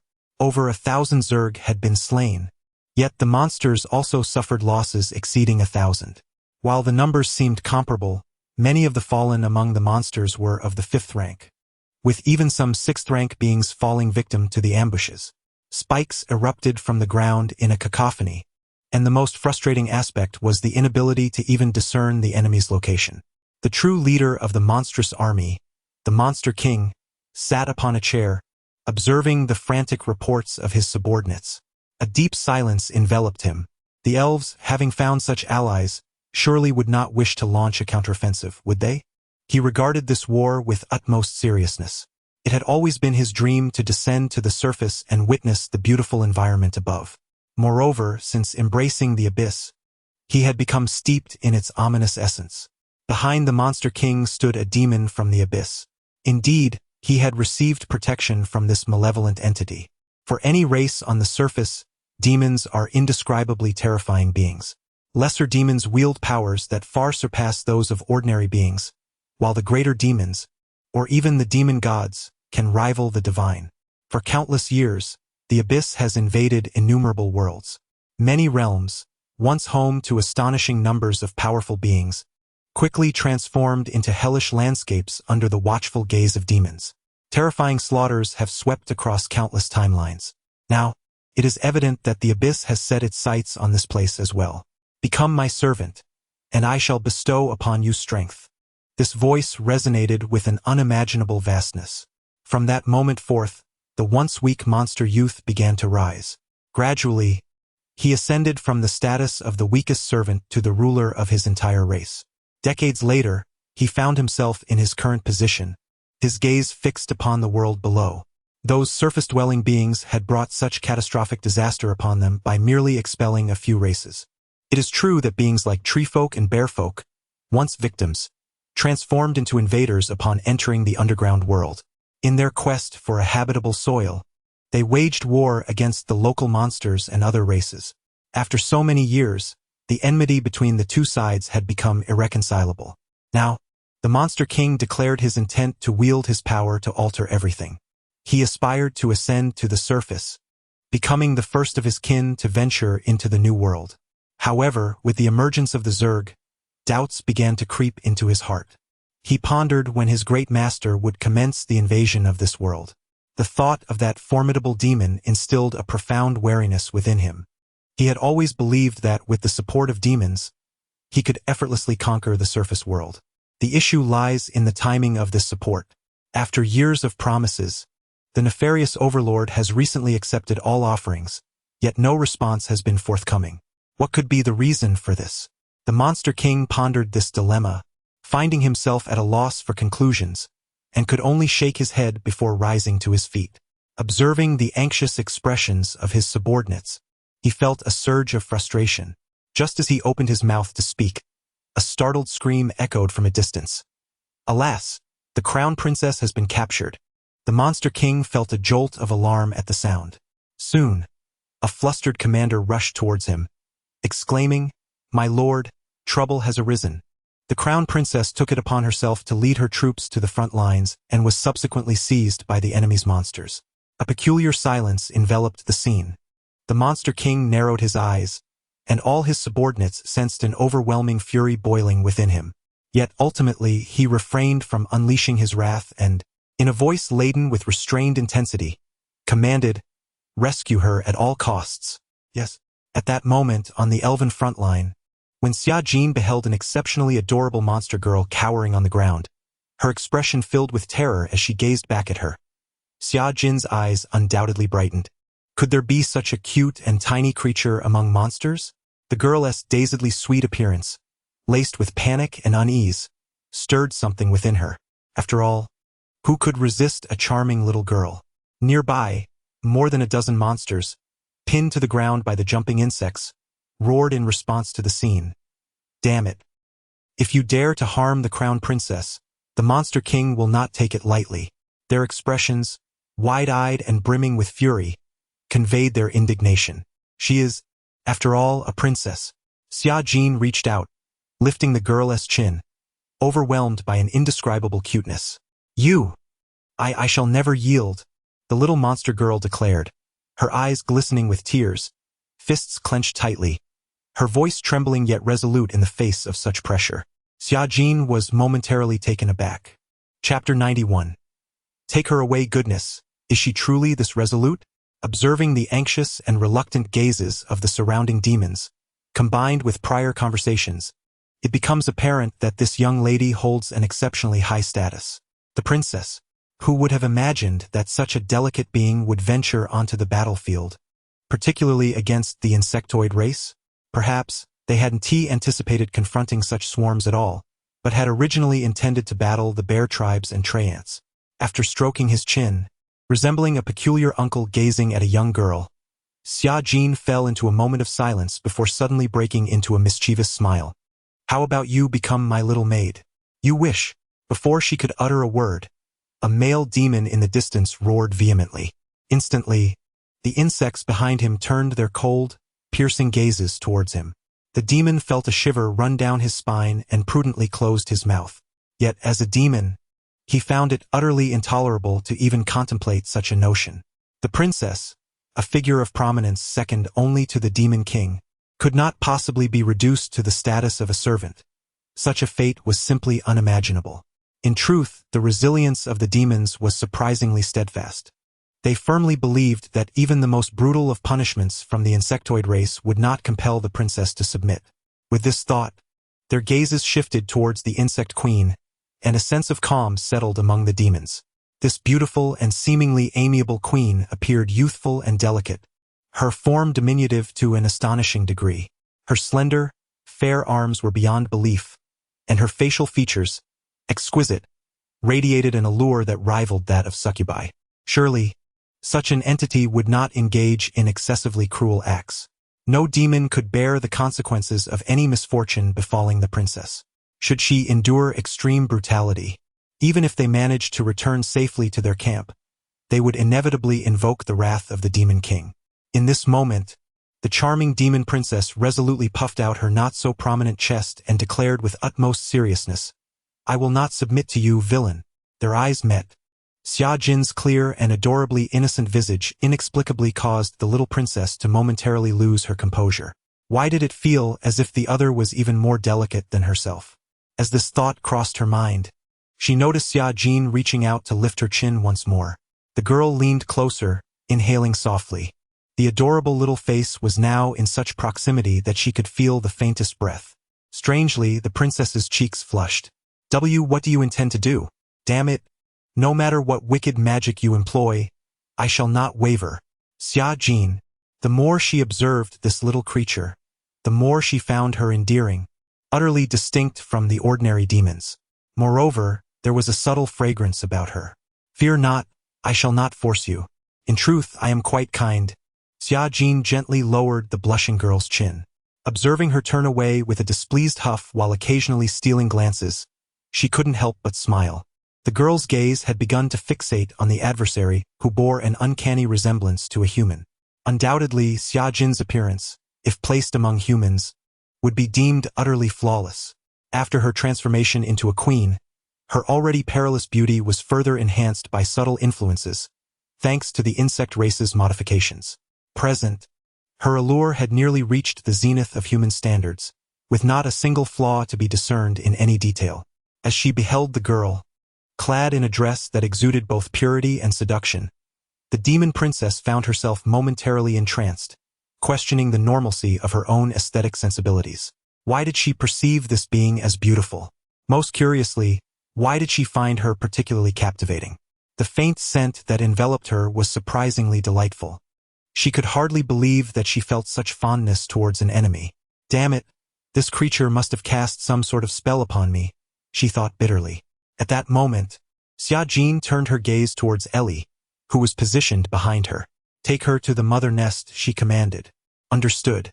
Connected to the hive mind, Ellie was already aware of her task: to bring this little creature for assimilation and transformation. Then, under the apprehensive gaze of the demon princess, Ellie scooped her up and proceeded towards the upper defense line. Damn it, do not take the esteemed princess up there. You fiends, you wretched fiends. May you meet a dire fate. Without any hesitation, the raucous individual was swiftly silenced by the insects. The elven queen, observing from a distance, was further astonished by such decisive and synchronized actions, her admiration for her choice growing. With the assistance of the insect swarm, the elven race could undoubtedly reclaim their territory in the shortest span of time. However, did this insect queen possess a peculiar penchant?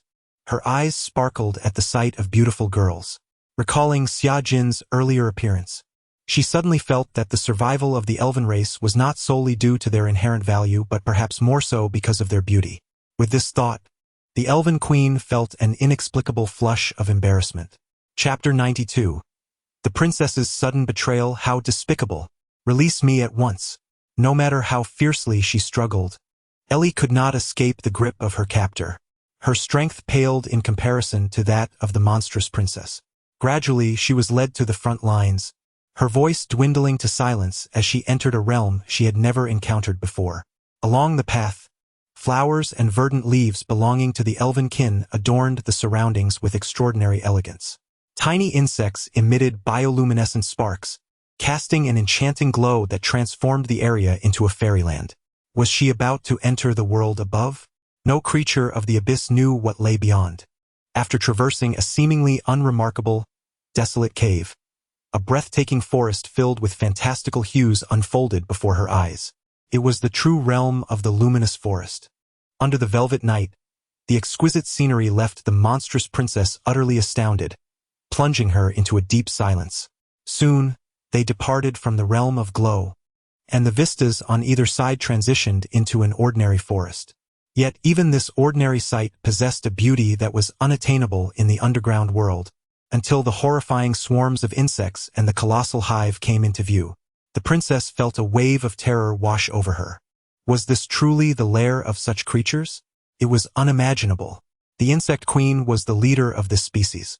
In other words, the seemingly innocent girl before her was, at her core, a grotesque being of unfathomable depravity? What do you intend to do? The monstrous princess exclaimed in panic as she sensed Ellie leap from the tree to the ground. Assimilation. Assimilation? I see you intend to force me into submission, do you? Fear not, for I am the princess of the monsters. I shall never yield, she shouted defiantly.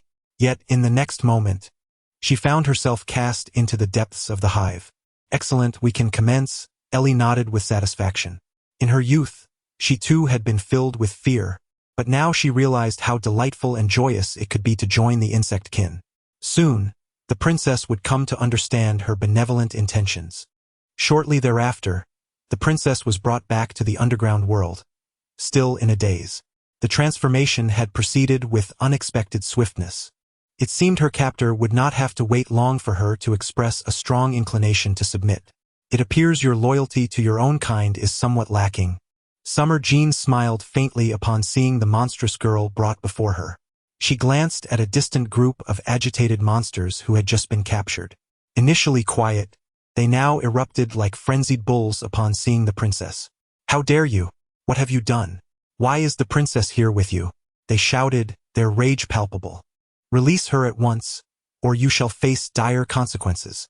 Summer Jean shook her head slightly. "That won't do. Your princess has just agreed to become my servant. Would you like me to make her kneel before you?" Impossible. "You must be lying. Ha ha ha. You crack me up. Do you think we monsters are so easily deceived? The illustrious and exalted princess, revered and magnificent, could never stoop to become your servant. Indeed, she is the pride of the monstrous race, and she would never bow." Yet, with an unexpected thud, the princess of the monsters knelt before the queen. "Your Majesty, I am your humble servant," she uttered, her voice laced with profound reverence. The captured monsters were taken aback. After a few moments of disbelief, they exclaimed, "No, it cannot be. Where have you taken our princess? You must have found a substitute." "Ah!" Witnessing their utter despair, Xia Jin cleared her throat and raised her leg, saying, "Come now, my dear, be a good girl and massage my legs. Furthermore, you are my maid. Do you understand?" "Yes, thank you, Your Majesty," the charming princess of the monsters replied, her head bowed in sheer excitement. At that moment, one of the captured monsters fell to the ground, spitting blood, utterly faint. The others were equally incredulous. It was undeniably the voice of the princess. "No, my princess. I cannot believe it. Why would the princess kneel before you? How could she have changed so?" One of the monsters was on the brink of madness, utterly shattered. "Your Majesty, I have wronged you in the past, shouting at you unjustly." After undergoing transformation and connecting with the hive mind, engaging in amicable dialogue with the brain insects, the charming princess of the monsters came to the realization that she had been a mere frog at the bottom of a well. She glimpsed the vastness of the universe, the brilliance of countless stars, and life beyond the void, as revealed by the insect race. Moreover, the insect race bestowed upon her hope. In that moment, she comprehended that the queen harbored noble aspirations. She yearned to return to the starry skies, leading the insect race towards glory. Though she faintly sensed that the insect race had brainwashed her, the princess willingly accepted this fate. After all, serving the delightful yet formidable queen was a splendid prospect, was it not? Chapter 93. Another encounter? Hours later at the monstrous command camp. "What? You say my daughter is kneeling before the enemy, kissing their feet?" The monstrous king nearly fainted upon hearing this. "Damn it, which scoundrel is responsible for this? How could my daughter engage in such disgraceful behavior?" Vivid images of a brutish, imposing male creature coercing his daughter flashed through his mind. He nearly spat out blood in fury. "No, I must rescue my daughter. I cannot allow her to be harmed by those alien beings. Damn those filthy foreign males, especially the bear tribe. Whoever it is, they shall not see the dawn of tomorrow." Stammered a subordinate. "It seems that the one kneeling before the long princess is from that newly emerged race." "What?" The monstrous king's mind conjured a vision of his daughter trembling as she knelt before a giant insect, nearly rendering him speechless. However, he soon learned that the leader of the opposing tribe was a remarkably beautiful woman, of a similar age to his eldest daughter. With this revelation, the monstrous king felt a measure of relief. At that moment, another stunning monstrous maiden stepped forward. "Father, leave it to me. I will rescue my sister."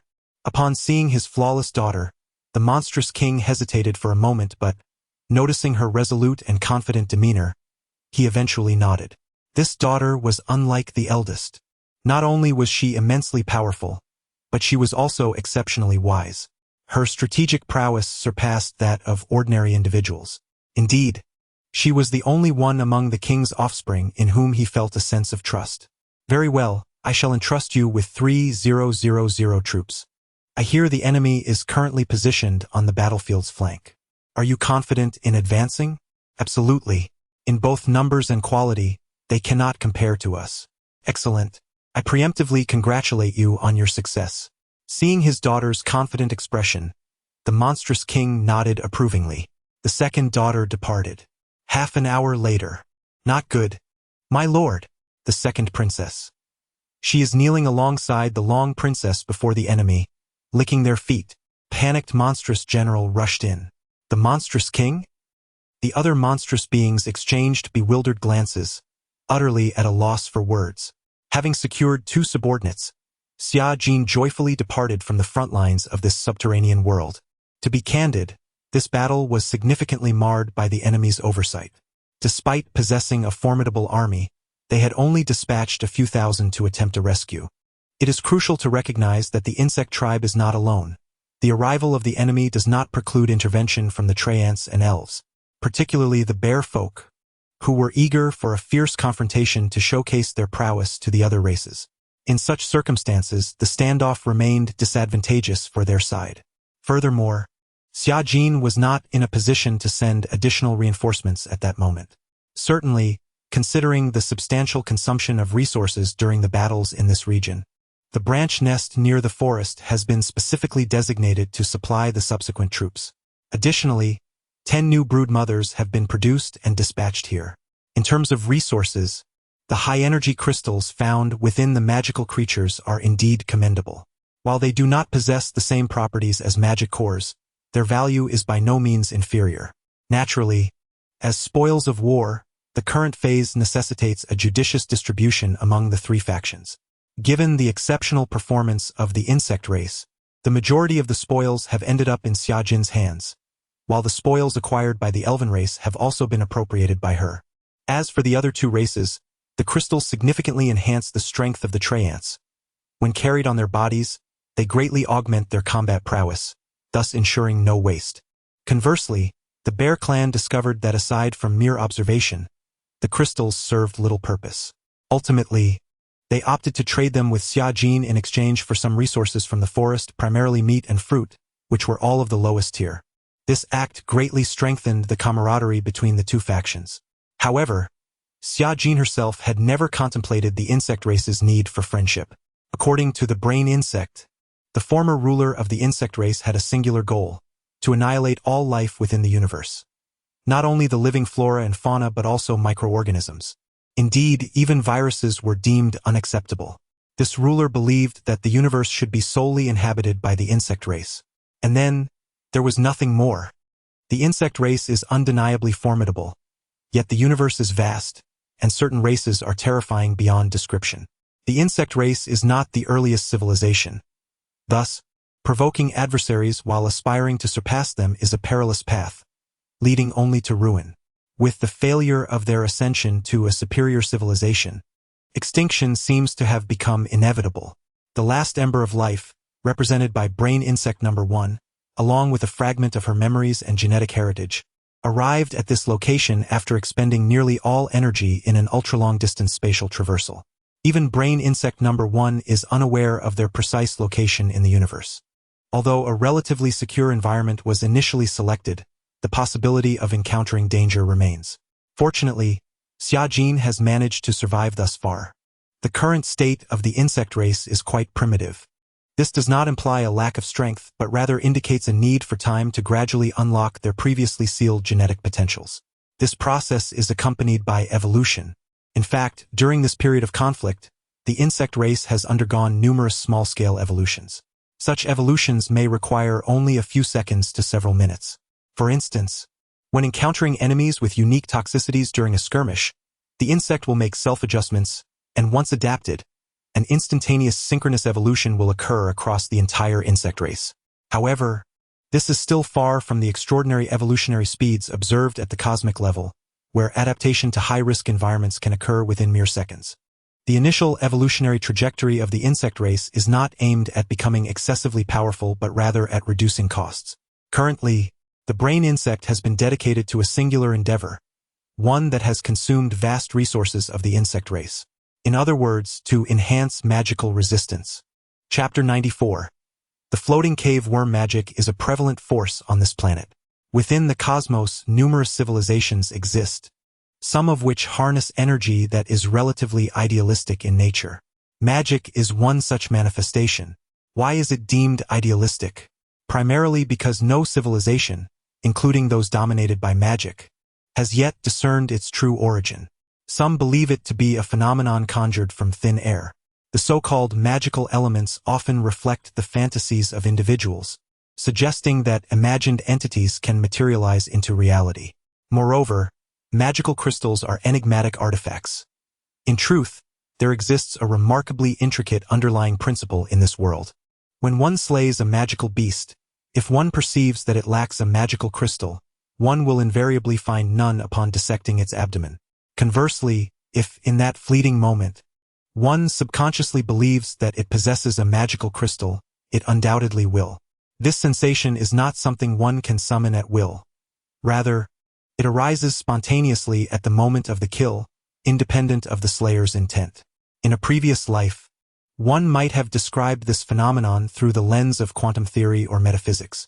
However, for the insect race, such occurrences can largely be disregarded, as most insects engage in combat without conscious awareness, lacking even the thought of whether a magical crystal exists, merely executing commands mechanically.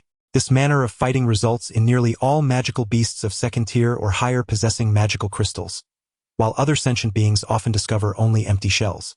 From the perspective of the brain worm, this notion is indeed perplexing, especially as it has recently been investigating magical resistance, uncovering that this concept is also steeped in mystique. The following morning, beside the main nest, Xia Jin stretched languidly, rising from the soft, cushioned surface. Her pristine white hair and silken garments starkly contrasted with the terrifying, fleshy monstrosity behind her. She ran her fingers through her damp hair, gazing at the gently drizzling forest, delighting in the melodious chirping of birds. Her spirits were exceedingly high. The air today was remarkably refreshing. The rain had soaked her body, yet despite being clothed, she had grown accustomed to the rain and felt no discomfort.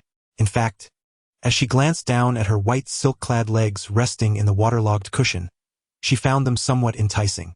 Truly, I am worthy of admiration. With a firm twist, she wrung the water from her long hair and rose from the ground. With a mere thought, she transported herself to the distant Changlu Lake. Over the course of the past day, the swarm had gradually released 2,000 water-dwelling worms into the water. This stretch of shoreline had effectively become the domain of the swarm. These remarkable creatures, with their outstanding capabilities and low cost, had not excessively monopolized resources, yet had depleted a portion of the current larval population. Consequently, the main nest had commenced the production of additional queens to assist in breeding. The land remained the primary focus, as the aquatic beings would not emerge if left undisturbed. With the exception of the giant squid, this time, Xia Jin's gaze had synchronized with the depths of the lake. A multitude of water-dwelling creatures, with their agile tails thrashing about, swiftly approached a colossal beast. They unleashed a barrage of explosive projectiles, gradually vanquishing the monstrous entity. Minutes later, the team dragged the enormous carcass to the side of the worker bee. Remarkably, they had successfully slain a level 5 aquatic organism. The efficiency of underwater combat remained impressively high, resulting in a significant accumulation of genetic material from various aquatic species. While the details concerning the water-dwelling creatures were refined, no substantial enhancements were made overall. This was primarily due to the fact that these creatures were currently the most cost-effective option available. To develop something more formidable, it would be prudent to design an entirely new organism. Upon inquiry, the brain insect provided a proposal, the plankton cavern worm. A schematic of a unique, gigantic insect structure was shared. Despite its grand appearance, the production costs were, in fact, quite reasonable. Visually, it resembled a massive, oval-shaped organism, adorned with robust scales. Beneath these scales lay not flesh, but a layer of specialized exoskeleton. The structure comprised 2 layers of chitinous shell with a cushioning layer sandwiched in between. When the shell was opened, a vast, empty space was revealed inside, capable of housing water-dwelling creatures. Indeed, this entity functioned as a small, mobile underwater mothership. The combat strategy of the plankton cavern worm involved launching explosive projectiles, which boasted significantly greater destructive power than those of the water-dwelling creatures, providing effective long-range support. During battles, merely a couple of these organisms could open their hatches and instantaneously unleash hundreds of water-dwelling creatures to assault the enemy. Large fish, perceiving the plankton cavern worm as an easy target, would swiftly discover the agony of being overwhelmed. Let us enhance our defenses, Great Queen. If the future of our insect race holds the promise of starships, why not create a precursor in the depths of the ocean? Upon hearing the thoughts of brain insect number 1, Xiajin found the rationale compelling. Thus, resources were to be expended. Given its size, even with utmost energy conservation, the production of this organism would not be excessive. Initially, hatching 2 specimens for experimentation sufficed. Within just a few hours, a bizarre creature emerged, measuring 20 meters in length and 5 meters in width, its body encased in layers of armor. Its tail retained a structure reminiscent of a fish's, yet it could accelerate by compressing water currents or air. This peculiar being, after accounting for the necessary space for its own survival, could ultimately accommodate 120 water-dwelling creatures. However, such a configuration would be exceedingly cramped. Thus, Xiajin ultimately decided that a capacity of 100 inhabitants would be optimal. Chapter 95. Charge toward the giant squid. As a planktonic creature unfurled its lateral scales and shell, a multitude of water-dwelling worms emerged from within. Despite her efforts to distance herself from anything resembling insects, the sight of the densely clustered cavities evoked images reminiscent of a nest. A pang of entomophobia struck her, particularly when the water-dwelling worms surfaced from each aperture. Xiajin found the scene quite disconcerting. Of course, this assessment stemmed from her past aesthetic sensibilities. Presently, she felt not a trace of dread, but rather a warm familiarity. Although the production rate was somewhat sluggish, the energy consumption remained within acceptable limits. Each creature required a mere 800 units of ordinary energy. Strictly speaking, this was not an exorbitant cost. The creature's combat capability was rather limited, its value primarily derived from its size. It was akin to a mobile turtle artillery. The so-called enhanced explosive needles were merely a fortified version of the planktonic worm, boasting marginally increased firing speed and power. Nothing more. This creature would undoubtedly evolve into something formidable in the future. For now, it served merely as a transport and fire support unit, and Xiajin was reluctant to allocate excessive resources to it. Very well, let us proceed with expansion. The colossal planktonic creature was transported to the shore by a multitude of jumping insects before sliding into the water. With a resounding splash, it entered the depths. Upon hitting the water, its tail began to sway, propelling this gigantic organism forward. Nearby, the water-dwelling worms promptly darted inside through the open orifices. As the shell closed around them, this monster, measuring over 20 meters in length, commenced its slow advance. True to its insectoid design, its appearance was extraordinary, almost unearthly, with a head adorned with an array of writhing tentacles, flesh pulsating within. Should it choose, it could manifest a multitude of cavities, launching a barrage of explosive needles. In close proximity, each tentacle possessed formidable lethality. Yet, that was the extent of its capabilities. This creature was merely a precursor species, destined for transformation and enhancement based on newly acquired resources in the future. With the first creature dispatched, a second planktonic worm followed suit. For the sake of safety along the route, Xiajin dispatched nearly 30 water-dwelling worms to accompany it. Minutes later, a massive swarm of large shrimp surged toward them. Indeed, they were charging directly at the worms. Observing this, the water-dwelling worms immediately retaliated. A volley of explosive needles was unleashed. The tremendous force of the explosions wreaked havoc upon the opposing swarm, inflicting considerable damage. However, most of the shrimp were of the 3rd or 4th tier, with a few 5th-tier specimens mixed in. After the initial assault, several were injured, yet only 4 to 5 met their demise. As these creatures closed in, the water-dwelling worms adeptly maneuvered with remarkable agility to engage their adversaries in close combat, wielding their side blades. Despite the tier disparity, these specialized organisms exchanged blows in a fierce melee. Even though the claws of these large shrimp possess immense power and can unleash terrifying shockwaves through their incredible speed, they still struggle to strike the water-dwelling insects. One could assert that even the 4th-tier shrimp are unable to gain a significant advantage. Unfortunately, the enemy's numbers are overwhelming. Shall we form a group to accumulate points? On the insect side, the planktonic cave insect has released the water-dwelling insects within its body. Upon witnessing the surge in enemy numbers, several large shrimp appeared momentarily stunned, while those behind swiftly turned to flee. Alas, such attempts proved futile. Their speed was entirely suppressed, and they soon fell victim to the onslaught of explosive spikes. A few minutes later, the battle concluded. It seems I might be able to challenge the giant squid now. Xia Jin's resources are nearly sufficient for the next upgrade of the mother nest. The gold seized from the city-state is almost enough. Now only the mithril remains. Regardless, let us set off. To avoid being wiped out in one fell swoop, the water-dwelling insects did not enter the planktonic cave insect's interior. Instead, they charged boldly ahead, racing towards the giant squid. A few minutes later, the enemy came into view. In the pale blue lake, the colossal creature lay quietly at the bottom, its enormous eyes spinning restlessly, evoking an inexplicable sense of dread. It seemed to have noticed the insects but made no move. On the shore, in an effort to disrupt this foe, some venomous snakes began to spray toxins into the water. Though diluted, the poison would have some effect.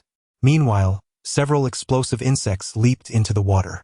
At this moment, countless explosive needles and venomous darts were launched towards the target. Following closely behind, 2 planktonic cave insects also commenced their assault.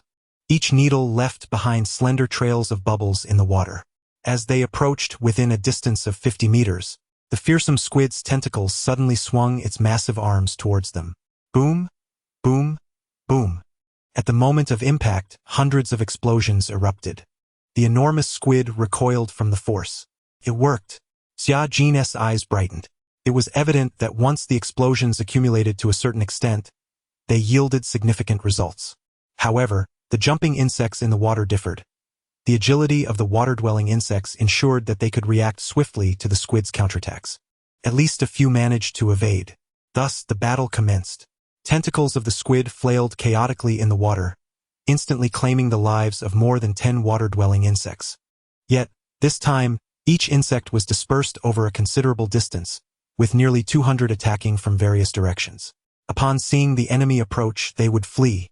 Although this tactic was futile, it caused considerable confusion for the squid. Very well, I shall send more over. Observing the explosive force creating countless craters on the enemy's body, even spilling forth bizarre blue plasma, Xia Jin felt a surge of excitement. At this point, there was no need to ponder further. Who knows if they could kill this creature? The insects began to scramble for the mithril stones on the ground, swimming with all their might in every direction. Chapter 96. Another upgrade. It remains uncertain whether the mithril belongs to this creature, but as soon as it witnessed the worms scrambling for it, the colossal squid erupted into a frenzy. Its terrifying tentacles flailed wildly, sending numerous aquatic worms, who had barely ventured far, soaring dozens of meters away. Some unfortunate ones were mercilessly crushed into a pulp, their blood instantly staining the surrounding waters crimson.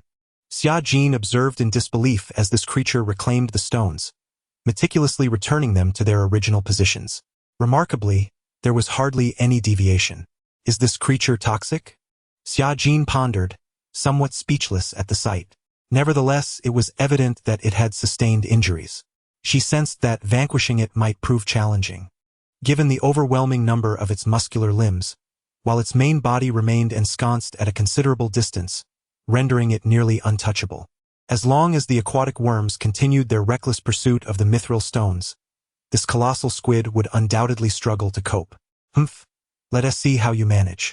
Xia Jin had taken refuge within the nest, her projection situated several dozen kilometers from the shore, making it exceedingly difficult for the creature to locate her, even if it ventured onto land. After more than half an hour of this back-and-forth struggle, over 1,000 aquatic worms had engaged with it, ultimately securing more than 300 pieces of mithril for Xia Jin. The worker bees on the shore immediately set about retrieving these stones. In truth, they would require the nest's processing. An hour later, approximately 10 units had been extracted, a lesser amount than she had anticipated, yet there remained plenty in the waters. Henceforth, the need to scavenge for mithril would be alleviated. The next level of the base required a limited quantity of mithril, only 80 units. The reserves within Chenglu Lake were indeed formidable. She contemplated sending more aquatic worms to engage in relentless torment of the colossal squid for a full 24 hours. Surely, it would require rest. Xia Jin was determined to wear it down. During this time, she also began to mobilize gold from the city-state. Yes, preparations were underway to upgrade the nest to level 6. With this new level, the combat prowess of the swarm would undoubtedly be significantly enhanced. It was akin to gradually unshackling past powers and reclaiming their zenith. 6 hours later, seemingly fatigued, the immense squid turned to flee. Almost all of its tentacles were battered and riddled with dents, with 2 even severed. However, as its vital organs remained unscathed, its vitality was still remarkably robust. Xia Jin had no intention of allowing it respite, dispatching 300 aquatic worms to pursue and harass it, ensuring that this creature would not find rest for the next 24 hours. Another day passed, and the resources required for the insectoid base were finally amassed. It was time for an upgrade. She exhaled in relief. This so-called upgrade was, in fact, more akin to a return, transitioning from a primitive state back to the true insectoid form within the cosmos. The current swarm was in an early-stage state, akin to being within the confines of a planet. Early insectoids did not exhibit excessively formidable combat abilities, nor did they evolve particularly swiftly. Their initial evolution was primarily focused on reducing reproductive costs. Each generation proves to be increasingly energy efficient. The Zerg base has reached level 6, with energy utilization efficiency nearing an impressive 99. 2. While the difference may seem negligible compared to the previous 99, this slight enhancement holds the potential to surpass countless civilizations across the cosmos. Commence the upgrade, Xia Jin commanded. At this moment, the colossal maternal nest, which also served as an incubation chamber, began to expand within the forest. Its formidable form undulated, and numerous aesthetically captivating masses of flesh emerged, flailing about like disembodied arms. How delightful! Wait, why do I find this charming? Xia Jin shook her head vigorously, bewildered by her own shifting aesthetic sensibilities. Yet, there was indeed a sense of familiarity. The maternal nest evoked an inexplicable warmth within her, despite its many aspects that threatened her sanity. This upgrade proceeded with remarkable speed. Upon completion, the height was reduced to 10 meters, while the width slightly increased, with other dimensions remaining unchanged. The overall shape now measured approximately 40 meters in length, 16 meters in width, and 10 meters in height. Soon, a stream of information flooded into Xia Jin's mind, which she organized as follows. Zerg maternal nest level 6, recruitable, land and air level 3 worker bees, level 4 jumping bugs, level 5 explosive bugs, level 6 stingers, level 6 ambushers, level 6 infectors, level 6 cockroaches, level 6 swarm hosts, level 7 brood mothers, level 8 primitive brain bugs. Recruitable, aquatic level 3 aquatic swimmers. Recruitment costs. Worker bee 20 units each, aquatic swimmer 30 units each, jumping bug 50 units each, explosive bug 240 units each, stinger 800 units each, floating cave bug 800 units each, ambusher 1200 units each, infector 1300 units each, cockroach 1500 units each, swarm host, type 1, 2800 units each, brood mother 3000 units each, primitive brain bug 30,000 units each. Additional units. Level 3 aquatic swimmer, level 5 floating cave bug, jumping bug evolution. Size slightly reduced. Initial enhancements to running speed, attack speed, jumping ability, and reaction speed with shell strength increased. Stinger evolution. Attack method shifts from corrosive venom to spine projection. The spines on the stinger receive significant enhancement, and the toxicity surpasses that of the pre-evolution venom. Prior to battle, up to 300 toxic spines can be stored, with one automatically produced every 20 seconds after use. Maximum range is increased, and aerial combat capabilities are enhanced. Some stabs will cause venomous explosions upon striking the target. Mushroom carpet evolution. Even the most primitive mushroom carpets can absorb energy from sunlight, engaging in a unique form of photosynthesis, while also taking root underground to slowly extract nutrients from soil and rock. Immortality. All Zerg individuals, except for consumables like locusts hatched by the swarm host, will gain the ability to self-regenerate. As long as they are not threatened by external forces and have sufficient energy supply, they will achieve immortality. This immortality applies equally to the queen, who will neither grow nor age. Should a Zerg individual be on the brink of death, They will return to normal within several days, provided there is energy to sustain them. Reboot procedure. The Queen shall reserve all genes of the swarm. Upgrade cost.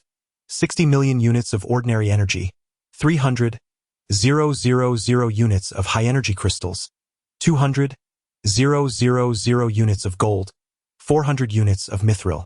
Description. The Zerg's primordial mother nest, although it has undergone evolution, remains exceedingly primitive. It serves as the breeding center for the swarm that will supplant the Queen. Chapter 97. The new insect. The information regarding upgrades resonated within Xia Jin's consciousness. She had nearly grasped the nuances of this enhancement. Firstly, the worker bees remained unchanged, which was of little consequence, as she had no intention of deploying these creatures into battle. Should they ever be called upon, it would either be out of dire necessity or in exceptionally unique circumstances. The jumping worms, still at the 4th tier, had evolved, and intriguingly, the cost of each had diminished by 10 units while simultaneously growing stronger. At tier 4, they could now be produced for a mere 50 units of ordinary energy, truly embodying the role of cannon fodder and serving as the backbone of the swarm. The explosive worms had advanced from tier 4 to tier 5, with no other apparent changes except for enhanced defense and even more formidable explosive power. The stingers, infiltrators, infectors, and queen insects all ascended a tier as well. The stinger, in particular, began to align with its name, developing a spine that undoubtedly augmented its armor-piercing capability and extended its range. The cockroach, a newly introduced insect, possessed both close combat and ranged capabilities. At first glance, it bore a striking resemblance to the evolutionary form of a cockroach, perhaps even more akin to a turtle. Its head remained as fearsome as ever, adorned with 2 remarkably sharp blades on its back. Not only was it agile in its attacks, but its power was astonishing, capable of effortlessly dispatching foes. In terms of ranged offense, it could expel a highly corrosive acidic liquid, both in volume and potency, far surpassing that of the tier 5 stinger from the mother nest. However, it did have a drawback. Its range was significantly inferior to that of the stinger, currently measured at just over 100 meters, though it may still undergo further enhancement. Moreover, the cockroach exhibited above-average regenerative abilities and commendable defense, allowing it to serve as a formidable shield during combat. Despite her gaming experience, Xia Jin recognized that the insect race in this world diverged from her prior understanding. Upon confirming the status of the cockroach, she turned her attention to the queen insects. Each queen could hatch 5 larvae per hour. To put it into perspective, a single queen could provide 120 larvae in a single day. This enhancement greatly benefited the swarm's capacity for rapid deployment. In contrast to the queens, the swarm hosts piqued Xia Jin's curiosity even more. These creatures resembled gigantic spiders bearing enormous mushrooms on their backs, their size quite impressive, with countless tiny larvae swimming within their blood. These larvae could assist the swarm hosts in healing. When threatened or in need of combat, the swarm hosts would rapidly catalyze these larvae using pheromones, allowing them to hatch from the depressions on their mushroom-like backs, accompanied by the sound of popping bubbles. These newly birthed insects were referred to as locusts. Undoubtedly, locusts constituted the most expendable troops, with a lifespan of merely 3 days and each possessing a strength of only tier 1. Under the influence of the brain insect, all swarm hosts could now hatch 20 locusts in one batch, consuming a total of just 1 unit of energy.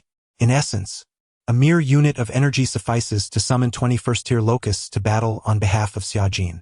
This cost-effectiveness is indeed commendable. However, it is perhaps due to their currently rudimentary nature that the catalysis rate of a single locust pales in comparison to the production capacity of the mother nest, yielding only 1 batch per hour.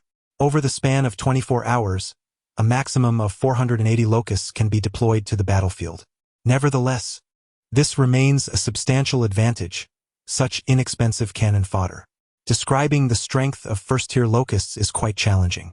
Yet, at this stage, the disparity between tiers is certainly surmountable, and the lower the tier, the less pronounced the differences. The combat prowess of the locusts is not to be underestimated. They possess a degree of melee capability comparable to that of first-tier human warriors. Additionally, they can expel a corrosive acid with limited range that, even if it does not outright slay their adversaries, can significantly impair their combat effectiveness through toxicity and pain. Thus, it is imperative to optimize production capabilities. The host of the swarm is of utmost importance. Although the swarm's reproductive capacity is formidable, when spread across vast territories and compounded by continuous warfare, their numbers are not as abundant as initially anticipated. Crucially, Xiajin must conserve numerous resources for future upgrades. Therefore, the swarm host, capable of resource-efficiently birthing expendable soldiers, is an invaluable asset on the front lines. For instance, in combat against the wolfmen, they can be dispatched directly into the fray. The kingdom's response has increasingly intensified. The existence of the insect race has evidently caused considerable anxiety among the kingdom's ranks, prompting covert large-scale troop movements and heightened vigilance in this area. The human factions maintain their suspicion that the insect race comprises monstrous beasts.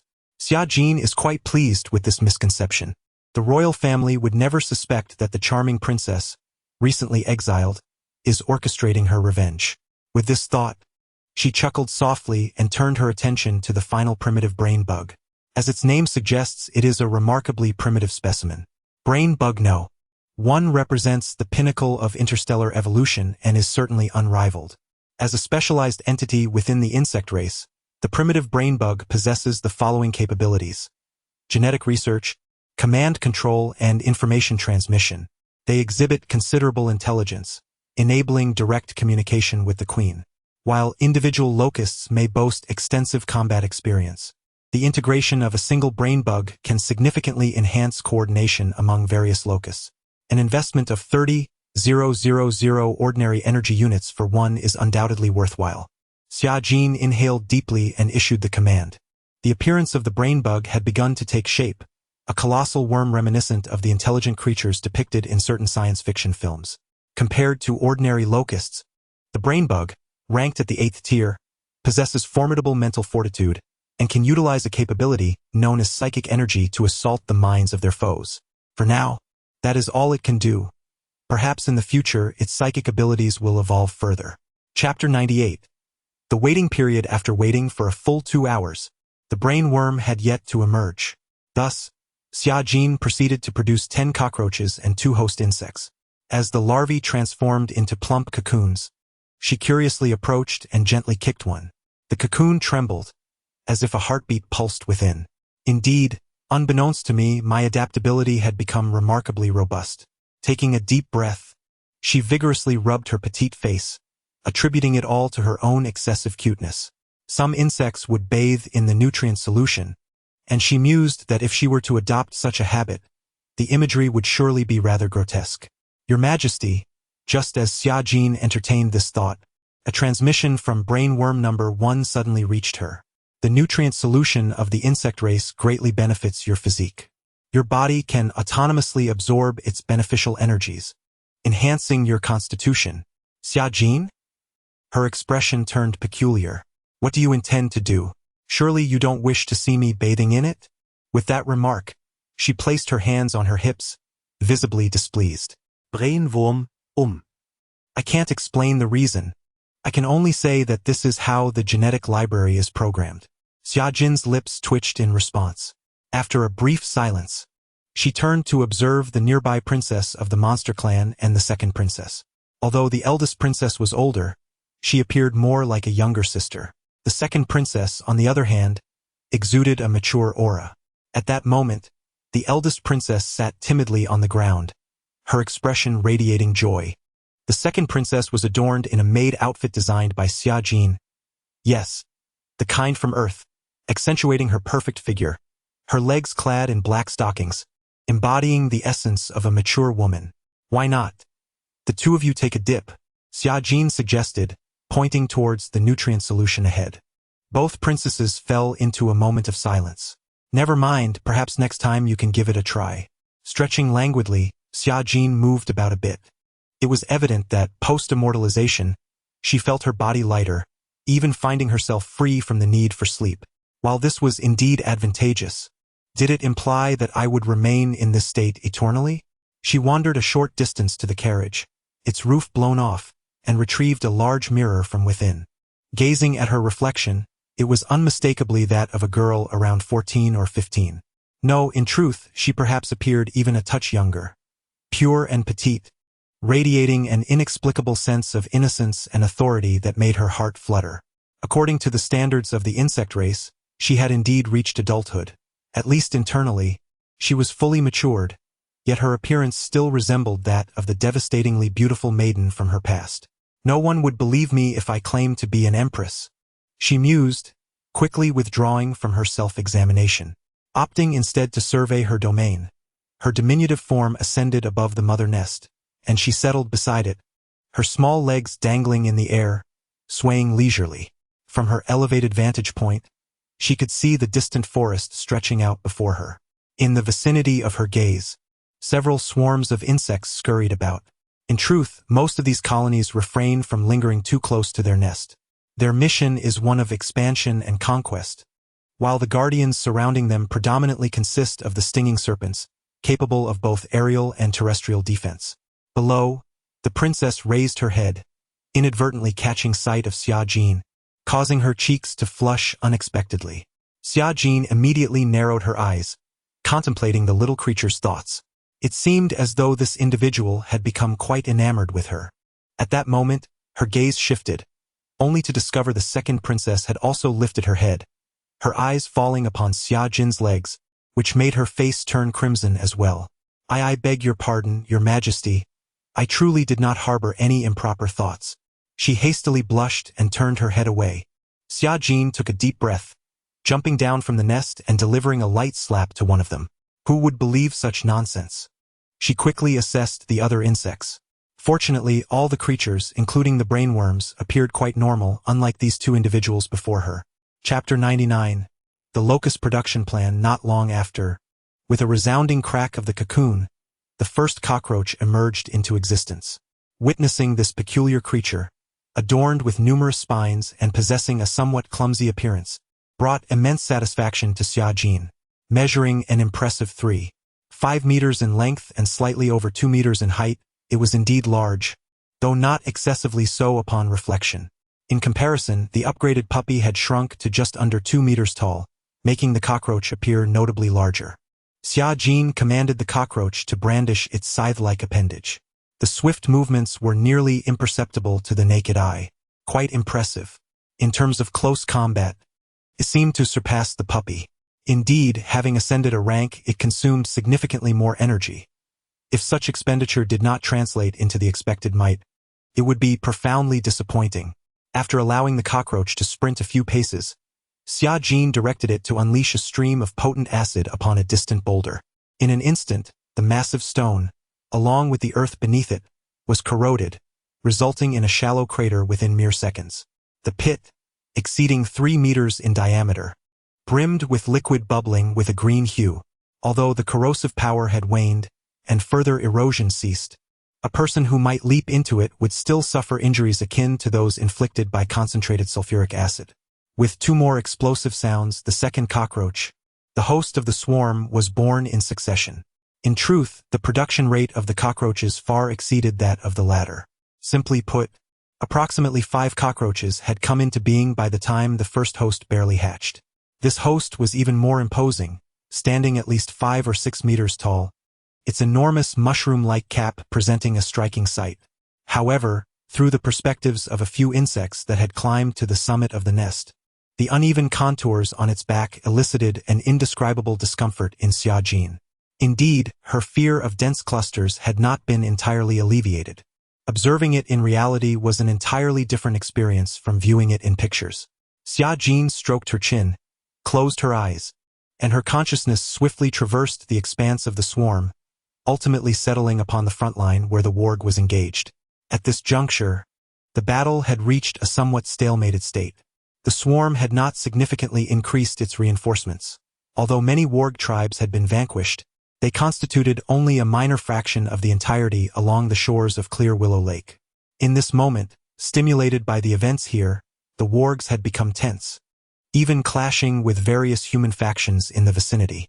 As a result, they might well initiate a full-scale conflict. Should that transpire, Xia Jin would not need to squander excessive energy here but could focus her efforts on waging war against the kingdom.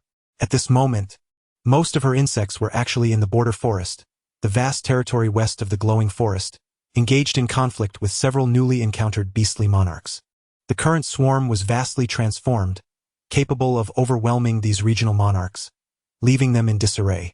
Many of the monarchs had yet to comprehend what was unfolding.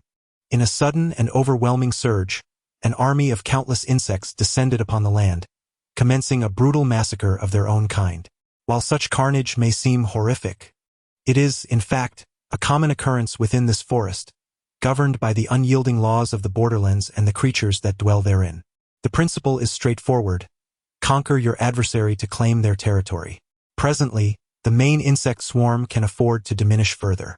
Thus, a decision is made to produce a new batch of insect hosts near the line of the wolfmen, with the intent of hatching a multitude of locusts to bolster the front lines. The cost of a single insect host amounts to 800 units of ordinary energy, with the first batch consisting of 100 individuals, totaling 280,000 units.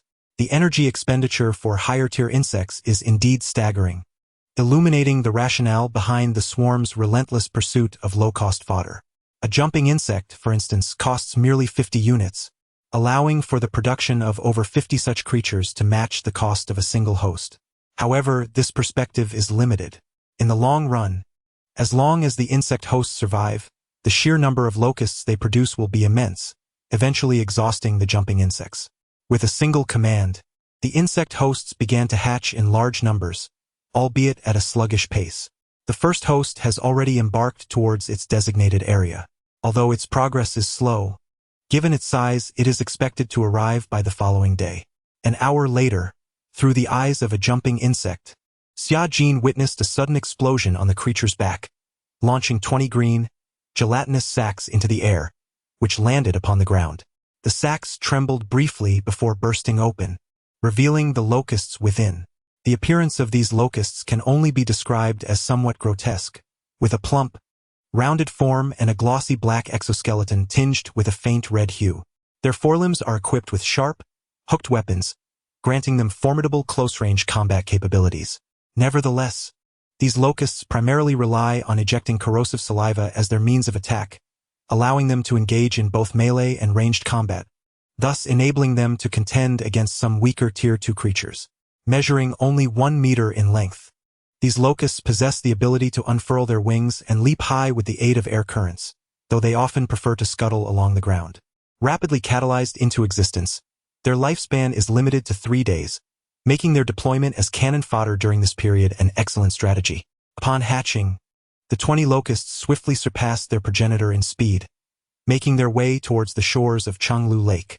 By the following morning, this initial batch of 20 locusts had arrived on site, and soon after, more locusts began to arrive in succession. Unbeknownst to all, 100 insect hosts had now fully emerged. With a production rate of 48,000 locusts per day, even if they are all Tier 1, it would be more than sufficient to satiate the wolfman's hunger. Chapter 100. Consumed offensive. With a resounding thud, a locust shook its head, emerging from its yellow-green sack. It raised its body and surveyed its surroundings, witnessing countless similar creatures being born at that moment. After remaining stationary for a few seconds, the command for the swarm arrived, and 2,000 locusts began to march forward, rushing into the distance. Beside them, a host, a behemoth in their eyes, loomed large. After running for over 10 minutes, they beheld a vast encampment. The locusts crawled through the passageways left between the tents. A commander from the Lord's army, standing nearby, swallowed hard, gazing at the monstrous insects as they passed, his emotions difficult to articulate.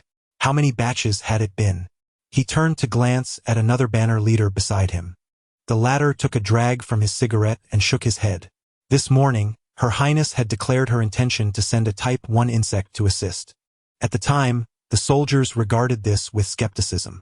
What could a Type 1 possibly accomplish? Charging to the front lines was akin to a death sentence. Yet, that afternoon, these so-called Type 1 insects appeared in droves, seemingly without restraint.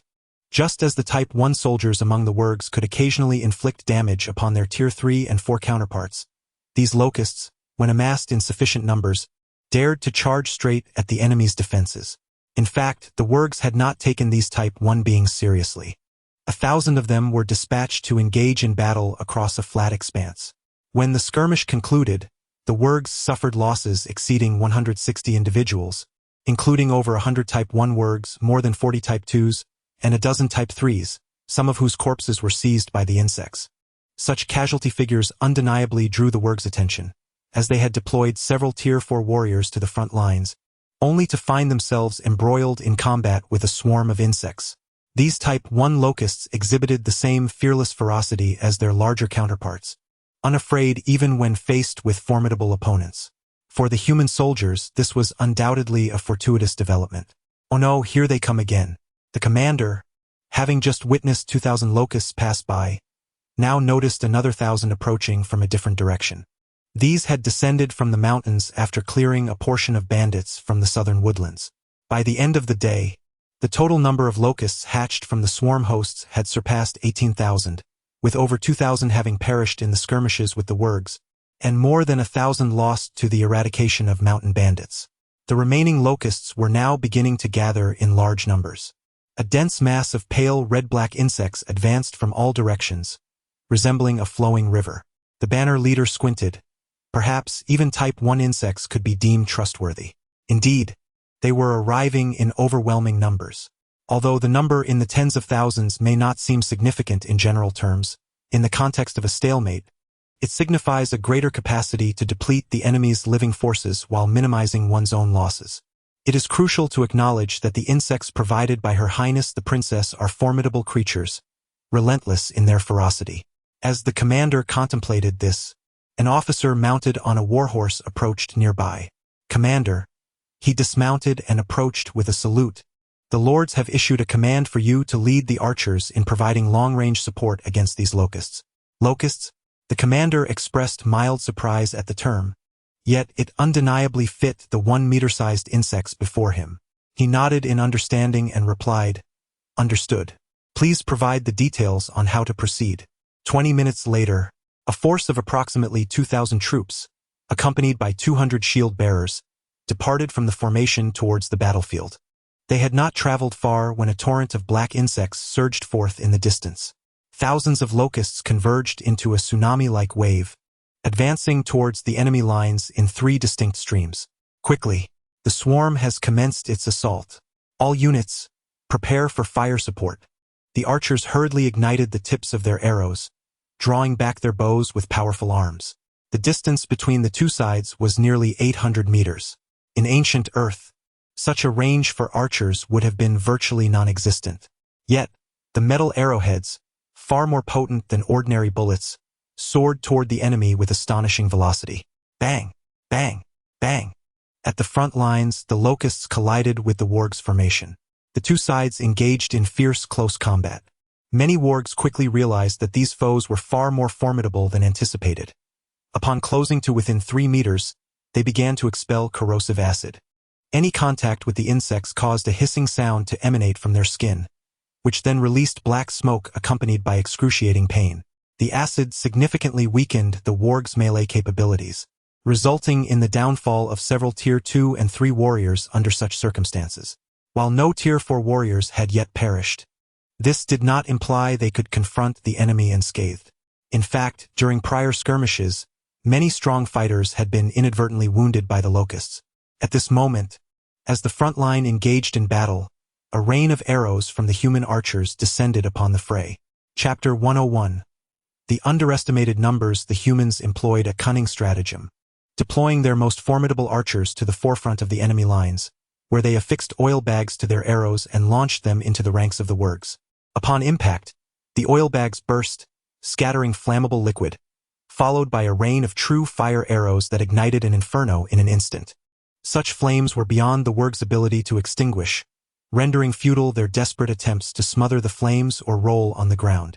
The fire consumed their fur, filling the air with an unusual, acrid scent. Meanwhile, the relentless locusts continued their assault without pause. These expendable troops were remarkably inexpensive. In fact, even if their flesh were to be recovered, it would yield little energy. According to Xia Jin's current statistics, 1 unit of ordinary energy could produce a batch of 20 locusts. After the battle concluded, the recovery yielded approximately 0.98 units of energy. While this recovery rate may not surpass that of standard insects, it was deemed negligible loss and quite worthwhile. Did these detestable humans truly believe that sending forth such feeble creatures would instill fear in us? A rough estimate places their numbers at around 10,000. The Wurgs, having faced tens of thousands of stronger humans and other creatures, felt no trepidation towards these. They hastily mobilized a larger force to flank the Locust army, extending the battlefield's width to 3 kilometers. After 2 hours of fierce combat, not a single Locust remained. The Wurgs suffered losses of 4,000, half of which were inflicted by humans, while the other half fell to the Locusts. Although victorious, the casualty ratio still caused concern among some Wurg chieftains. "Do not be alarmed," a chieftain from a vast tribe announced as he entered the tent. "The enemy's numbers must be dwindling. Otherwise, they would not have dispatched these first-tier beings to their doom." "Great chieftain," the others rose and bowed upon seeing him. This newcomer was one of the 3 highest leaders among the Wurgs and the sole king of all Wurgs in the vicinity of the kingdom. Upon taking his place at the forefront, he sat down and nodded to all the Wurgs. "Shall we now mobilize our forces for a decisive confrontation with the enemy?" inquired one Wurg. "There is no need for haste," the great chieftain replied, his posture confident.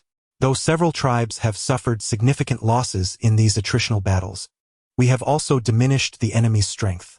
That beast is indeed formidable, yet its numbers are limited. I suspect their reserves are already depleted. Otherwise, after so many victories, why have they not pressed their advantage but instead chosen to stand off against us, resorting to sending first-tier creatures merely to fill their ranks? Let us continue to draw this out, advancing steadily, consuming the enemy's strength bit by bit. When the moment is ripe, we shall strike decisively." Indeed, the Wurgs below felt a surge of confidence. In the ensuing time, they began to move in formation as instructed by the great chieftain. The 2 sides engaged in a brutal tug-of-war across the expanse of the grassy battlefield. The various tribes of the Wolfmen took turns to engage in battle, a massive army of thousands standing firm against wave after wave of onslaught upon the smooth terrain. The insectoid forces began to send forth their locusts in increasing numbers. Initially, they arrived in the thousands, but soon they appeared in tens of thousands, threatening an attack from nearly every direction with these dark creatures. In a mere 2 days, the Wolfmen had slain 30,000 locusts, suffering losses in the thousands themselves. However, the situation that the great chieftain had long anticipated did not materialize. The locusts did not diminish. Rather, their numbers swelled with each clash. As far as the eye could see, a dense swarm loomed ominously. The chieftain, who had initially intended to deplete the enemy's strength with a small-scale force, began to doubt the very essence of their existence. Why did it feel as though they were the ones being consumed? Where did all these first-tier creatures come from? They seemed utterly unafraid of death. Doubting the odds, he escalated his commitment, mobilizing an army of 40,000 from 2 tribes to prepare for a decisive confrontation with the swarm, aiming to eradicate the locusts in this region entirely. A remarkable battle ensued. The humans dispatched cavalry for support, while the insectoid faction sent forth several infiltrators, instilling great psychological terror among the Wolfmen. This fierce struggle lasted a full 7 hours, culminating in the complete annihilation of the last Locust battalion. The obliteration of 60,000 was evidently shocking to nobles such as Imerlo. Yet, upon observing Princess Xia Jin's calm and indifferent demeanor, the Count could only suppress his curiosity. Unable to contain himself, he quietly inquired, "Your Highness, do you not care about these beasts? I mean, will the sovereign not hold you accountable for your actions?" "What sovereign?" Xia Jin replied, her expression one of bewilderment. Frowning, she realized she had misunderstood the intent behind his words and chose to disregard him. "It's of no concern. They are merely expendable." "Expendable?"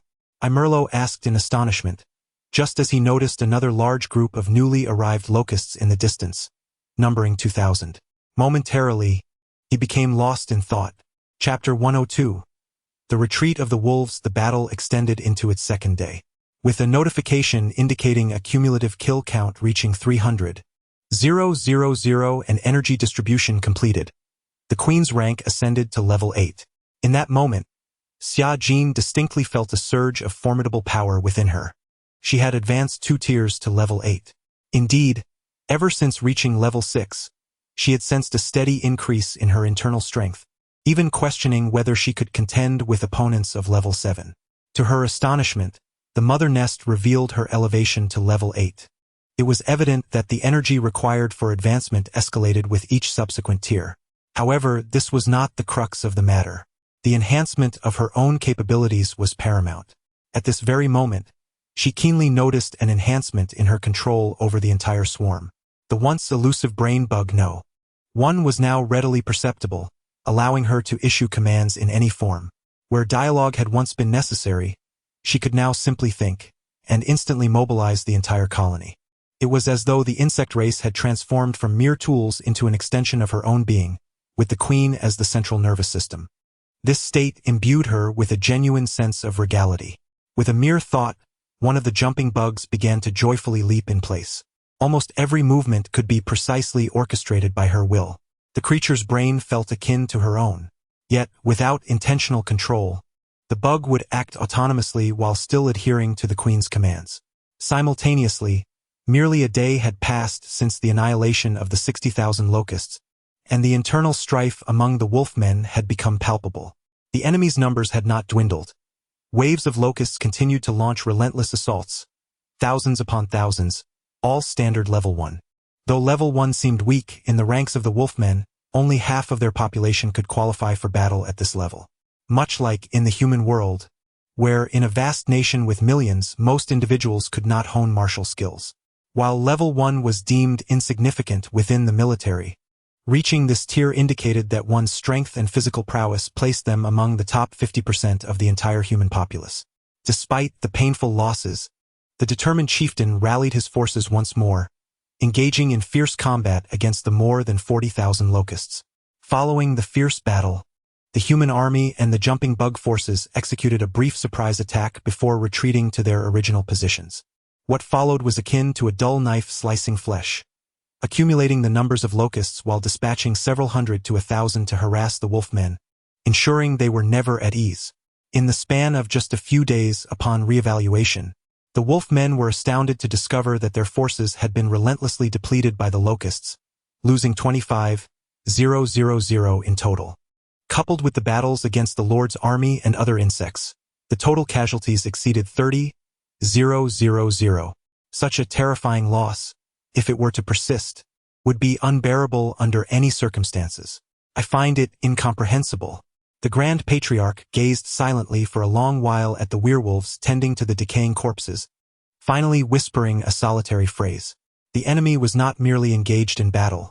They were also seizing the bodies of the werewolves during the skirmishes. Initially, this incited a wave of fury among the ranks. However, the Patriarch soon discerned that the adversary was exploiting the werewolves' hatred to compel them into irrational actions. Consequently, under intense pressure, the entire werewolf legion opted for restraint. Their losses had already exceeded ours significantly. I refused to believe they could send forth many more monsters to their demise. In the following 2 days, numerous battles, each involving hundreds, continued to unfold.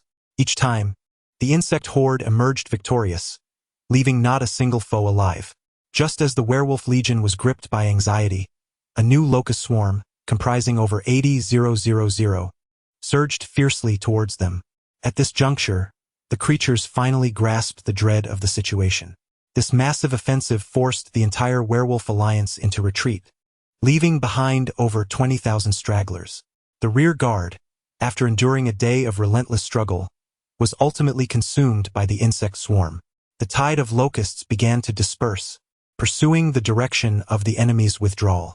Along the route, numerous werewolf enclaves housed many ordinary civilians who were unable to escape. Most of these werewolves possessed less than first-tier strength but harbored deep-seated animosity towards both humans and the insect race. Clearly, for Xiaojin, they posed no potential value and were merely liabilities. Thus, the swarm easily engulfed them. An unprecedented rout commenced on the western bank of Chenglu Lake. Although the werewolf legion still boasted considerable numbers, their morale had collapsed, and they had long since lost their fundamental fighting spirit. Several cities that belonged to the kingdom's lords were completely reclaimed. At this moment, near the main nest, the first primordial brainworm finally emerged. However, as Xia Jin observed this sizable, white creature, her expression grew somewhat peculiar. Its appearance was reminiscent of a coconut crab, albeit plumper and whiter, measuring nearly 1 meter in length, round and inexplicably adorable. Unlike the worms of her recollection, this brainworm bore few wrinkles. Its skin was smooth and translucent, evoking a sense of being both delectable and rich in protein. Swallowing hard, the young queen hopped onto a stone, surveying the creature from a height for a considerable time before finally inquiring, "Shall you assist me in directing the werewolves' battle? I entrust that task to you." The primordial brainworm wiggled slightly, nodding its head gently. "Yes, your majesty." "Well then, you shall be named Brainworm number 2. It was promptly dispatched to the front lines. The primordial brainworm was indeed quite rudimentary, capable of commanding insects within a radius of 300 kilometers, with an upper limit of 100,000. Nevertheless, this sufficed for Xia Jin at present. Chapter 103. The army passing through the city at the same time at Xingyu Academy. Xia Jin's avatar, Su Li, had been present for quite some time. Linya, who had been in the company of the Empress, found herself enveloped in an inexplicable happiness each day. Even when seated at the back, silently observing the figure of her companion, her spirits soared unexpectedly. "Linya, something seems off. You've been staring at your roommate every day." A nearby girl could no longer contain her thoughts and remarked. Startled, Linya snapped back to reality, clearing her throat and responding defensively, "No, how could that be? I don't believe you. Even a fool can see that expression." The girl furrowed her brows, increasingly convinced that something was amiss. Was there a possibility that her deskmate had an unusual inclination? Feeling her cheeks flush under the scrutiny, Linya averted her gaze, unable to meet her friend's eyes. Indeed, something is amiss, although Su Li is undeniably captivating. While Su Li is indeed beautiful, you both are girls. The girl continued, urging Linya to dismiss any errant thoughts. With no grounds for rebuttal, Linya shot her a disgruntled glare. A few minutes later, class ended, and students trickled out of the classroom. Linya promptly followed in Su Li's footsteps. Her deskmate became increasingly certain of her suspicions. The two of them shared a dormitory at night. It seemed that little Su Li was indeed in peril. What if Linya truly intended to do something untoward? Her mind conjured a vivid image. In the stillness of the night, Linya, with her crimson eyes, raising her wicked hands, a sinister smile creeping across her face as she approached the slumbering girl. Startled by the commotion, the girl awoke suddenly. Then, the horrifying Linya lunged at her, leading to a series of terrifying events accompanied by screams and tears. The girl gasped sharply at the thought. No, such a scenario absolutely must not transpire. Though Su Li was undeniably alluring, although she was indeed beautiful, she must not fall victim to Linya's corrupting influence. Even recently, during the battle against the jumping insect mechanism, that girl had displayed astonishing prowess. Yet, Su Li appeared so delicate, seemingly gentle and kind-hearted. It was all too easy to imagine her falling prey to bullying. Perhaps one night, she would find herself weeping silently under Lin Ya's oppressive presence. Watching the two girls exit, the girl cautiously followed them. Outside the teaching building, whispers filled the air. "Have you heard? An enormous assembly of troops is gathering outside the city. It seems there has been troubling news from the north, and the capital is mobilizing forces to the area. Troops from various regions are already on the move." "Really? Are we on the brink of war? Aren't there just a bunch of lords up north? Have they come under attack by magical beasts?" "It seems so. Recently, the magic class has been conducting special lessons, apparently to discover the weaknesses of those magical beasts." Such conversations flowed from the students' lips, reaching Su Li's ears. "Your Majesty, shall we venture outside?" Realizing the significance of the matter, Linya immediately inquired within her thoughts. "Let us proceed." The two swiftly arrived at the school gate. After traversing a short distance, they reached a street. Indeed, a regiment of heavy infantry, marching in impeccable formation, wielded their shields and long swords as they advanced with resolute footsteps. The sound of their march resonated powerfully, the metal emitting a faint quiver. Without a doubt, these were the true elite of the kingdom. Unlike the so-called elite under the Lord's command, The regular army was selected from across the entire realm, showcasing a superior caliber. If memory serves, this is the 7th Legion, a standard main force, neither the Royal Guard nor among the 3 most elite units. The overall composition likely comprised numerous soldiers of the 36th rank, alongside some 7th rank sergeants.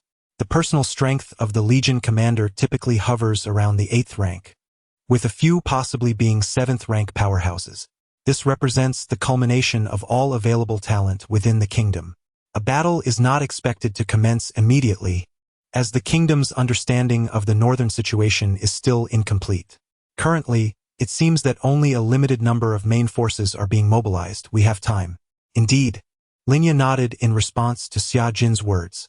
There is no need to rush into battle.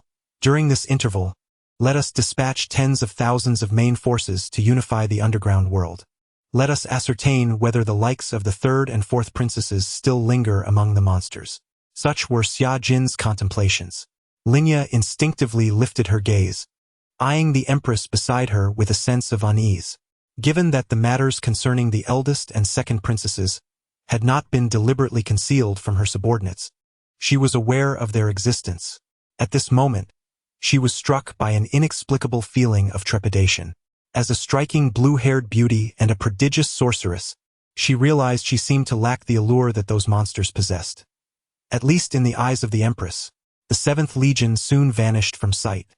Linya was not entirely certain how many legions the kingdom housed. Regardless, the reserve forces likely numbered in the hundreds of thousands, albeit they were not particularly formidable, comprising mostly unseasoned soldiers typically tasked with maintaining order in the secondary front lines. The first line of troops, however, consisted of at least 30 legions. Among these 30, 3 were deemed the most elite, 1 stationed in the south and 2 within the capital region.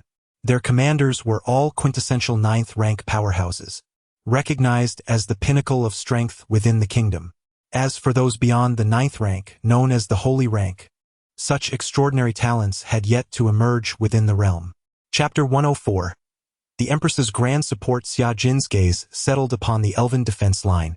Ever since she had cunningly ensnared, nay, captured, the 2 heirs of the monstrous race, the underground coalition was met with the wrath of the Monster King. The entire defense line trembled under the onslaught of a formidable military force. The Monster King, initially concerned about sustaining losses and contemplating a cautious approach, began to mobilize troops en masse from the rear. In this scenario, the mere 2,000 to 3,000 insectoids, supplemented by the bear tribe, elves, and treants, proved woefully inadequate. It is worth noting that the monstrous race harbored numerous adversaries within the underground realm, with resistance factions scattered throughout. Now, as they redirected forces meant to suppress these insurgents, even neglecting their own rear to rescue the 2 princesses, the elven stronghold found itself in dire peril. The unfortunate elven queen could scarcely find rest, rushing through the night to beseech Xia Jin for assistance. As the queen of the insectoids beheld the golden-haired maiden's pleading demeanor, she could only let out a gentle sigh and waved her hand. I shall grant you 20,000 insects. Thank you, your majesty. The elven queen promptly expressed her gratitude, only to suddenly pause as she bent her waist. She looked up, astonished. How many? 20,000, Xia Jin replied, winking at her. The elven queen was utterly taken aback, nearly believing she had misheard. Yet, the earnestness reflected in Xia Jin's countenance suggested no jest. Very well. I have dispatched 2 elves to accompany the insects forthwith. Indeed, I shall keep that one Yenyu by my side. The elven queen was overwhelmed with excitement and gratitude. In the presence of this petite and charming empress, her heart brimmed with affection. Who could have imagined that amidst the terrifying and grotesque insectoid creatures, such an adorable and innocent maiden would emerge? As a member of a solely female elven race, the queen found herself increasingly enamored by the enchanting empress before her. Perhaps, merging with the insectoids could indeed be a splendid choice. This thought, however, was swiftly suppressed. No matter how much one may admire beauty, the act of betraying one's own kind was simply inconceivable. As the 20,000 insects followed the elven queen into the underground, hordes of monsters had already besieged the crumbling elven fortress. The lower defense line had been utterly obliterated, and fearsome monstrous warriors ascended the steps, leaving behind the corpses of numerous treants along the way. Of course, none of the tray ants were aware that the jumping insects had stealthily collected their severed limbs to take back. At this juncture, the insect swarm, which had exerted itself the most in battle, numbered less than 300. As the most formidable adversaries, the monstrous faction had unleashed their most fearless death squads to encircle this beleaguered group. Now, the jumping insects were all but extinguished, with the remnants largely consisting of the sniping spike snakes lurking in the distance. Although the insect hive had advanced to level 6, the creatures on this battlefield evidently had no opportunity to return for upgrades. Xia Jin had essentially resigned herself to the fate of these unfortunate beings. However, this time, the 20,000 insects brought forth are essentially the earliest batch that has undergone significant upgrades. Do not be deceived by the unchanged rank of the jumping insects. Their combat prowess has indeed escalated immensely. At this very moment, as the Elven Queen graced the scene, a massive swarm of jumping insects surged forth, a dark tide rushing downward. The monstrous beings assaulting the steps looked up in astonishment at the sight before them. There were simply too many. The entire defensive line was engulfed by this black deluge, overwhelming the green vine fortress. They could leap over 10 meters in a single bound, and within mere seconds, they collided forcefully with the monsters. The air was filled with the sounds of flesh tearing. Their sharp claws swiftly sliced through sinew and bone, with some insects capable of tearing off an entire arm in one bite. Their violent forms bulldozed through, trampling everything in their path. The unfortunate monsters, caught in an unfavorable position and facing an overwhelming number of jumping insects, were rendered utterly dazed. Following this was a barrage of spiny projectiles raining down from above. Bang! Bang! Bang! Countless monsters were pierced by the formidable spikes that seemed to come from nowhere. Some of these spines even exploded, shattering their bodies into fragments. Undoubtedly, the combat capabilities of the 6th-tier spiny serpents have reached unprecedented heights. Each of their attacks struck like armor-piercing rounds, effortlessly penetrating the bodies of their foes. A handful of 5th-tier monsters might withstand the initial onslaught, but most were injured, making it exceedingly difficult to resist the subsequent wave of spikes. As for the 6th tier, only those deemed strong could endure 5 or 6 strikes, yet even they would soon succumb to the venom, their lives slowly ebbing away. It could be said that the spiny serpents now epitomize death for the monsters, effortlessly reaping vast swathes of them. At the pinnacle of the defense line, the Elven Queen, witnessing the scene below, covered her mouth in awe. Her shock was palpable. Is this truly the might of the insect horde? It is astonishingly swift. The rate of their advancement is truly remarkable. How little time has passed. Counting the days, it has hardly been long at all. Initially, the insects relied predominantly on 3rd-tier forces, with 4th-tier beings being a rarity. Yet now, they command vast numbers of 6th-tier creatures with ease, while 4th-tier jumping insects abound in surplus. Such a swarm, should they return to the celestial expanse, it would merely be a matter of time, would it not? As the Elven Queen contemplated this, the insect horde had already surged down from the fortress, launching a large-scale charge against the foes on the ground ahead. The tray ants and bearfolk were elated. Goodness, these are our allies. Witnessing the fierce monsters sweep past them was invigorating. For these creatures symbolized the charm that transcends races embodied by that remarkable young lady. Ahem. Suddenly, the leader of the bear tribe coughed forcefully. He was quite stirred, and just moments ago, he found himself contemplating a pursuit of that esteemed queen. However, the thought was rather daunting, prompting him to suppress it immediately. Chapter 105. The current front, the formidable army of 20,000 insectoids swiftly descended, pursuing the fleeing monstrosities. The chieftains of the bearfolk and tray ants promptly approached the Elven Queen. Where is the insect queen? The bear chieftain inquired impatiently. She has not arrived, but all these insects are her subordinates. This time, the insect race is serious. The queen seems poised to initiate a counterattack using this battalion, replied the Elven Queen. What? Is she planning to counterattack with such a meager force? The bear chieftain raised an eyebrow, incredulous. Do not underestimate them, the Elven Queen asserted, lifting her chin. These dispatched insects possess a far more terrifying strength. Those known as the spike serpents are all of the 6th tier. What? All of them are 6th tier. The bear chieftain fell silent. for he had witnessed a fifth-tier monstrosity being instantaneously vanquished by one of the spiked serpent spines.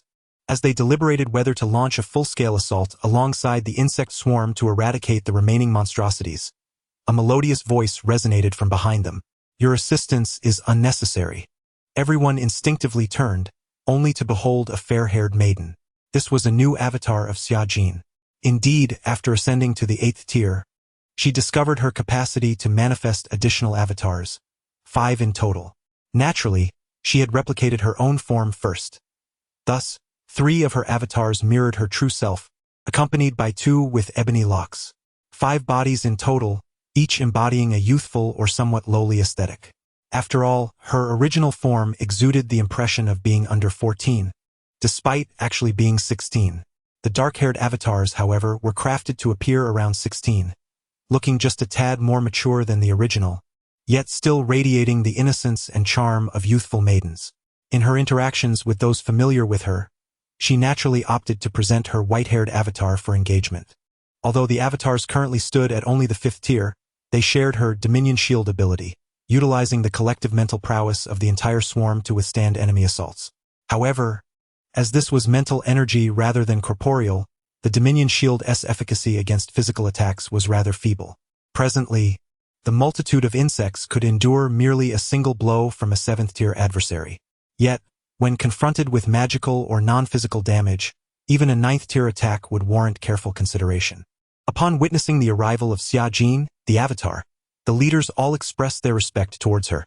"Your Majesty, do you belittle us? The monstrosity race is exceedingly powerful. Although we have achieved a measure of victory, with your limited strength, the damage inflicted upon them may remain minimal," the Bear Chieftain stated bluntly. "It is precisely because the enemy is formidable that I have chosen not to involve you," she replied. "Due to the current limitations of the Zerg's strength, it proves quite challenging to execute a thorough encirclement of the enemy. In such circumstances, the inevitable flight of numerous troops will lead to chaos. I hope that you can assist in eliminating those fleeing forces, as this would significantly mitigate our losses." This indeed is a reasonable approach, which the Elven Queen concurs with. The enemy's main force is overwhelmingly powerful, and apart from the Zerg, there exists no faction capable of confronting them directly. This is a truth acknowledged by all. Consequently, the Treants and Bearmen were compelled to reach a compromise. Meanwhile, Xia Jin decided against bolstering the underworld further. She produced 10 Zerg hosts, allowing them to take root in a secluded corner of the underworld to focus on generating locusts, yielding approximately 4,800 per day. While this may not seem substantial, considering that they engage in battle immediately upon emergence, it poses a considerable nuisance to the monstrous entities. This exemplifies the so-called strategy of a dull knife slicing flesh. The Zerg hosts, being an exceedingly costly species, would not have been considered for production had it not been for the exorbitantly cheap locusts they produce, which are nearly given away. This is the archetype of a cannon fodder production expert. Level 1 creatures, which are often overlooked, can accumulate in numbers so vast that they become terrifying. After all, the Zerg are heedless of their own lives. Having dealt with the issues of the underworld, Xia Jin could only sigh inwardly upon witnessing a segment of her main forces being reassigned. It is truly perplexing. Even as the production rate accelerates, the troops remain woefully insufficient. After all, what she is currently undertaking is a remarkably absurd multi-front operation. Consider the battlefields that have been opened thus far. 1. The eastern city-states. This direction is currently in a state of semi-autonomy. With only one hive to support it, the initial rapid advancement has given way to exhausting struggles. On one hand, the abundance of monsters in the forests is overwhelming. On the other, the city-states, relying on beacon towers, swiftly call for reinforcements from the rear, forming a coalition army that engages in fierce seesaw battles against the Zerg amidst the vast mountainous terrain and plains. Indeed, the anticipated swift progress was thwarted by a mere beacon tower. It was unexpected to witness such unity among the city-states in the face of a common foe, reminiscent of ancient Greece. However, the situation here is evidently more formidable than that of ancient Greece, owing to the significant number of mages present. This has resulted in a paradox. Despite the daily production of numerous Zerg, without prudent resource management, there is a genuine risk of being depleted by the enemy. Xia Jin finds herself unable to provide further support, relying entirely on their self-sustained developments. Chapter 106. Journey to the Capital of the Kingdom 2. Beneath the clear Willow Lake, the front line is primarily composed of aquatic waterworms and a modest number of floating caveworms. Currently, they are engaged in a mutual struggle with a colossal squid. Unsurprisingly, the squid is enduring considerable torment, while the worms have suffered significant losses. Nevertheless, the cost-effectiveness of the waterworms prevails. After all, Xia Jin can afford to sustain this endeavor in this direction. She even began deploying a swarm of locusts underwater to divert the giant squid's attention and deplete its stamina. After all, while waterworms are indeed inexpensive, they still require a substantial amount of energy and occupy the larval production capacity. 3. On the western shore of Clear Willow Lake, the line against the wolfmen has seen them retreat several dozen kilometers, still relentlessly pursued. As the distance of their flight increases, the size of the fleeing cohort is rapidly expanding. Should the over 100,000 disorganized troops manage to unite and mount a counteroffensive, Xia Jin's army of 10,000 worms, along with the expendable worms and the several thousand ineffectual troops held by the lords, would inevitably have to cease their pursuit. Fortunately, the enemy is in disarray, unable to recover. Thus, Xia Jin no longer needs to divert her attention to this front, focusing instead on utilizing the remaining worms to continuously wear down the foe. It is preferable to sacrifice locusts than to lose any jumping worms. Ultimately, this is a battle of attrition. 4. To the north of the territory, the slow expansion on the western side of the glowing forest continues. Aside from a fierce battle that erupted 2 days ago between several beast kings of the glowing forest, nothing particularly remarkable has occurred since. Therefore, several thousand worms are slowly hunting magical beasts while simultaneously queuing for upgrades. It must be said that this magical world is so abundant that it sustains an unfathomable number of creatures. Currently, the front lines appear overwhelming. The painful lessons of historical figures who engaged in dual-front warfare are certainly etched in Xia Jin's memory. However, given that the pressure on most of the fronts is minimal, she no longer needs to overly concern herself. The primary threat emanates from the kingdom. An assessment of the kingdom's main forces reveals that the soldiers of the 3rd and 4th tiers alone constitute over half of their ranks. However, to underestimate their combat strength based solely on this would be a grave error. Firstly, their corps of mages significantly enhances the overall strength of the soldiers. Moreover, individuals of the 6th tier comprise approximately 10% of the corps. In a legion of 10,000, this translates to 1,000 6th-tier powerhouses. Nurturing such a force essentially drains the nation's strongest individuals. Various other weapons, including scrolls and cannons, as well as the renowned Griffin Legion and Falcon Legion, alongside the Beast Army, cultivated creatures, present a formidable challenge. In preparation for this decisive battle, the insect swarm has begun to gradually reduce consumption. Advancements in numerous directions have increasingly transitioned to the use of host swarms. Although the efficiency is low, the expendability of the cannon fodder remains advantageous. With these resources, they can extensively hunt magical and ordinary beasts, amassing their energy reserves to facilitate the production of more primary swarms. Upon reflection, the cost of the insect swarm's host is exceedingly high. Xia Jin only produces a fraction to maintain the front line or to serve as tools for filling gaps and disrupting the enemy. In essence, sufficiency is the key. Their impact on true warriors remains exceedingly limited, largely serving to create chaos for the adversary. During the forthcoming Kingdom War, 2nd-tier reserve forces can be sustained by the Locust Army, thus preventing these foes from coordinating with their main forces and inflicting greater damage on the primary insect swarm. As the insect troops gradually hatch, Xia Jin successfully creates her final avatar, marking the emergence of the first Empress projection with ebony hair. Her hair is notably shorter than before, reaching approximately shoulder length, and her physique remains slender and diminutive. While her original form dons white stockings, this new incarnation is clad entirely in black. Initially adorned in a sailor suit, Xia Jin later deemed the skirt too short and opted for a modest extension. Quite satisfactory indeed. She intends to venture toward the kingdom, particularly to infiltrate the capital's court and ascertain the situation. Remnants of memories pertaining to the palace linger in her mind, allowing her to discern the areas with the weakest defenses. However, even so, It is an arduous task for an ordinary person to blend in. She must leverage the power of the insect race. The central region of the palace is enveloped by vast mountainous terrain, typically devoid of human presence. Xia Jin sets forth with an infector and a jump insect, preparing to traverse the mountains en route to the capital. The initial plan was to bring along a queen insect, crucial for laying fungal carpets and providing healing. However, upon further contemplation, she concluded that in the face of danger, self-detonation would suffice, as she could afford to lose this particular avatar. Conversely, bringing along too many insects increases the risks. If discovered, it would provoke the kingdom's officials to heighten their preparations. Seated upon the back of the jump insect, she lightly nudges its head with her foot, prompting it to stride forward at full speed. The infector lags behind, unable to keep pace with the jump insect. Observing this, Xia Jin instructs the jump insect to decelerate slightly. Fortunately, this journey does not require an extensive amount of time. At the current velocity, they traverse approximately 50 kilometers in an hour. After a day and a night, she finds herself over 1,000 kilometers away in the mountainous region.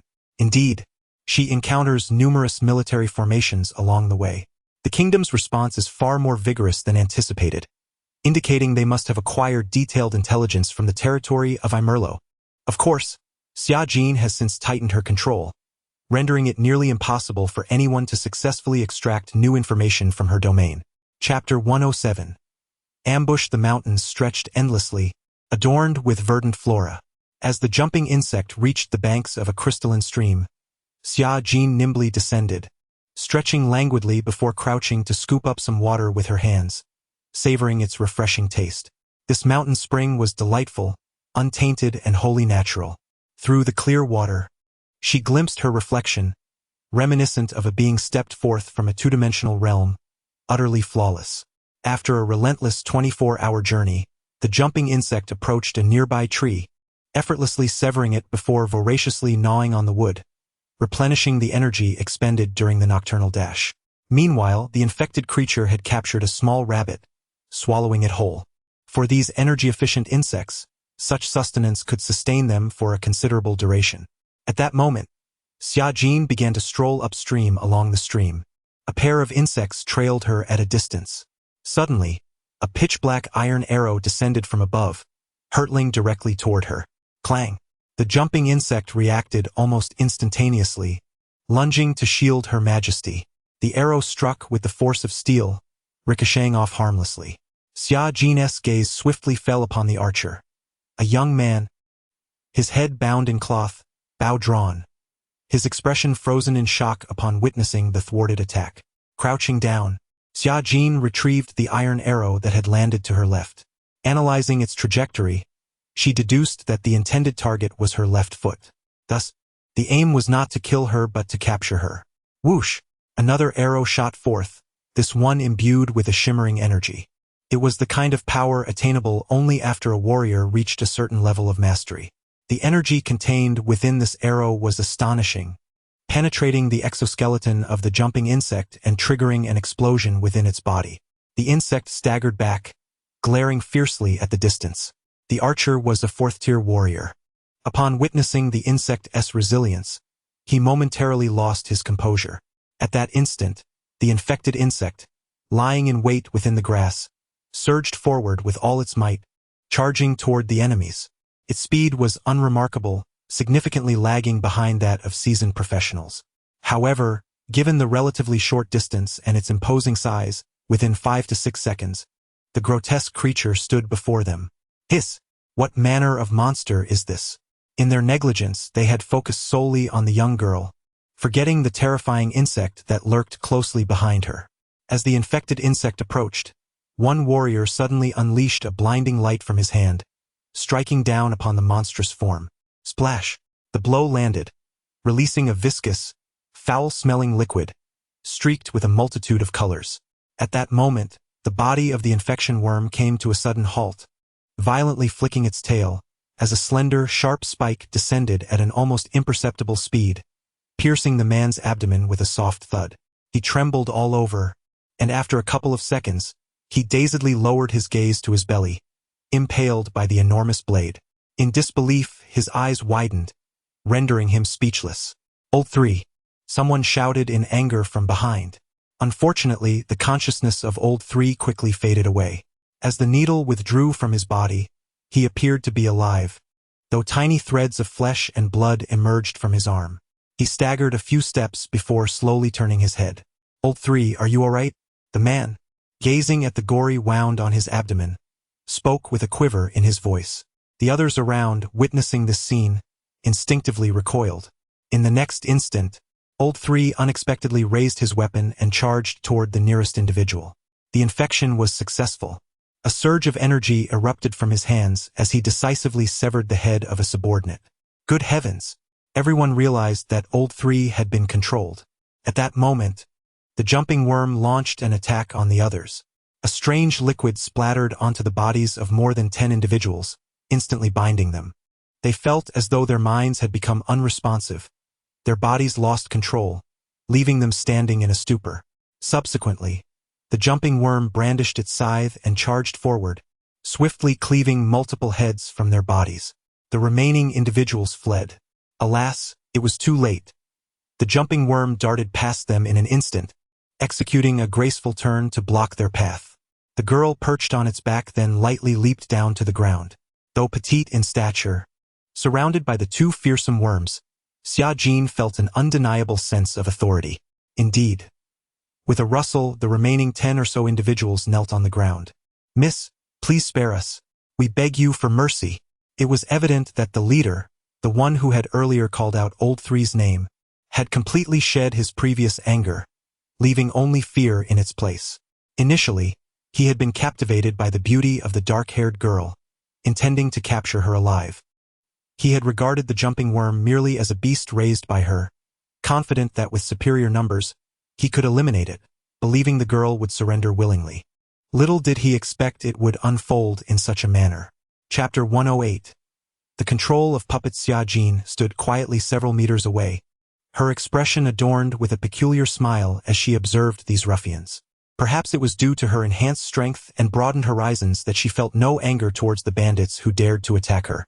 The bandit leader seemed to sense her gaze and attempted to raise his head, only to be swiftly struck down by a jumping insect. What do you wish to see? Xia Jin scoffed. Clad in a sailor suit and black stockings, with just a glance, one could behold her legs.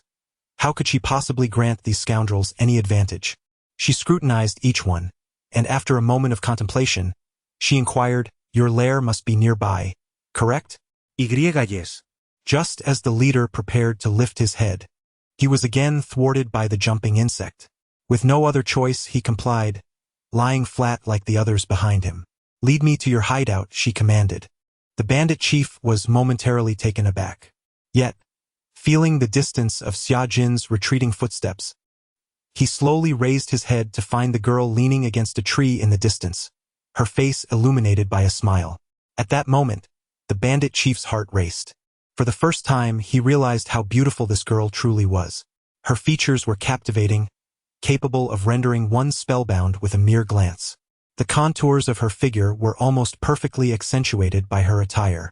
However, perhaps sensing the presence of the two terrifying insects nearby, along with the unsettling gaze of the third, who stood there even in death, he took a deep breath and nodded solemnly. Understood. Please, esteemed miss, follow us. Upon finishing his words, he turned to his subordinates and barked, get up and follow. In an instant, a dozen or so subdued men crawled up the hillside behind him. Xia Jin leaped onto the back of the jumping insect, sitting sideways, carefully trailing behind them. Without a map, yet guided by her instincts, she realized they were merely over 100 kilometers from the outskirts of the mountainous region. Continuing south for several hundred kilometers would lead her to the capital. Although the population density in that area was significantly higher, there remained relatively secluded regions. If she could stealthily blend in from here, she might enter the capital unnoticed. As the bandits crested the mountain and walked a short distance forward, a stronghold nestled in the valley came into view. Spanning approximately 0.2 square kilometers, it was predominantly constructed of wood. At this moment, Xia Jin's thoughts stirred, and without hesitation, the infected beside her unleashed the stinger from its tail, injecting the infectious liquid into several bandits. In no time, these ruffians transformed into Xia Jin's controlled puppets. Due to the nature of the infected's abilities, even with a lower-tiered infection, controlling 10 individuals at once was already the limit. Those of equal or superior strength could only be controlled one at a time. The leader was terrified, wishing he could flee, but was compelled back by the jumping insect. "Do not worry. I shall not kill you. Just take me inside." Xia Jin nudged him lightly in the back. "Yes, yes. How could I dare refuse?" This wave has awakened an insidious desire for possession towards the beautiful girl, inadvertently provoking a formidable deity of death. Ah, such a stunning harbinger of destruction. Upon reflection, it is rather exhilarating. Regrettably, I have already incited her ire. As the man took the lead and entered, some individuals within immediately erupted in excitement, calling out, "Second brother." However, their expressions swiftly morphed. Following him were several bloodied and staggering figures, accompanied by two monstrous entities of terrifying countenance. Beside one relatively acceptable creature sat a captivating girl clad in black stockings. As the monster approached the wooden structure ahead, the girl nimbly leaped down, her long hair dancing in the wind, her graceful form causing many to swallow hard in awe. "Hey, second brother, where did you find such a stunning beauty? She is simply irresistible," a bald man exclaimed, his eyes wide with exhilaration as he approached. Yet, what awaited him was a merciless strike from second brother. With a swift motion, the sharp blade plunged into his abdomen. "You bastard! How dare you treat my sister like this? You are courting death." The bald man clutched his stomach, horror etched on his face as he collapsed to the ground. In his last moment, he beheld the terror in second brother's expression, and in a haze of realization, understood that this woman was not to be trifled with. Having personally dealt with this subordinate, second brother promptly approached Xia Jin with a forced smile. May I proceed in this manner?" "Very well," Xia Jin casually praised, gesturing for him to escort her into the depths of the building. Soon, a man of apparent stature, seated at the highest chair, rose. "Second brother, what is the meaning of this?" The elder brother clearly sensed something amiss. "Elder brother, allow me to introduce you to this." Just as the introduction was underway, an infected individual lunged forward with a swift jab. The elder brother, exhibiting some skill, swiftly drew a dagger to defend himself. Alas, it was all in vain, as the infected possessed 6th-tier strength, effortlessly transforming him into a puppet under their control. With the infection limit reached, 2 3rd-tier corpses were discarded, collapsing to the ground. "From now on, you shall be the ruler of this territory." Xia Jin indicated for second brother to take the place originally belonging to the elder brother. Faced with such a scene, second brother was drenched in cold sweat, too intimidated to resist. He could only offer an awkward smile before sitting down. This was the position he had long coveted. In the past, he would have readily embraced it. But now, he watched as Xia Jin approached a painting, studying it intently for several minutes. He dared not speak until she finally turned to him and said, "From this moment forth, you shall assist me in gathering intelligence. I will provide you with the necessary funds. You must leverage your connections to swiftly ascertain the troop movements within the kingdom." This, Xia Jin's words left him incredulous. Why would this girl desire such information? However, he dared not refuse and quickly nodded in agreement. "No problem. My village has hundreds of people, all of whom are exceedingly obedient. Indeed, I shall promptly dispatch these insects to monitor you. Do not even think of escaping. I have marked you, and no matter how far you venture, I will be able to locate you." After saying this, Xia Jin gestured towards the rigid puppet behind him, smilingly adding, "Surely you do not wish to end up like this?" "Certainly not. I will be utterly compliant." The second brother immediately raised his hand and vowed. "Very well then, from now on, while you sleep each night, I shall have your elder brother keep watch over you." That very night, unable to find slumber, the second brother opened his eyes and glanced out the window, only to see his elder brother standing silently there, peering through the glass with those pale, unblinking eyes fixed intently upon him. He nearly burst into tears from fright. Chapter 109. Infiltrating the royal capital under the threat posed by Xia Jin, the second brother, now elevated to the status of the eldest, swiftly garnered the trust of the younger disciples. In truth, the more astute among them had already perceived the shift in power. A transformation had occurred.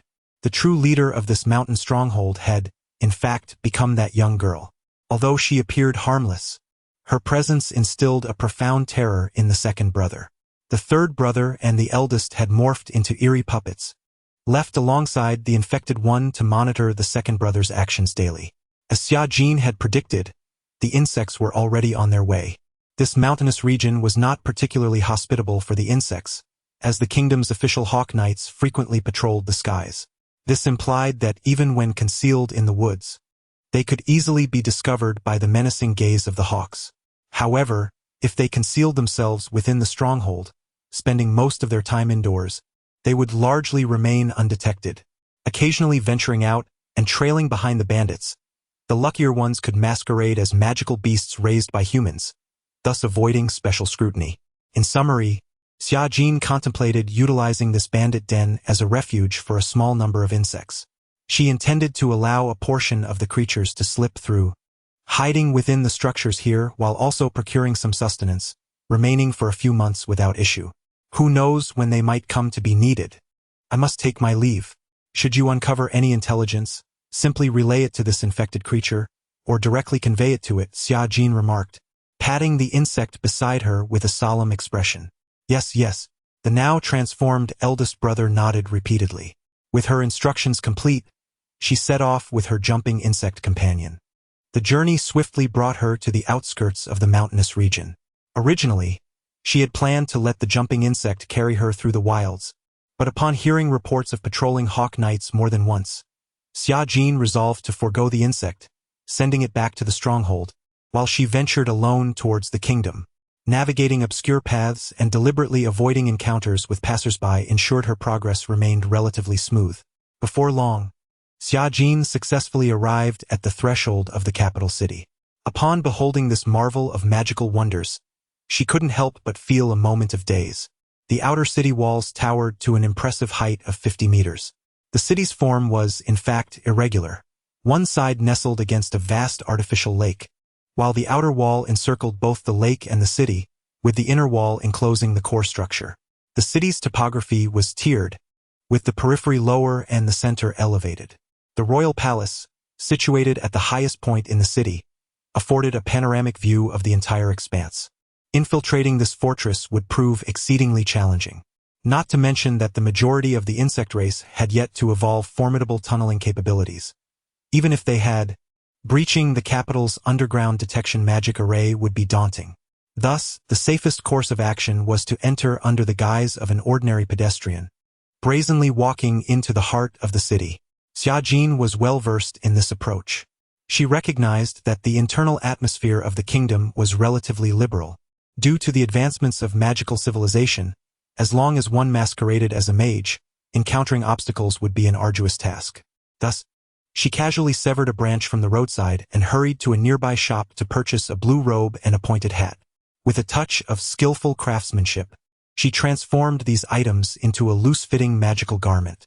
Off she went, although the branch in her hand was indeed a genuine twig, merely pruned to resemble a wand. Who would concern themselves with such trivialities? After all, some esteemed wizards do wield simple walnut wood as their staffs, purportedly yielding superior results. Conversely, ordinary mages, lacking the ability to harness natural elements as conduits, must adorn their wands with extravagant decorations, encrusted with various gemstones.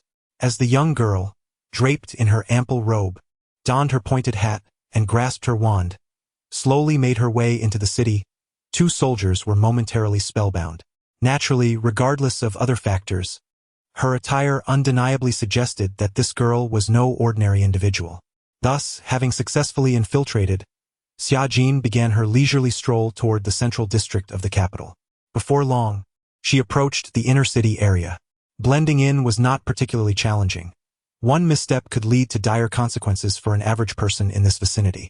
However, Xia Jin was exceedingly familiar with the palace and knew that the best way to infiltrate was to possess a certain level of strength and to adeptly navigate past the watchful eyes of the patrols. Of course, even if she managed to gain entry, her safety could not be guaranteed. Nonetheless, this posed little trouble for the insect tribe. As a projection of the queen, her physical structure was, in fact, that of an insect. she could alter her appearance to a certain extent. Thus, Xia Jin swiftly identified the likeness of a female minister and transformed herself accordingly. While achieving a perfect resemblance was challenging, as long as she bore a semblance to the minister, it would be difficult for the guards to notice her, especially since those of higher status rarely dared to conduct close inspections without prior knowledge of the individual's identity. Before long, having assumed the form of a woman and shed her magical cloak, she boldly entered through the western gate of the palace. 2 high-ranking royal guards witnessed this scene without any reaction. It was indeed smooth sailing. With this thought, Xia Jin leisurely made her way inside. In truth, had she opted for magical transformation or disguise, she would certainly have been detected. However, by directly altering her physical structure, she deftly evaded all forms of scrutiny. Chapter 110. Encounter with the maid within the resplendent confines of the palace. Beneath the opulent chandeliers, a procession of maids traversed the corridor. Xia Jin stood serenely in the grand hall, her demeanor unruffled even when noticed by the maids. She was acutely aware that most of the palace's inhabitants were oblivious to her identity. Upon seeing the young woman, their sole assumption would be that she was a foreign member associated with the royal family. Indeed, a few of them passed by her side, one maid's face striking a chord of familiarity within Xia Jin. She surmised that this individual had once been a part of the maidservant entourage that attended to her needs. Regrettably, she shook her head internally and proceeded towards her designated chambers. The palace was vast, essentially comprising a sprawling complex of various edifices, all interconnected by subterranean passages. As long as one was aware of the routes, traversing the palace was a secure endeavor. The king primarily resided in the main palace, a location seldom frequented by others. The building she approached resembled a royal reception hall, flanked on either side by the headquarters of the knightly order. Navigating through one of the underground corridors, she spent a little over 10 minutes before arriving at her sleeping quarters. Upon pushing open the door, she was greeted by the sight of an expansive 200-square-meter room. The space was exceptionally clean, evidently maintained by someone on a regular basis. The pristine princess bed was immaculate, while the adjacent balcony, adorned with railings reminiscent of white marble, overlooked a breathtaking garden.